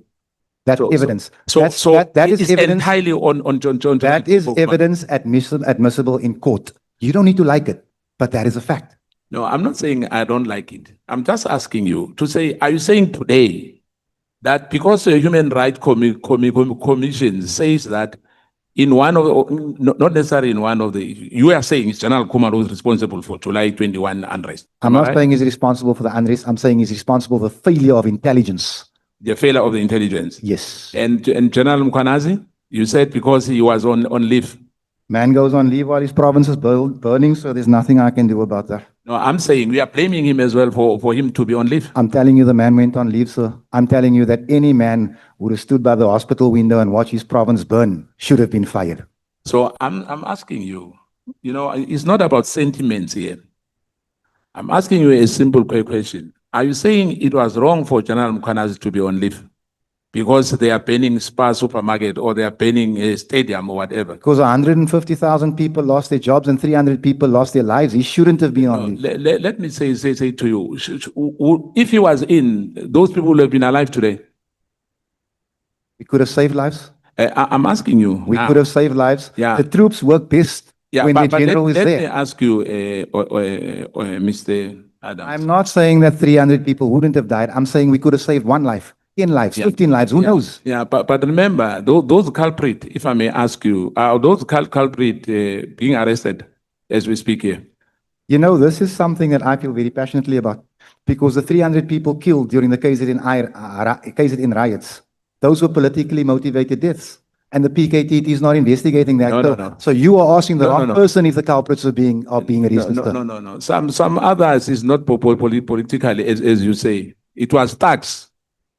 Thugs who killed, I don't even want to mention their name because you know them in a particular suburb. On, They've Honorable, maimed people going, passing the door, innocent people. You know that. Honorable Skosana, the Human Rights Commission says it was politically motivated, and I take their word over yours. Are we okay No, with no, that? but let me tell you, Are we okay the with- fountain of wisdom is not only human rights commission in this country. We have many institutions here.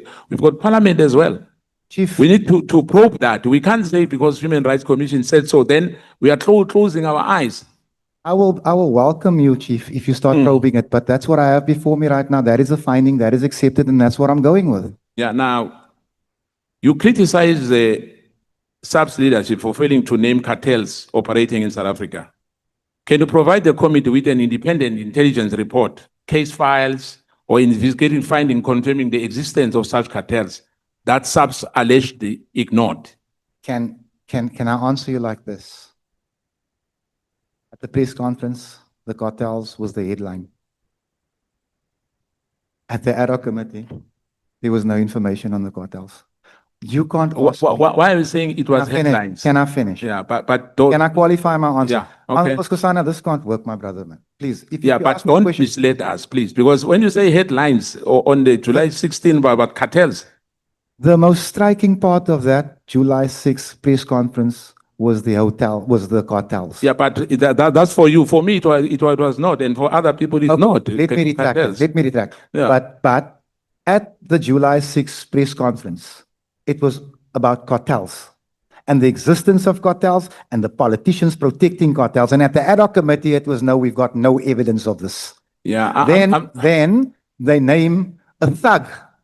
Cat Matlala, he's a thug as a cartel boss. No. But they've got no proof of that either. Yeah, so, but- so you, Honorable Skosana, Yeah, you but- cannot ask me for the evidence of cartels if the head of intelligence can't provide you evidence of cartels. Yeah. He's the one sitting with a R1 billion budget, not Yeah, me. Yeah, but listen to me, Mr. Adams.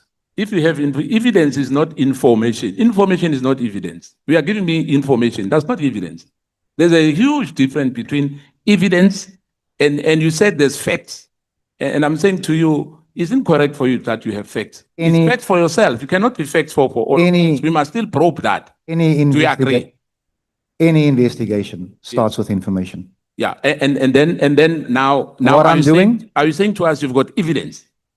Of cartels? Yes. No, I'm not the head of intelligence. Ask Dumisani Kumar. No. Because remember, it's you. You said that to me. You've got evidence.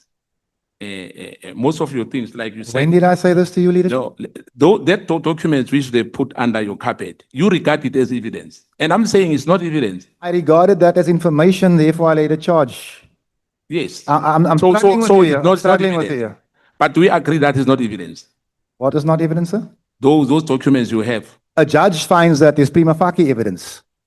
I'm saying to you, I'm saying to you, we are saying the judge, I'm saying to you, is that the evidence? Because the matter is still under investigation. There's no judgment on that. So you understand how prima facie evidence works? I understand, yes. Well, that's what a judge found. So the judge found enough prima facie evidence to authorize the arrest of a whole general, knowing what the implications are if it's false. No. Can you let that sink in? No. Let me ask you this way, Mr. Adams. Are you blaming General Mkhwanazi to tell the country what is happening in this country? Let's start there. Am I blaming General Mkhwanazi? Yes. For what he has done on the 6th of July. General Mkhwanazi played the last card available to him. He called the press conference man, and he told lies. And all No. And you asked me a question, let me answer. And all this was done to save his bra, Masimola, from arrest. He's admitted to that. Who admitted to that? General Mkhwanazi said that. He said he was saving the National Commissioner. That's what I just said. Where? Chairperson, help me. No, I'm asking you where. Chairperson, help me. Ek is in pyn. Hier kry ek nog 'n kop. No, Help me. Mr. Adams, let's not go gossip here. Because those things are maybe on the street there, not in our committee where I sit. Honorable Skosana, General Mkhwanazi says that he tried to save the National Commission. No. Give us that evidence, Mr. Adams. I've never heard that. Well, I'm happy to play it for you inside or outside, sir. Yeah, please, if you can, if you have that, please I will play find it to you. I'll send it to the chairperson. Because for me, it's for the first time I'm hearing that. Let me quote General Mkhwanazi for you. The National Commissioner was at the gates of prison. What's That's that? what he says. Was what? Am I the only person in this room that heard it? No, you are talking to me. I'm the one who's asking you. I'm telling you what he said, Chief. You are free to He dispute it. said the president what? He said the National Commissioner was Yeah. at the gates of prison. That's the reason for the press Was conference. against the president. At the gates of prison. Can I have a blackboard behind me? I want to write in big bold letters. Oh, gates of prison. Oh my God. No, it's not got nothing to do with God. It's got to do with fraud, corruption, and nepotism. Don't blame God for this. Now, because of time as well, Thank God. you suggested that businessman Vusi, inverted commas, Matlala, because he's not yet found guilty as well. So it's still an allegation against him. Am I right? Cat Matlala has been jailed for 4 years. He's a criminal. He has been jailed for 4 years. He was jailed for 4 years. He's No, admitted it. I'm not talking about the past. I'm talking about now. The case. He's still a criminal. He's a convicted criminal. Whether you like it, whether you don't. He's a convicted criminal. He's a boof. He's a scallum. Yeah, listen to me. Listen to me. I'm talking about this matter now. I'm saying to you, you are saying Vus Matlala may have acted as well as you say he's a criminal. You know, whatever. I don't say he's a criminal. The court say he's a criminal. But I'm No, but you must stop twisting the facts to turn your narrative here. Let's say it together. Cat Matlala is a criminal. Come work with me. No. I'm not in a shebeen. I'm in parliament here. But you're acting like No. I'm not going to dance to that. I want us to have facts here. Chief, here's the Let fact. us not be. Chief, here's the fact, and your lawyer colleague next to you can confirm. Cat Matlala is a criminal. Yeah, I'm saying to you now, to you, I'm putting this to you. What direct evidence do you possess that links the timing of that press conference to an attempt to obstruct the influence of potential criminal procedure against the National Cocoa Commissioner? I'm talking about evidence now. The only evidence I have is the testimony of General Mkhwanazi. Yeah, His own words. But do we all listen to him? Maybe you listen in the other way around. If the evidence is there, it's on the YouTube, it's on everywhere. Unless you're going to discredit Mkhwanazi himself, because that is what he said. He said it. He said it himself. He was under no duress. There was no gun to his head. So he said the National Commissioner was on the case of the prison. Why? Did he explain on the press conference? That is what I wanted to know from this committee, is why didn't you ask him that when you had the chance? No. You are part and parcel of the committee. I'm not part of this committee, Chief. No, I'm not talking about ad hoc. He's coming back here. I'm talking about the portfolio committee. Because remember, he started there, am I right? Yes, he was there. Yes. Yes, he was there. Do you agree? Yes, he was there. Did you ask him there then? No, at the time, I'm still processing what was said. Yeah, so if I'm saying to you, we are still processing that too, yeah. What's wrong with that? What are you processing? What do you ask me now to say why you haven't asked him? But he was right in front of you. No, he's coming back here. Well then, hallelujah. Chair, I rest my case. Thank you. Thank you, Honorable Skosana. This has been fun.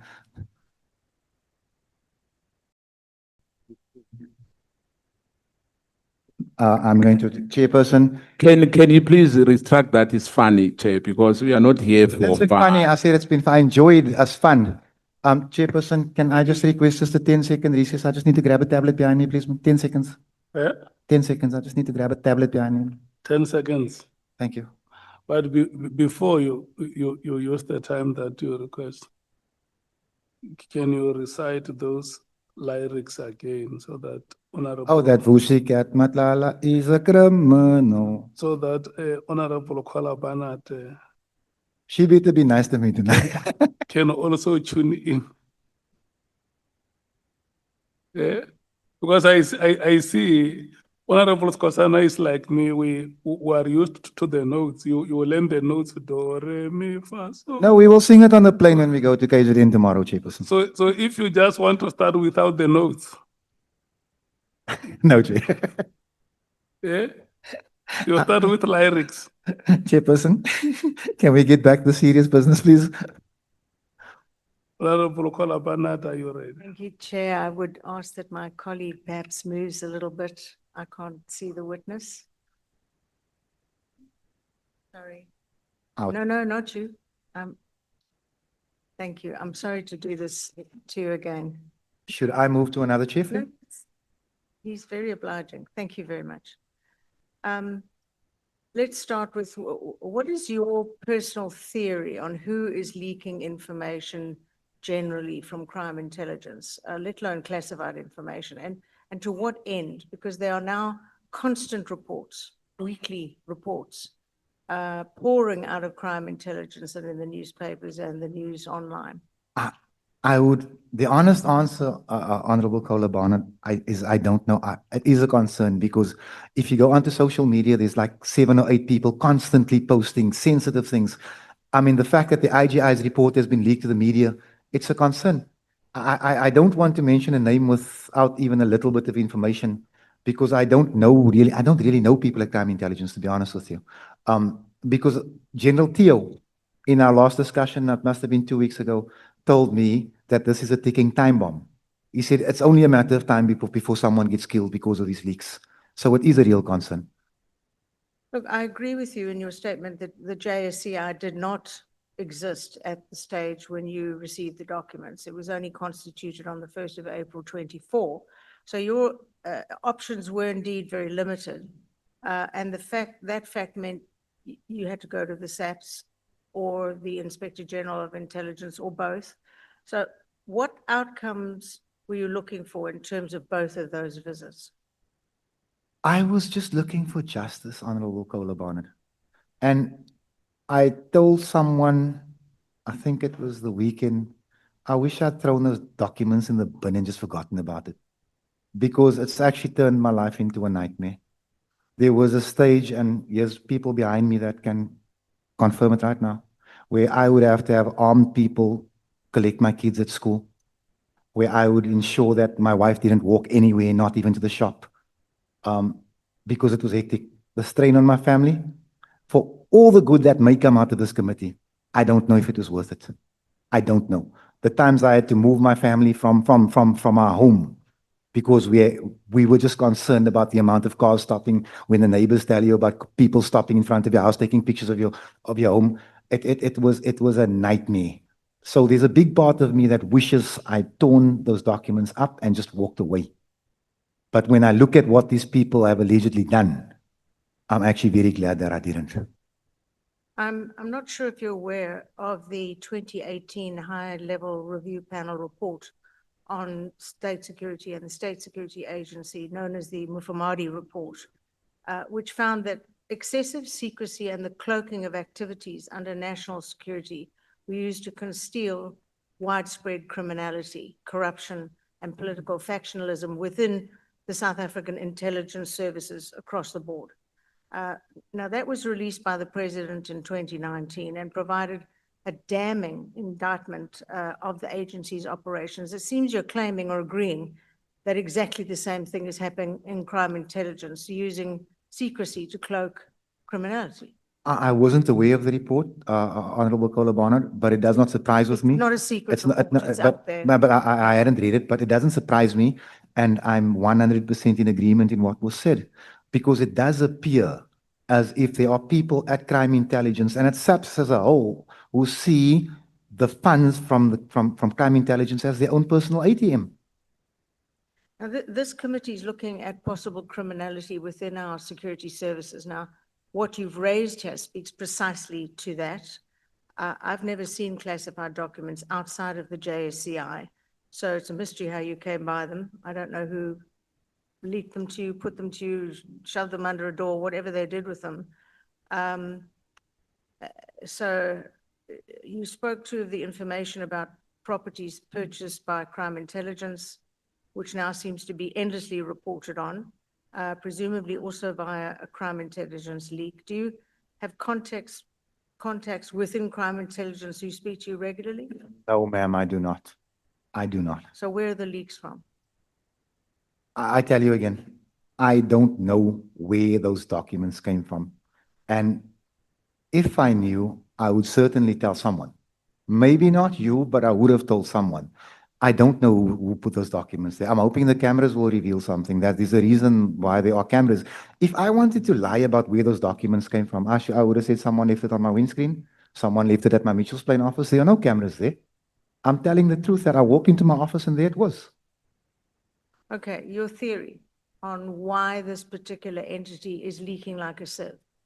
To what end? I think that it's a factional thing. I think that one set of crooks might be trying to oust the other set of crooks, but we also can't discard the possibility that there may be good policemen left in crime intelligence that are really trying their best to clean up. I don't know. I can't give you a definitive answer, but it wouldn't surprise me if one band of crooks wanted to get their hands on the till. I do believe there are good cops within crime intelligence, within the state security age, everywhere. And I think, and I've seen what's happened elsewhere, when the good cops become overwhelmed, they've now reported things, they're ignored, it's shoved under carpets, something breaks eventually, and this information starts pouring out.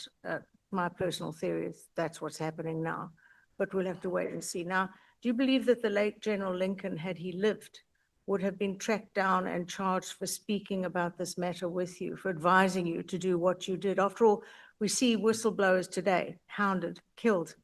Have you felt physically threatened personally? I've had the feeling that I was being followed many, many times. My children have told me that there's a white car driving around every second corner they walk. We've had that. And General Lincoln told me that he was looking forward to a fight with the people that run the SAPS. And I must be very honest with you. I was looking forward to having him sitting behind me tonight. It is a real pity that he's not here. Paragraph 13, you say you were deeply suspicious of the motives of a man who asked to meet with you as he was to investigate the cases you'd opened.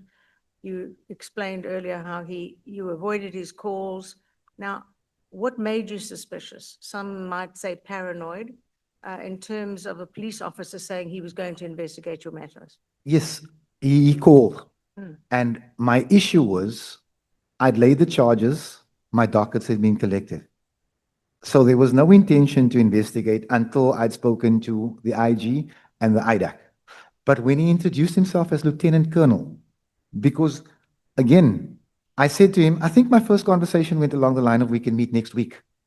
But then I said to General Lincoln, Lieutenant Colonel, I think it was Phillips called me. And then he said, Lieutenant Colonel. I said, yeah, because I didn't find anything wrong with it. And he said, but a Lieutenant Colonel can't investigate a general. And I said, what does this mean? Break it down to me. I'm stupid. I'm slow. Then he said to me, Fadil, this is going to be covered up. It's at this point I decided I'm not meeting you, Lieutenant Colonel. Paragraph 15, you claim that Lieutenant General Khumalo purchased a redundant cell phone grabber. Where did that information come from? Is it a reference to the notorious 45 million rand spent on the grabber pre-Nasrec? That is 100% the grabber I'm speaking about. I mentioned that in portfolio also. It must have been 18 months ago. Yes. What prompted you to begin asking about the lack of security clearance on the part of various top police officers? I've put out statement after statement over the years, many years, about exactly that, and the way top police officers, they dodge it, they duck, they dive, they won't go. But what prompted you to query this at exactly this time? I am convinced that the carnage on the Cape Flats is happening because we have unqualified people in the wrong positions. If General Patekile does not have a security clearance, he shouldn't be operating as the provincial chairperson, provincial commissioner. If General Mkhwanazi does not have a security clearance, he should not be the head of detectives of this province. Now, I can't confirm if they do. I'm using them as examples. But what I'm saying is that it is widely said everywhere you go that there are many, many dozens of generals who do not have security clearance because some of them can't even apply because they've got criminal records. Now, these are the people that the force cannot keep on. We can't under any circumstances. So the reason that I'm so upset about all of this is I can't verify it, but I've read somewhere that our intelligence budget was cut by 100 million rand to purchase these hotels. Now, 100 million rand puts boots on the ground. It puts drones in the air, and it puts investigators on the road. Now, children are being raped and killed daily because there's not enough funds. Right around the corner here sits organized crime. Policemen that are expected to combat cartels are working from cell phones because they don't have laptops. But we're buying Lani hotels, 45 million rand grabbers that don't work. Top of the range sports cars if we want to. Meanwhile, poor children continue to die. Paragraphs 23 and 4, you seem to link the 26th of June 2025 arrests of the Crime Intelligence 7 to the press conference of the 6th of July. Now you say 6, actually it was 7 because Lieutenant General Lushaba was rearrested, so that makes 7. Khumalo, Madondo, Lelakalaka, Gabela, Nkube, and Mokwele, they were granted 10,000 rand bail. They were ordered not to enter the premises of Crime Intelligence, but Lushaba, of course, remained in custody as his other matter, for which he'd been arrested a week before, was it was a Schedule 6 criminal offense. So owing to his pending case, it all became very messy, and such did not reflect on his affidavit. Now you seem to link their arrests with the July 6 press conference. Was that deliberate? You know, Honorable Member, I watched that press conference at home, and I said to my wife, this has got nothing to do with anything except the arrest of Khumalo. Little did I know that I'd later hear it's because the National Commissioner was at the gates of prison. That press conference was a show of force, like he says. It was a show of force to threaten all of us. Arrest my friends. You'll see what happens. There was no other reason for guns behind him. There was no other reason for the camouflage uniform. It was a threat to this house, to this democracy, and to the rule of law. That's what it was. Hence my statement, Mkhwanazi is a constitutional delinquent and is not fit to wear the uniform. Have you had any feedback from the IDAC on their investigations into the matters you raised with them? The only feedback I ever get from the IDAC is that the investigation is underway and they are making progress.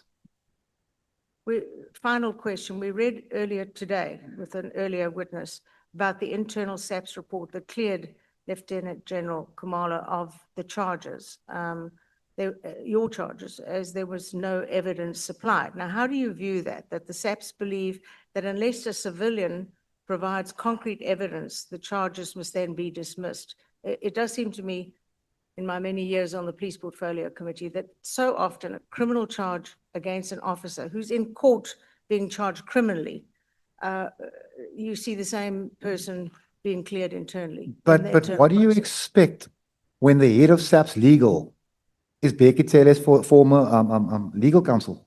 What do you expect? And I'm asking this committee to look into the appointment of that man. And also look at his standing with the RPC, because he calls himself advocate. But when we check with the RPC, we don't find a record of him there. Please, he was appointed as Chele was leaving office. And we are reliably told that there was no interview process, no advertisement. So please, look at the man who finds Khumalo not guilty without seeing the evidence. Thank you. Thank you very much. Thank you, Chair. I'm coming to kill Buddha. Honorable Thopa. Thank you, Chair, and good evening, Honorable Adams, and to your family that's here with you. I hope you're doing okay there with your shoulder. Thank you, Honorable Klopper. See, guys, I told you he was nice. Honorable Adams, during your testimony, you did make a statement, and I wrote it down when you were speaking to Advocate Mkhwanazi. You said you're a self-proclaimed conspiracy theorist. Could you just explain why you said that? Because we're dealing with lots of contradictory information. We're dealing with a lot of testimonies back and forth. Why would you use that statement?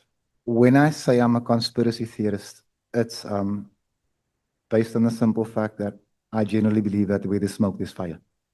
You know, I've been a thief long enough in my life to know that when something goes wrong, there's generally a thief involved.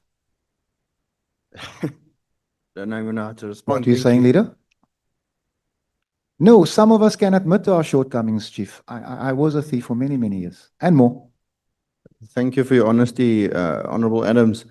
When you were questioned, I noticed the discrepancy. When you said you made the cases here in Cape Town, then the dockets were fetched, you went to Gauteng, you mentioned that the you had a feeling something wasn't right. A little later, you said General Lincoln had actually warned you. And I just want to know which one was it? Did you have a feeling, and I ask it with a reason, or was it General Lincoln that warned you? Chief, just to put it into context, General Lincoln warned me. He called me and told me your dockets. I remember that conversation. So your dockets have just been collected. I'm like, General, what does this mean? He says, it's in the provincial office. And me being stupid, I say, what does it mean? He says, it shouldn't have happened. They've broken the law. They're going to cover this thing up. So General Lincoln was warning you, and it sounded like he had solid advice. He was telling you what was happening. Did he share any other suspicions with you? No. There was nothing else that he was He giving you did not- information of that could have assisted you and this committee? No, he did not share anything with me. But let me tell you how solid General Lincoln was. General Lincoln was the type that could call me at 9:30 at night and tell me, you need to get to Woodlands quickly. So what's the matter, General? They're about to start shooting. He was that good. All right. Thank you, Honorable. You said that you didn't inform the investigating officers when you made the cases at the second and third police station. Do you not think, in hindsight, it would create a bit of confusion and hamper investigations instead of insisting it? No, because when I got onto that plane to Johannesburg to lay the charges, I was convinced that the cases that are open in Cape Town would never be investigated here. And you said you don't, I can't verbatim recall the word you said, but you said you didn't think the minister handled the matter properly at a stage. You went to him after because you don't trust SAPS. Then you found a problem with him. He did reply to you within an hour, the chief of staff again within 40 minutes. What exactly did he not do according to you that was, who could have done better? Let me ask you in that way. Well, there's always something that can be done better. I expected the minister to be harsh in portfolio. He wasn't. I also wrote to the minister. I asked him, I mean, this is much later. The IGI has concluded his report. He's confirmed this with me. He says the report is with you. Please bring it to the portfolio so we can discuss it. The minister didn't reply to that. At that stage, I was under the impression the minister was part of the cover-up. Today, I understand that I was wrong. Honorable Adams, when you open a case, then an investigating officer wants to speak to you. You say you politely declined. You found reasons not to speak to him. I do want to understand. You open a case, someone wants to investigate it, then you decline to speak. And I understand your reasoning, but I'll get to that in a second. Does it not undermine then the credibility of the complaint? If you're refusing it, and I'll get to the ranking now in a second. Chief, remember, the dockets have been collected. My conversation with Major General Andre Lincoln is, they're not going to investigate. This is why I go to Johannesburg. This is why I call the IDAC. This is why I go to Joburg, to Pretoria to see the IGI of intelligence. Only after this do the SAPS want to speak to me. So the ranking thing was explained to me by General Lincoln, but in my mind it was, why now? If you understand what I'm saying. I do. Is it possible that the Colonel Phillips, I think it was appointed to investigate that the dockets were interfered with and not the criminality or the allegations that you made? Because there's two parts to this, Honorable Adams. The one part is that you make an allegation and that needs to be investigated. But the second part is you're saying, well, my things were tampered with. You've gone to the IGI, you've gone to ADAC, you've gone to the minister. Everybody's investigating now this matter. Was he then not appointed to investigate the tampering? It would have made sense if I had laid a service delivery complaint. I hadn't. No, I understand. I saw that in your testimony. But I'm trying to understand where you're coming from, because they have realized now there's tampering, like what you explained. So someone had to investigate the tampering. You see, in my view, it's not that they realized there's tampering. They had tampered. So for me, it was a case of the IGI is investigating. Hopefully the IDAC will investigate. We don't need the SAPS to investigate anymore. That was just the way I saw it. No problem. And no, I'll leave that. Honorable Adams, I'm not an expert just like yourself. You've said it, and I'm not shy to say I'm not an expert at these matters either. But the question I also wanted to ask, when you spoke about the files being fetched in Cape Town, and I want to understand, is that not also possible procedure, considering the high profile nature? I mean, these are classified documents. We know people got arrested. My question is that a possibility or not a possibility? No, sir. Because There you was had no- contact with Link and I can on. There was no that was exactly what I asked. Is it not because of the profile? And then General Lincoln said to me that the SAPS and the SANDF are the two most structured entities in the country. And if you don't follow the protocols and the procedures,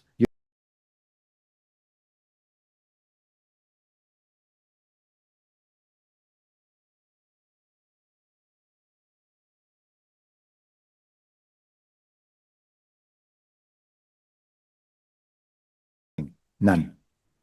Honorable Adams, you also make a very bold claim about SAPS having stolen the mandrakes.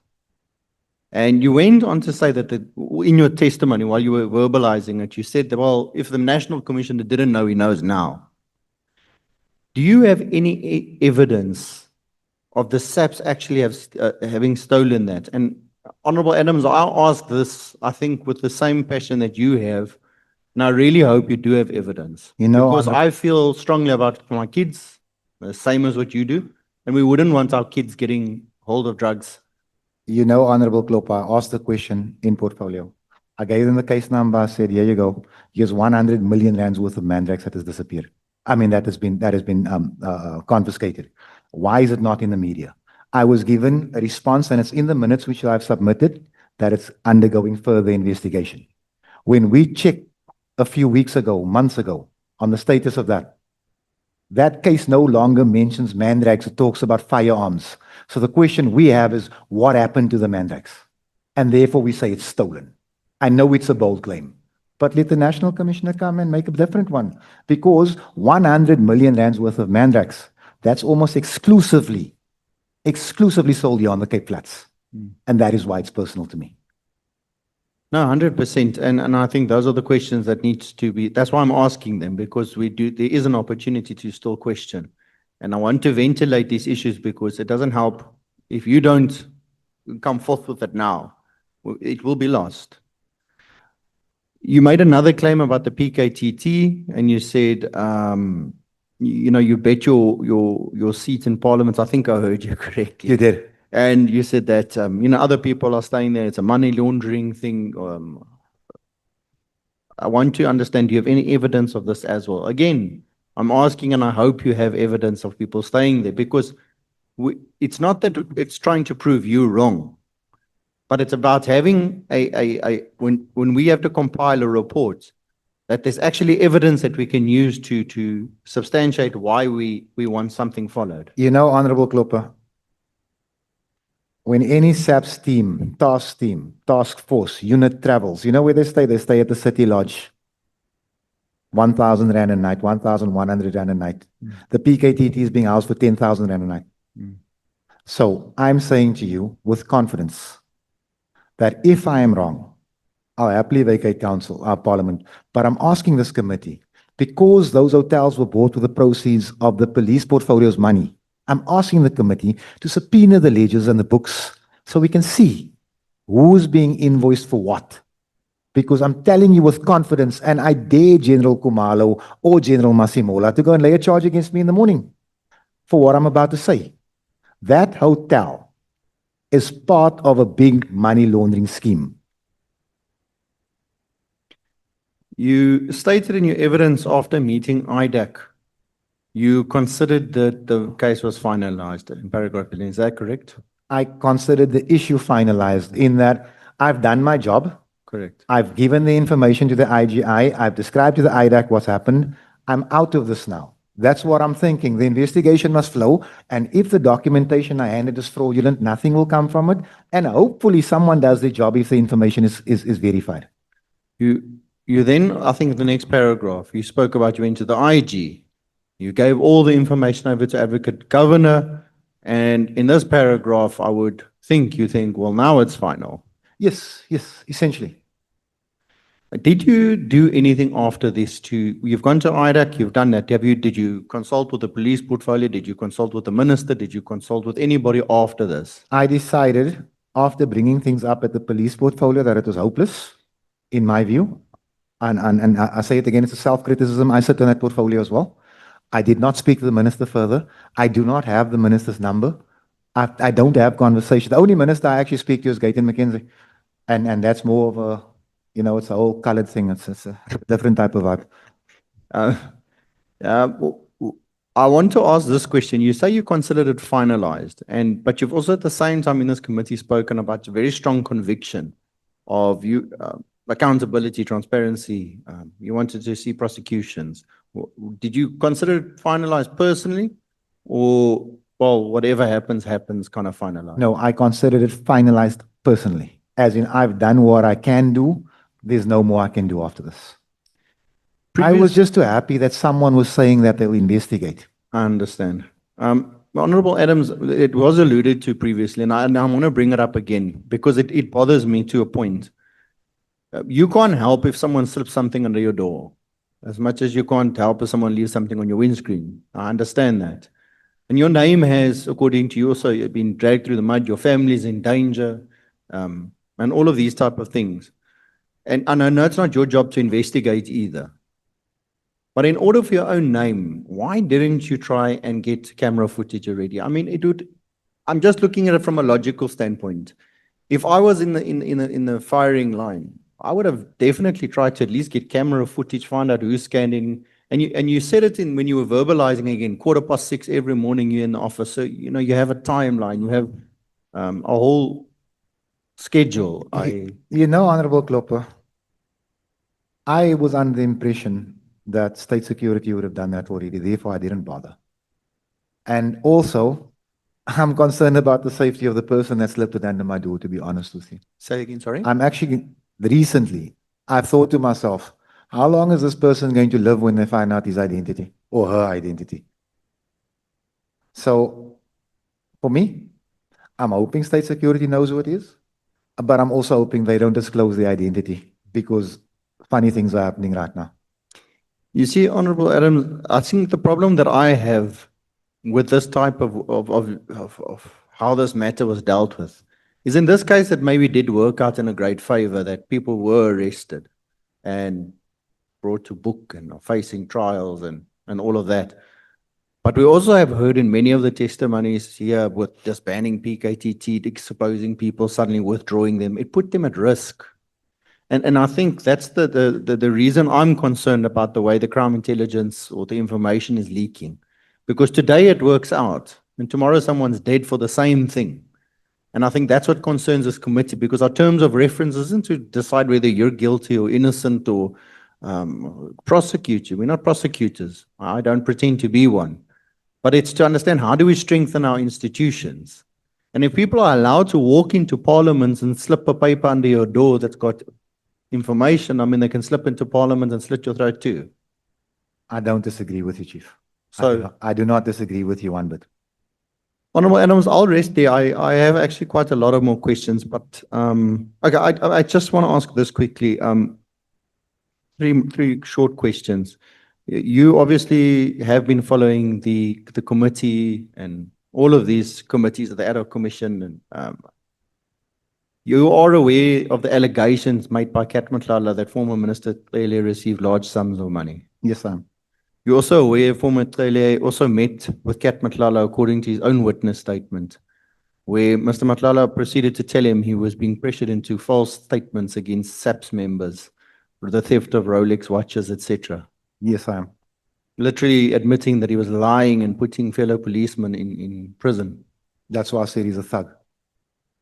According to your statement, paragraph 25.1, you say General Mkhwanazi knew former Minister Tlele was attempting to pull him into wrongdoings, but did nothing to distance himself. Are you then saying that General Mkhwanazi is protecting former Minister Tlele? Honorable Nomvalo, I think it was Nomvalo, he actually makes a good point. Because when I heard wrongdoings, I immediately I imagined all types of criminality. But it could, or was it Honorable? It was Sangweni, sorry. It could have been something like a naughty boys trip. It could have been a night at at Mavericks. So that part of my statement, now that I have another view of it, it could have been anything. But at the time, yes, no, he's protecting Tele. But like I say, I'm looking at it from another angle, and there is another explanation. And I must be honest about it. All right, I just asked because I've also listened to statements and I've made my own notes, and I mean, we also have to make something out of that. So it's a nowhere I'm alleging it, and I hear what you're saying. But as you explained quite nicely, I know you're trying to connect the dots, and that's exactly why we're here. 100%. My last question to you is, you refer to General Mkhwanazi as a constitutional delinquent. And is it because you describe him like that because of the the July 2021 riots? No. Or is it because of his interpretation of the classified documents of criminalizing crime? 100%, Chief. He makes this allegation that I belong in Paulsmoor. You know, it's a real proud colored stereotype. But then why do I belong in Paulsmoor? Because I laid charges. Because corruption must be classified. He's a constitutional delinquent. I'll say it to his face. Thank you, Honorable Adams. I really do appreciate all your answers, and to your family that's been here again with you after we weren't able to question you last time and spent the whole day here again. Thank you, Thank you Honorable very Governor. much. Honorable Tsotetse. Good evening, and how are you? Welcome. Did you come here with Honorable Adams?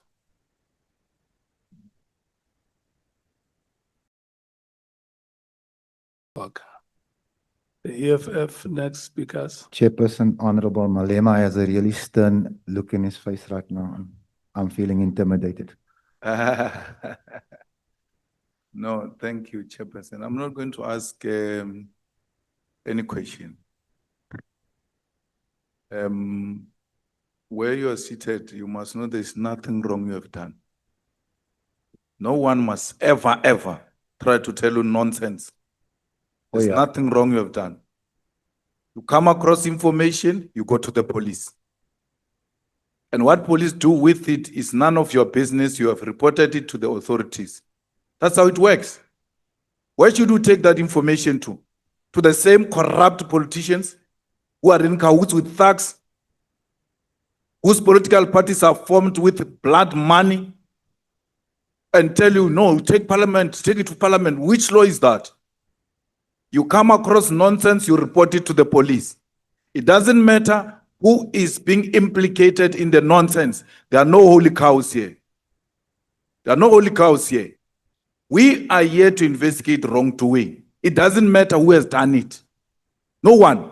No one is above this constitution. No one is above the law. No one. I would have done the same. I did the same in 1998. When some of them were in Pampas, I reported SARS rogue unit. It was reported by me for the first time. And where did I get that information? The same way you got the information. Sneaked under the door of the ANC Youth League when I was the president of the Youth League.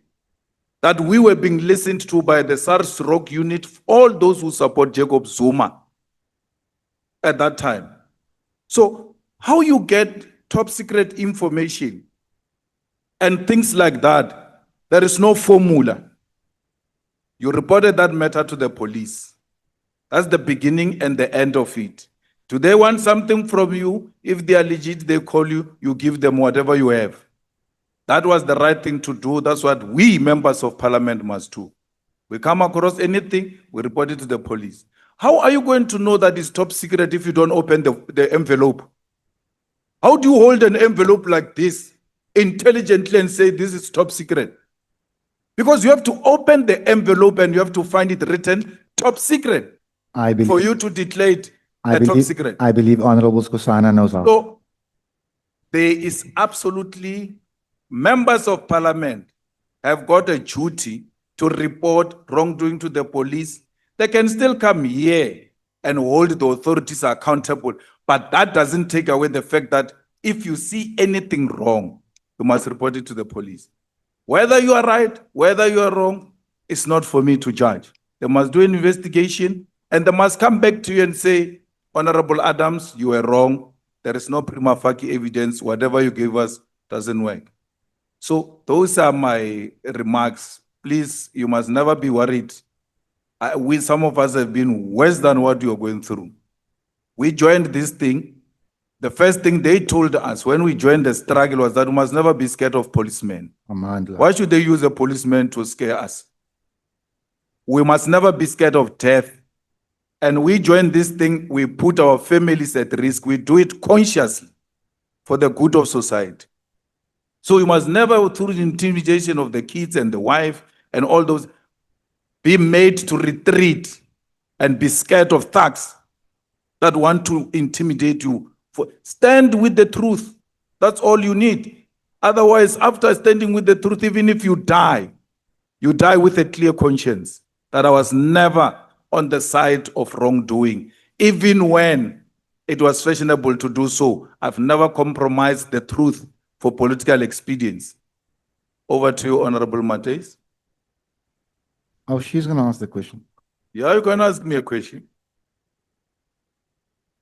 We don't have many questions. Thank you, Chair. Honorable Adams. And it's more an observation, and you can comment on it. So when they were contacting you and you said that you gave them the runaround, right? Because they were not supposed to be allocated those cases. Do you not think that it would have been better for you to say, hey, Chief, like how you tell us here, Chief, this is not, and explain to them that from what you understand, that you should have not been allocated these dockets to investigate as well, because you also contributed to the confusion later on that happened around the dockets. You know, Honorable Matthias, in my view, the confusion was created by the generals who came to sit here. I didn't want to let them know that I knew more than what they thought. Okay. So you were also... No, the fact that a full general, well, a lieutenant general can come and sit in this chair and tell you as honorable members that a colonel was going to investigate a general, it tells me what he thinks of you. But that was before. No, what I'm saying. I mean, what happened when you went to open the cases, it was way before we had that here. So I'm saying you already had information, Yes, right? That you must just give them the runaround, and you didn't want to let them know what it is you were doing. 100%. So that's what I wanted to understand. Thank you. Then that's fine. Chair, on the Mandrax case, as a committee, we must write to the National Commission. We mustn't also let that go under the radar. Honorable Adams has brought it to our attention, and we must get exact details and ask specific questions about what happened to the case. Why is the case now? What an firearms It's become a firearms case. Yeah, and it must be done as soon as possible. Just quickly, you haven't spoken much about your relationship with Lieutenant General Sibiya, or do you have one? And I have more of a relationship with General Mkhwanazi than Sibiya because I actually sent Mkhwanazi a WhatsApp once. I've never spoken to Sibiya. I've never seen him outside of Parliament. And after what I've heard, I never want to either. that was my next question about whether you were surprised. So you don't speak kindly about the KZN Provincial Commissioner, Lieutenant General Mkhwanazi. Why do you believe when he said that he did the press conference because the National Commissioner was at the gates of hell? Why do you believe him on that? Because I know all the other parts were rubbish. I know the talk of the PKTT was rubbish. Okay, the 121 files at the time there was a question mark about, but the people who've testified have put even more shade on that. I know that myself and Honorable Kola Barnard are not involved in cartels. So the only conclusion I can come to, it was about the arrest of his friends. There's no other conclusion for me.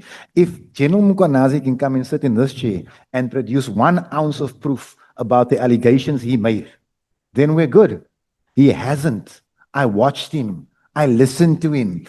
His testimony is, I thought to myself, and no General Kumalo will come and confirm, but then he doesn't.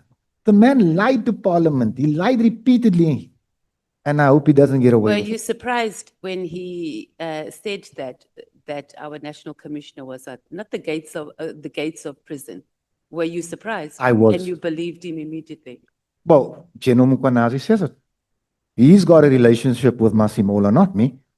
So obviously there was a discussion, and I can even tell you that there was probably a discussion about the press conference as well.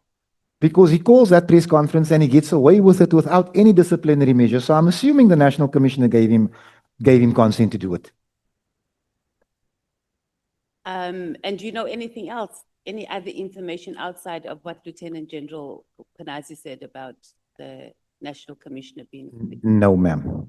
Would you, nothing, you don't have any information that we can follow up on? I'm actually busy working on the Red Cross issue right now, so I'm done with SAPS. I've had enough of this. Or you moved on.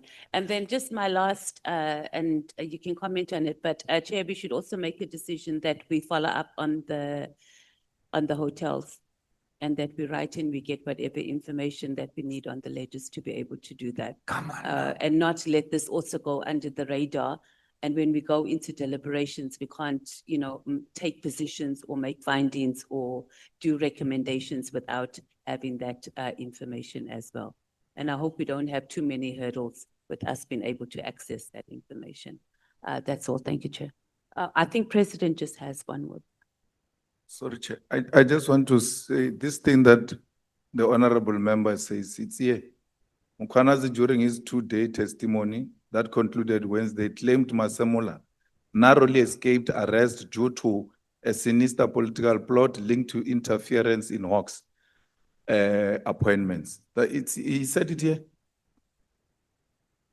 Thank you, Honorable Malema.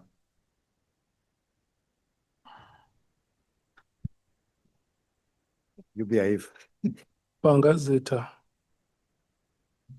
Why are you pointing at me, Honorable? I was joking, Chairperson. I was have joking. anything to do with this?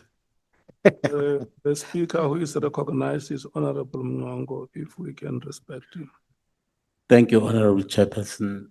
The questions that I had have actually been covered. Thank you. The next speaker is Honorable Sols. The honorable member requested 30 minutes. 30 minutes.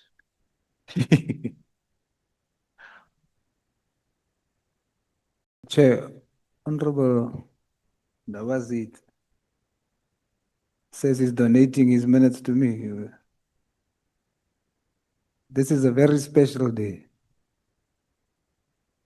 I have the honor of questioning Honorable Padil Adams. Chair, can we please just confirm what time am I ending? Let me be sure. So that you don't. At 4 minutes past, 5 minutes past 10, I'll give you 20 minutes. No, Chair. We agreed on 30, you see. I knew it. So your time will end at 10:15. Thank you, Chair. I knew it. Do you need me to add? Yes, please. With how many minutes? Benevolence. No, we shall see, Chair. Until 10:15. Thank you, Chairperson. Are we massacred? Prove on me. Ulekela. Keep up, Navalo. Honorable Adams. Ik het amper gesê salut met my mouw dop. You are Muslim, correct? Yes, my brother, I am. Now you are in a sacred period in Islam known as Ramadan. That requires of you to be truthful, correct?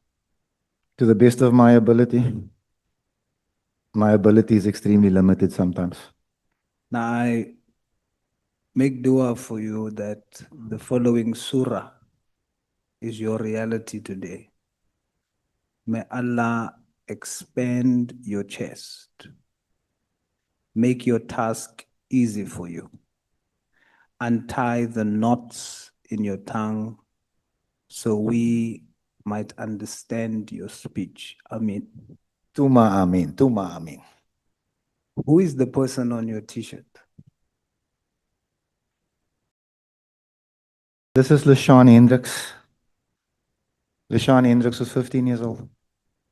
He was shot in Hanover Park. Gangsters were firing on each other. They cornered one. One gangster held him as a shield. The other one fired right through him. He was 15 years old. Today we won a small victory. The killers were denied bail. But this happens on the Cape Flats 10 times a day. Young boys and girls get gunned down like they're nothing. This is personal to me.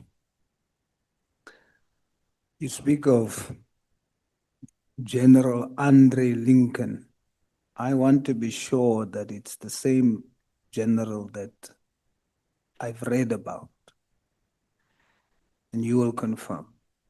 General Andre Lincoln, a classified colored hero, unfortunately in a permanent hole in the cemetery, but his blood still speaks from the ground. He's a liberation struggle hero. He served as a high-level intelligence operative for Mkhonto Wesizwe, risking his life to dismantle the apartheid state from within.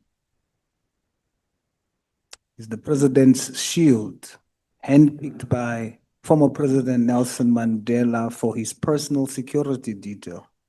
He is historically credited for uncovering and neutralizing an assassination plot against former President Mandela during the 1994 presidential inauguration.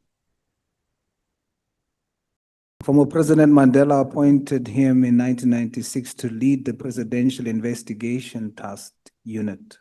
This mission was to hunt down the Sicilian mafia and investigate high-level rot between organized crime and the police. He was the first victim of state capture. Because he refused to be corrupted, he was targeted by the old guard generals and hit with 47 fabricated charges. He was hounded out of the police for 15 years, becoming the first historical example of the criminal justice system being weaponized against an honest investigator. Despite being framed, he fought a 15-year legal battle to clear his name, eventually winning an acquittal on all charges and returning to SAPS with his integrity intact. He was also the commander of the anti-gang unit in 2018. He was appointed to lead the first specialized unit to tackle the gang wars on the Cape Flats. He led from the front, becoming a symbol of hope for the forgotten communities of the Western Cape. Honorable Fadil, is this the same General Lincoln that gave you advice? That is but a glimpse of the man.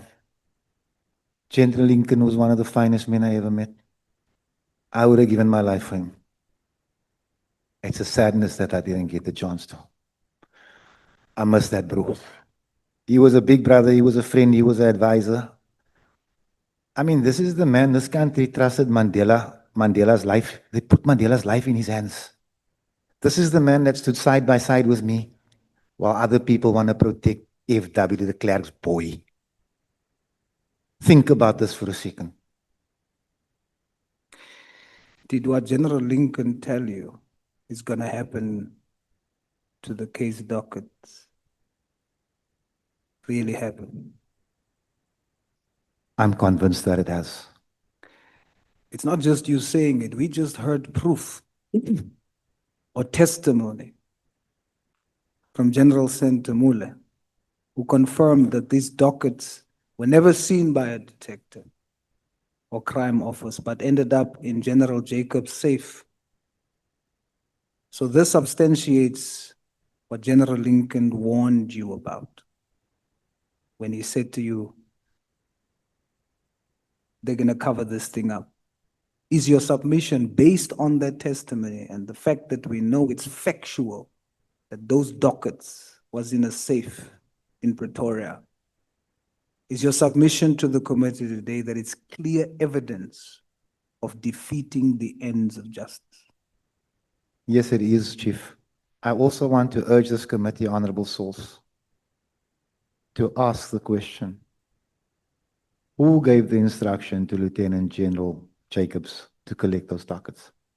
Because he didn't wake up one morning and thought, let me go and collect case dockets. Someone gave him that instruction. Someone superior. I mean, it's not a long list, but this committee must ask that question. As a member of parliament, sitting on the portfolio of police, you say that you asked for a list of generals not having security clearance from the National Commissioner, General Masimula. Yes, Chief. Did the National Commissioner ever supply that list to date? In the minutes of the meeting, it is promised that they'll bring that list to the next meeting. They never did.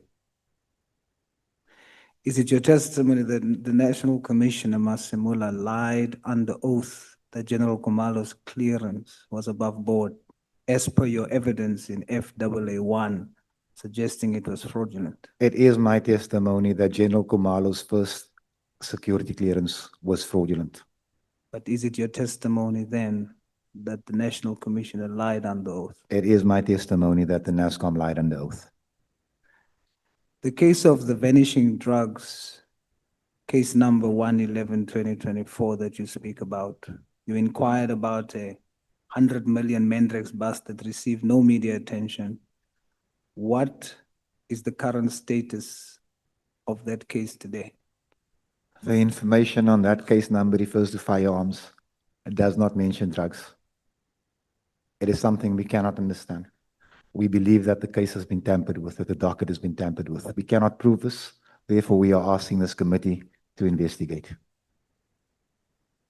Now, how is it possible that a clandestine lab bust resulting in 100 million worth of drugs now only reflects firearms in the case diary? How's that even possible? With these people in charge of the South African Police Services, my leader, anything is possible. How is it possible that the SAPS bust 100 million rand worth of mandrax and it's a media blackout? It's not mentioned on radio, it's not on TV, it's not in the print media. If they were to hit a shebeen today, Masimula would be throwing out the alcohol. We've seen the pictures.